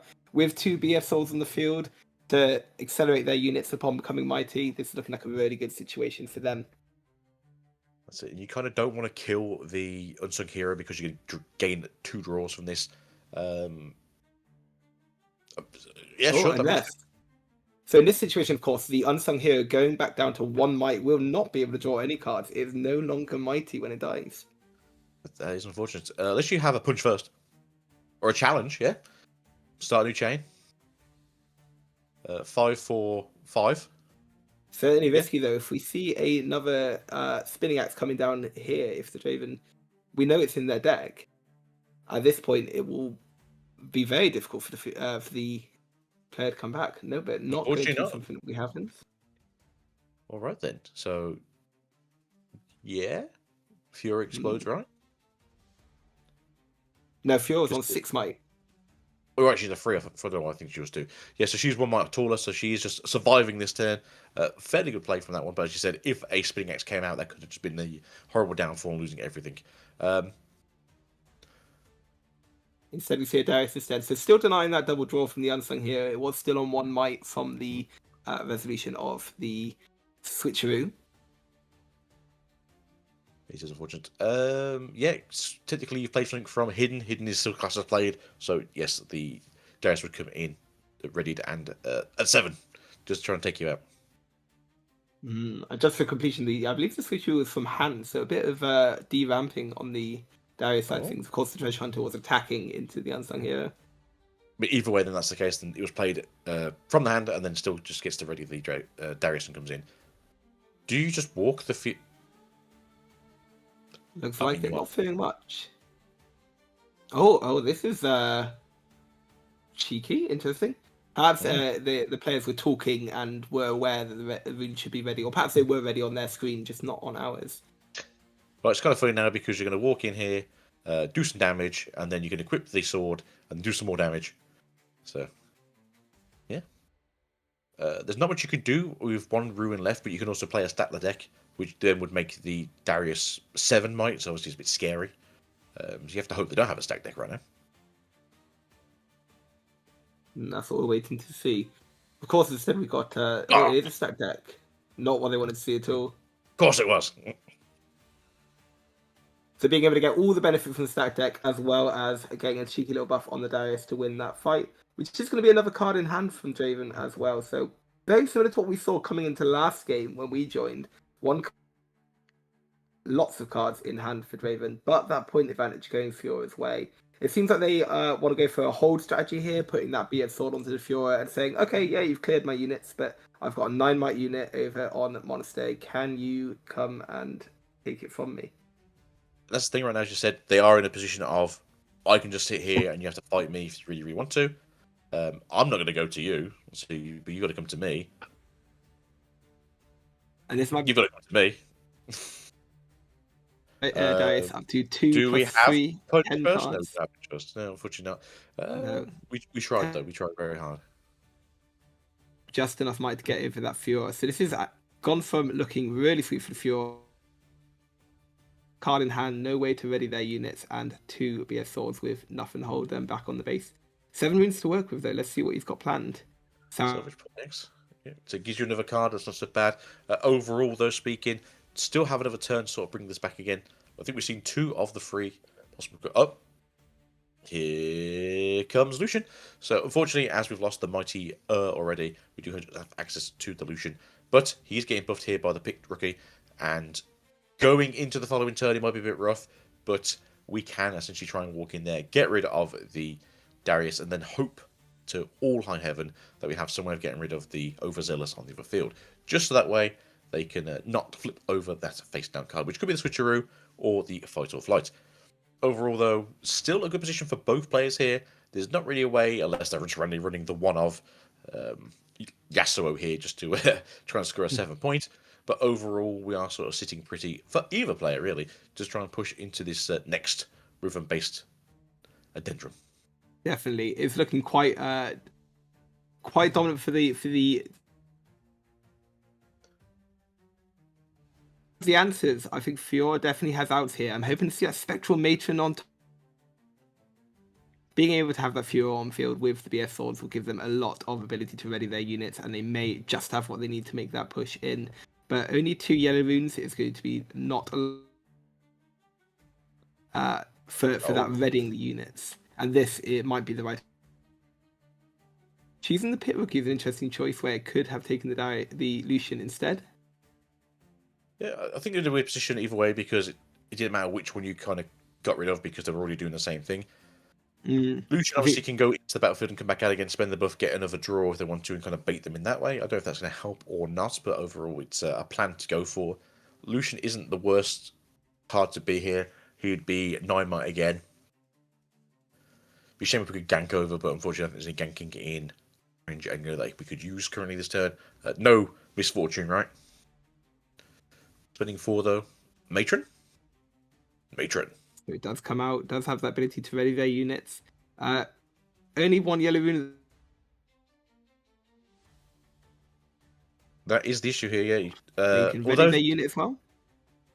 I suppose the case would be you equip it to the Matron. You have 6 orange. I'm presuming you're going 6 and 6, which means the next rune that you bring out would be the suspended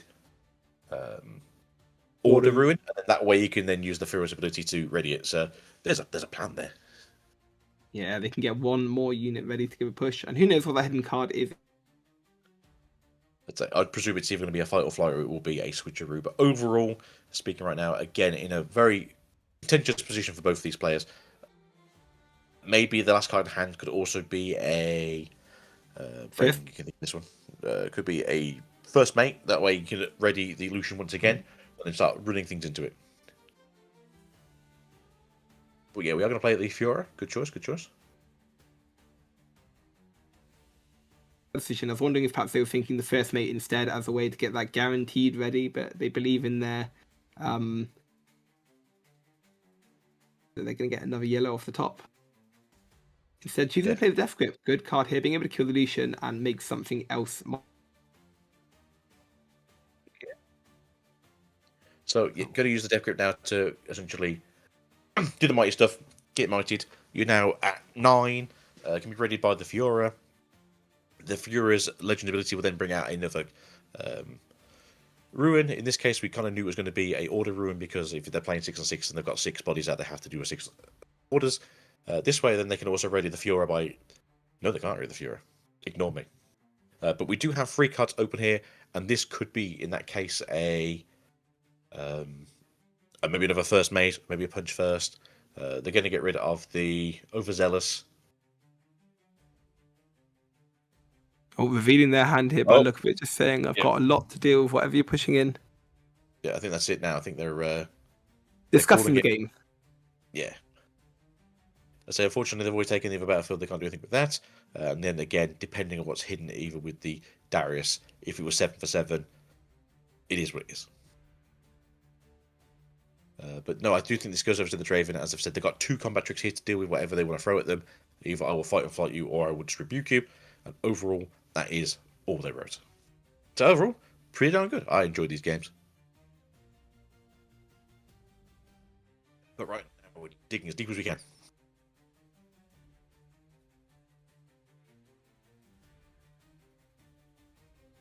So, what did you think of your 2 games from this last round? I thought they were pretty good.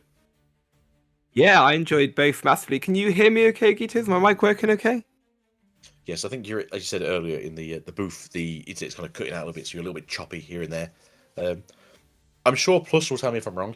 I feel like J-Chan is also one of these people that we see quite occasionally over here in the Ruins and Rifts challenges overall. I think we saw him in the current series that's currently being played out on the channel. So it's nice to see a regular also get a little bit of spotlight as well. Was that J-Chan we saw in the last? Yeah. Oh, very nice. I do know J-Chan. He also does a bit of judging on Ruins and Rift. A really positive player as well in terms of how he's doing in this event. I've seen him come up a few times. So yeah, it's nice to see them doing quite well. Obviously, 3-2 is not the best record, but now they are 4-2, making them push a little bit further to that end goal overall. But no, it's nice to see people who are part of the community doing well and getting, some footage and some view times. Because it's also nice to see yourself on camera sometimes and just see what your plays were and, or I know what was in my hand. Maybe I can do a little bit better next time. Maybe I just didn't think this plan through. But as we saw in the second game for the Fiora, it's not the usual Fiora deck you come into. No, certainly not. Those Yordle Explorers are definitely something of interest. Fiora certainly struggles with drawing and being able to get that benefit from things like your Post, your Punch Fist, and your Spectral Matrons. It's a really Yeah, I think it's a good tech choice. I think they have thought this through. Maybe they're just a long time Fiora enjoyer, and this is just where they've got to in the back of their head going, yeah, card draw is the issue. We only really have access to the Unsung Heroes and then the Hidden Blades, and then occasionally, like you said, now we're spending all this ruinage. We might as well just bring out a Yordle that can give me a draw. So, no, I think it's a good plan, especially if they are quite power hungry, which seems to be the way that everything else is. I suppose the other option.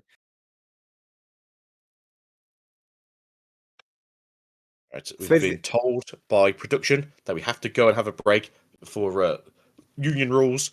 So, is there anything you'd like to say, Ojan, before you escape? Just that it's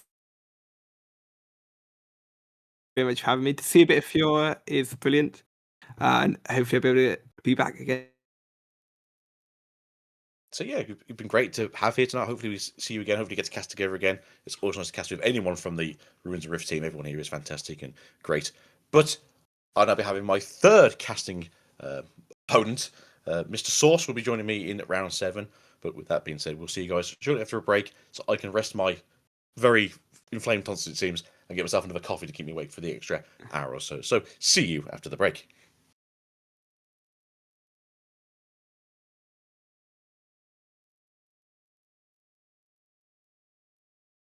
Sivir player, I feel like they draw every single sabotage, but I guess just because they end up drawing pretty much every single card in their deck anyway, which is probably why it feels that way.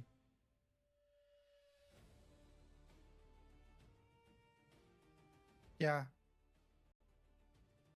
Now, so what do you have? Discipline, Rebuke, and On Guard. Oh, the charm that I didn't see. Yeah, their charm is MVP. He's getting PTSD. Right? Charm is exactly how they won game number 1, so I am looking straight at the charm to go ahead and recycle it to the bottom. The other options look to be Discipline, Discipline. Was it On Guard? Discipline, On Guard. And interesting, saying I'm trying to deny you as much draw as possible. I don't care if you charm one of my Ezreals. I have so many on the board. I have all of them on the board. So, okay. Trying to just take care of any combat tricks, but here we go. The confront to draw 1 as well as everything played out does gain accelerate effectively. So all these rosters will be coming in readied. This is gonna be a big turn for Sivir, I feel like. I think she's definitely gonna be putting her first points on the board. But I'm wondering if it's worth it here, because I don't know if you're taking care of any of the units in the back line. But we'll give them some credit. I think they know exactly what they have in mind. That's a double Fizz, picks up 1 from the call shot, and it might have been a double stack deck, interesting enough. It's going fast. It's going really fast. I can't barely follow. I'm gonna be honest. Yeah, he is going quick. He realizes, oh, Oh, wait a seal minute. We're sabotage, just seal in game sabotage. number 2 early game with 17 minutes remaining. If I have any kind of world of trying to win this best of 3 series, I need to go at lightning speed, so I could definitely respect it. Picks up a scrap heat and then None of sends the them. rest of the 2 down to the bottom of the deck. Has a good grip of cards right now. I believe about actually the graphic up there. Do you see they changed that, Leroy? They show us the cards in hand now, which is really cool. Oh yeah, Yeah, 7 I to must 9 be cards. That really wasn't in the hard to keep. regionals. Yeah, must be so hard to keep the track with the way it's done. I mean, with the way Sivir plays. Right. You know, I don't envy that job because honestly, they have one person specifically paying close attention to their hand, unless they have some kind of counter tool, some kind of camera that watches. But I don't think so. I think it's just a person that inputs the 9 or the 7 cards left in both of these players' hand. Call shot number 3. That's the final call shot without taking into account of any kind of fish shenanigans. So pulls a seal. And was that the orange seal? It almost looked to be the case. In a punch first to round out that second selection for the call first, or for the call shot. And we thought he had a lot of cards before, going all the way up to 11 cards in hand. Plays the merchant, discards the scrap heat. Oh my goodness, Leroy, this guy is drawing out of this world. You know, the UI should say how much cards he has left in deck at this point. That could be a good question indeed. Mm-hmm.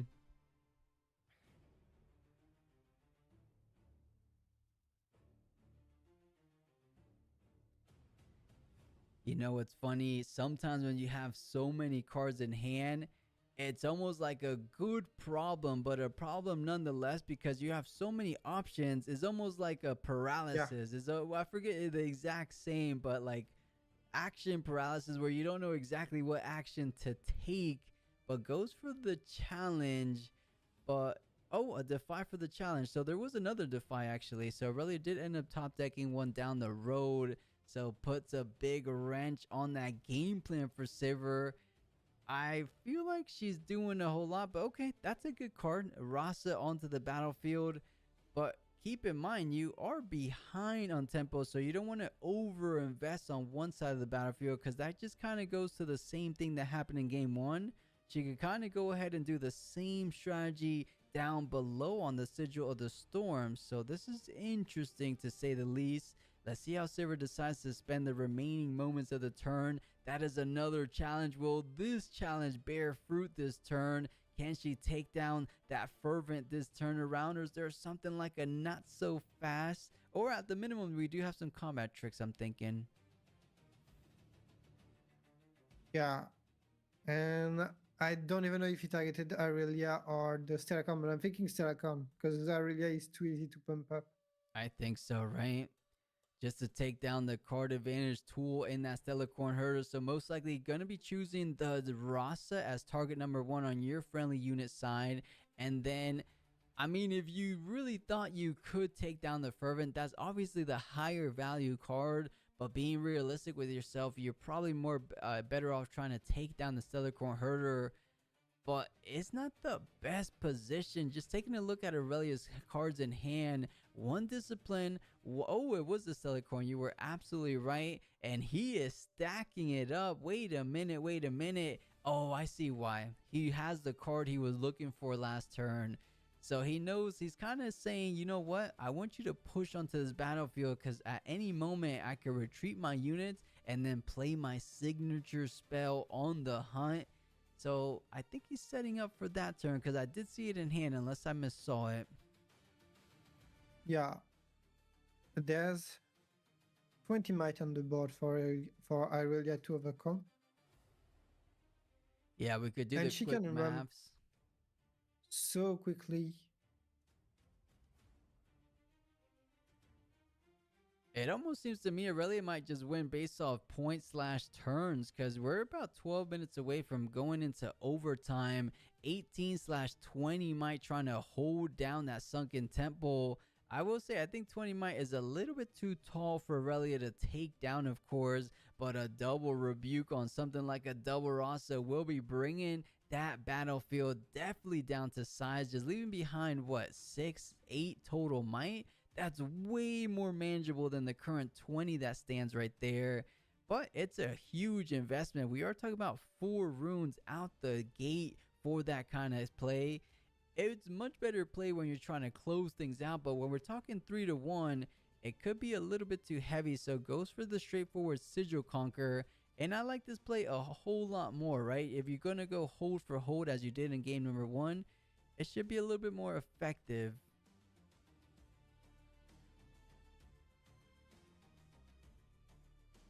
Yeah.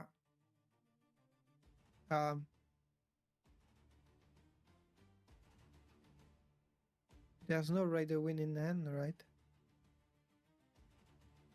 Yeah. And you want to keep the for Draven, but you got there's this flash if you want to ready Aurelia and get back in the battle, but I don't think I saw enough spells to overcome the might on the board.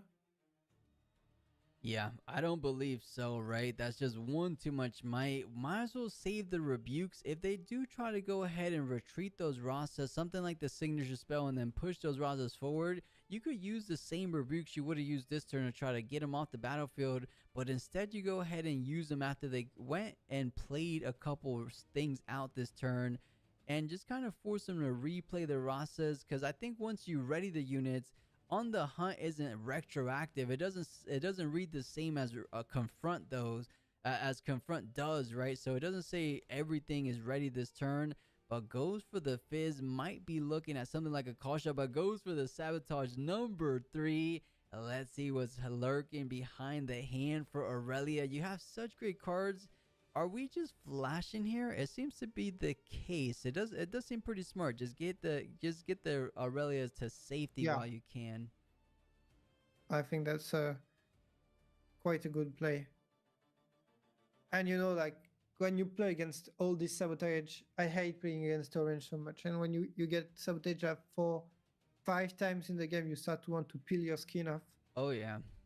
I could totally see that, of course, and now this time around does pick their charm because of the Audacious being currently in the hand, but let's see. These players, as we said before, has to be very careful about the time right now. Approaching that 10-minute marker, 4-2. Aurelia is leading by 2. If this trend stays, if you keep leading by 2, but we are seeing here a conquer up to 3 for Sivir, but that's just the 3 might conquer, which is easy pickings for a unit like a Fervent. If they don't have something like a punch first, of course, because there's still 8 cards remaining, and we haven't really seen most of those cards, as he kind of keeps it a bit close, and he doesn't really have a big spread of cards, right? He kind of keeps them all. Oh, I guess he does. He definitely does have a punch first, as we just saw.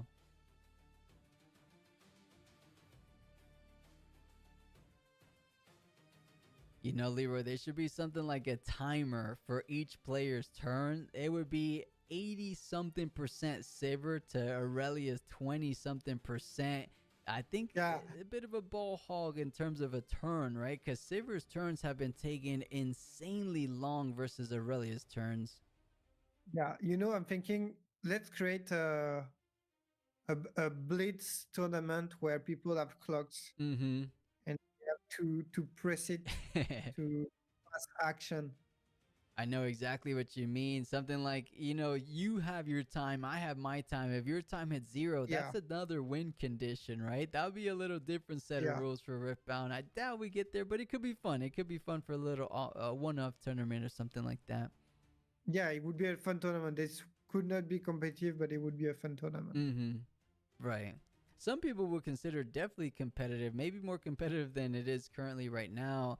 But Sivir does, as it currently stands, holding down both battlefields under her control, under her possession. That's a Rasa, Ezreal. Just a whole lot of triplets on the board. But I don't think Aurelia's feeling all that bad. As long as you're able to at least conquer one of these battlefields, you are leading in terms of points. And a double rebuke with a Draven as well for some kind of clapbacks. You're looking good. I was feeling like Sivir was kind of inching her way back in, and despite her being currently on, currently holding those battlefields down, I feel like Aurelia can easily, at the minimum, take down the Sigil, because that's just 9 might. Aurelia's at 5. 1 discipline brings it up to 8. I guess you do need a little bit more than that. If they had a Defiant Dance, that would be perfect in this situation. Yeah, Defiant Dance is... It's a broken card, let's be honest. Yeah, you mean Defiant Dance? Yeah, Defiant Dance it's is such broken. a good card. It is the MVP. I mean, to be fair, a lot of signature spells in Spiritforged are really good. And speaking of signature spells, have you been seeing some of the signature spells coming to us in set number 3, Yeah. Riftbound Unleashed, Leroy? Are you excited for those? Yeah, nice. Which one? Diana spell is crazy. Yeah, Deanna, right? Yeah. Yeah, that one's awesome. I saw Rengar looking pretty good. The Poppy signature spell looking rather good. The Kha'Zix signature spell, honestly, they did a great job with usable, pretty effective signature spells next set. I'm super excited to get my hands on it. Yeah, the set 3, I think everyone is really hyped about the set 3. I've heard only positive. I think so. I mean, the only downsides I've heard online of it is, of course, the chaos craziness that sometimes feels like they're over tuning chaos with the Resurrection spell, with the Starcross spell, the little stun, but maybe it's a little confirmation bias. Like whenever we see a decent purple card, we're like, oh, it's broken, but we have to see if it's actually broken. I will say, I think that Starcross card is actually really, really good. Reaction speed, you take care of things like Thundersong. Like a Thundersong comes down, you could reaction speed put it back in the hand. Mind Splitter comes down, you could reaction speed put it back in the hand before it gets its trigger. That's an interaction we've never had in Riftbound before. I'm kind of here for it. Yeah, let's see. I mean, purple will be still a bit of a turn anyway. Like, there are some problems with purple, that's for sure. But it's fine in the end. We'll see. But I feel like compared to set 2, other colors get more relatively to purple. I think so, right? The gap is balanced. lessening. I agree 100%. It feels that way. And it almost feels like the legends coming out in set 3, they're not super... I mean, they're strong, but they're not as strong as the variants, as the difference we saw from set 1 legends to set 2 legends. I feel like it's a bit of a smaller gap between set 2 and set 3. It almost feels like they're all at the same power level as a set 2 legend. So I really like that they're doing that. They're not like truly going on a crazy power creep, not power creep off the get-go, which always feels good as a TCG, especially when you're starting things off as early as those opening couple sets. Sabotage, getting rid of Rebuke number 1. You know there's another Rebuke where that came from. Little by little, just the pure card advantage from Sivir. We're talking about 9 cards to 2. Those are potential answers. Those are potential threats. I am liking more so Sivir's position the further it goes in this game. And he pointed at Sigil of the Storm, so he has to recycle a card there, or a rune.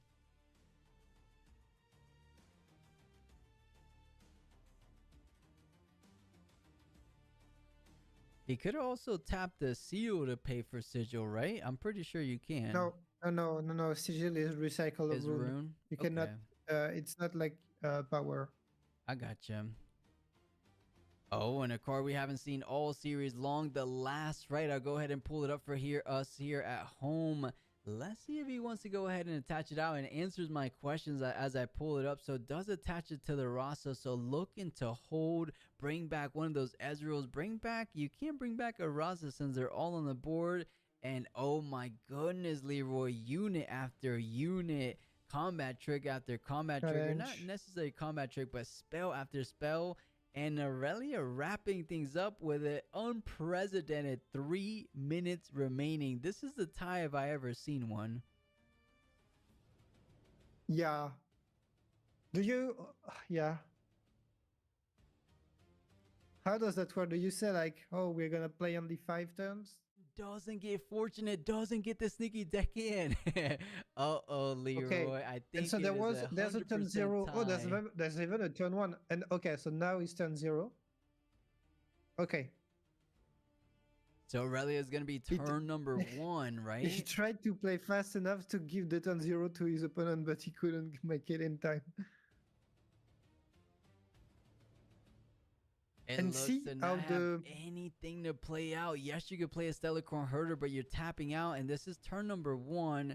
But you still could maybe get one to... No, trying to extrapolate out a little bit. Sivir Champion goes on for a conquer number 1. Then Stellarcorn could conquer 1, ride the win to 2, but then Sivir holds to 3. Oh, wait a minute. She's trying to be a little bit more proactive, trying to score, but you're going to lose. You're not going to hold. I am confused, Leroy. Maybe I don't know who's active player on this or who got the overtime first, because Stellarcorn with a tapped out runes, how are you defending against the chosen champion that's already on base? I don't know. He wants to shot. No.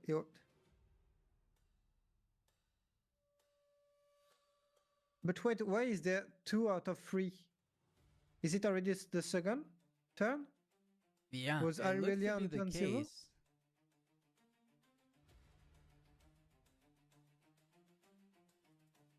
Okay, so yeah, and then by doing so, you're sure that there won't be any confront again.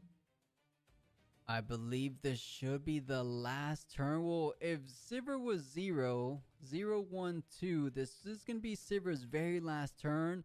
And if they don't have anything to push back the Sivir, if this Stellarcorn can survive off the back of a fight or flight, that's a hold to 2, while Sivir wasn't able to conquer 1. So there's a risky play or a safe play that ties, right? The safe play would just go to the Obelisk of Power, get 1 point on the board, and your opponent can't get any bit more than 2 next turn unless they have a ride the win on guard to conquer both battlefields. Wait a second, there could be a way.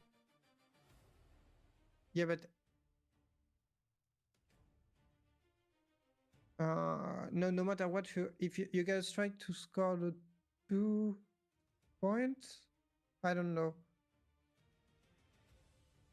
Now, yeah, you have to score 2 points, right? Because at this particular situation, Sivir most likely will get that 1 point, right? So 1 and 1, you hold to 2 if she wanted to conquer the other battlefield. Or if she doesn't, I mean, there's a hidden card. If she wants to call the bluff that it's something like a Zhonya's Hourglass, but I mean, who are we kidding? It's definitely something like a fight or flight. So you get pushed back. You have a single 2 runes, or 2 runes are available. Oh, this is tough, but she's deciding to play more safely. Picks up the Sabotage, so he's saying, if I can't win, you can't win either, because I'm going to go ahead and take out the ride the win to cancel out any kind of idea of trying to double conquer.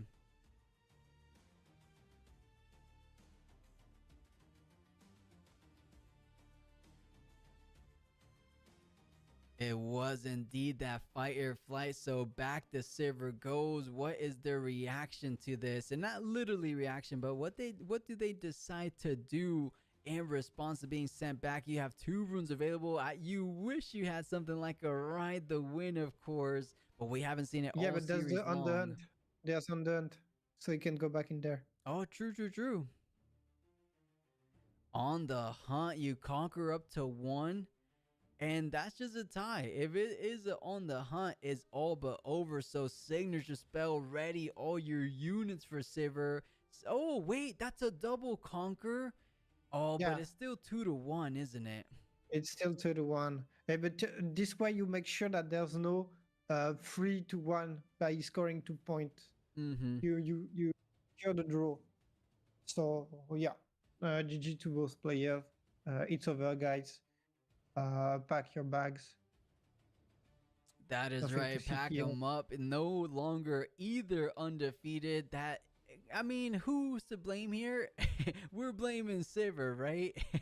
They just took one too many. Yeah, I mean, it wasn't truly their fault, but one player kind of took way more turns or way longer on their turns than the other. But wait, it but it's wasn't written 2 out of necessarily 3. on purpose, was it? Oh, what? It's written 2 out of 3. It's not the last turn. It should be. Apparently not. If it's not, Sivir wins. Yeah. Which make us big liars because we said several times that. Okay, so yeah, no, 2. So that would be 2 to 3.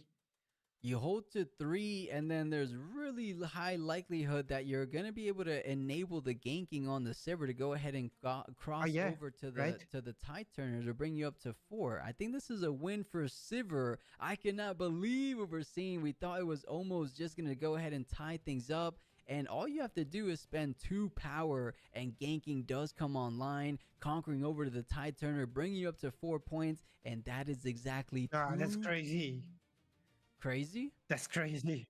Crazy. But I really don't understand how she got the turns 0 of that. Like, I don't know. Yeah, no, I got confused in the turn. I really got confused in the turn.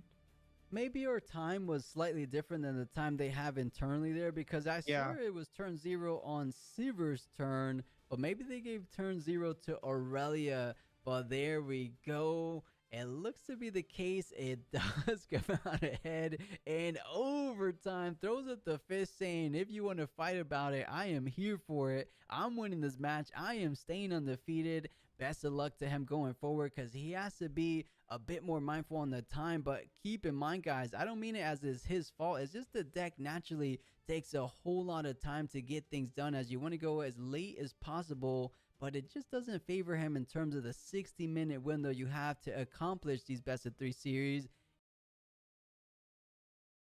Single game, and now you're blessed with a Tempo Jax versus Tempo MF. Right, exactly. Jackson and MF, who could have expected that? Potentially one of these players might be progressing forward into top 16. I'm very curious to find out what exactly is their player records. Like we mentioned before, you could only have a max of X2 to make it into day 2, and whoa, a 7. So they are X2. 7 wins and 2 losses so far for both of these players. So their tournament lives is quite literally on the line right now. I did catch wind that I believe for top 16 out of 2,048 players, I think it's X1. So perhaps eliminated effectively already, but you never know. You never know. Maybe X2 makes it in. Yeah, maybe one of these guys will make it in, actually. It's top 8, right? I can do the math quickly 16, if you want. top 16. Top 16. Give me just a second. For sure. These guys are just starting things off. So just trying to curve out as ideally as you can. And we're seeing things we've never seen from the mid-range MF. We're seeing we've seen Primal Stranger cores, but there's that gear. And memory fades me because we really don't ever see it. But I do recall it's like when you play a spell, tap me to draw 1, or maybe let me not butcher that and let me actually find the card. Last time I played it was just in my pre-release event in just the draft mode. Chat, what is that card called? Let me pull it up here if I find it, of course, because I don't know it by name. So I'm just going to go down to the Spiritforged section. Was it 10 or 11 rounds? 10, right? 10 rounds. It's 10 rounds of Swiss and top 16 cut. Spirit Wheel, thank you so much, Explosive. Let me pull that one up for you guys, because that is something we've never ever seen in the lesson of an MF deck. So Spirit Wheel, when you choose a friendly unit, you may pay 1 to exhaust this to draw. Interesting. Yeah, they're out. Yeah, I think it is. I think only X1s are going to be guaranteed to make it. Yeah. But a first mate, just in case, or it looks to be a little bit more of a tempo type play. You're not even guaranteed X1. But yeah, still, it will be a great game. Yeah, nonetheless, a great game. And at the minimum, I think both of these have already guaranteed their best of legend cards. So they're pretty ecstatic about that. Best of Jax, the best of MX. You can't go home too upset about that. Yeah, I mean, it's not sure. We've seen these legends do crazy. Both of them managed to get a top 8 in the 2 last tournaments. Right. So maybe not. Maybe not. Right, one in Bologna being the MF version and one in Vegas. And I'm loving the synergy, of course, from that back alley bar. The Traveling Merchant moving his way over the Dreaming Tree from the back of the MF Legend, of course. So giving or providing ganking to his unit, moving it on over to Dreaming Tree. And it doesn't matter in this situation since there wasn't a unit, of course, but adding a +1 might on that move as well. But throwing it back over to the Jax as a Bone Shiver gets developed out onto the base, adds it onto the Lucian. Does he want to go ahead and contest the Traveling Merchant? He is tapped out, so Traveling Merchant going back to the base, or going to the trash rather. Conquer, ready, put back to base. That is the 1-3 thing Lucian is known to do. Does he want to hold perhaps? Because he hasn't moved it just yet. He does have some good defensive options. The one cost being a punch first, but no, you want to play it safe, it looks like. Yeah, and also you want to proc the Bone Shiver now that you've equipped it, right? So you've got, there's no, what would incentivize you to like try to hold? Yeah, I'm right there with you, right? Because you're effectively doing the same thing. Because if you don't have more, if your opponent doesn't have 2 units, you can just go ahead and conquer, which would be the same exact thing as holding, unless you had an equipment that would benefit from holding, something like a Trinity Force. That would make a difference, of course. But passing it on forward, doesn't want to go ahead and leave that first mate exposed on either of these battlefields. Lucian's just a tad too strong. But you know, Jax has a good amount of base interaction and things like a charm with things like a challenge. So those units in the back line are not necessarily safe, especially we are talking about a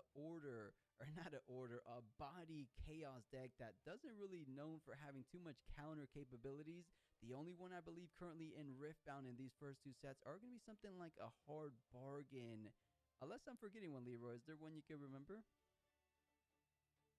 Not right now. Mm-hmm. But it's 5 a.m. It's 6:30 actually. Oh man. For anyone else that's out there in France/Europe, are you guys up here and staying up late with me and Leroy? Let us know in chat. But Lucian does push forward. Bone Shiver does proc. Channel Rune exhausted and ready it and gets the double draw from the Dreaming Tree. So it doesn't really utilize it for a kind of an offensive push, more so for just card advantage. And he draws the card we were kind of discussing about, but there's only one legal target because the Ruin Runner, aka the big old camel, is online. So I don't think he's too worried about something like a first mate. So probably going to save the challenge for a little bit down the road. But 2-2, feeling comfortable about that. Should be able to pass things over. But that goes to say, I think MF is kind of leading in terms of point tempo because she will be able to conquer up to 3 first, maybe even conquer up to 4 if she wants to go ahead and double conquer this very next turn. So there has to be a point in this game where Jax kind of sets his fort up and says, I will defend here. I have a punch first. I have some other little combat tricks like we saw from the Discipline. Will that be enough? Because we're seeing in the hand, MF has something like a nice little sabotage to really turn that hand around. But the card we mentioned before, Spirit Wheel, getting played out. What do you feel about that card, Leroy? Have you seen it before? I have seen it before. I have a friend who plays Yasuo, Irelia. He plays green purple, and he likes to play cards that are usually considered bad just because. And so I've seen this card quite often actually. Okay. And he can do wonders, but usually it's really slow in this meta. This being said, the deck he's playing is really fast tempo and probably lacks a bit of draw, so that can be a good card. I mean, mean, to be honest, he's onto something, right? You can't go to a big event like this and go X2 for no reason. So he's either just a really strong competitor, he's cooked up something that his opponents have never seen, or a little bit of the both, of course. So a first mate to ready the other first mate just to bring him back to safety, or perhaps to gank on over the double gank. You don't have to go ahead and use the Rune Runner. Might as well do it with just a first mate that's a bit more of a sacrificial piece. So 4 points. MF little by little closing in on that 8th victory point, halfway there. And I think that's about all she's going to be able to do for this turn. So most likely leaving 2 runes available for that turn, but hides a card, interesting enough. I haven't really took a peek at the hand for MF. Have you, Leroy? Any indication what you think that hidden card might be? No, I mean, it should be Fight or Flight or Right. Switcheroo, but it could be a Pack Cub, you know? Right, A right. little- It is mid-range, so Pack Club could be a nice little tech card. Yeah, there are several options, and I can't get enough of that. That venue, that environment. The board is gorgeous. The environment is splendid. It's just the Chinese production is insane. Yeah, it is top notch. I love it as well. And it almost tells me, I think we're getting some spoilers today. There's just no world they're going to set us up with a set 3 Unleash mat and not give us a little bit of a preview today. What do you think, Leroy? You think they're going to give us a little bit of a spoiler before the finals? I think so. I think they will announce at least one card on during the I feel like it's going to be a pretty good card. Maybe an over number. Maybe they reveal like 2 over numbers, like a Jhin over number and a Rain Guard for the jungle theme. Yeah, and you know, Jhin with being linked to for the Chinese number, could definitely be something. Yeah. I could totally see it, but just exactly as he's been doing all day long, the Lucian going up, conquering, ready. But interesting enough, now utilizing that Jack's ability to move that Bone Shiver over to the Stellacorn, so you get to double dip the Bone Shiver's ability if you are able to take down this first mate. So you got 1 channel rune for the Lucian, looking to set up another channel rune potentially with that Stellacorn herder. It looks to be an Edge of Night, so adding up to 5 might currently. Passing the prio back, as he says, my prio? What is he going to go ahead and do? You sure? You sure you want to do that? Mm-hmm. You don't know me, man. Yeah, you don't know the plethora of combat tricks I have. He has the quick draw potential from that Jax Unmatched. So Brutalizer coming in at reaction speed, bringing that Stellacorn herder all the way up to 8 total might. Way more than enough to take down. So up to 4 points you go. And look at that, really like Leroy. All 12 have been channeled already. That's the fastest 12 runes I've ever seen. Yeah, that's why you want to go back and forth with when you get the Bone Shiver equipped. But you know, I'm really laughing at their hand gesture. It looks like they're arguing over nothing. It's like, your turn, my turn, my turn. Yeah, I don't know if arguing was what was going down, but they were just clarifying. You sure about that? But I know what you mean. Wanna fight me? Right, getting a little tense out here in the last final round.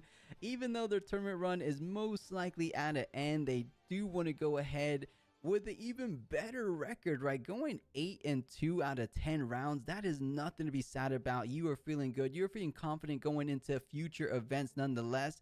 And the higher you plays, I believe the bigger chunk of that 31,000 prize pool you get. So there is some money on the line, as I believe we might be seeing something like a Sabotage come out this game. Or is it still Jax's turn? Wait a second. I don't think they... Oh, no, he did. There's a Sabotage in he passed. Oh, okay. No, he just plays Sabotage, if I'm correct. Oh, he's thinking about the Defy. That's what he's thinking about. Yeah, he's thinking about the Defy. Mm-hmm. He's like, do I pay 1? I mean, you've got enough runes. Well, you channeled everything already, pal. Mm-hmm. You can cycle that. Yeah, I think it defy, but I think he's saying if I defy, or rather if I don't defy, do I want to go ahead and prioritize the safety of something like a challenge, a counter strike, or a punch first? With that in mind, I feel like a Defy wasn't all that bad because I'd rather have something like a Counter-Strike in hand versus a Defy. But on that same note, Yeah. if the Counter-Strike goes, I guess you keep the Defy for something down the road. So I see what his logic is. It's a bit of a win-win situation, whether you keep a really, really good card or you keep like a medium good card, so it doesn't make too much more Yeah, of an but impact. it's always the main drawback to me is you showed your hand to your opponents. Now he knows what to play around. That's an excellent Um, point, right? That is a lot of information you're revealing because now your opponent knows what they have to expect for at least the next 1 to 2 turns. So, yeah, really well said. I'm wondering if I he's would taking like notes. to know what pushes the player, especially in this condition where you don't mind recycling a calm rune. You've got plenty enough. So, what leads to the decision of not defying this sabotage? Yeah, we'll see exactly what the chosen target is. Because, of course, if you choose Defy, then it was pretty much virtually the same thing. But my money's on that Punch First or Counter-Strike. Those are the more impactful, high-value cards in the current hand. And he picks the Defy. Interesting. So he basically defied it. The only caveat being that he displayed the hand. He gave his opponent full information for the next 1 to 2 turns. So I guess he was right in what he did, but ended up saving at least one little rune for that. So not too bad. And MF Roar seems to have more of a good memory because he didn't take down any notes on writing down the cards. But I guess he has an idea, right? It was like 2 challenges, a Punch First to Counter-Strike, and I believe there might have been a unit in there as well. That was the first mate, no? Maybe. I'll have to take a look again. I think it's keeping it a little hidden, but here we go. It's time for Ruin Runner to join that action. So attaches the Edge of Night, chooses trigger, so pays 1 energy to draw 1. And now Ruin Runner should be up at 7 total might. Stellacorn, we could do the math because Brutalizer is no longer online. It's just 3, 2, so 5, and then 1. So just defending at 6. So currently, Ruin Runner will be able to take that back alley bar back in her favor if there's no additional combat tricks, where we know, of course, there's at the minimum a Counter-Strike / a Punch First. Yeah.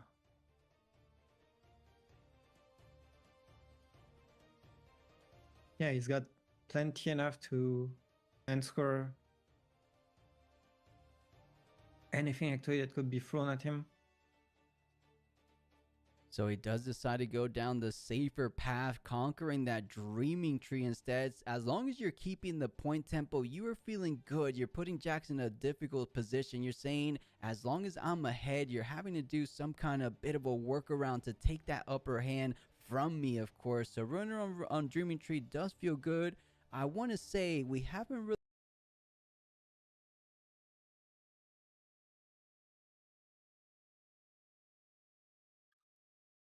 Hi, hello, and welcome back, guys. I am Sasuke, and I am joined with Ajito Swiftly. I am very excited to be here. And then just as a quick little quippet here for you guys, there was an extended judge call, which is what took so long for the round to get started. But we should be getting started here fairly shortly. Ajito, how you doing today? Good. I'm very good. It's now a new day, so I'm fantastic. It's now Sunday for me over here in the UK.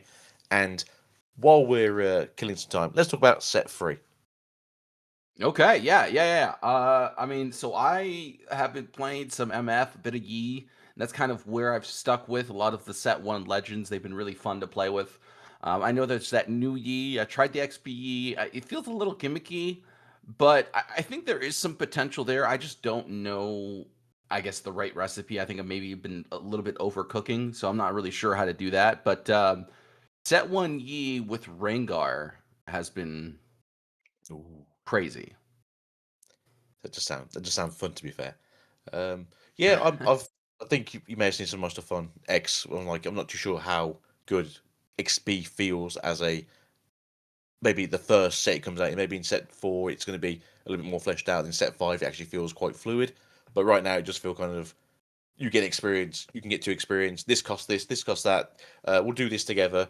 And it doesn't really sort of gel with the level syncing that they want. I think the Master Yi card though, where it's essentially level 16, I've just become a god. But at that point, if you've got 16 experience, you probably should be going for game anyway. So Yeah, I'm right there with you. I like so the Yi Legend with the XP is good once you get it to 6 XP, but sometimes it could take a long time. It really just depends how your draw pans out. If you get like the Scuttle Creps to start with, it can usually feel pretty good. But if you don't get any of those, what is it, the Herald of Spring, or if you're not really able to get those hunt cards on early on, it can feel really difficult to get that experience, and you kind of just get out pressured too consistently when that does happen. So, um, I mean, so far, like I said, it's felt pretty interesting. I think that there is some legs there. I just haven't seen enough people testing it out. I've mostly been going against LeBlanc players, and LeBlanc is pretty scary, especially with the hook build. So I don't know if you've gotten a chance to play on TCG Arena yet and run into any LeBlancs. not just yet. So I've had a few people crafting ideas, but yeah, the fact that she can steal someone else's unit essentially and craft it into her own one, and then you can just hook it away, pull something else out. Luckily, she's only in blue and yellow, right? So it's not the scariest combination of the biggest, mightiest things, but harness dragons are pretty cool still. Yeah, okay, so this was the coolest thing that I saw is turn 1, they played a Galio going second, and then turn 2 they played baited hook, hooked or conquered, discarded a card, got the clone Galio, uh, and then hooked away the clone Galio into a Rift Herald, and that was not fun for me. That's fine. That's normal, right? Jesus. And the response, no, it's mean, is the response, I think. The other thing that they can get off the Galio is the Otacon, which is like whenever you attack, the defending player has to sacrifice a unit. It's like so rough. And then there's that new I don't want to, it's not an equipment, but it's that it's a gear that I think the costs Shard of 6. Undoing. Yes, yeah, the First Shard of time a Undoing. unit dies during your beginning phase, each opponent must kill one of their units. Yeah, well, I mean, you just use it with your temporary units. It's like really annoying. So you can also run some of the basic temporary units like the phase and stuff. So, whoopsie, everything's that's going to die anyway is dying. So that's not so bad, right? Yeah. I mean, there's a lot of really cool tech things that you can do with a LeBlanc. I think a lot of players are really exploring it because it's been a fun deck to play. To be honest, it's felt very refreshing to play against. I've seen a couple of doomers online being like, "Oh, LeBlanc is so oppressive."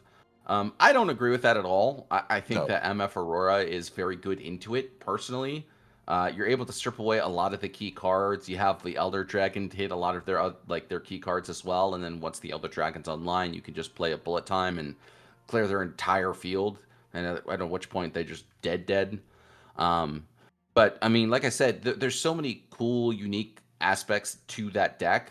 So I'm really excited to see where that gets built out.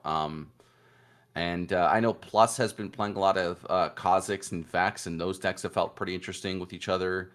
So I think set 3 is shaping up to be another really cool set. And again, from Plus, I've also heard that Draven has been taken down a couple of notches. So that's good to hear. Yeah, things are a lot bigger now.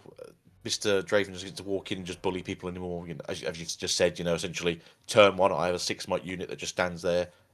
Upon the turn again, I now have a 7-might unit that says when I die, just play something from your hand. I think the good thing about the blue and yellow stuff is none of it has reflect for the most part. None of it really has like any immunity, so it can just be got rid of by a kill spell or color the weak or hidden blade. So it's not exactly sticking around because it has to, but temporary only lasts a turn, right? Unless the blue LeBlanc's around. Yeah, that blue LeBlanc, man, it's super annoying to deal with because, like, if you get the hold, then you just copy the blue LeBlanc, and then she doesn't really care if she's temporary because she says, "While I'm at a battlefield, I'm chill," you know. So if you have like fight or flight, it's an answer to her. But yeah, a lot of really cool effects, and then there's that new 5-might body unit that they revealed, I think, like 2 days ago. That whenever you move into a battlefield, you can move a unit back. Like that one's really cool and. There's just so many unique. When I move, you can move an enemy unit here with less might than me to a different battlefield. It's just challenge with extra legs. You go Well, over it's not there. challenge. No, Yeah. it's like challenge because you move them into something else and go, all right, you're fighting me now. Oh, I see. Yeah. But there's Yeah, in Ashes a of sense, Giants, you're actually, I think which you're right. which is pretty good. I think there is actually a free cost spell. Is it called a battle? He says, move an enemy unit you control to battlefield you control, then choose an opponent. So essentially, it's just you can have 2 units fighting a challenge instead. But as we just heard from our production manager, Mr. Plus, time to start. So we have ourselves a Victor versus Norelia, and their starting augments here is a treasure hoard because we need to get some gears going, as well as the obelisk of power because who doesn't like extra runes? And if I do believe so myself, one of these players is Dizzy, one of the best players that North America has produced thus far in the Riftbound scene. I know he was a pro from another card game. I want to say it was what's it called? Uh-oh. Flesh and Blood. Flesh and Blood. I think he's a Flesh and Blood pro player. So excited to see him do very well here. And I mean, both these players off to the races, and I think a Stellacorn Hunter might be a little bit risky to drop down here, as that does very much walk in into that walk the plank, or Cold Week, sorry. Very much so. So we'll have to see if that is going to be the case here for the Victor player. But that is not the case thus far, and I can't quite read the names, but it doesn't look like either of these players are Dizzy. So I'll have to check back with production to make sure. Oh, okay. The Aurelia player is Dizzy. Okay. I have to agree with what you said there. It does feel a bit dangerous to play out at the Stellacorn Hoarder here, but you do need to get your game plan going at some point. So you can either always be afraid, or you can just hope for the best that they just give you a turn to sort of move around. As we did see, though, they did just build up on the back there, give themselves more of a back line just to sort of play out the following turn, as they have gone to 2 on this turn. And again, for the most part, you probably won't be going to yourself. You won't really bring out the Aurelia to ready it to keep going forwards. Maybe you could ready the Ride the Wind also works too, getting all those draw power, yeah. So we're going to get 3 draws this turn from this one Stellacorn. Maybe they should have just called the week here. What do I know? Yeah, I mean, I definitely would. I mean, if he had the Cold Week, definitely would have been the play to go for here. But I have to assume that he just didn't have it, because otherwise, you know, allowing your opponent to get 2 points, draw 3 cards, and clear your entire front line is definitely not the position you want to be in. So Victor definitely going to get set back here, not out of it just yet, has 2 gold tokens to work with as well. So, I mean, I would say in a fairly strong position, definitely not in a commanding position by any stretch as of yet. But we'll have to see how the rest of this game pans out, because I think as these turns continue, it's going to be increasingly difficult to deal with everything that Aurelia has to put down onto the table.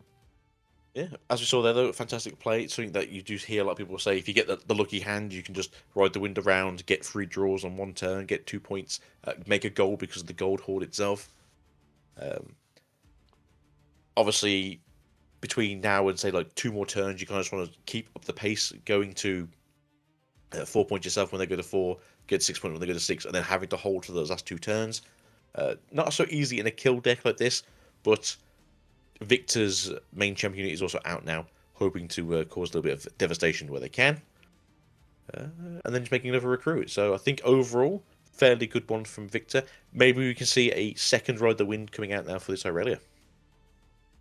Yeah, we'll have to see exactly what happens here, but I am a little bit afraid here of a Charm. I think a Charm could be a pretty difficult position to be in, and it looks like there is a card hidden. It might be a Hidden Blade, in fact, and if that is the case, we'll have to see if Dizzy has the answer to deal with it.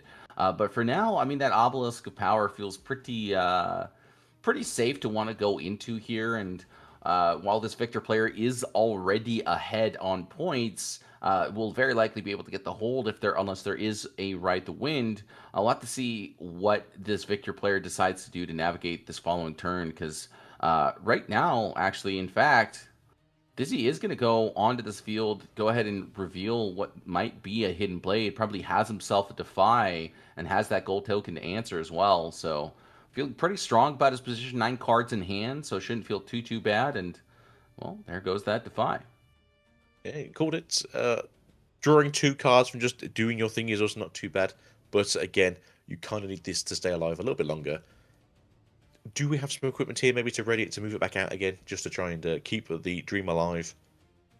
Discipline does target, so that would also help it bring itself back to life.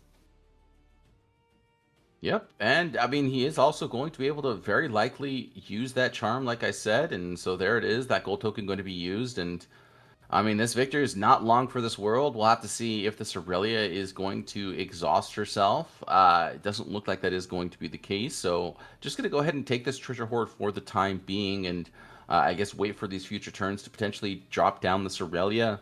And we'll have to see exactly how Victor responds in kind, as there is still 3 runes available, and if he passes a turn, I feel like he's going to feel fairly confident about his position. Yeah, it's kind of weird one to be in. As long as it does help you in this situation, obviously, if they were to get rid of the Stellarcorn, which you should, as a deck that just wants to get rid of your opponent's stuff as fast as possible, you have to then use 2 kill spells, which overall isn't the worst thing in the world, and especially since you'll be going to 6 on this turn, you do just kind of need to keep your opponent 1 step back than yourself, which they are currently doing. Wholeheartedly agree with you here, Jito. I mean, you know, it feels like it's a fairly easy position to be in if you are this Victor player, to just kind of utilize cards exactly like Wages of Pain, which is what I was about to say, but he definitely beat me to the punch here, and so now this Zhonya's Hourglass is going to get popped, and if there is something like a Consult the Past, actually instead, considering just going ahead and using this Defy now, that's the only card that I could really think that he might want to use, or potentially even a On Guard, just to go ahead and play around this way, just without having to sacrifice any runes. And instead, that is going to be a Defy. It means another rune is going to get recycled, and he is kind of losing on this rune economy here. It is going to be up to Dizzy to try and maintain that rune economy for the time being, and if this Victor player has a second Wages of Pain, that's going to feel very painful to have used that Defy.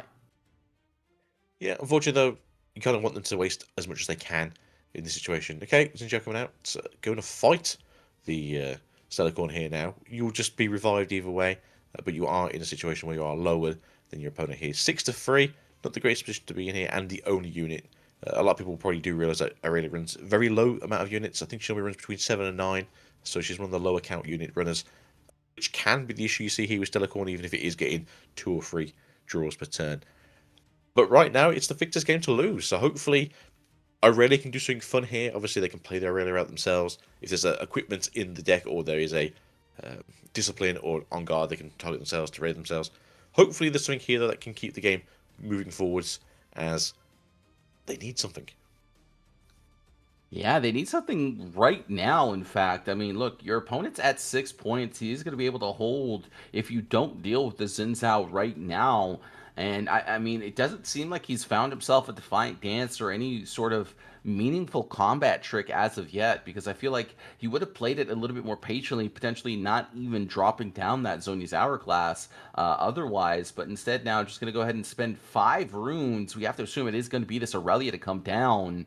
And I feel like what was a bad position is now becoming an even worse position, as it's going to be even more difficult to hold this battlefield on the following turn. Victor has so many removal tools. If there's something like a Singularity even, this game might just be over. And so now Guardian Angel is going to come down. I think he has to go ahead and recycle yet another rune to activate this Aurelia. And okay, so now he's not in nearly as bad a position, but he is fully exhausted. And again, even if there is something like this Singularity, the game is just over. So we'll have to see exactly what this Victor player has in hand. But if you are this Aurelia player here, you're definitely not feeling good about this position. Exactly. Even with these hidden cards here, what you're going to do if it is a Singularity, or if it is a Imperial with a Bellows Breath, just taking what it... We're very good at guessing what cards are in hand, right? So here you go. The breath coming out now, repeated, hits at each of them. Aurelia obviously goes back to the base, but unfortunately they are now obviously fully open in these battlefields, and you just walk your recruits in and just have a good time. Unfortunately here, last one of these here is just a Zhonya's that's been hidden, which means that it's going to go to game 2. So yeah, that's the issue here. If you do fall a little bit behind on Aurelia, it does feel really bad into Victor, because Victor can just every single turn make a 1-cost recruit for 1 and essentially just wants to blow you away while it can. Yep. I mean, it was really good patient play from this Victor player. Allowed himself to kind of fall a little bit behind into the early game. Found himself just a strong position into that mid game, and was playing around his opponent having that second defy, dropped down that Wages of Pain, exhausted that Aurelia's last available rune, and then sent in that Xin Zhao just to kind of overtake that battlefield, get himself to that 6th point threshold that just is impossible to stop for those Victor players once they're on that victory march there. And so, yeah, very, very well played here from this Victor player. It's going to be up to him to find these last 2 games. And really, it does get to go first here if they so choose. So we'll have to see what they decide to do. And it looks like it's going to be a Void Gate and a Dreaming Tree for the battlefields here. I feel a little bit more confident in this Aurelia player here in game number 2.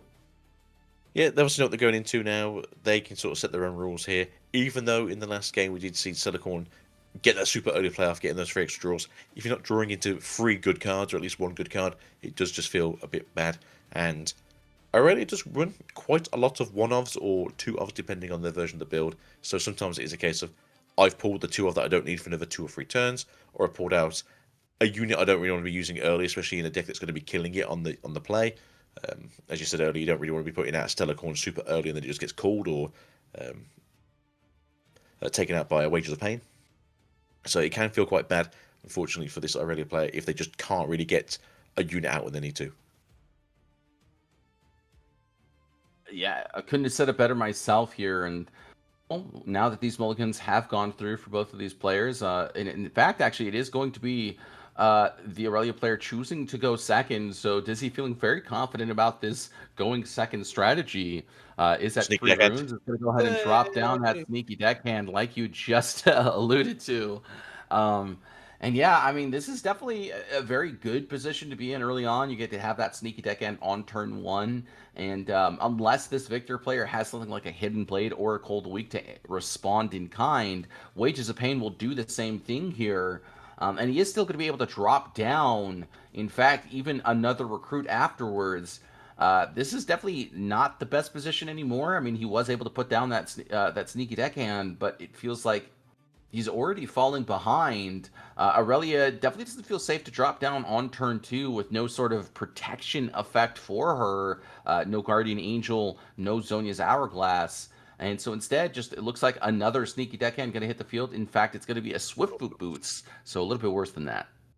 So I did think this is going to be the turn you just need to play some equipment out just to keep it safe. You said you don't want to be playing Aurelia at this turn and just instantly get wiped out with no runes to sort of back her up. Going into the next turn, though, you can equip these boots. She comes in readied with those boots, essentially, and then just walks around doing what she wants to do. Stupefy from the Victor player here, though, just to get a little bit more draw power where you can.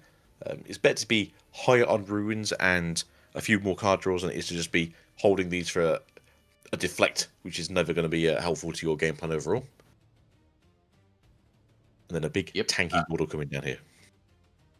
So, I mean, now instead, now this recruit comes down, going to be able to finish that Victor's turn. It looks like he just doesn't really want to interact with Aurelia on this following turn. That Zhonya's Hourglass, honestly, proving to be a big hamperance here. We'll have to see if that Victor did side in something like Salvage to be able to respond to these kinds of effects. But for now, this really does feel a little bit safe to drop down. You do have that Swiftfoot Boot, so you can recycle a whole bunch of runes and take both these battlefields, get yourself back into this game. And rather, it's going to be a Stellacorn Herder. He is low on cards, so just wants to be able to get some card draw going. Is going to go ahead and recycle, send in that Stellacorn Herder onto what I would have to assume is the Dreaming Tree. I guess not going to be the case. Really wants to get rid of that recruit and stave off as many points as he possibly can. Yeah, I think it's cleanup duty now, unless they do have some way to ready themselves again, or they have access to another Ride the Wind, just so that way they can gain 3 more draws. It's a slow bleed right now. Again, the opponent has access to 3 units on the following turn. I don't know if they are playing the Jace build with this one, which you generally do see of, but because they can only generate so much gold, sometimes they take it out for turn 2. And as you said, maybe they took the Jace out and the army out, they put in salvages just to be a bit more gear hateful. Maybe they've put in a Zorn Punk, maybe, to try and take away some of these equipments. Or maybe they've put in some pickpockets just to make it a little bit more awkward if they have gold on this side of the field. But we do come in now with the readied Xin Zhao. This Ready Xin Zhao is definitely going to be very annoying to deal with. He can go ahead and send it in with this Lecturing Yordle as well. So this Lecturing Yordle plus at least, even just the Lecturing Yordle rather, is going to be enough to stave off a lot of this aggression here. So trying to force out whatever combat he can. In fact, actually tank you can actually decide what. Yep. You get, if both of them have tank, you get to decide which one you get rid of.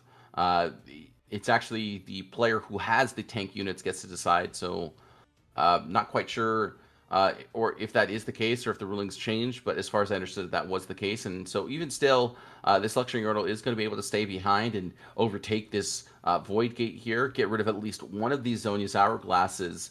And I mean, he's already up to 5 points. It feels like this game's going to end very quickly here, or match rather is going to end very quickly here, as the Stupefy is going to come down, allow this Victor player yet to draw another 2 cards for just 1 mana. And I mean, look, the Victor player's outdrawing this Aurelia player.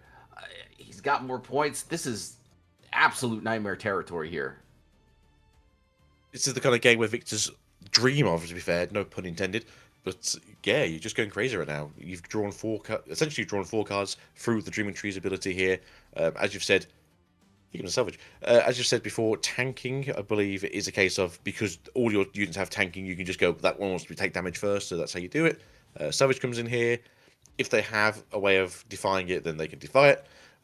Obviously, that's not so good, you don't get the extra draw, but at the same time, they're having to deplete their own resources, which makes it easy for you following turns to either Wages of Pain, Call the Weak, Hidden Blade. So you depleting their resources is just as good as them depleting yours, especially when you're ahead by 3 points.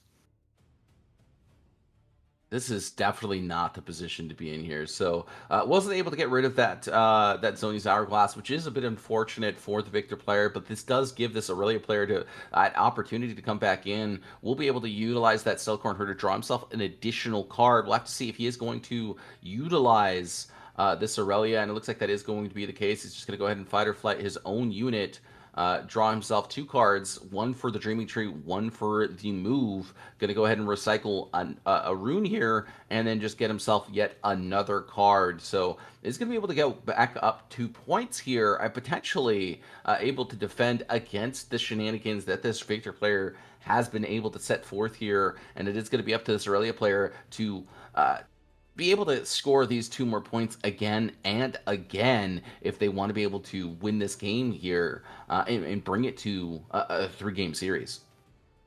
But we're going to bring them with a charm. Overall, I do agree with what you said. It is a case of they are now in a position to be more aggressive because they've had chance to do this. Killing double charm. Yeah, so basically put them in a position where they can't score any points on the upcoming turn, depending on what comes out here from the Jace, because maybe we do have, sorry, the Victor, maybe we do have a Jace, have the Armory, maybe we just have a second in jail for whatever reason. There is enough cards to do all this here. We have the gear we can pop.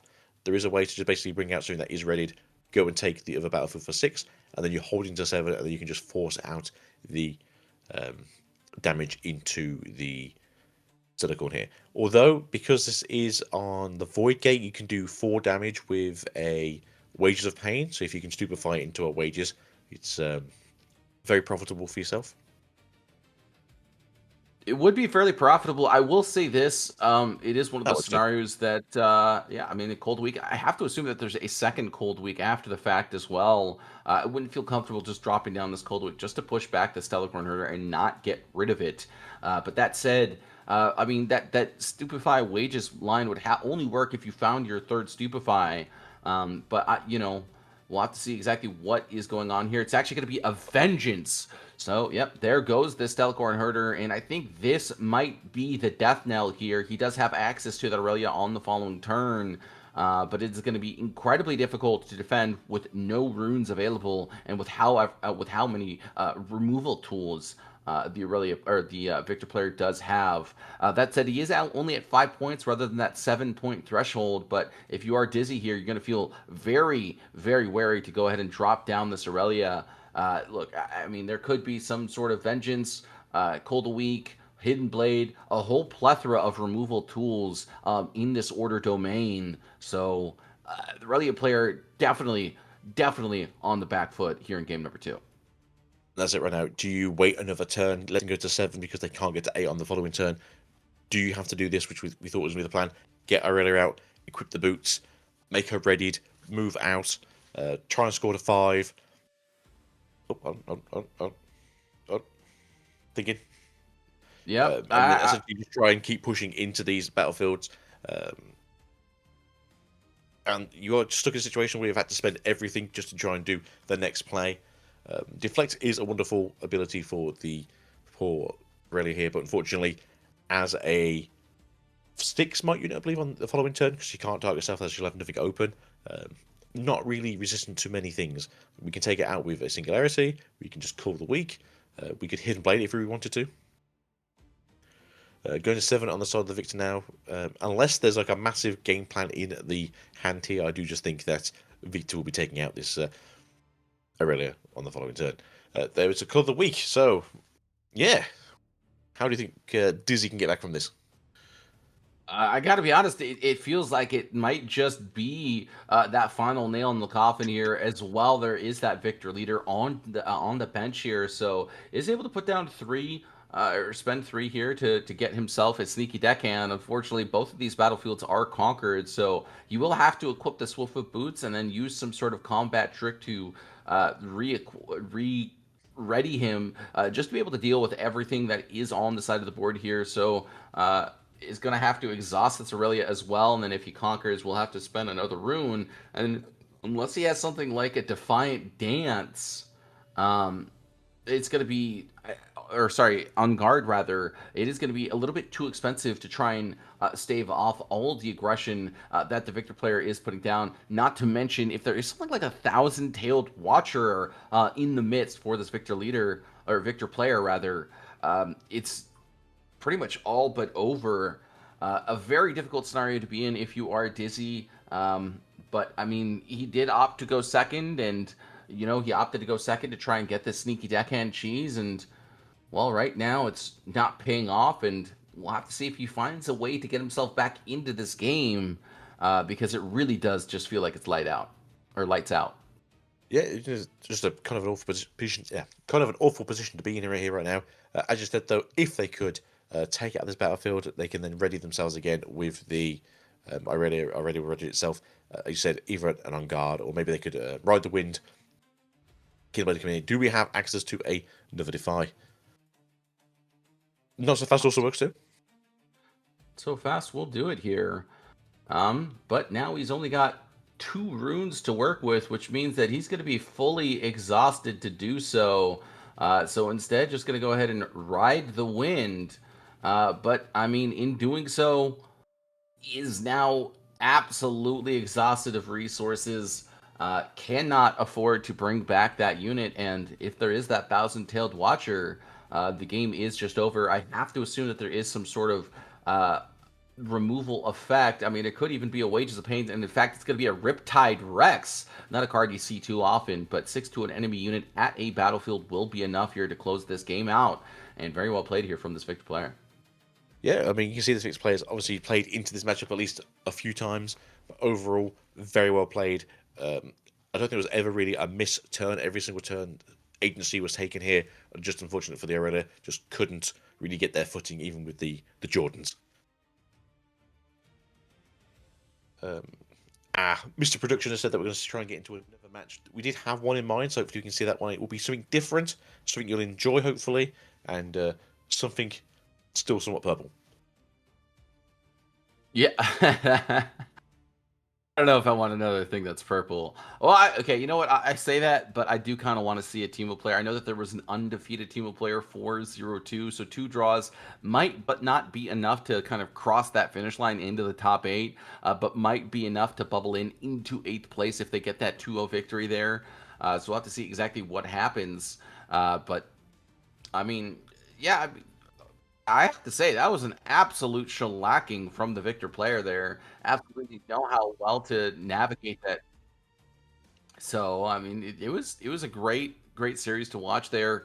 I think an absolute masterclass if you're learning how to play Victor, learning how to play that Aurelia matchup as a Victor player, play through all of those removal effects, or counter effects rather, as well as those combat tricks. Just navigate. Seriously, I couldn't have asked for better lines than how that Victor player navigated that series. Yeah, just unfortunate, really. But yeah, that is how you want to play Victor. It's also one of those super cheap decks to get into. So if you are looking to get into Riftbound, you want something cost-effective and somewhat simple to play, Victor is your guy, or Robot in this case. But we are going to jump in here. I'm thinking this is the end of turn, so game 1, hopefully, because 4-7 is generally kind of a weird comeback mark here. But hopefully we can get to see how Teemo deals with a ADC. Yeah, right now it's not looking great. I mean, the Draven player is at 7 points, and he has to figure out a way to get both over a overzealous fan, as well as a 7 Might Draven with 2 runes available. No Abandon available either, so maybe if he has something like a hard bargain to be able to deal with this, that might be able to get him over that finish line. And it could also just be something as simple as a singularity to be able to really just get himself back in this. But for now, the Draven feeling fairly confident with himself, only has 2 runes available, but it seems like that is enough to deal with everything that is going on. And that could be another spinning axe. It could be, as you've said, maybe a Firefly, Rebuke, hard bargain, depending on what they want to do. As you can see here, though, that is a chunky looking unit in the back there, gaining 2 from the spell castings, I'm presuming of 2 different cool shots, as we can't see their trash. Hopefully, though, we'll see something coming here. 6 Might isn't the highest thing here. Sorry, 6 runes isn't the highest thing here. Sprite's cool, can do it, though. It comes in ready, so that way you're going to be pushing 10 Might into the battlefield. Do need something else, though, just to push a little bit further, because if the Overzealous pushes back the Raven Bloom, which will be a 5 Might in a second, you do just need to have something that's going to be able to like clash with the Draven, which unfortunately won't happen if the Raven Bloom gets pushed back.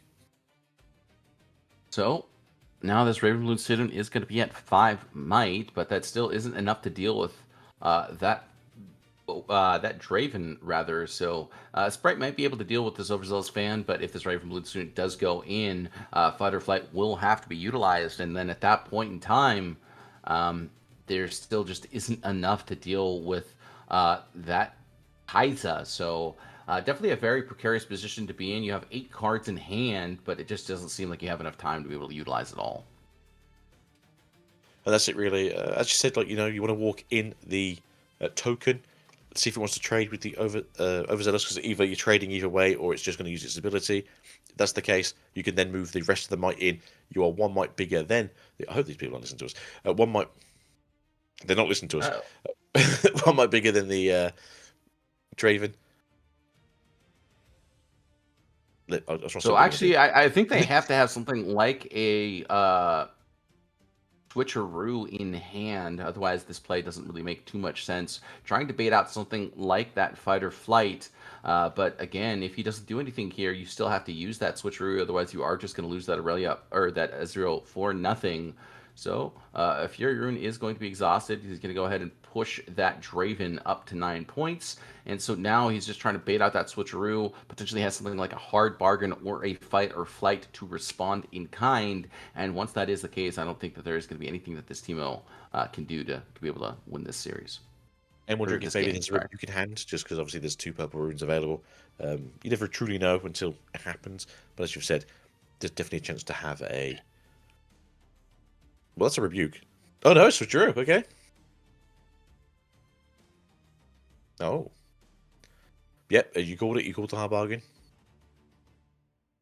Yep. I just wouldn't have been playing this confidently if I was this Draven player without something like a hard bargain or a Fight or Flight to be able to protect myself here.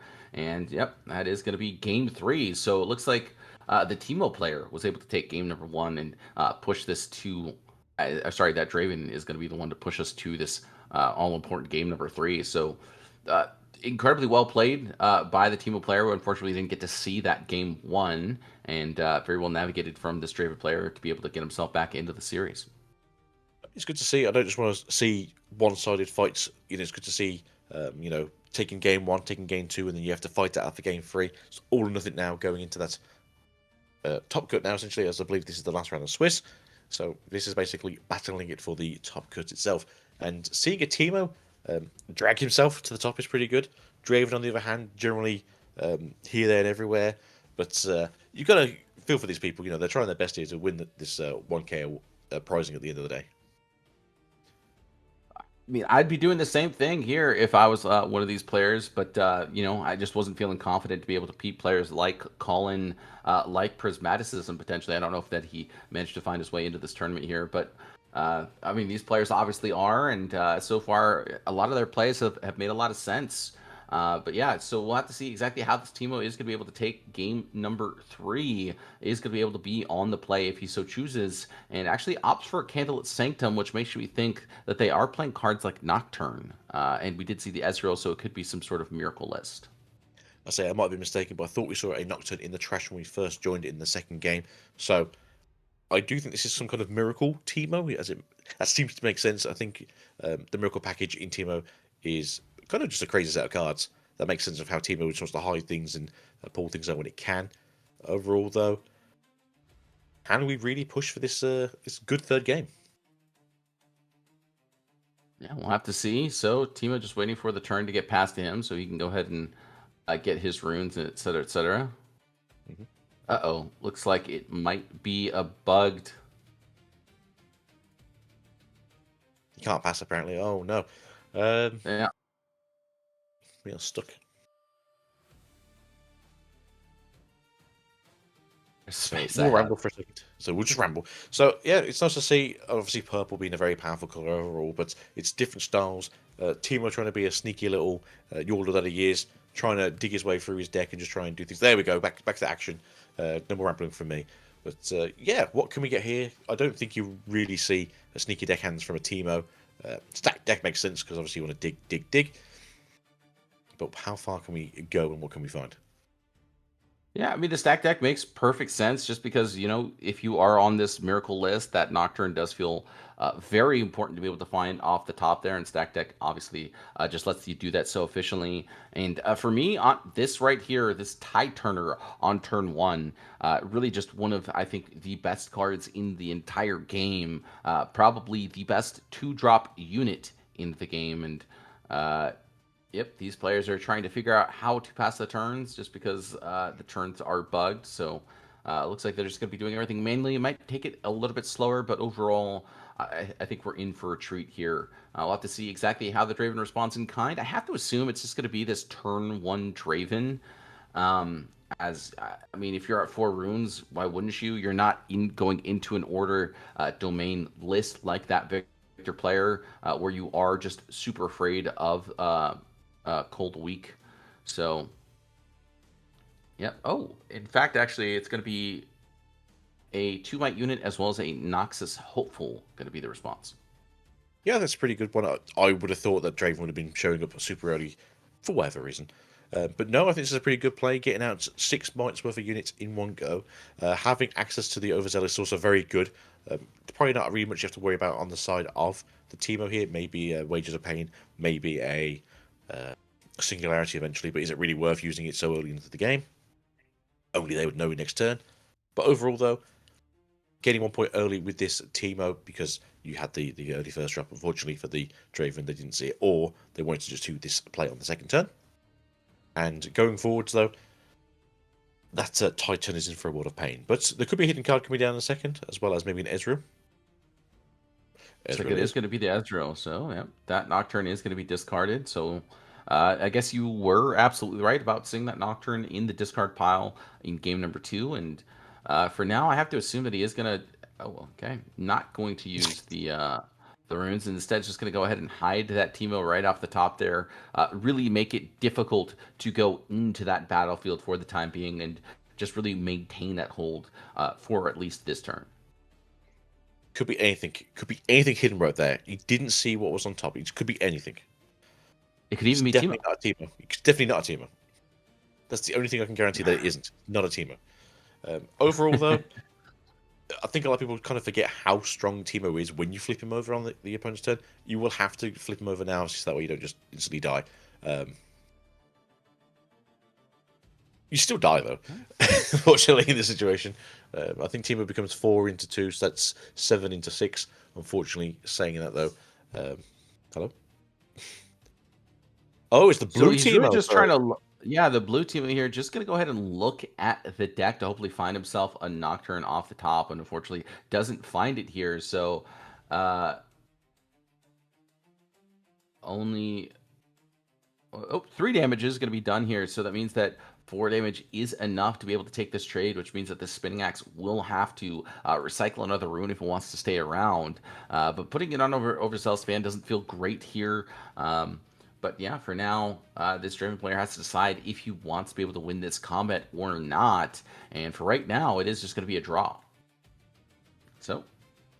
Yeah. Yeah, there you go, unfortunately. So that draw is going to be made.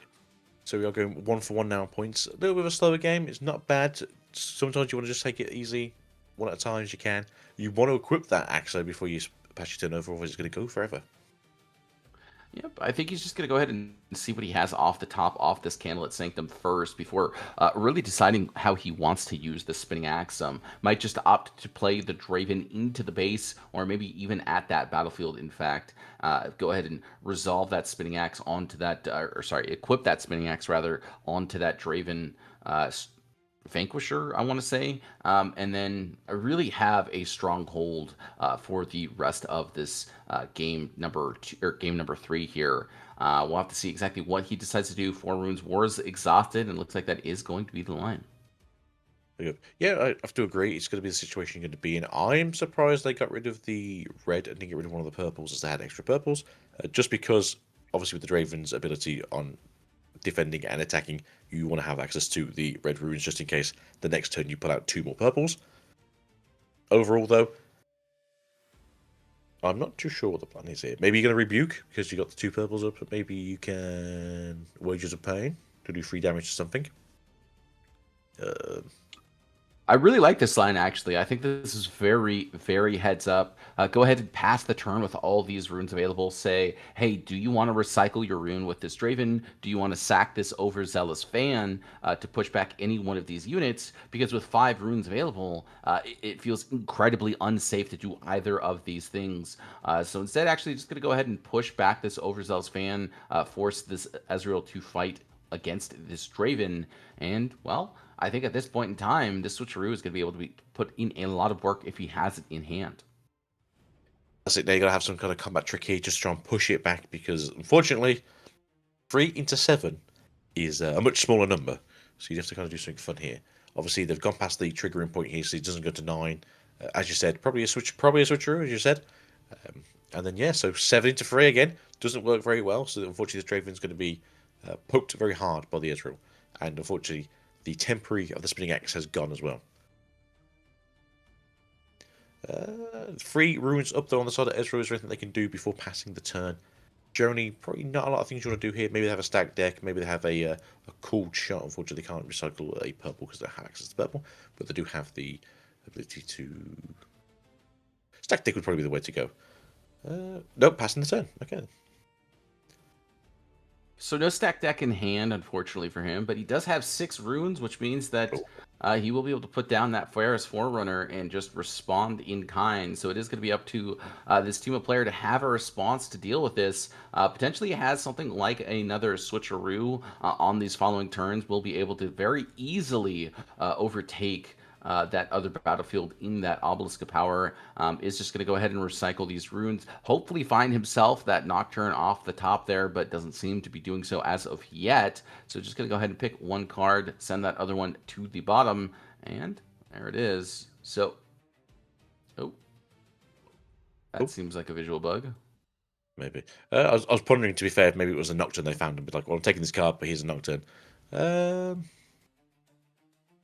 Overall, not too bad. Obviously, as I said, a cool shot last turn, but unfortunately, he didn't have any access to purple runes to be able to use it for the poor little switcheroo. Overall, though, 5 runes still available to use on this turn. Could be anything. Just trying to think what Ezreal really runs in this deck, to be fair, like this kind of might range. Maybe it could be another Ezreal. Although again, they can't have access to it. Maybe they can do another a Raven Bloom student to come down here as another unit to be moving around. Maybe they want to go to 4 this turn, having to force this Rune Runner into a picking of a battlefield. There's options here. Unfortunately, we seem to be having a little bit of an issue with the program today, so games are going a bit slow. There we go. So pushing out to go to 4.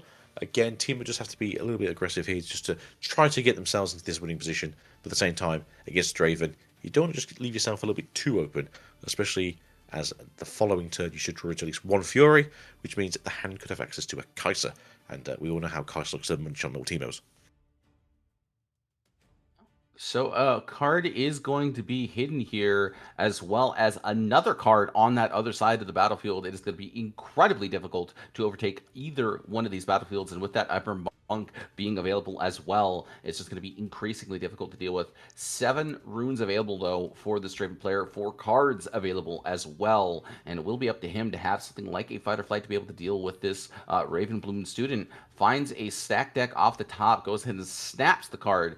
Must be looking for that exact card that he was looking for, and is going to go ahead and actually, it's going to be a stacked deck. In fact, it's going to be 2 cards that he didn't want and a stacked deck. So just going to go ahead and fire that off again, and looks like he found something a little bit more interesting this time around. As you said, if the 3 cards aren't very good, but you got a stacked deck, you might as well dig another time 3 deeper.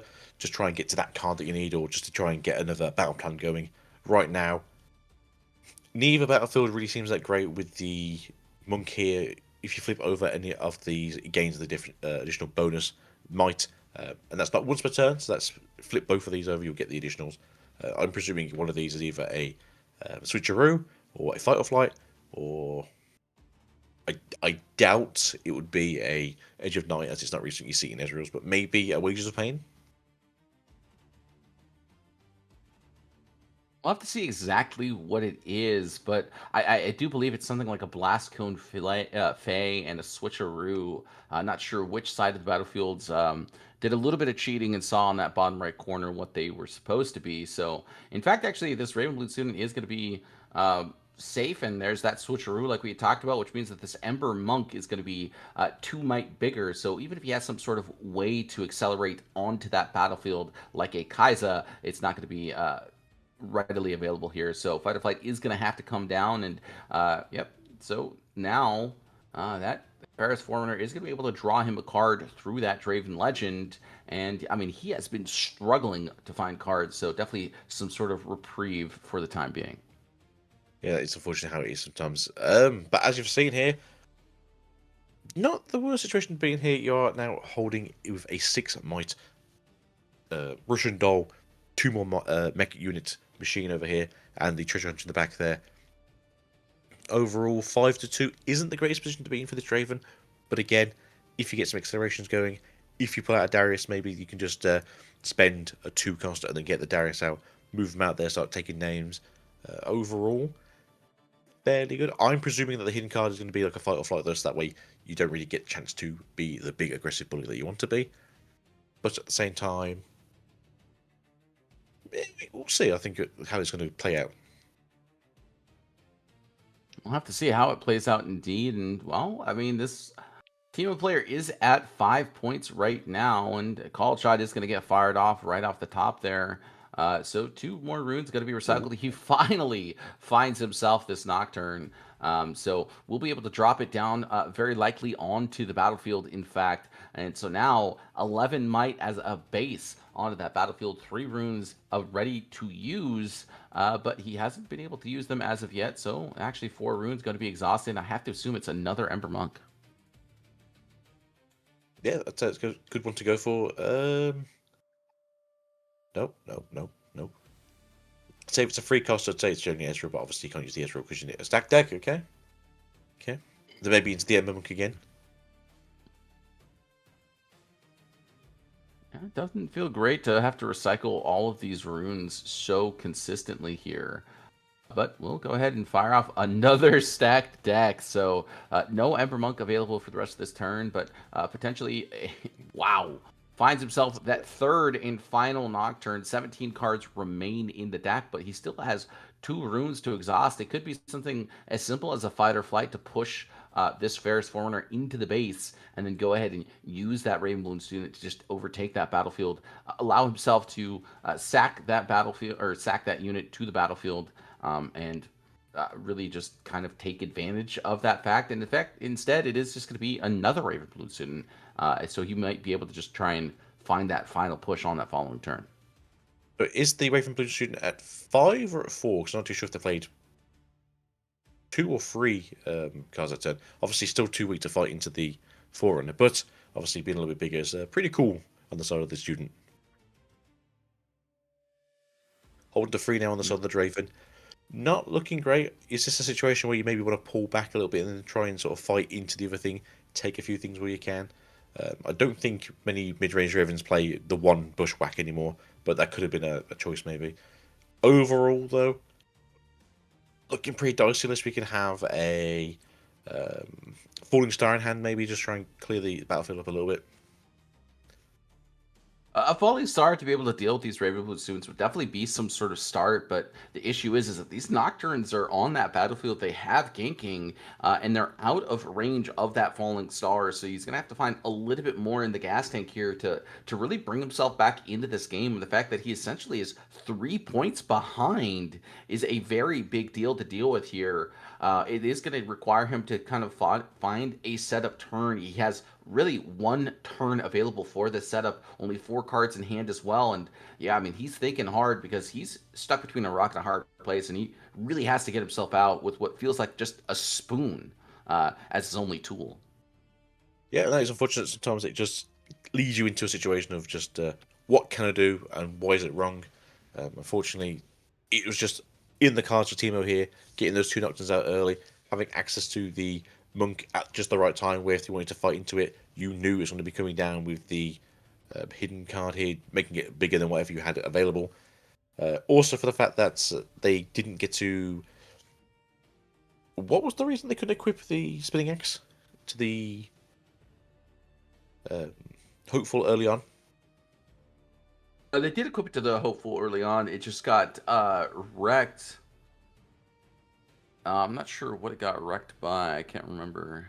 That was obviously just a very big play that obviously kind of pushed Draven back very hard and very quickly, kind of losing tempo a bit faster than they thought they probably would. No. So it was the Teemo strategist that got utilized.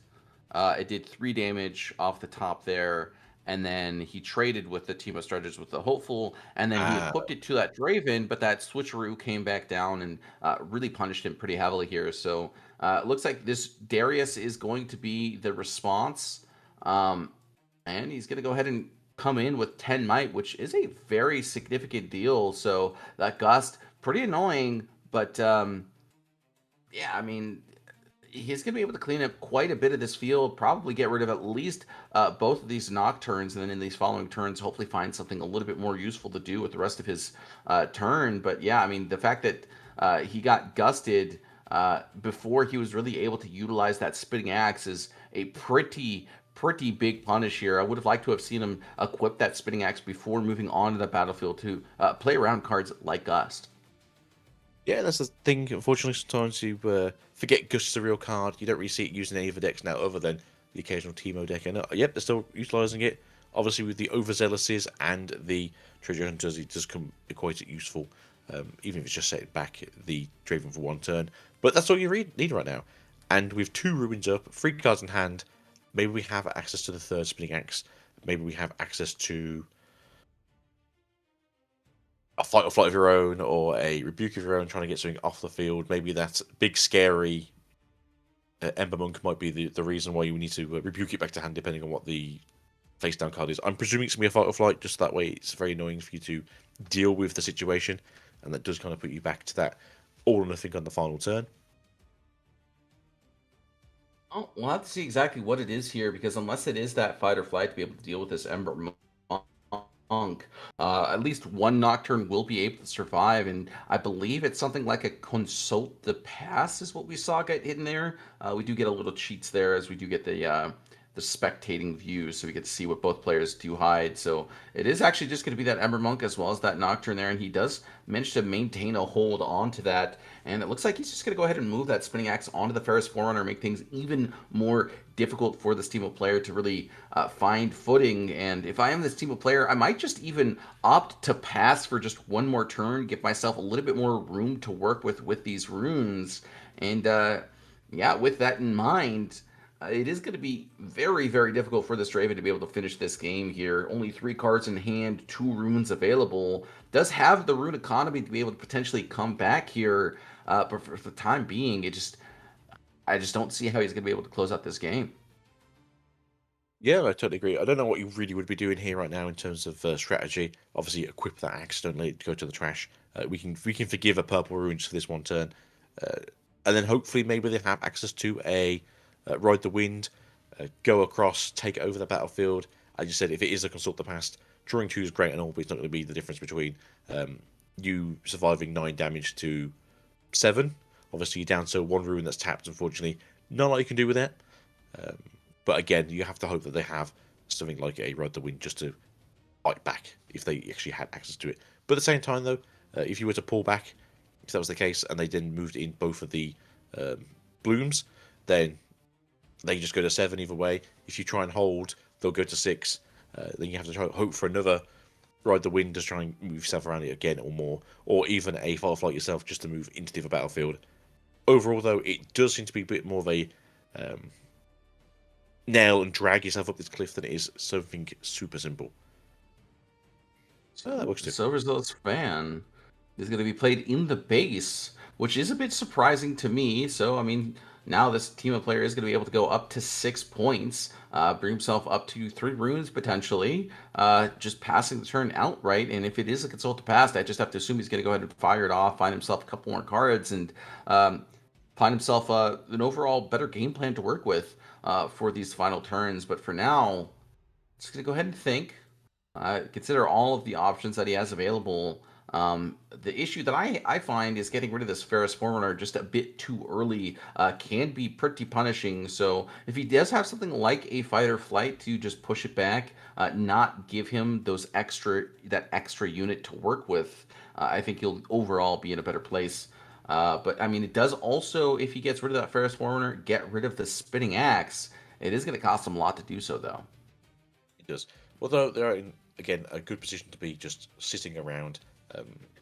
There's not much you can really do to get rid of this Ferris Forerunner. Again, 9 might is a big deal to deal with. Rebuke is Rebuke. Fight or Flight will just get you off the battlefield for the turn. Even if you move both Raven Blooms out there, you won't survive the following turn. You do only have to hold 1 battlefield, though, to win the game, if that's the case. It's tapping 1. Nope.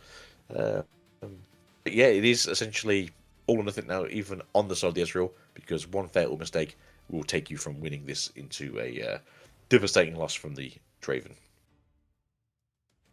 Well, indeed, and I think one of the biggest issues that this team of player is facing right now is just this absolute lack of runes to work with. So gonna go ahead and fire himself off a guerrilla warfare. Will be able to pick himself up a switcheroo and potentially something else, and it's looking like it's going to be 2 switcheroos in fact. So might just go ahead and fire off that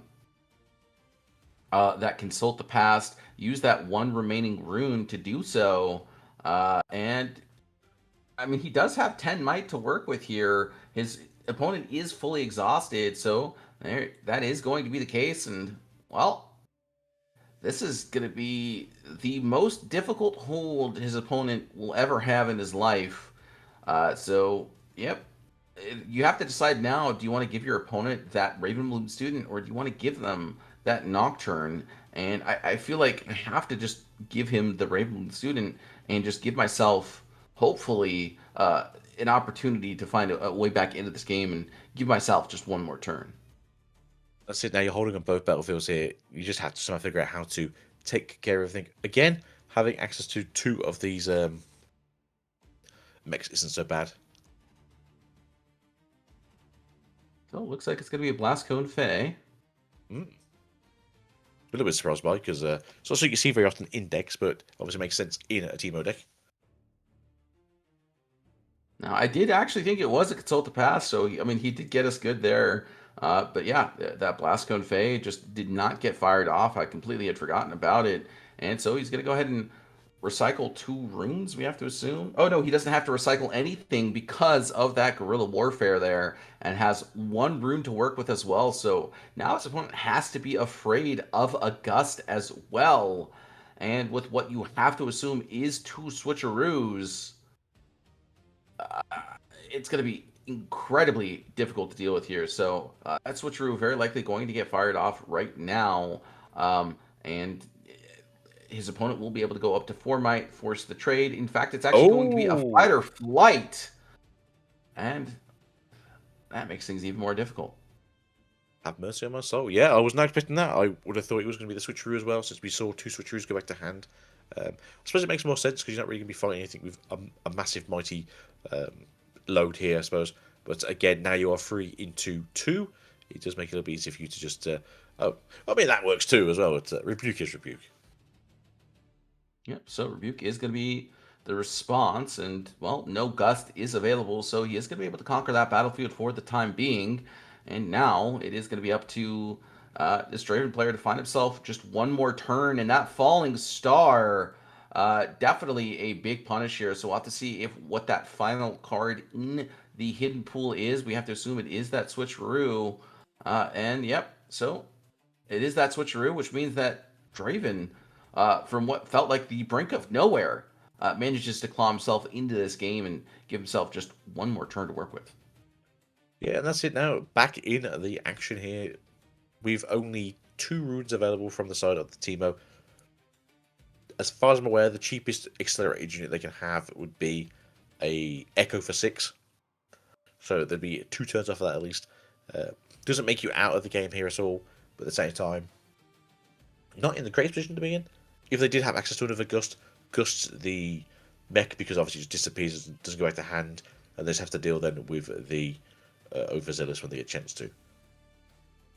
Yeah, and the other thing too...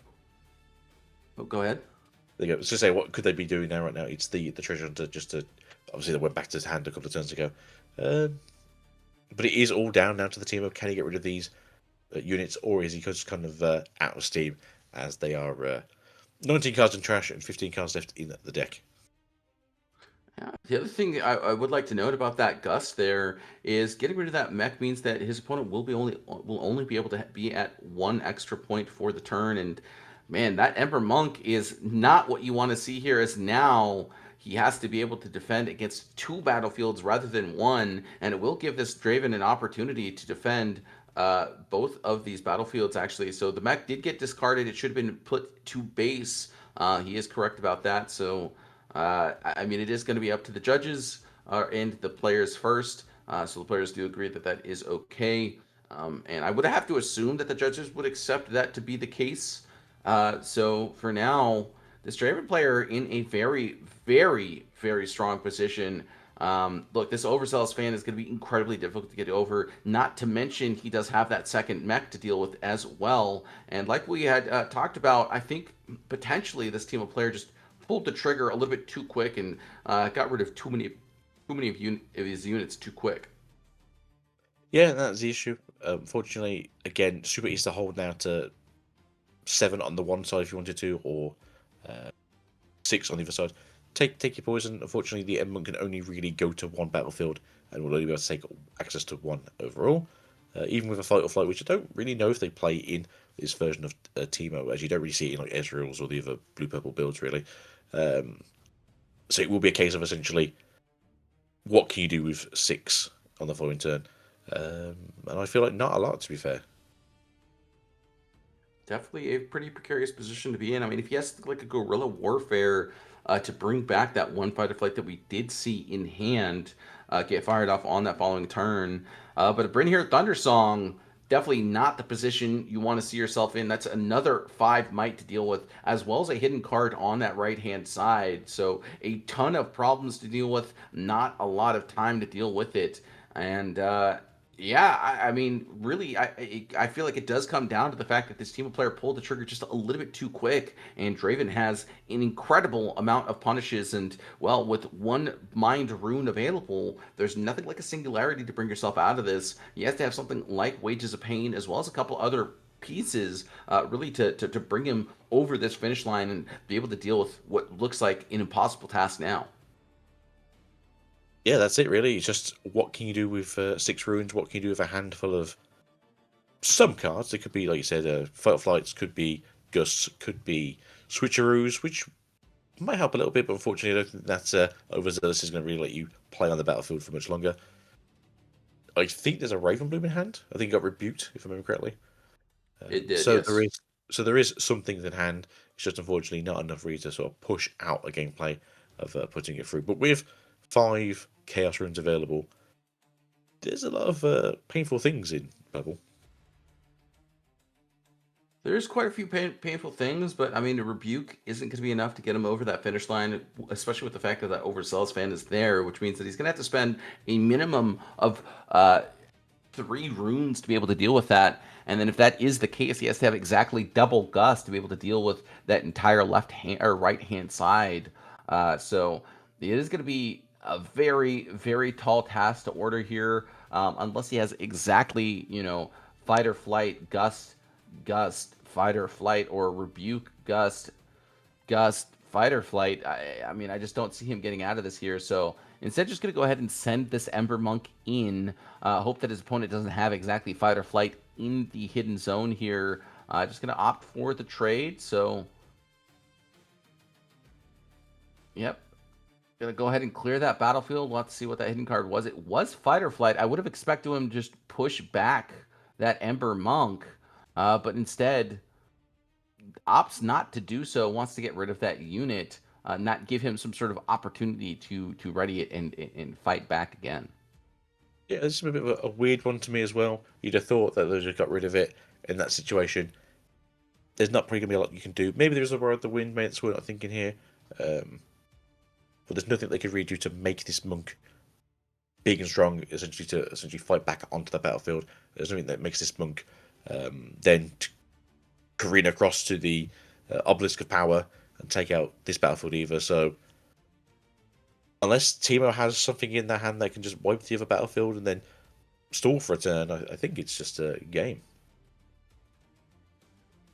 So a Sprite Call is going to be the card that comes down here. That is a start. We'll have to see if he has a Rebuke and a Gust to be able to deal with this Overzealous fan, as well as a couple other things here. But so now, just going to go ahead and opt to pass. So I think he does have exactly what I just said, which is Rebuke plus the Gust to be able to at least clean up the battlefields and keep his opponent out of cards. We have to assume that this Sprite's Call is just going to go ahead and get rid of this Overzealous fan, and then that Gust is going to get rid of that mech, which means that this Bryn here Thunder Song is going to go right back to hand, and this Draven's going to have to figure out a way to get himself back into this game. So he's going to be able to draw, though. So we'll have one additional card to work with on that following turn. So I am just wondering what they can do now. Did they have another game plan? Get you a draw. Sneaky Deckhand isn't going to be enough here, as you are at this point fully exhausted, which I think just means that it is in fact GG, and there comes out the GGs for both these players. And again, very, very close match. I feel like that the team player just pulled the gun a little bit too quick. Should have waited for that 7-point threshold to be able to take on over that battlefield, but was feeling the pressure and just wasn't able to close it out. Yeah, unfortunately, that's sometimes how it feels and how it is as well. With the Teemo here, if it was like 6 into 7, then it would have been a chance of just coming back in, holding with either the book or the Teemo itself, or a switcheroo, even just to hold it down. Could have been pretty good overall, but at the same time, as I said, maybe they just weren't ready for that comeback with the falling star. But whoever sees a falling star just coming down and ruining your day, hey? Yeah, that falling star really was a final nail to the coffin there. And I think I really got to see that Teemo player fire off there. Unfortunately for him, just wasn't able really to finish that game there. And unfortunately for him, that is going to mean the end of the series and really the end of the road for him in this tournament. But that Draven player was able to find a lot of really cool positions to claw himself out of there. Like I said, it really looked like he was stuck between a rock and a hard place with nothing but a spoon. And, well, he managed to figure it out there. So very well navigated from that Draven player. Excited to see where he goes for the rest of this tournament. But for now, any other final comments you wanted to give there, Ajito? I honestly thought that the team had it all the way through, basically there to the last 2 or 3 turns. I thought that Draven was just out, gone. Ship had just sailed down the river, but no, came back in, dragged himself back up by his bootstraps, and just showed him sometimes Brit's pretty good. Yeah, well, I mean, it is the League of Draven here for set 2, and it really just showcases exactly why it is the League of Draven for the time being. I know that in China, it wasn't Aurelia Finals, but I think for the most part, a lot of players will agree that Draven is the best deck in format currently and can feel very oppressive at times. Yeah, he just needs to have a lot of answers for a lot of different decks, and essentially just bind them. But I do believe that our producer is telling us to hurry up with this. So just say, I've been Again Swiftly. Thank you for having me today. I appreciate it all. Thank you all who subscribed to the channel today. But we do appreciate it here. All of us, all the casters, as well as Plus himself, who is the man behind the camera. And then you can find me on YouTube under Again Swiftly for Digimon stuff, or Again Swiftly's Riftbound for Riftbound stuff, and Again Swiftly on X for random gibberish.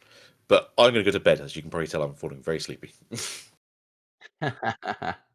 Well, thank you so much, Achito. It was an absolute pleasure to cast with you here, and hopefully we get some more casts in the future. But yeah, like you had mentioned, we're going to go ahead and start ourselves off to break. But when we're back, it'll be myself with Plus for the quarterfinals.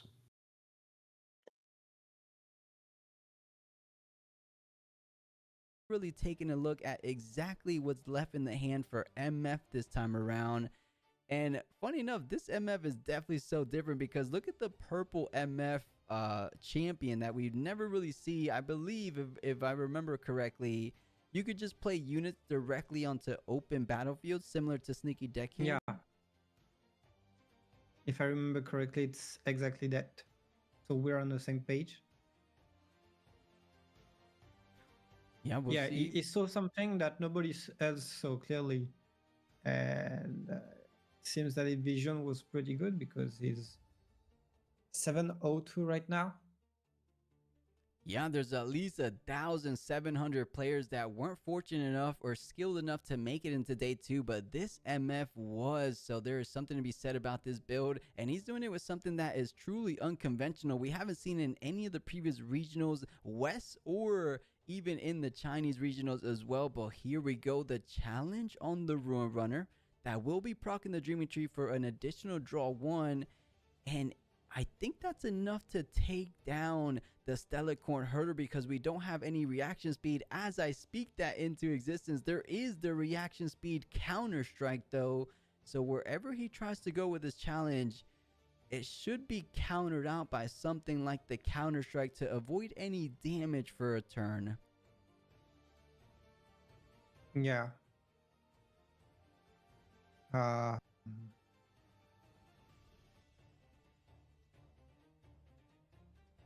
Who were the targets though? I don't think he's chosen any targets yet, no? He looks so mad when playing. I'm sorry for laughing, but slightly upset, but as we pointed out, their counter-strike was indeed enhanced, so deploying it out, choose a unit, the next time it will be dealt damage, it doesn't receive the damage, and you get a nice little draw 1 for that as well. So a nice effective way of nullifying that challenge coming down, and maybe MF forgetting. This is why we perhaps take notes down when you can. It is legal in Riftbound. Were you, when you were out in Bologna, were you one taking a little bit of notes on pen and paper, or not really? I have already trouble like handling my cards. I tried taking notes, but I was like, let's focus on like dealing with the crowd, the noise, and the cards. And Right. next time we'll start taking notes. Mm-hmm. And, you know, not all decks need it. Just things like, you know, Miracle, Rower. If you're going to play cards that use something like a Sabotage, I remember, yeah, just a lot of body decks, I should say, or the more likely targets to write down notes, of course. I guess Miracle Dravens could get away with it too, since you're virtually stacking your deck with sending all those cards to the bottom.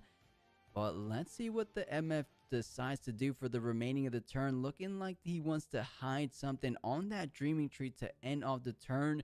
You have about 5 runes remaining, but honestly, you're not looking good in terms of hand economy. A Primal Strength, and I couldn't catch the other one, but stacking up the battlefield, you know, Leroy, I think he's going for the just go ahead and hold for victory game plan. Leave the other one alone. Will you think it bears some fruit here? Because he is ahead.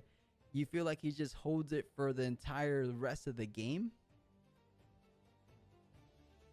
Can he, though? Right.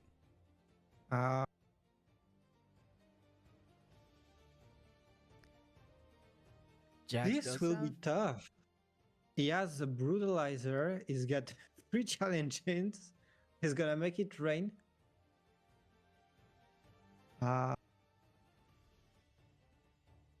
And more importantly, he has about 3 times the card advantage of his opponent. 7 cards to just 2. So feeling definitely like he has a bunch more answers / resources in general than his opponent. So we're seeing the GA, the triple, not double, not single, triple challenge.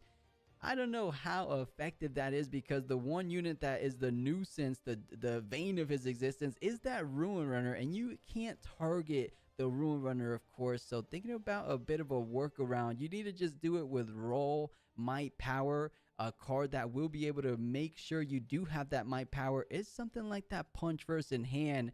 So I feel like he has answers. He has the cards to do so. I'm worried though. We saw the Edge of Night. What can this hidden card be? Do we think it is as straightforward as the Fight or Flight we were thinking before? And does he want to save the Ruin Runner and get a +1 draw from the Dreaming Tree rather than push it back? We'll see. It's a tough one, but you can consider it because the Brutalizer won't be effective anymore.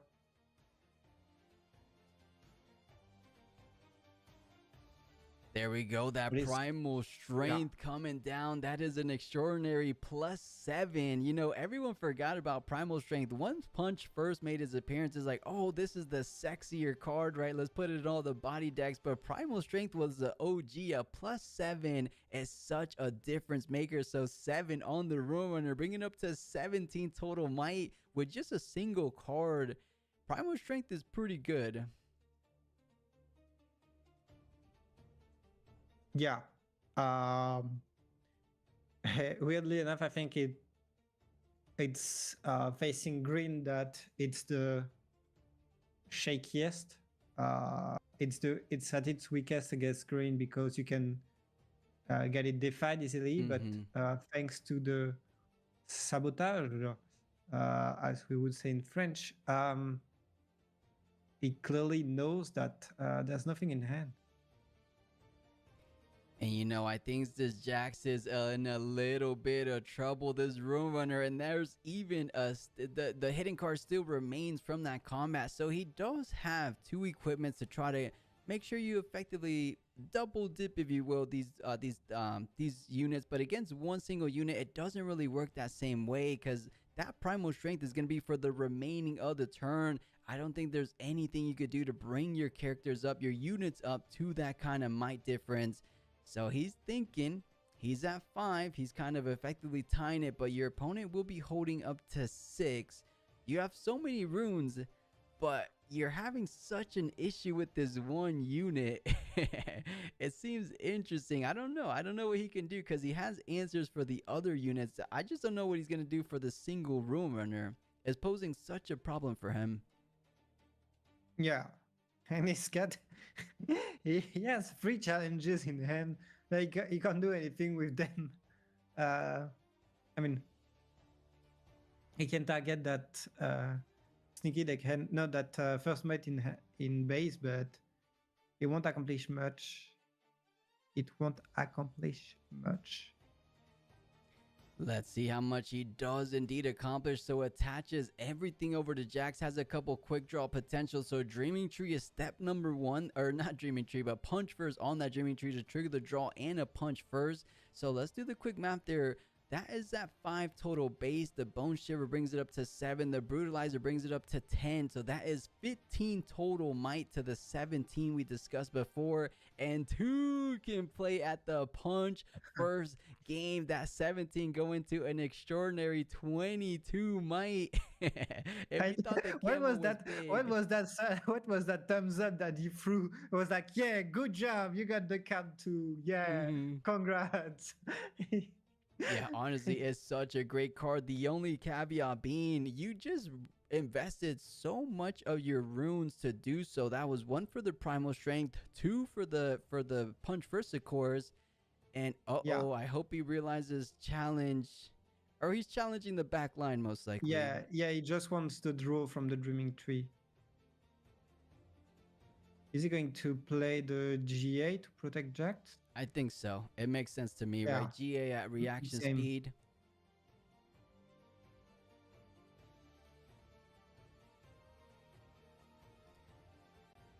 Because we didn't do the map, or I think we did do the map. He got up to 15, so he's still missing quite an amount to do. A GA brings you up to 16. A Doran Blade brings you up to 18. But you are trying to get up and away, but just out of the reach of that Rune Runner. That is definitely, like we said before, the biggest camo we've ever seen in these feature matches. And looking at the hand, you're pretty much effectively out of combat tricks. That's a Fervent, that's a Lucian, 2 challenges that do absolutely nothing to the board state of MF. So Guardian Angel procs, bringing that Jax back to safety. And did he conquer the back alley bar already, Leroy? I don't remember. Wait, was the Stellacon on the back alley at the beginning of the turn? I think there might have been a challenge. Confused. You know, we've seen so much Riftbound these past couple of days. It's so funny that we forget just a little bit of tournament ago. Funny enough, I'm pretty sure chat will let us know rather shortly. He held the back alley bar already. Thank you, Qatar. That's what I thought. So he did score already, which brought him up to 5. So has to, of course, pass it back over, and MF retaining that point tempo, going up to 6. And you do have the ability, of course, of utilizing your legend, enabling some ganking potential, ganking over to the other battlefield, going to 7. But then it depends what that hidden card is, because if it was a fight or flight, then you might as well use it, push it to base, and then push it forward. But if it's not, if it's something like a Pocket Club, you know, Leroy, I want to see this Pocket Club. At least you can hold 1 battlefield. But I don't think you're going to be able to hold for that massive Jax getting built up in that base there. Oh, the bullet time. Hey. Let's see. It can be really clutch. Because we know there's used already the Jax signature spell. The Counter Strike. He doesn't have any defies, so the bullet time could do some damage. He doesn't have a lot of runes though.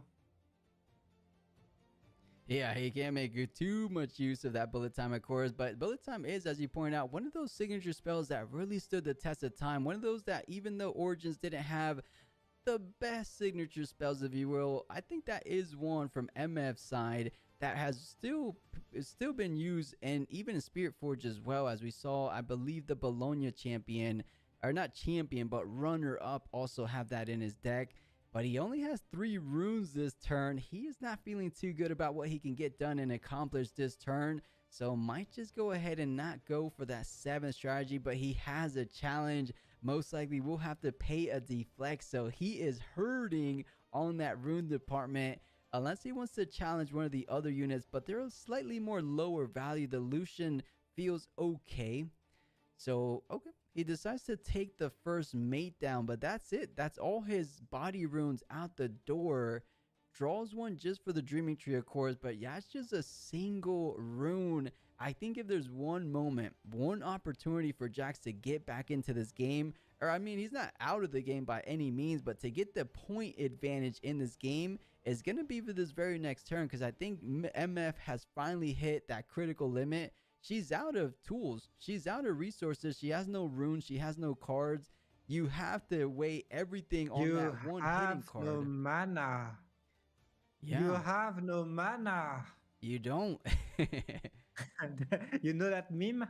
No, where's it from? It's League of Legends, of course, and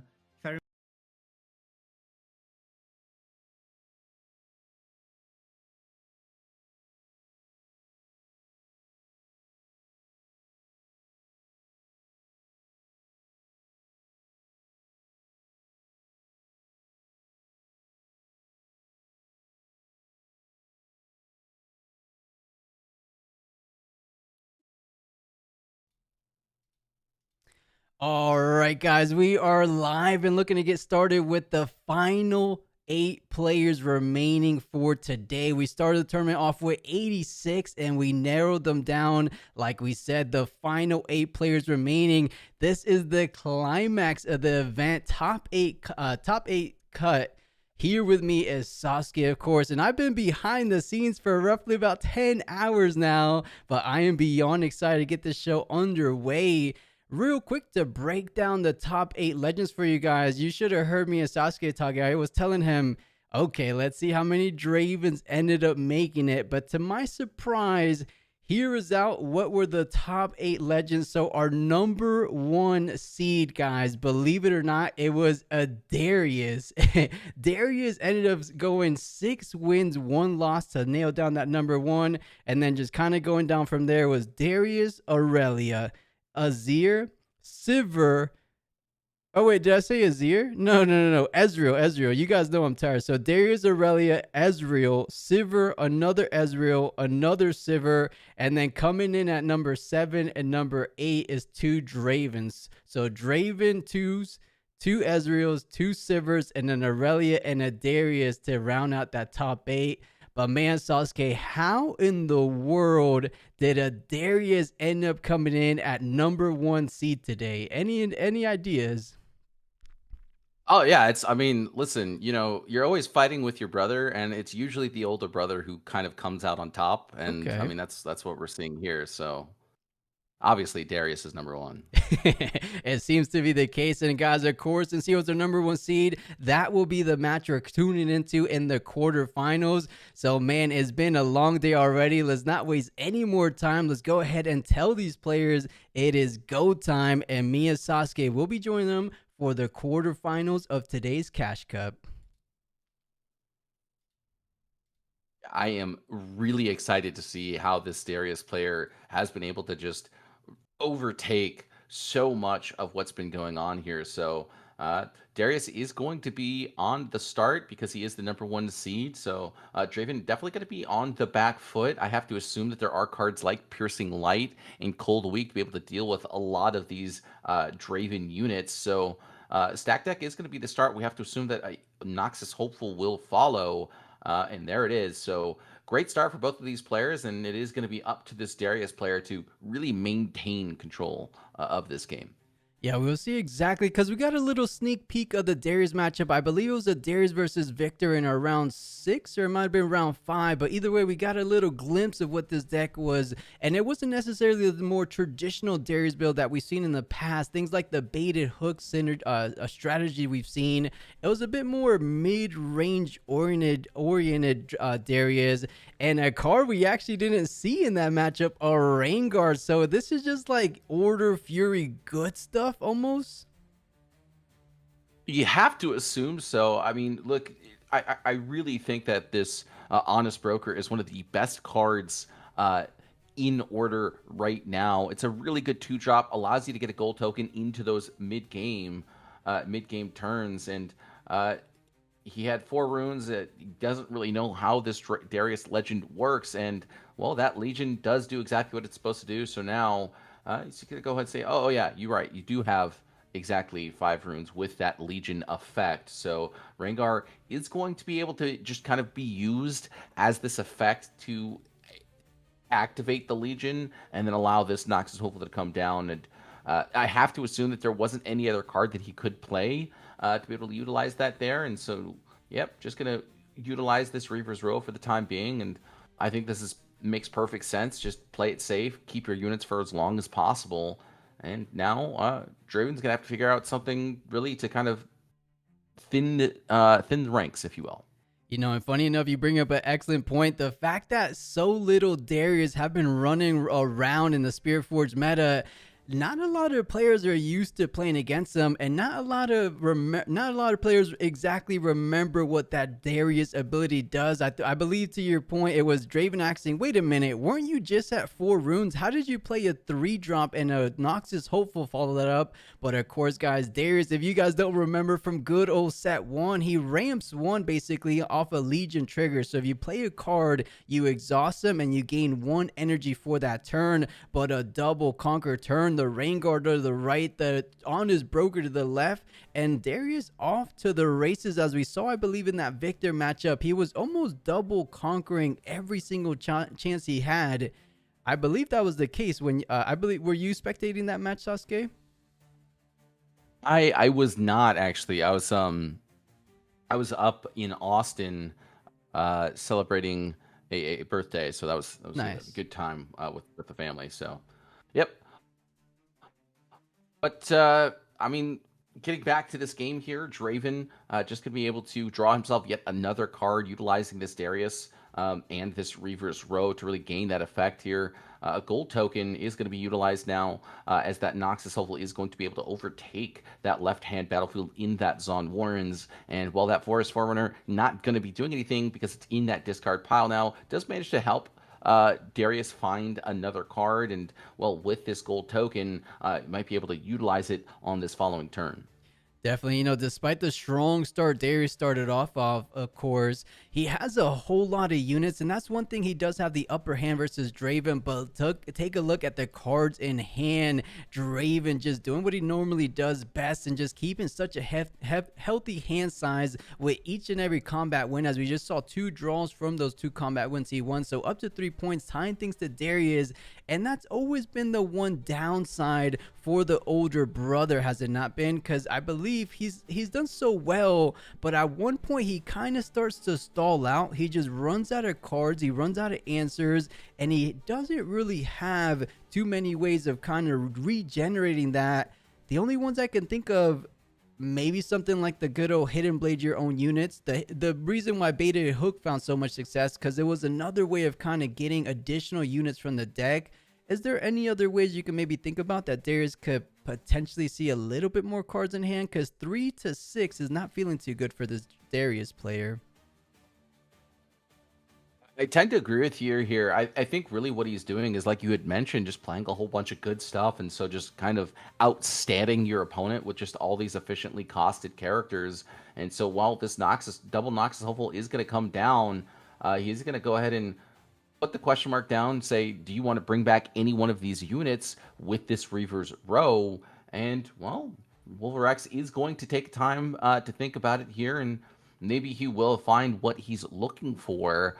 But for the time being, it is 5 to 9, so there has to be some sort of trick that comes out from this Darius player. 4 runes are going to be exhausted. Oh. 5, in fact. 6, in fact. That is not what was on my bucket list for things he was about to do this turn, but perhaps one of the keys to his success here in today's Cash Cup, a grand strategy and getting deployed out. That's a +5, +10, but oh my goodness, the biggest hard bargain of today. That is disastrous for Darius. He had no idea that was around the corner, but that spells doom not only for that turn, but perhaps maybe for the entire game 1. That was devastating, wasn't it?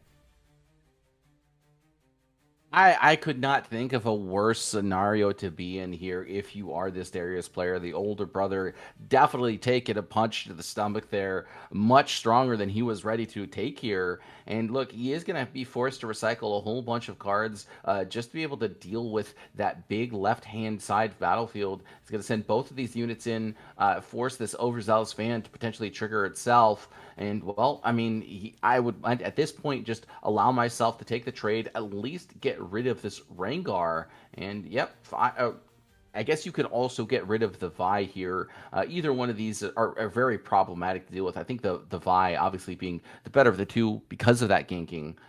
So now it is going to be up to Wolverix to decide whether or not he wants to just get rid of whichever he wants to get rid of. So it is going to be that Vi there. And I mean, he is at a point lead, this Draven player. But I mean, he's down to 4 runes. He's down to 2 cards. And this Darius player is down to 2 cards and 4 runes, but this Draven player is at 7 as well as 8 runes and is tied on points. So I mean, he's not in a bad position. Another Darius is going to hit the field as well as another Noxus Hopeful, which means that this Darius is going to be able to overtake this Rengar, draw him yet another card. I believe that's the 5th card this series or game already.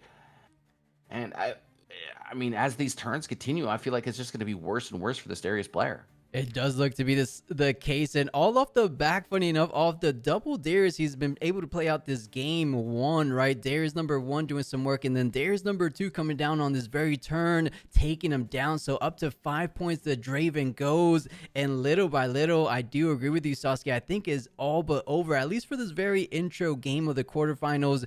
With that said, Darius being the higher seed in this top 8, he had the selection of going first, going second. Of course, these aggro decks tend to go first, and Draven still found a way to kind of sneak, not necessarily sneak from behind, but normally you would think you had a decently good advantage going first, but it doesn't seem to be the case here in this mid game of game 1.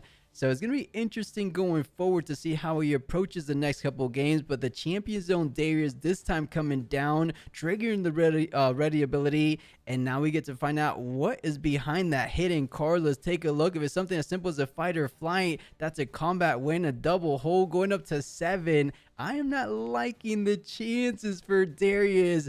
I think this might be just lights out, at least for this first game, as we mentioned. Yeah, this is the absolute nightmare scenario to be in here. I mean, if he had something like a Piercing Light to at least get rid of both of these hopefuls on this following turn, I think he could find himself some sort of reprieve, but his opponent's at 7 points already. Look, I mean, he's going to be able to put down a Ferris Forerunner. It's going to make things a little bit more awkward, but not to mention, there's this big Darius on that left-hand side of the battlefield, so get to go ahead and reinforce both battlefields, has 2 runes to work with, as well as a plethora of cards to deal with it as well. A Grand Stratagem is going to come right back down here, and if there is something like a second Heart Bargain, which we have to imagine there isn't, things are going to be at least somewhat, responsible. And look, I mean, there's the rebuke. That is going to have to be GG here. Lights out for this Darius player here in game number 1. So game number 2, he is going to have to try and find himself a way back into the series. And I really think that a huge portion of this victory comes down to that Reaver's Row. I believe so, which makes a good point. We'll see this game number 2 be a bit different because Reaver's Row did work for both players, actually. So I don't really remember exactly what both of these players. I would imagine Draven's a little bit more standard, being the opposite power in Targon's Peak following that Reaver's Row. But on Darius' side, if memory serves me right, I think it was something along the lines of Trifarian War Camp or a Candlelight Sanctum, or honestly, I might just be talking out of my butt because I don't remember exactly. So I'm excited to find out what he does, or how he does approach this game number 2. Now, knowing there's no Reaver's Row, as you point out, and knowing that you still get to play. Oh, that's what it was. It kind of rings it kind of jogs my memory. It was the Seed of Power, which makes sense because he always goes off or always attempts to do the double conquer game plan. So you get a little benefit. You get the additional draw if one of your allies have also conquered this turn, or if you control the other battlefield, it says. Yeah, if you control the other battlefield. So, I mean, I think this is going to help this Darius kind of find some sort of issues with his draw. That Obelisk of Power is going to give him an additional rune to work with, which I think is going to be a very important feature to have. So turn 1, a very strong turn, in fact, going to essentially have 4 runes to work with, as 2 Soaring Scouts is going to come down. But the problem is that now both of these Overzealous fans are going to be able to come down. So look, an Honest Broker going to come down, and then what I have to assume is going to be something. Oh wow, a Vanguard Recruit going to come down, and he's just going to go ahead and play it slow, kind of beg the question, say, hey, do you have the ability to respond to what I'm doing here? And well, there are 2 overzealous fans, which means that he can reinforce at least one of these battlefields and make it in very, very difficult battlefield to overtake. So we'll have to see exactly how this Darius player is able to respond in kind to these bolstering of the front lines coming out from this Draven. I will say I do love the play of not going in with those birds to just go ahead and get simple points. Yes, you could go up to 2 points of cores, but it's just not worth giving Draven any more additional draws. We saw how carried away that was in game number 1. You want to go ahead and starve Draven. We saw how fruitful of a strategy that's been time and time again. So Draven's already at 4 cards. You don't want to risk getting him any more cards. You have already established a really strong board presence so far. And to that point, we kind of see what the game plan is. Bring out the little guys, bring out some things like Captain Vanguard. He might even have a matron snuck up in there, and then the recruits, and then those grand strategies that we saw he at the minimum had at least 2 of them. Probably has all 3 in the deck because it seems to be revolved around that. So if I'm Draven, I'm maybe bringing in a couple more hard bargains, but let's see. It's going to be Draven getting the 2 points off the rip to get this game 2 started. But I think that's what Darius expected. So it should be interesting how he approaches his next turn, because overzealous by themselves aren't really that threatening. So let's see what he does with the last remaining 5 runes. I would imagine maybe just a Kaiser or something in the back. You'd have to expect him to just at least bolster one of these front lines True. here, right? Maybe it's a Draven off the front there. It looks like he is going to hide a card. We have to expect it to be that fight or flight, as we don't really see any other Draven cards. And well, I mean, he could have something. Maybe it's a tide turner. I'm really kind of pushing the envelope here. I don't think we saw any tide turners from the Draven player in that previous series. So we'll have to see exactly what happens here. Maybe this isn't the same Draven player as last. But for that time being, I mean, look, this overzealous fan, it's going to be strong enough to just defend here with potentially a fight or flight for at least 1 combat. So he has to send multiple units onto that right-hand battlefield if he wants to overtake it.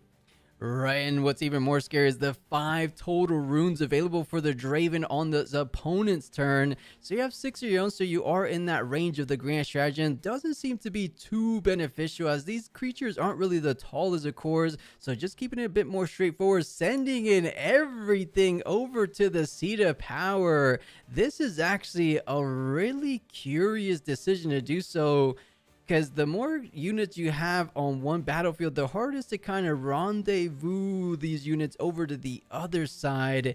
Sasuke, anything? What do you think he's up to right here? Because I didn't expect him to send this many units over to the seat of power.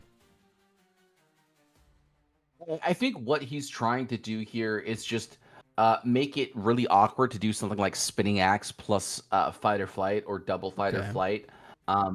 And that's the only thing I could really think of here.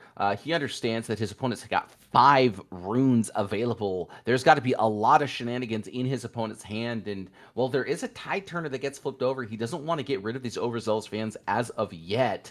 So just going to go ahead and opt to take the trade. I have to assume it's going to be something like the recruit plus the soaring scout. It might even just be the treasure honest broker instead. But if he does have something like a spinning axe, he can at least get rid of this Vanguard captain. And yep, that is going to be the case. There goes the soaring scout as well as that recruit.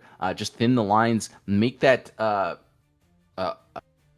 grand stratagem that much more difficult to have come out. And for now, I mean, you kind of don't want to give your opponent any options to work with here in terms of card draw. So I think he's just going to go ahead and play it slow for now. A spinning axe is going to come out of nowhere before combat ends. That's a little weird if you ask me, because he killed the tide turner, but before the showdown finishes is what his opponent's saying, to add it over to the overzealous. But you could have done that. I guess he's scared that his opponent won't be attacking this turn, which is most likely the case.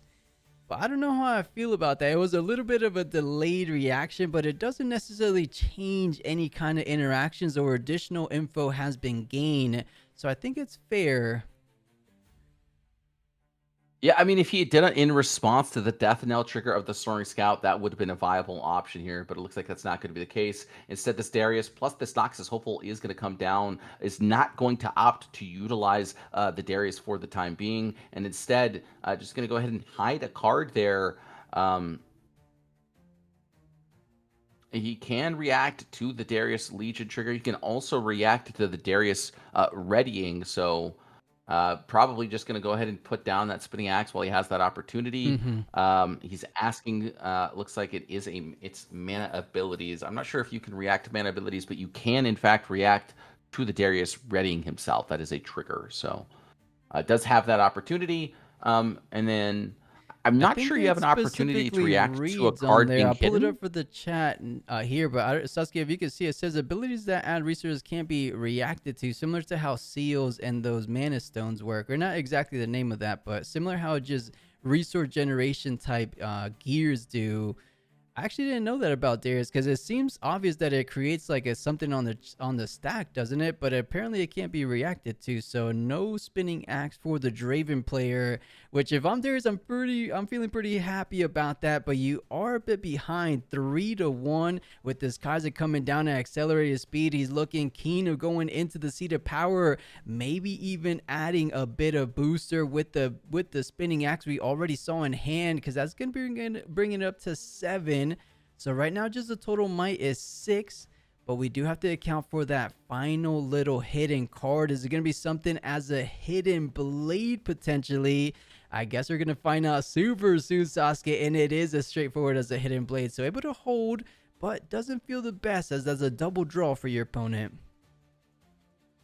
Now, I will say this, if that Kaiser was able to overtake the battlefield, which she would have been at 7 might compared to that 6 might, she would have just drawn him 2 cards anyways, one for winning the combat as well as that Conquer effect. True. So the Hidden Blade doesn't feel as bad, but I mean, I think I would have much preferred to have used it on my own unit. So instead, he's just going to go ahead and bolster his front line, make things that much more difficult to deal with. And so now, this Darius player, or Darius player cannot just send in this Noxus Hopeful plus the Recruit. He has to figure out something a little bit more, because that is just going to be a draw. And we have to expect that Fight or Flight is that hidden card there. So just going to go ahead and send that Noxus Hopeful, offer up a trade.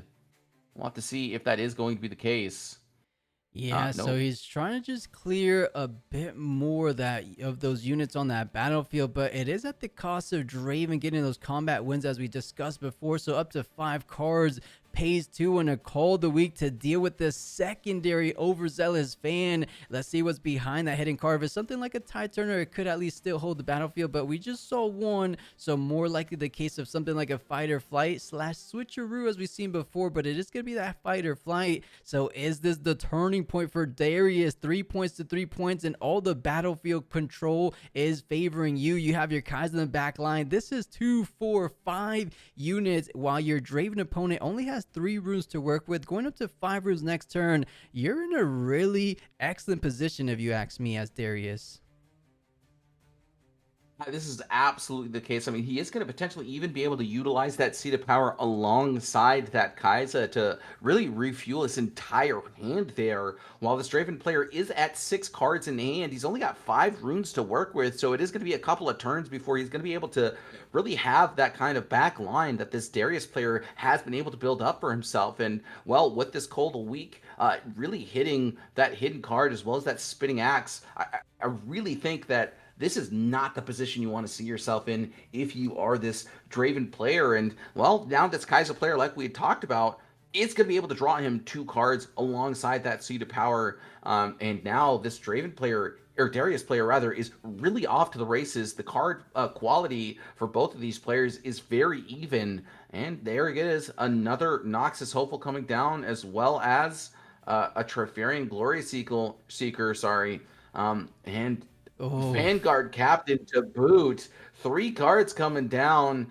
I mean, holy smokes, this is going to be difficult to defend against. Oh yeah, you can say that again. This Darius is firing on every single cylinder. This is exactly the game plan that has gotten him into this number 1 seed position, and we see exactly the kind of power level that this kind of brings when everything kind of pieces together. This is what he's bringing to the table, and not a lot of decks can deal with this, let alone even the likes of Draven. 5 cards in hand, 7 runes to work with, 8 might in the back line. Yes, you could take care of Kai'Sa, but how are you dealing with each and every one of those units? But a little bit of a saving grace, Darius isn't really threatening lethal the very next turn. You go 5, 6, and at most up to 7 points of cores, so you're not feeling too worried about it. But little by little, Darius seems to be getting the edge, but we do have to be very mindful of the simple fact he's out of cards, Sasuke. There's no more draws. You can't even trigger Legion because you draw 1. If that 1 card doesn't really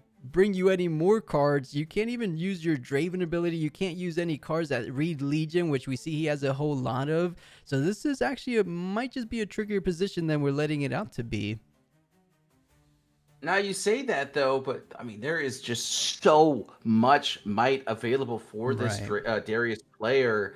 I mean, next turn he is going to be able to be at 10 runes after the fact. So if he draws something like a Grand Stratagem, it's going to be incredibly difficult to deal with. Look, this Draven player is going to be at 7 cards, but he's only got 8 might on the field. He's going to be forced to recycle yet another rune as well as another rune. So 2 cards hidden on the side of this Draven player, but with this many units on the battlefield, if there's something like a Grand Stratagem off the top here, I feel like it's going to be impossible to stop.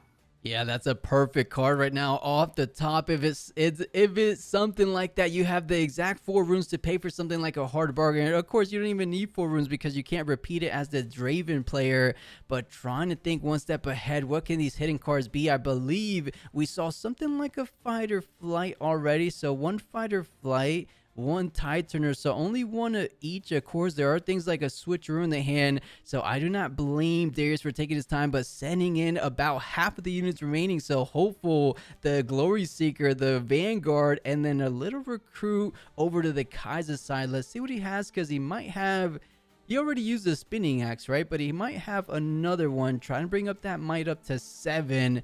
But so far looking good. I don't think Draven should be able to hold at least this battlefield. Or honestly, Sasuke, I don't think he's going to be able to hold either battlefield. But it's going to be cool to see how exactly he approaches this, because he obviously had something in mind with the double hidden cards on that previous turn.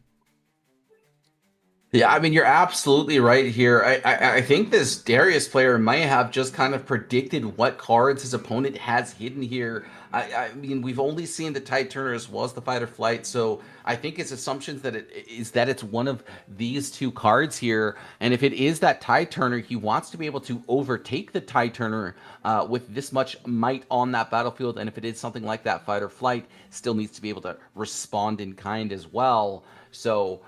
look, I mean, he has the answers to both of what these potential hidden cards could be. And so, yeah, just going to go ahead and Fight or Flight his own unit, which means that this Darius player can just go ahead and bolster this entire front line here, and rather going to go ahead and send everything as well, potentially picking himself up another card after the fact with the Seed of Power. And look, I mean, unless he has something like Rebuke to be able to deal with this Darius for the time being, his units aren't going to be able to survive this onslaught. Look, this is exactly what he needs to have. But look, now on top of all of this, he's down to just 2 runes in hand, which means this Tide Turner actually is going to be able to find value. All of these units on the side of this Darius player is going to go away. But that said, Darius can come down. He's got 2 more cards to play, which means that this Darius can trigger the Legion, or trigger that 2 spell per turn effect. Draven does get to draw a card, but with only a Tide Turner in hand, how is he supposed to deal with everything that's on the right-hand side of that field with that Obelisk of Power? Yeah, it looks like his opponent sees the bigger picture being painted from his older brother getting taken down at his hands, and well done, well played. It looks like we have ourselves a Game 3 in our quarterfinals. Can Darius get it done? Can no one? It's been on no one's radar. Darius just coming out of nowhere in this 1K Cash Cup. I don't know what to think. I mean, I love what I saw, but of course, Draven just seems like he didn't really get too much going in that game number 2. And of course, what makes things even better for him, he will be on the play this time around. But I don't know. You know, Darius, he has a really good turn 2 plays because of the legend ability, right? You're able to play 2/2 drops going second. So you kind of offset the fact that you will be going second. So we'll see. I mean, if there's any deck that doesn't mind too much about that, it will be something like a Darius. If you even have an Obelisk of Power, because I can't remember the third battlefield, honestly, because I think it only went to 2 games, but an Arena's Greatest. So this should be a quick one, and a Targon's Peak to round out that last and final game of our quarterfinals. Chat, let us know, who are we rooting for? Are we all Team Darius, or is there some of you guys here Team Draven today? I mean, obviously, I'm rooting for the older brother here. You know, as someone who is the middle child, I got bullied by my older sister, so I had to bully my younger sister, and so I feel for this Darius. I'm rooting for the Darius. And Sasuke, this is a high OPL. Did Draven forget the Arena's Greatest? Like, I can't.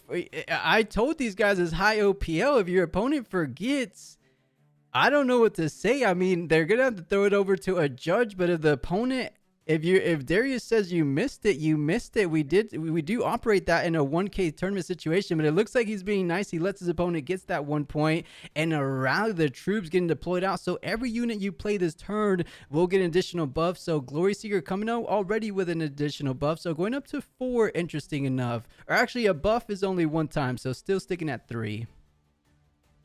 Yep, so just playing that 2-cost 3 might unit, being able to draw a card off the top there, trigger the Legion, still have that 4th rune to work with is very nice. So very luckily for this Wolverex player here, he is going to be able to get the trigger off that Arena's Greatest. Like you had mentioned, it is high OPL, and if those judges are sticklers, which they are very much allowed to be so in a scenario like this is for $1,000. I mean, this is very serious stuff here. So if you are going to be playing for this kind of money, you're not allowed to make those mistakes and kind of take backs. But of course, I can't say the Darius's name, but yeah, being very kind and allowing his opponent to do so. But this now does mean that the Draven player will have to figure out a way to overtake this battlefield and kind of defend this Targon's Peak for the time being. There is going to be 2 runes available, so if he has something like a Fight or Flight to be able to defend this, we'll be in a fairly strong position. But again, I mean, if there is something like a Piercing Light, which I don't think he's going to use, as he's just exhausted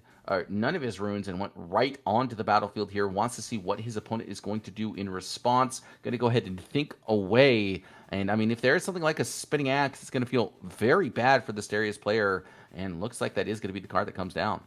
Let's see what he had in mind, because he was fishing for information before committing to any type of play, and that is what he had in mind. The Rain Guard coming in at reaction speed, so buffering that attack by 3, or actually by 1. 1 more because of the Assault 1, or is it Assault 2? I think it's just Assault 1. Assault 2, so it's attacking. It's a 5. It's 5. Yeah. What a swing. So in anticipation of the Spinning Axe, knowing he had it all along, so Targon's Peak does trigger. So going up to 2-2 so far, a nice little play, but I don't know how much I get the idea, but now you're going to play the defend that battlefield versus a Draven on the other side with just 2 runes available.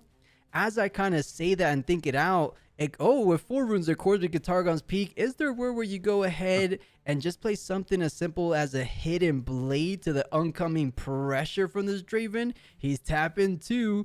That is indeed something like a Hidden Blade. Let's see if there's going to be a hard bargain potentially from the Draven side. Yeah, I mean, I think if I'm in this position here, I'm just snapping down this hard bargain, and I'm always paying that for giving myself that reprieve, that safety, if you will, to play around this. Look, I mean, being an entire turn behind is not what you want to see here. I think the Draven player had all of the tools available to kind of be able to deal with what was going on, and instead a Fight or Flight is not going to be able to come down. He tried to fire it off, realizes that it is action speed. It is not as OP as a reaction, but does have quite a bit quite a bit of tools that it can be used with. Does manage to find himself 2 more cards, which is something to say. And, well, those 2 cards is going to be an Overzealous Fan as well as a Noxus Hopeful. And for this Darius player, he's got to find something quick to deal with for the time being. It looks like it's just going to be a Darius who's going to go ahead and pull himself right back and immediately send it back to this Draven player to really, I guess, even out the playing field. Right, it looks like he knew exactly what he wanted to get done that turn and passes it on forward as quick as he received that turn. But now Overzealous Fan conquered number 1, Noxus Hopeful conquered number 2. So Draven reaching that halfway point and reinforcing the arena's greatest with another Overzealous Fan. So these are going to be tough battlefields to crack. On top of that is double trouble, mirror image across both of these battlefields, a Hopeful and an Overzealous Fan to defend and try to hold on from 4 to 6, unless Darius has something of the likes of, oh, this is tricky. Not even a falling star necessarily gets you out of this, unless you do have a falling star, which we haven't seen, of course. Just kind of hypothetically, you could take down the fans, and then at least your Darius can maybe do a little something to one of these battlefields. But this is a tricky board state for Darius, to say the least. Let's see what he does. Again, I would really like to see something like a Piercing Light here. You'd be able to get rid of both of these Overzealous Fans as potentially as well a Noxus Hopeful, and finally we get to see one Piercing Light for the first time this entire series. So yeah, just gonna go ahead and clear out that entire Targon's Peak battlefield, which means that this hidden card, unless it's a Tide Turner, it's gonna go away as well, and that is an absolute nightmare scenario to be in. So this Draven player has to figure out what he wants to do to be able to deal with this here. And so, yep, both the Noxus Hopeful and that Overzealous Fan on the right-hand side, as well as the Overzealous Fan on that left-hand side, is going to get stripped away, which means that it is easy pickings for this Trifarian Glory Seeker to go ahead and overtake this Targon's Peak. And yeah, now, and I love how he split the targets up, right? He chose 2 Overzealous Fans, so 1 Overzealous and then the second target for the first repeated cost, or for I should say the initial spell, 1 Fan, 1 Hopeful, and then for the repeated spell, it was the other Fan and then the Saint Hopeful. So doing 2, 2, and 4 on the Targon's Peak. So I think he's saying, let's go ahead and lay it out like this in case I do have some kind of pumps in something like a spinning axe as we saw before, because doing this kind of indicative that he does have something in the remaining 2 cards in his hand. I could only imagine what else can it be if it's not something as like a spinning axe, right? What else can kind of get these units out of the danger zone from the Piercing Light? It has to be a spinning axe here. That's the only thing I could consider. And yep, there is that spinning axe like you had just been mentioning. So we have to assume it's going to be onto that Noxus Hopeful, the one that's taking the 4 damage there. Just be able to getting over 7 might is fairly difficult. It could be something as simple as a Trifarian Glory Seeker going to be the card to respond. But the spinning axe doesn't feel as good now that he realizes that, look, even if I protect this Noxus Hopeful, yeah, I mean, that Glory Seeker is going to be able to stay safe. So going to use the Switcheroo to protect the Overzealous Fan. It's 2 mites at this battlefield, so it doesn't necessarily say 2 opposing units, so just 2 units. So swapping the 4 with the 2, keeping that Overzealous Fan alive, and I believe no combat has resolved, so every day all the mark damage will stay for at least the next couple until combat does resolve, or unless the showdown gets started and then a cleanup occurs, of course. So still 2 damage on that Overzealous Fan, but Overzealous just wants to go ahead and use that ability is known for. So sticking it out, saying, okay, that's everything I had. What do you want to do with the last 2 remaining order runes left for your turn? Because you do have a Darius. You could go ahead and try to push that in. If that gets pushed back, you could play another card, and that'll be your second card for the turn. So it pushes back, and I believe that creates a cleanup, right? Because that's technically a showdown resolved. That is correct. Yeah, but the Overzealous Fan does sacrifice itself, which means that the Darius can go right back in. And, well, now 2 runes get to be readied, which means that, I mean, Wolverex just exhausted all of his cards. He's at 2 runes in hand, is finally able to get a point lead into this game number 3. But with this spinning axe, as well as this Noxus Hopeful on that right-hand side, I mean, it's going to be very difficult to be able to defend both of these here. I mean, there has to be something like a rebuke or, a falling star. Perhaps he's on piercing light as well, but I mean, it's not going to be able to deal with this Darius, so it doesn't feel great to do so. And getting rid of 2 recruits doesn't feel great. Getting rid of a Vanguard captain doesn't feel great, and getting rid of a Trifarian Glory Seeker doesn't feel great either. So unless there's something like a rebuke to be able to protect himself on this following turn, it's going to be very, very difficult to find some footing into this game. Yeah, well said. Let's see exactly how he approaches it, of course. But though, of course, Draven just little 2 cards left, and that was after the turn. So literally just 2 cards to work with for this turn, and doesn't have any way of kind of getting around to that other battlefield. If he has something like a fight or flight potentially on that left-hand side, you could fight or flight your overzealous. You are swinging in for 5, but that's still 5 to 5. And bear in mind, there's still 2 runes available. We saw the Hidden Blade before. Maybe something of the like again, but man, this is a tricky position. I would almost say for both players. I don't think any player right now is currently like sealed the deal, set in stone, looking for the guaranteed victory. So I don't blame Draven for taking his time, understanding his position. This is it, Sasuke. Do or die. This is the tournament run. Do you progress forward for a bigger piece of the $1,000 prize pool today? Or is your tournament run coming to an end? This is game 3, final one of the quarterfinals. Everything is on the line for these players and just passes it on. So 5 to 5 as Darius holds that Targon's Peak and saying, I'll leave my whole runes up to play a little bit of mind games versus you. Because he's already played 2 spinning axes, I believe. The one on the battlefield, and there should be one in the discard. Yeah, so what's the likelihood there's a 3rd one in hand? Pretty unlikely. I mean, it is definitely possible, but look, this Draven has not managed to find a single draw in this entire game 3. It feels like it might have been just exactly 1, but being able to go up to 5 points, it means that this Darius has, a little bit more time to work with here. He's, I think, trying to figure out how he can utilize this turn here as best as possible. It looks like he's going to go ahead and exhaust 4 runes. Piercing Light. He's not able to do that repeated, as he has to recycle 2 Fury runes and not an Order rune and a Fury rune. So we'll have to go ahead and take a step back and really rethink this turn here, as like I said, not able to do that. He did have at least 1 Fury rune, so he could play it out for the base cost, of course. So doing 2-2, and his opponent realizing what's going on, he says 2 Fury runes. You didn't have enough to repeat it, so paying the 4, but recycled an Order rune by mistake. So unfortunately has to rewind that. Does he want to go ahead and play it? And guys, keep in mind, it has been a rather long day. These players have been playing approaching about 11 hours. I don't know too many players that can keep their full mental acuity for 11 hours straight. So Darius gets pulled back, and instead of the falling stars, or instead of the piercing light, it will be something like the call of the week to try to get rid of one of these units, and then maybe do the remaining of the damage with the remaining units on that battlefield. So sacrificing the lower might unit in that Nox is hopeful, and he did have to sacrifice the little recruit, I believe. So just a couple more units left.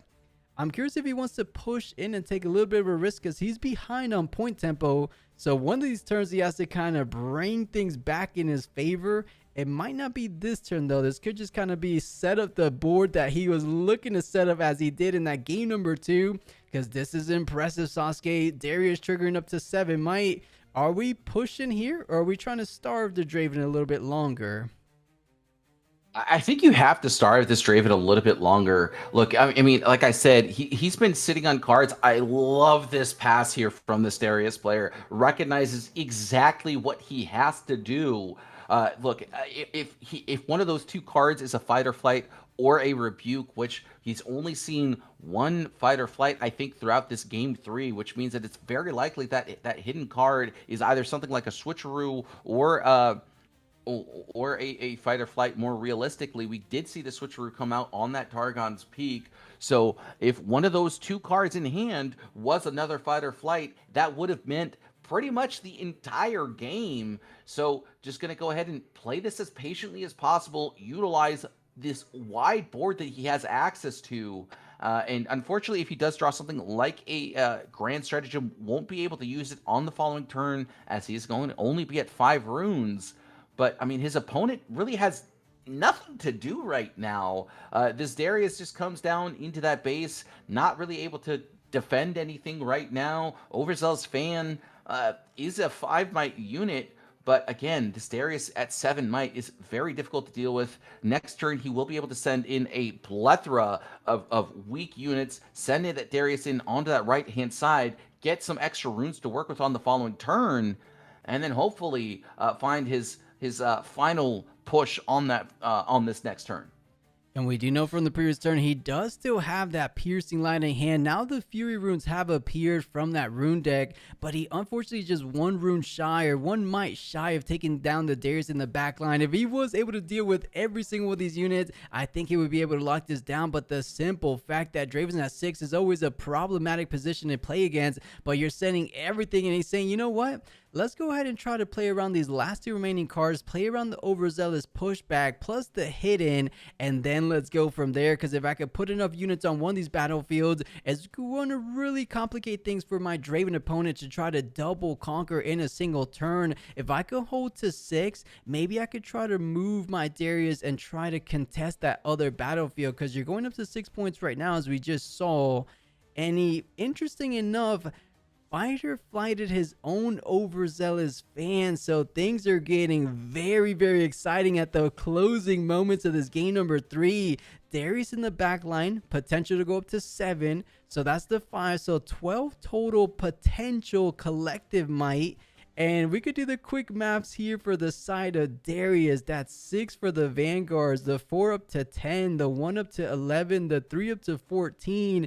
And then I guess depending whether you say 5 or 7 for the Darius, closing in, approaching right around that neighborhood of 19 to 21 total might. Is he going to be able to hold? And I don't know if I love this simple recruit token playing out, but if there's one card that's going to try to help this Draven get the close on this game number 3, it will be something like a piercing light doing 4 total damage. Or actually, Sasuke, he didn't repeat it, did he? He did repeat this piercing light, so he is going to be able to get rid of this Vanguard captain, as well as that Noxus Hopeful. 7 might getting stripped away here. An absolute nightmare scenario here for this Draven player. Look, Wolverex is at 6 points, so if he's going to be able to overtake both these battlefields here on this turn, this game will be over. Unfortunately for him, there's still 12 might available, so if there is something like a Rebuke as well as a Fight or Flight, or even that 3rd and final Spinning Axe, he will be able to take that arena's greatest battlefield with the Darius. However, that said, if the Darius player is able to hold on to this arena's greatest, it will be the game here. I think I would have preferred that he moved that recruit token onto the arena's greatest on that prior turn, because at this point it is much too late to do so. Just getting that 1 extra might be the difference here. So we'll have to see exactly what happens, but I think it does right now start with this overzealous Fan going into that Targon's Peak and getting himself another card to work with.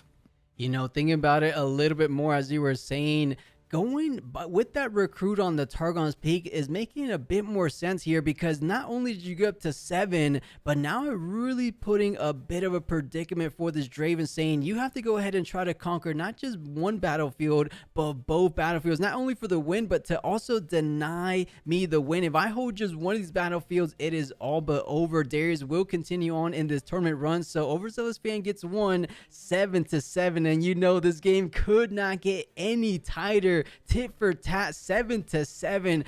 Darius and a dream is what this Draven player has. 3 cards, 5 runes. Can he go ahead and try to find the perfect card combinations to go ahead and get the dub? Or is his older brother, as we keep going back to, gonna be taking the W in this quarterfinals? I think it's a bit of a tall task. I tend to see if there was a meter of like who's favored. I feel like it's definitely leaning a bit towards Darius, but as the rebuke comes down, the bar starts coming a little bit more the direction of leveling out. 7 to 3-3-7. Wait a minute, Sasuke, there's the 3rd Spinning Axe? If there is that third spinning axe here, it could just be the game. And while he is going to go ahead and attack it, there's that fight or flight off the top. I mean, it came from the left-hand side. Oh my goodness, an absolute nightmare for this Darius player. Look, I mean, even if he didn't give him that arena's greatest trigger, I just don't see how with the cards that he has available to him, how you'd be able to defend against 2 battlefields. So, I mean, very, very well navigated here from both of these players, but unfortunately for the Darius, he is going to get he's not going to be able to bully his younger brother anymore. Well said. And looks like he just didn't have any little bit of counter capability, something like a hidden blade to try to take down the oncoming pressure from the executioner. So well done. And we almost had a Darius in the semifinals, something no one in their mind would have thought at the beginning of this event, but it looks like Draven just getting a bit too strong in these quarters and getting that 1 inch above. And I guess it ended up being quite literally the luck of the draw, because the fight or flight was off the top of the overzealous Conquer, wasn't it?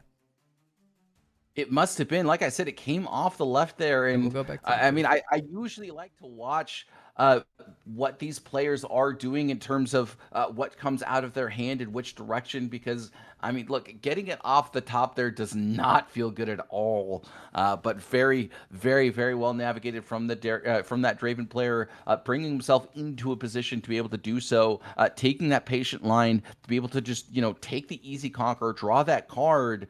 And, well, I mean, that final card was exactly what he was looking for. He had a plethora of outs to do so, and managed to find one of them.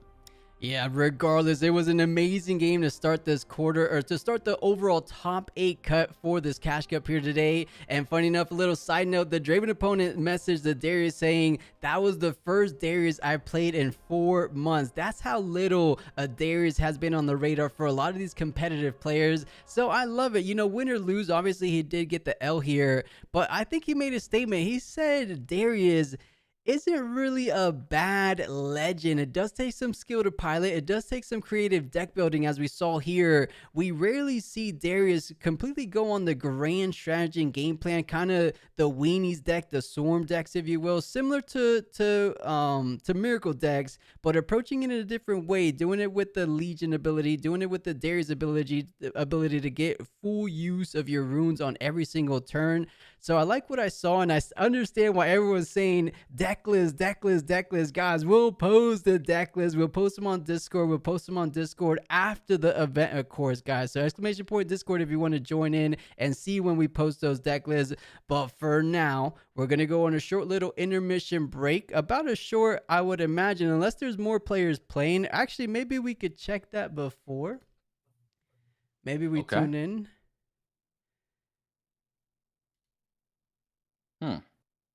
Let me refresh. Yeah, I mean, so bear with us. All right. So you got to remember, chat. Plus has been here for 10 hours. He's casting while also managing the tournament. I mean, he's doing all the production by himself. So seriously, a huge shout out to Plus, guys. And if you haven't already, please subscribe to Runes and Rift. Give him that support. I mean, he more than well deserves it. He does all this stuff for the community. So seriously, guys, I mean, he is an absolute Chad. I think that's the best word to use there. I appreciate it. And Sasuke, if you don't mind, there's just about 10 minutes left. Of course, Top Cut is on time. Whoa. What are we getting ourselves into? Sasuke, I wouldn't blame you, because I know we're already over time to what we committed to. Let me know if you got to go, but it looks like there's a game 3 in one of these quarterfinals. Are you down for this final little game 3, or is it getting a little bit too late? I don't feel bad. Tell me either way. I don't mind. Let's do it. All right, guys, big ol' love to Sasuke. He said, let's run it. It's like almost an hour and a half / 2 hours over the committed time, but one more game left in the quarterfinals. This is quite literally the very last one. It is our Ezreal player coming in, and I believe our number 3 seed, and then our number 6 seed as our Sivir player. So let's see. I mean, it is a game 3 situation. They just got things started. So yeah, guys, W Sasuke, throw some big old loves to him. And we'll see. I mean, of course, the top cut generally at big events, high OPL events, they are on time, and that does tend to favor a bit of these miracle Sivers type packages or miracle packages in general, as the more time they have to make their decisions, the more kind of educated decisions they can do. But this is tricky. Have you played a bit of the Ezreal and Sivir matchup yourself, or seen a bit in previous matchups? Yeah, I have played a bit of the Ezreal actually myself. I was bringing it to Nexus Nights at the start of set 2, but I mean, since starting a new job, it's kind of not coincided for me, so I haven't really been able to go to Nexus Nights. But I played quite a bit of Ezreal, and then especially after the Allen ZQ list, I was playing it a bit more, and it's been a lot of fun to play. It's just one of those toolkit control decks where you have all these different options, and it's really just about finding the ways to draw those options and understanding when you're supposed to look for them, as well as when you're supposed to fire those kinds of options off. So really excited to see how both of these players play this series. And yeah, I mean, here we are just in the middle of game 3. It looks like both these players have had a couple of turns to figure something out. And I mean, a pickpocket stripping away a Seal of Discord is definitely not a good start for the Sivir. Yeah, probably the #1 sideboard tech against these miracle packages, and you also get some a little bit extra sweeter prize and getting rid of those golds if you don't have a seal to interact with. So pickpocket, a really good addition. I believe Alan ZQ brought it to everyone's attention out in Bologna, and then people realizing how good and effective of a card it really is against the miracle packages, like the Dravens, like the Sivers that we're seeing here today as well. So let's see if that gives them the slight edge here in our game number 3, the final one. Once this is over, we'll throw it through a short little break, because think about this. I could give you guys the break now, but these guys are still going to be playing regardless. So it's going to be as long as they take until we get to the semifinals, or we just go ahead and witness and see exactly what these guys are getting themselves into. So Ezreal getting developed out, drawing 2, and a Nocturne, as he is the Nocturne package in this Sivir build. So I like it. How do you feel about Nocturne and Miracle? Is it something like a little bit too high rolly, or you feel like it's consistent enough with things like Call Shot and Stack Deck? Well, I think the fact that purple just has access to so much discard that the Nocturne becomes really great. You never really want to play it from hand, but it becomes just a very free card to discard. It's like a scrap heap, but you know, you don't get the additional draw off of it. And then the added bonus of it being a 0 cost for might ganking unit, being incredibly effective at what it's supposed to do here. So now Ezreal losing his chosen champion, definitely not the position you want to be in. That challenge coming down and stripping that away, which means that there's just a little bit less options available for this Ezreal on the following turns. And that said, I mean, the Sivir is only down to 2 runes, but he has an incredible amount of units, and is just going to go ahead and steal himself another gold token using these pickpockets, and then going to go ahead and, I have to assume, hide a card. Looks like it's going to be something like a Wages of Pain, potentially a Fight or Flight, as we did see that as well. It could even be something like a switcheroo here, and so now the Sivir player has to be a little bit careful, but, you know, that said, does have a plethora of units to work with, and I think it does start with something as simple as just moving over that Nocturne. Yeah, let's see if he decides to do it. Trying to play around the hidden card, but at one point you just have to pull the trigger and go ahead and send your unit. As we see this Nocturne going into that Dreaming Tree, it will be faced by Wages of Pain. So trying to equalize, trade for 1 You do get the additional ghost, so trying to take a bit of a page from the Sivir book. And this does trade. Luckily, you do have that Sivir champion in the back line to go ahead and make that second conquer for the turn. So 2-2, tying things up. But I don't love the position. But I will say, Ezreal with just 3 cards in hand, that's not as crazy scary of an Ezreal that we've seen in the past, is it? Because normally we see them with at least 6, maybe even up to 8 cards in hand. It gets ridiculous sometimes. Yeah, on average, I usually see between 30 and 75 cards in the Ezreal player's hand. So, I mean, this Fizz coming down here and using the challenge while he has that opportunity is pretty gross. It's going to be able to ready up the Sivir, allow her to kind of exhaust again if he decides to do so. And because of this, I mean, look, he's down to just this Ezreal player is just down to a pickpocket in hand with only 3 cards in hand at that. And it feels like as these turns continue, even though there's only 4 runes available for the Sivir player, I mean, I have to favor the Sivir player.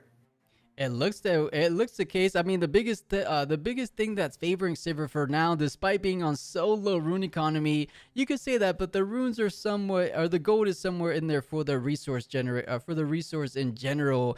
Is what I was getting to. The simple fact that Ezreal just has 4 cards in hand, but this is what these decks tend to do. They look like they have a low hand size, but out of nowhere they tend to refill it back up into those healthy levels. So up 2 cards, bring it up to 5. If he has something else on top of that, the stack deck, just like that, trying to pick apart that deck and find the missing pieces, or rather the answers he needs to dig himself out of the situation, because a double battlefield hold, 1 hidden card, 1 being at 6, a pickpocket in the back line. You need a little bit more than what you have.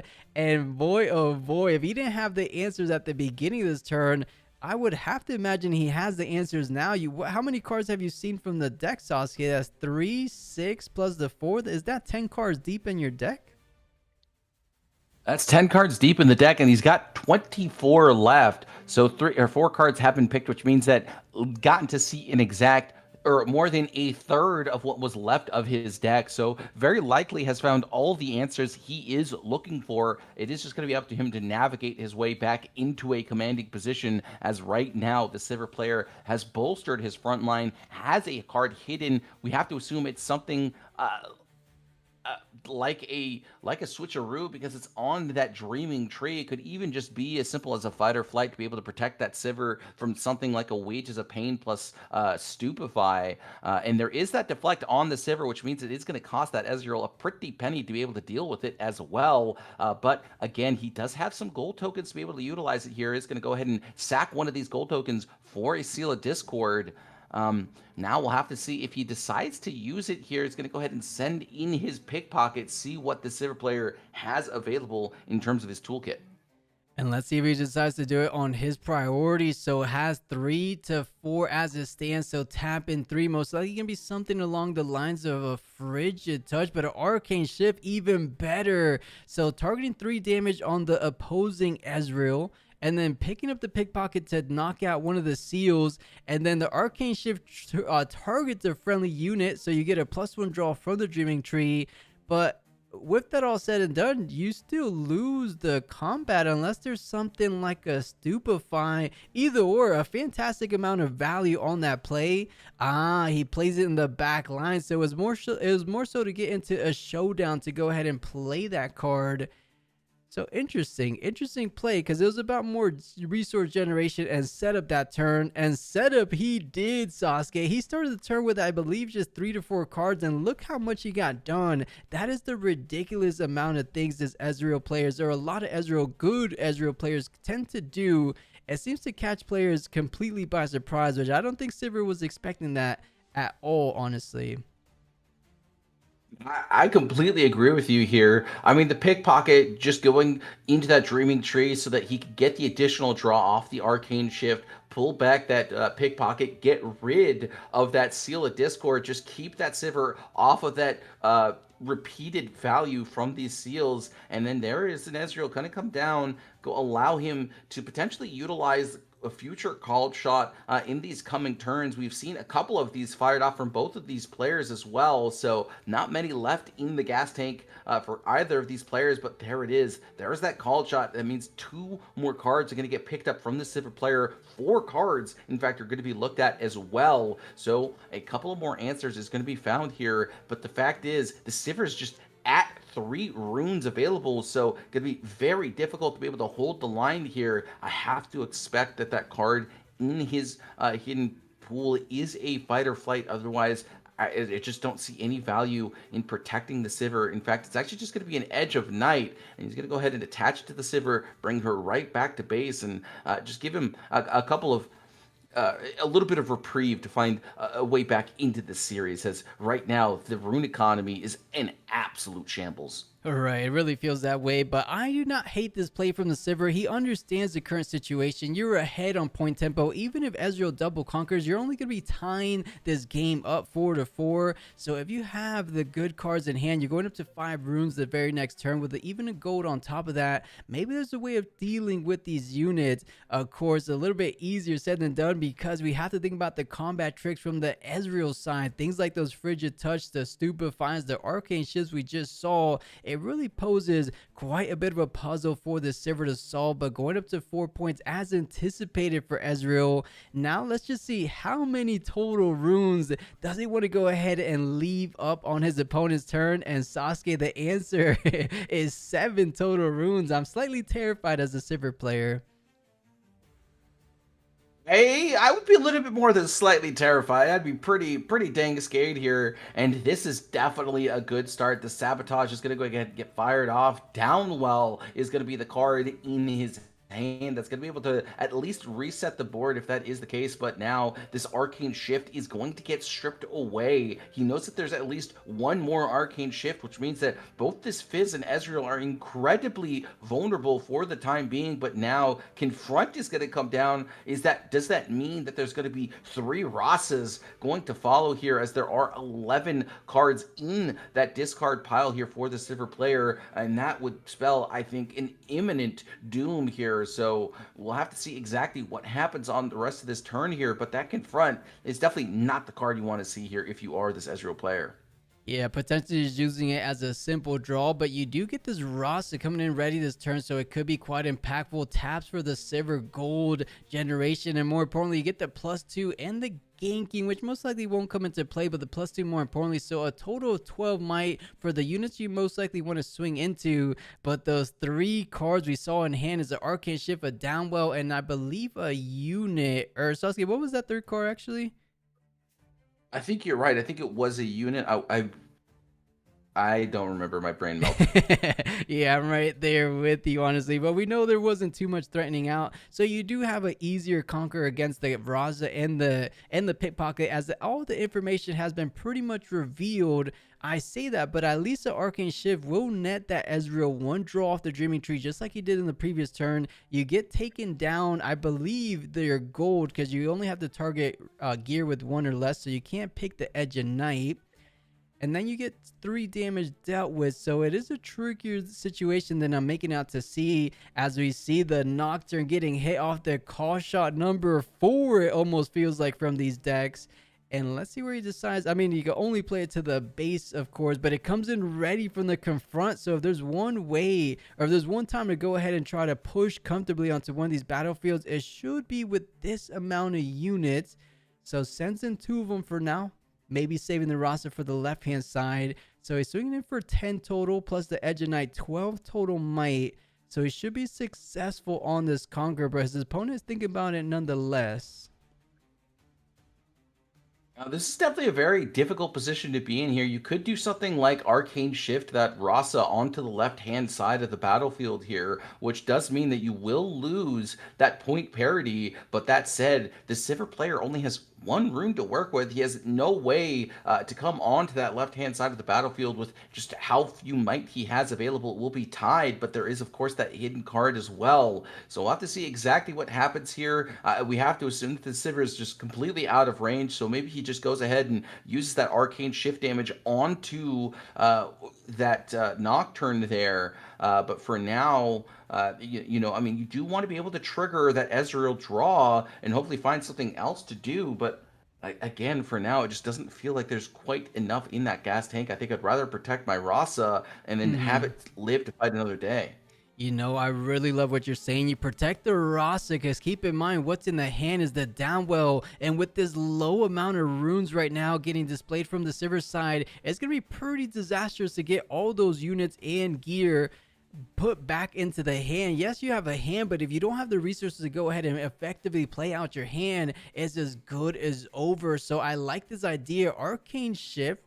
Now, not only do you trigger the Dreaming Tree as we discussed before, but you save the Rosas, because Rosas are so easy to put back onto the battlefield because they're just going to be costing a single power for the Ezreal. So I think I have an idea what he has in mind for this follow-up turn. Are you with me, Sasuke? Do you think something like a downwell might be coming down? But oh, the Arcane Shift keeping, or not the Arcane Shift, but the Unyielding Spirit keeping any kind of combat damage or damage in general getting from taken, at least from the spell. But the Rasa does get sent over on the left hand side, so I feel like that downwell might just be very well coming out this very next turn.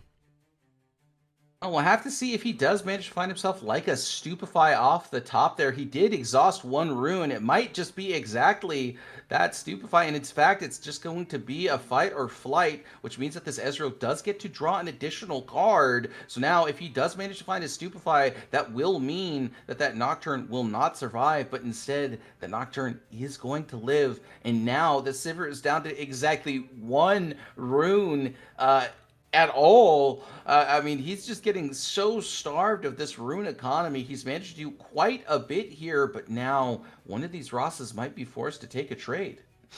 Not too bad. So saying, do you want to go ahead and reveal your hidden card? One Rasa does go down. So thinking about it, he has the Fizz, he has the Ezreal, that's 6-6, but oh man, that hidden card could be anything. Something like a Wages of Pain to make that 3-6 as we saw before. So doesn't want to really risk it there, using his last and final rune to go ahead and play out a seal on top of playing out a Confronted Rasa. So sends in everything, 12 total might one more time. Even if something gets fight or flight, he's feeling decently good about this Conqueror, unless what are you going to do with the last two remaining runes? So Rasa's saying trade 1 for 1, but Sasuke, you got up to 6 points and there is no units on the side for Ezreal. I think despite having quite literally 0 runes to your name, you might be in a winning position. Absolutely, and the fact is that Unyielding Spirit remains for the rest of that turn there, which means that this Fizz does not die to that Wages of Pain. An absolute nightmare to be in here. Just another unit that he has to deal with on these future turns, but now this downwall does get to come down. He's going to go ahead and exhaust. I'm not sure why he exhausted the gold tokens there. Because the downwell effect. So he's just going to go ahead and float that power while he has it. Just going to use it to replay these Seals of Discord as well. And now just going to go ahead and pass the turn. And look, there's only 2 runes available. So he's just going to go ahead and basically start the game over here with a Traveling Merchant. And finally, this Ezreal has a little bit of reprieve to work with. Right, and I completely forgot about the downwell in hand. I was just saying that seems to be the more obvious calculated play on his turn, and of course he went ahead and deployed it out that turn. I don't know how many Rosses hit the hand. It's just one, right? Because one of them's in the trash. So in that massive hand, he could have something going on for the next turn. If he draws something like a Confront, that might be the perfect card combinations. We also have to take into account the signature spell for Sivir, something like On the Hunt. A Rasa on the Hunt might be able to get him there. So Traveling Merchant trying to push forward, gets met by that Wages of Pain, so has to figure out a way of getting a double Conquer hold, which almost seems nearly impossible in this very moment. It's going to take something like a double Rasa. I guess on paper, something like a Merchant Rasa. Isn't On the Hunt just 1 or is it 2? Actually, I think it's 2. 2 energy, yeah. So, but it does require either a purple or an orange, so that will just be something to be able to deal with here. There is that Traveling Merchant going to come right back down here, and because Sivir is just absolutely struggling on this card economy, it is going to be very difficult to be able to defend here. This Dreaming Tree is going to be potentially beneficial here for this Ezreal on the following turns. We know that the Arcane Shift is on the bottom. He's going to go ahead and say, wait, we have time. Maybe he's confused about Top Cut. Yeah, I'm a little bit sure. Yeah, I think you're right. Regardless of such, though, there is that Pack of Wonders on his side of the battlefield here. I'd like to see him find that other piece of the puzzle. He is not going to be able to get runes off of it, but that is not a big deal. And so now this Fight or Flight is going to push back this Ezreal and keep this battlefield nice and clean here. Ezreal in a very difficult position. Yeah, to say the least. You have so many runes, quite literally the other side of the spectrum, like 12 runes to 4 runes. But on the other side, in terms of the hand economy, 2 to 9, Sivir's feeling decently comfortable that she might just have the answers to get things done on this very next turn. Something like a on the hunt into the roster that we know is currently in hand could be the exact things he needs to go ahead and close out this chapter on our quarterfinals here today. I can't even think the 2 cards in hand, one of them being a unit, as I believe we saw it from the Sabotage, one of them being a new card he drew for a turn that we might be able to see here. Tap in 4, tap in 7. Okay. Is it something like a Mind Splitter coming down? Or 6? He exhausted 8. Oh, the repeated Rocket Barrage. Wait, repeated? Yeah, he's just going to go ahead and target it twice so that way he can find another card with his Ezreal Legend. I like this a lot. He understands that he doesn't really have anything to do with his energy right now. So he's just going to go ahead and exhaust all the runes available, finds himself a called shot off the top, which is exactly what the doctor ordered here. Will be able to set himself up for these future turns, but I mean, he's limited in cards for the time being. We'll have to see exactly how he brings himself back into this game number 3 here. It has been an absolute back and forth series. A Raven Bloom student, in fact, is going to be the card that comes down, and I believe that was the character or unit in his hand. So 2 unknown cards remain for this Ezreal player. The Sivir finally finding some sort of rune economy, has 10 cards in hand, so a plethora of options available. We'll have to see how these players navigate the rest of these turns because it could not be any closer.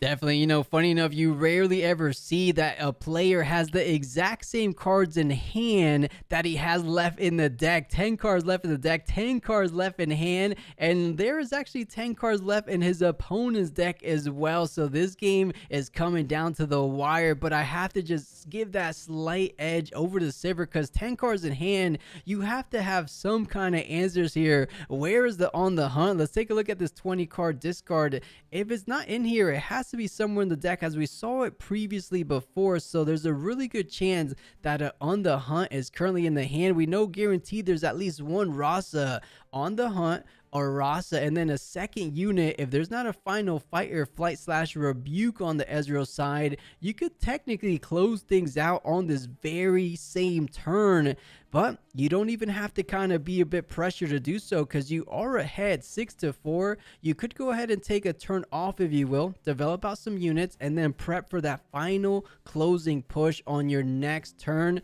But you do get an additional draw to the Ezreal, which gets a little tricky to do so. If there's something like a singularity that he has to keep in mind of, things might get a little dangerous to do so.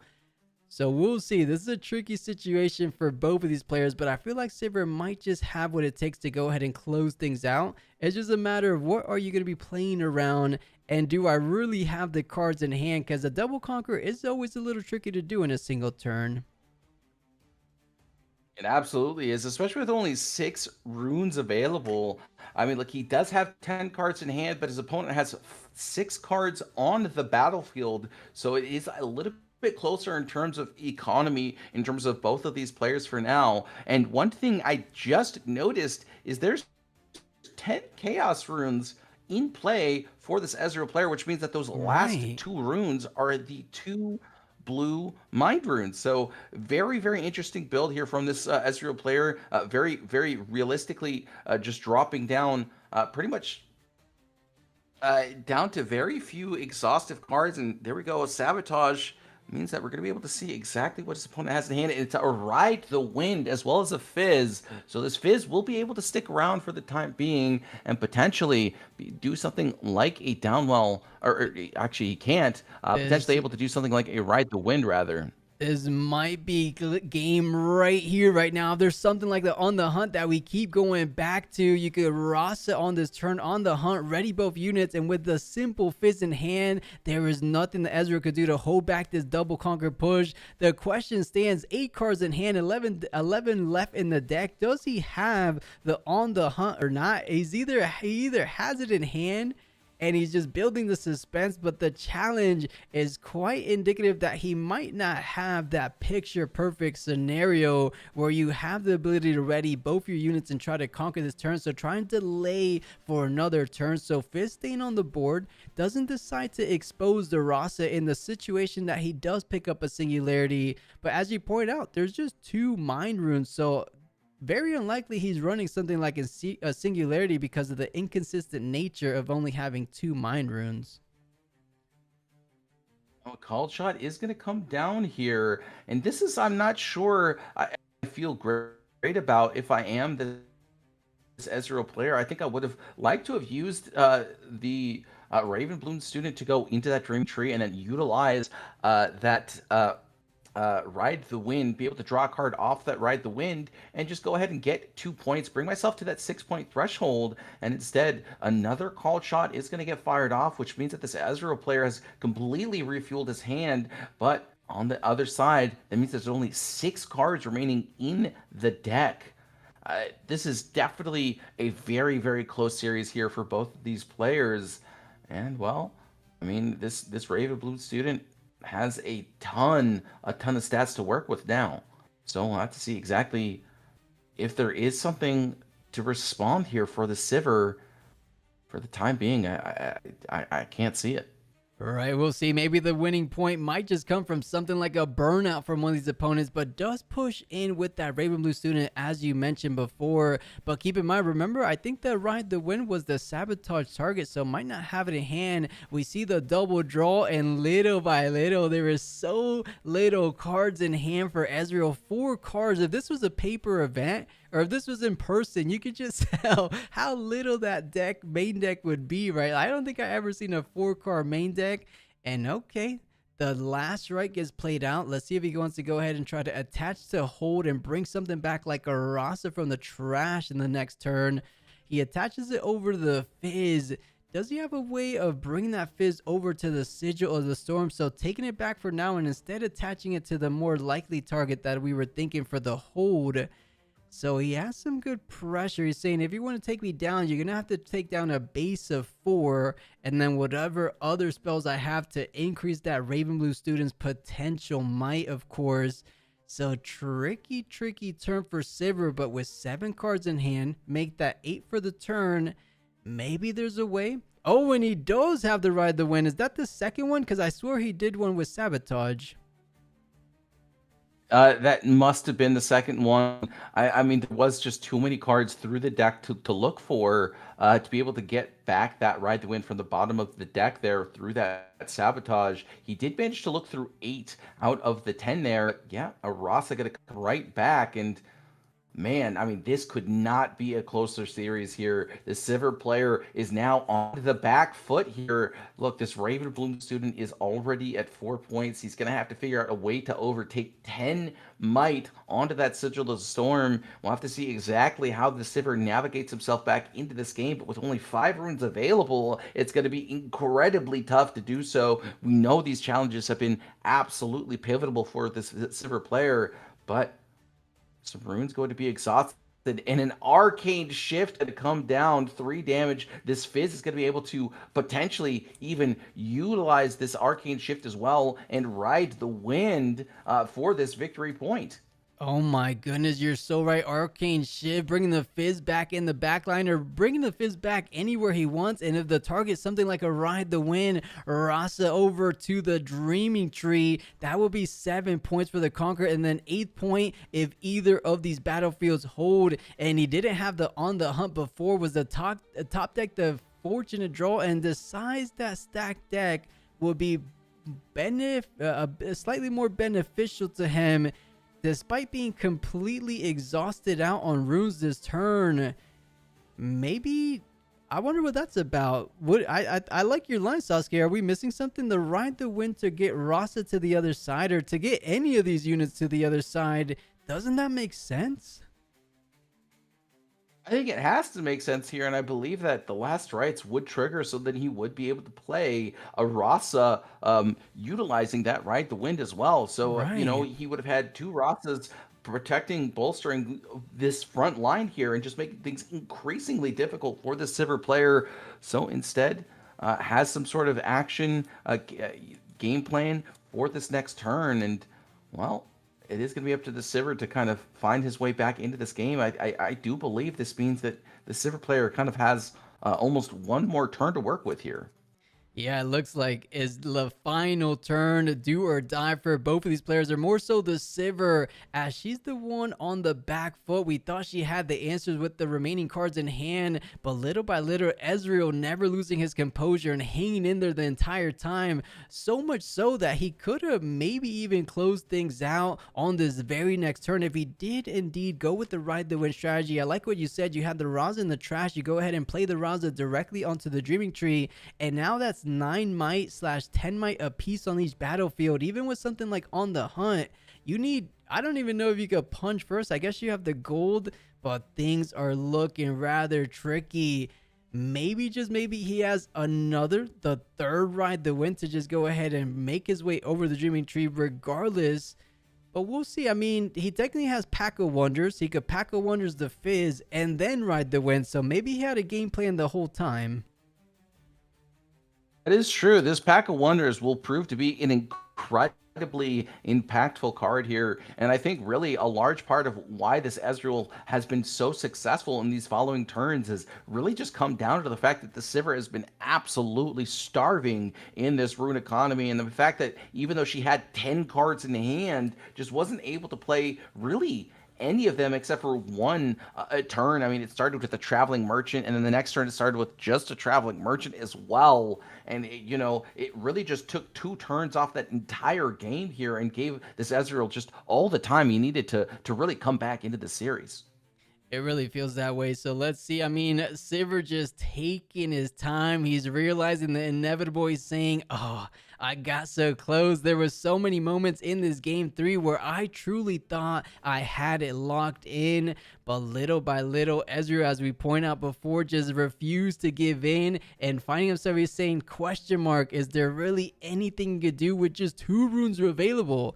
There's quite literally, I don't want to speak too soon, but I don't believe there's any sequence of cards that get Sivir out of this position. Just going off public information, there's a ride the win in the trash. There's a Pack of Wonders in the current board, and then there's a Fizz on board, right? Just that simple interaction there. Pack of Wonders Fizz brings the ride the win over. That's a guaranteed 7th hold, 8th conquer, unless there's a challenge coming down for something that, if you remove the Fizz, I guess you really do complicate things. So On the Hunt does get deployed out, going up to 7, and now you're praying something like a punch first might be able to get the job done. But if the Ross is at 6, oh no, he's hiding. Okay, I see what he's up to. But this could all go south if there's something like a fight or flight or rebuke in the hands for Ezreal as well. I mean, there is that Pack of Wonders here that's going to be able to be utilized by this Fizz. This Fizz can't just go ahead and utilize that Wages of Pain. There's several in that discard pile. So unless there's exactly, what's it called? Which card? Oh my goodness. What does it look like? Unyielding Spirit. Okay. Unyielding Spirit. Yeah, that's the only thing that can really protect himself from that. But that said, then this Raven Blue student does get to go over onto this other side of the battlefield here. But then he will have to try and find another way into this game. So the Fizz Trickster is going to come down. We have to assume that this Raven Bloom student is going to be the unit to come onto this other side of the battlefield here. It could even just be as simple as a Rasa. So yep, that Rasa is going to come down. And now GG.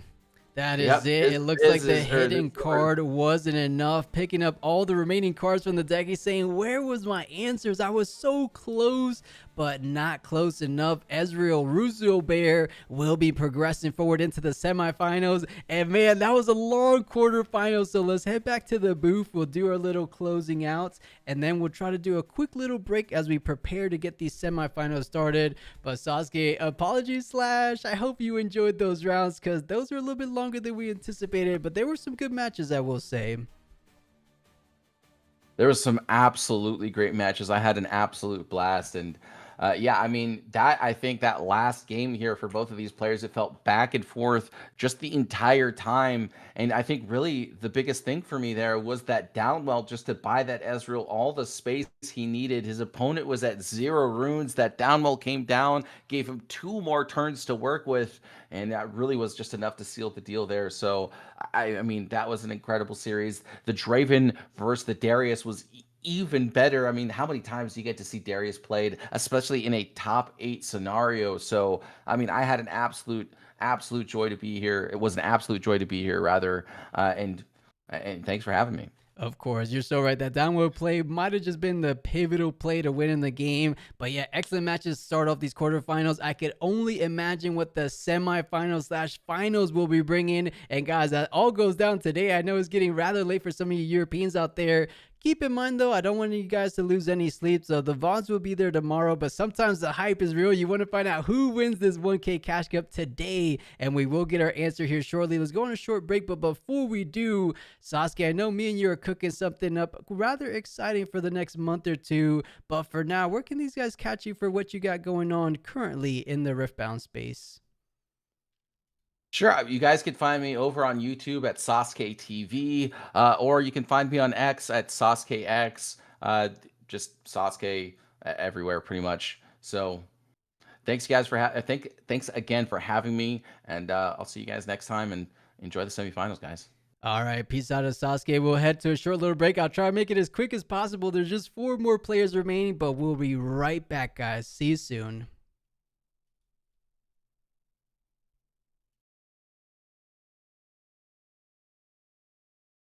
I remember correctly, it's Tyler 1 yelling to Freak that he's got no mana or something like that. And so, yeah, that correct is me the if I'm perfect wrong. situation here. He definitely has no energy, no mana to do anything on defense. So let's see what this angry opponent decides to do. Of course, I don't think he's truly angry, just really deeply in the tank saying, I don't want to lose. I want to make sure I go away with this as an 8-win, 2-loss competitor. And he has a good amount of cards to do so. So I think it's just a matter of sequencing. But man, at this point, I really want to know what's behind that hidden card. I'm like we said before, most likely will be as simple as that fight or flight. But if it is, that's a double conquer turn for the likes of Jack. So liking the sound of that.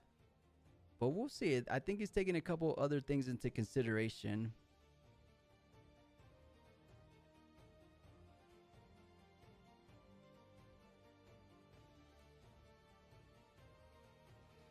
Because there's not too much to think about, right, Leroy? You have no body runes on MF side. You know you don't have to play around a punch first. What is there a 1-cost chaos card that can do anything in this situation?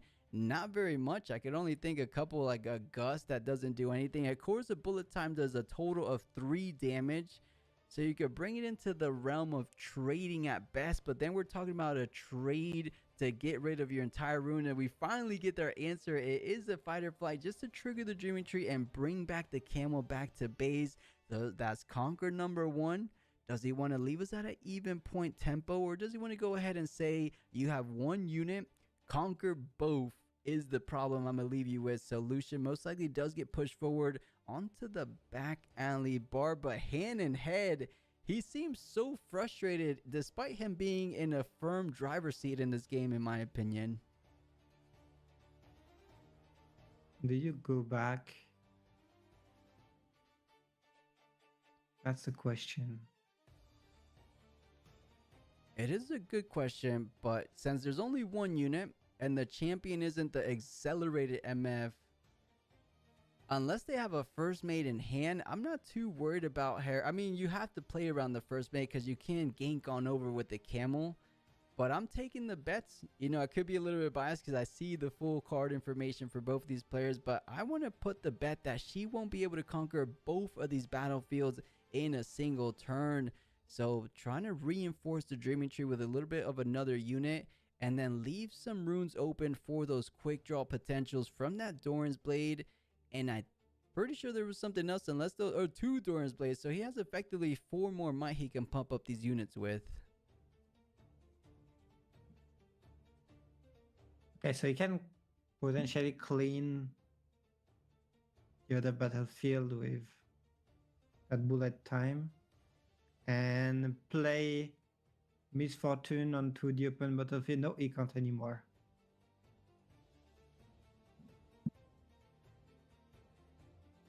This is as good as over, in my opinion. I believe Jax will be walking away with game number 1 under his belt, 7-6. But I believe this is the very last turn of this game number 1. MF trying to see what she can possibly do, but she's not Aurelia. You can't ready your unit just by choosing it and just looking at the hand left, or the cards left in the hand.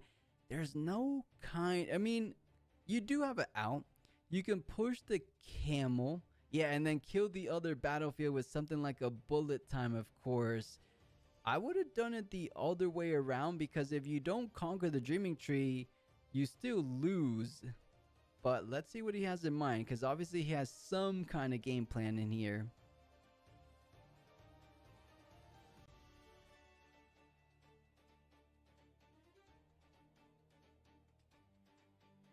He's going for it, but I don't see any other combat tricks. The only one being a punch or a bullet time. So double bullet time in a single turn. He pays the deflect or having it. Oh, no. How does bullet time No, there's does no it choose the whole battlefield? Yeah, no, it doesn't target. Okay. The judge. Huh? He's saying, what do you got What's in going hand? You on? got answers for this?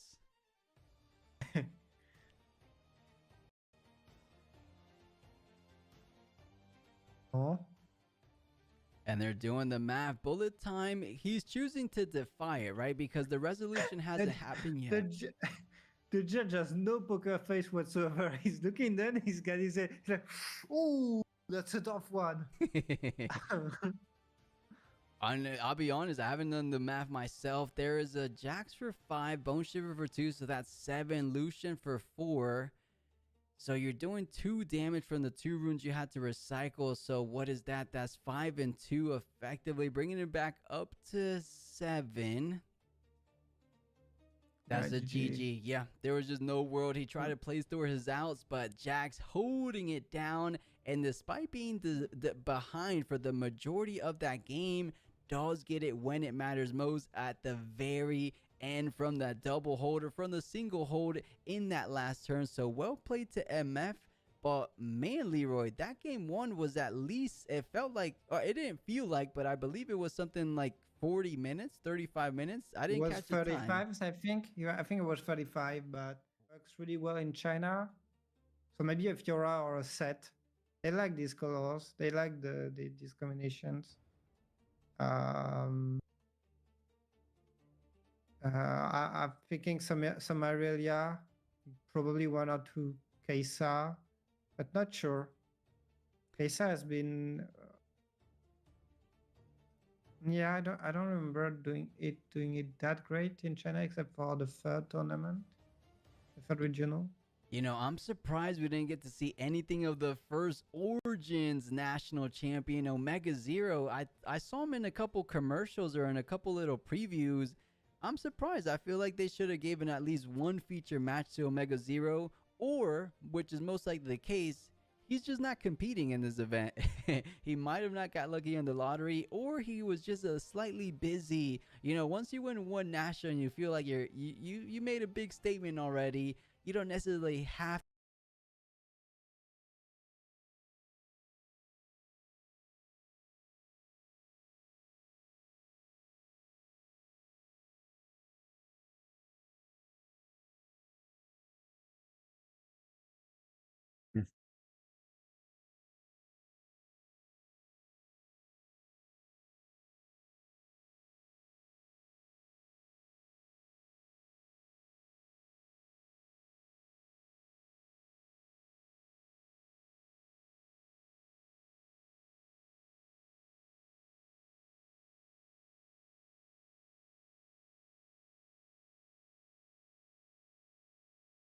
You're muted.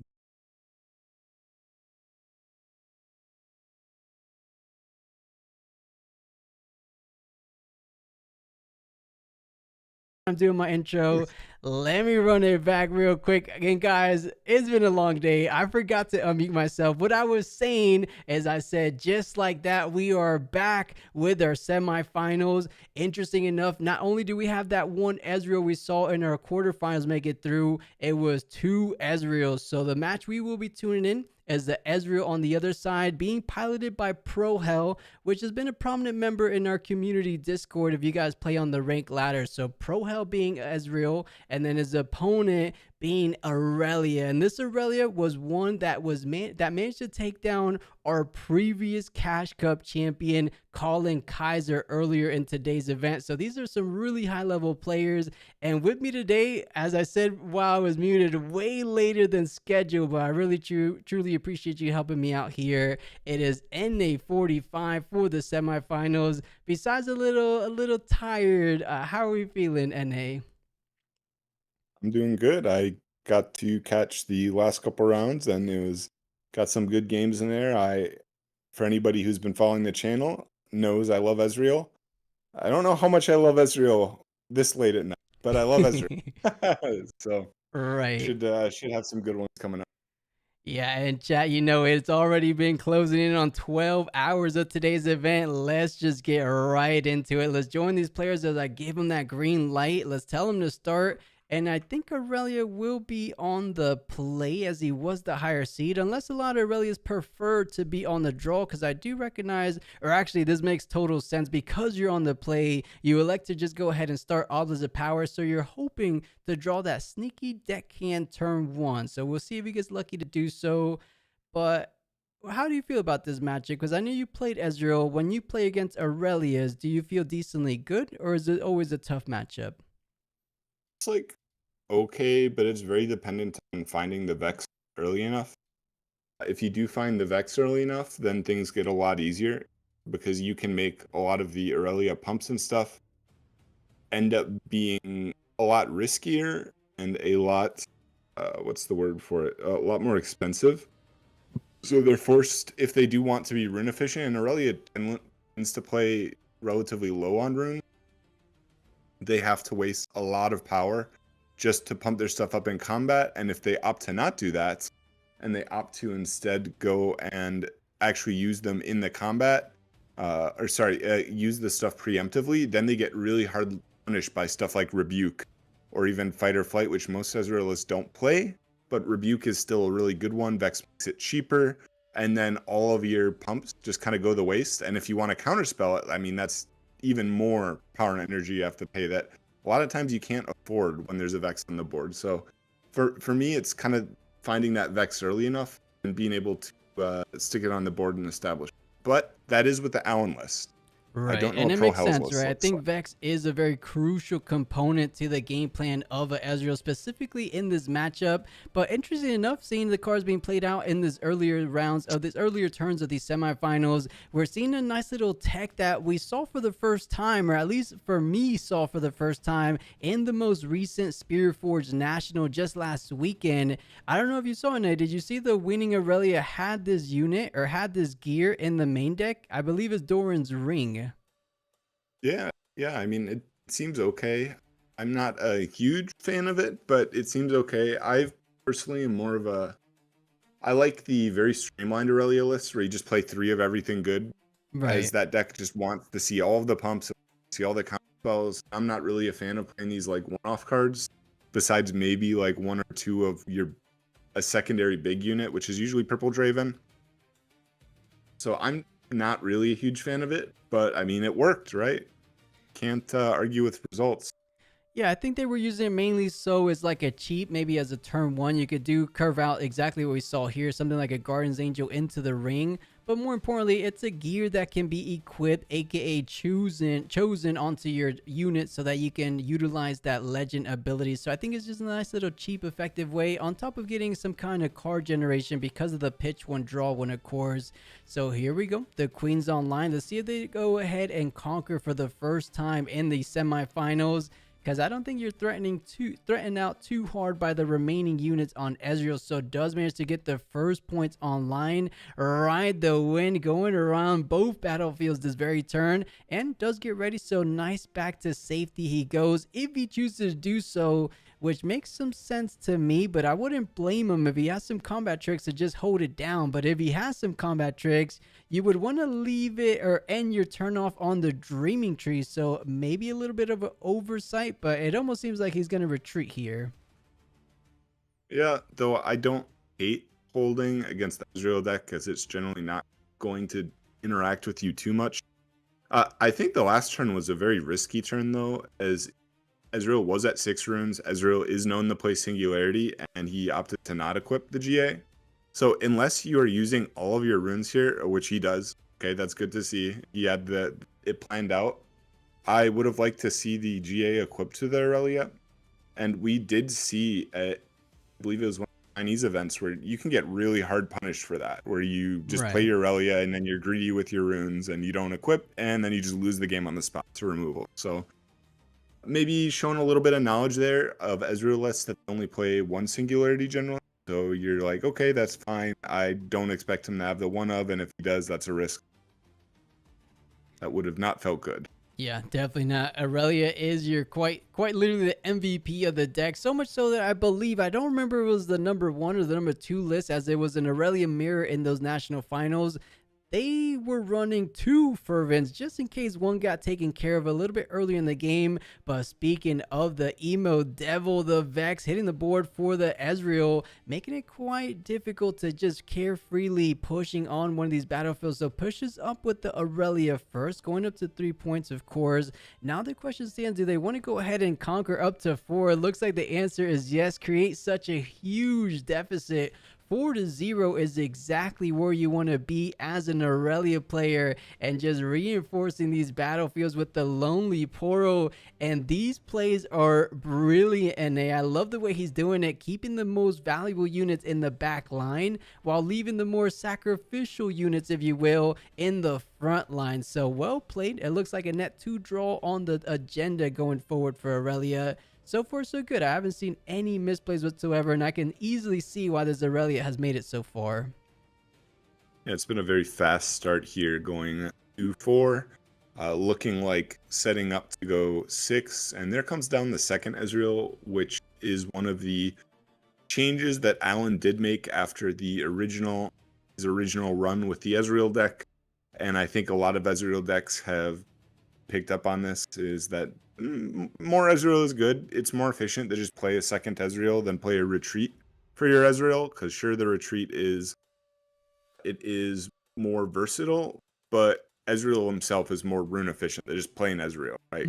You're only 3, you're not playing 4. You have to pay the retreat as well. Right, and it looks This like is he's not trying to a get situation I some want card to be draw. in. Not a situation I want to be in as Ezreal, as Aurelia is actually going to go up to 8 runes and is going to have a lot of cards next turn. So it is rough. The Vex is online, but still not a. Yeah, not a good position to be in, to say the least. So Aurelia feeling in a rather dominant position, as Ezreal is just putting the first points of this game 1 on the board. So conquering does get a gold. And as you mentioned before, you do want to kind of push the Vex into a battlefield so that you get the combat advantage of that rune / combat tricks efficiency. So I could almost see him pushing in the Vex, but you're at Aurelia hitting that mid-range, passing that 4-point threshold. You have enough runes to kind of pay the little extra tax, or the Vex tax as a lot of people tend to call it. So you're not too worried about it, because if you deal with the Vex, you might not have to worry about too much going forward in this game. So I love the way Aurelia has been playing it and approaching this matchup so far. So I'm very keen to find out how he continues to do so, because he seems to have a really good idea of what he wants to get done in this matchup. But keeping the Vex in the back line looks to be on the table for Ezreal. Just develops out another little student in the back line. So 2 points on the board for him. So how are we feeling about this play, NA? Do you like keeping the Vex in the back? Well, you kind of have to. You need to have runes to back up your Vex, because it does die to board, right? Aurelia goes up to 6 turn. And you do need to actually have runes to interact with their push-up. Otherwise, your Vex just dies to board, and it didn't actually do anything. You need to force out their buffs and stuff. I feel like Ezreal fell a little bit I mean, the early start was very fast with the ride the win and such, which makes it hard. Their Ezreal deck wants to play a little bit slower. At this point, I'm feeling like the Ezreal, I mean, you're only on 8 runes, so you can't even go like Watcher and double kill the Aurelia. It's feeling a bit rough. Yeah, it is feeling a little bit rough. The Siren bringing back the Stellarcorn her to get an additional draw. So has the safety net of the Guardian Angel to just go ahead and leave the Aurelia online, or leave the Aurelia there, but attaching the Cole just to ready it to bring it back into safety. He is prepping for that final 6th to 8th push on the very next turn. I don't even see any world where he's not going to get rewarded for that. On top of that, develops out a main board Vex. So this is definitely some different tech than we saw from the national streams. They had the purple Dravens, but it looks like Vex will be the target, and I love it because I've been personally liking Vex over purple Draven myself, especially in the mirror matches, because my locals are littered with Aurelias. There's more Aurelias than Draven, more Aurelias than any other deck. But it looks like his opponent had enough in A. That's a GG, and we're moving forward to game 2. Yeah, very fast game 1. It not too much of a surprise. The Aurelia deck put up some troubles for the Ezreal deck, especially when it opens as fast as it did. I mean, he wasn't able to establish the Vex and have like runes to back it up until the last turn of the game, and at that point it wait. Definitely a rough one for Ezreal here. I really don't like this matchup. The Aurelia deck is a very snowbally deck. It feels like if it gets ahead, if it draws the right cards, you just win no matter what you're doing. It has so many counter spells. It has so many pumps. It can go very fast with the deck hands and the Swifties and the Ride the Winds. It's a very scary deck, but it also can just lose the game. Like if you don't draw other units and your Aurelia dies, the game's over. It really does feel that way. Spooky. Well, let's see, because you know that game 1 was off to the races type start, despite the fact that it wasn't even a sneaky deckhand opening, right? I don't think it was. It was the GA and the ring to start things off. So just that ride the win, which I noticed was a difference between the national list and then the Vegas/Bologna best of list. A lot of the lists out in the West weren't completely going full all in on Ride the Win, but over there in China, they said this card is a little bit busted. Let's just put as many as we can in the main deck and Ride the Win. I mean, it's a type of card, especially in Aurelia, because the simple fact of readying it when you move it, it just works so well. The synergy, I don't think, is greater in any other legend than in Aurelia. So if there's any legend that wants to run all 3, it's very well her. So it makes sense to me. And I might make that adjustment next time I head over to locals if I decide to play Aurelia. But to be honest, I'm waiting for set 3 now because I've almost had enough of Spiritforged. How are you feeling? You still riding out set 2? Yeah, I'm pretty much in the same place. Kind of comes with when you do casting and running tournaments like you do, is you get so much exposure to the next set before it comes out. You kind of have an extra 2 months lifespan on it compared to like the average player. So you just see the cards way more and kind of get used to the meta, and not quite as exciting. So I'm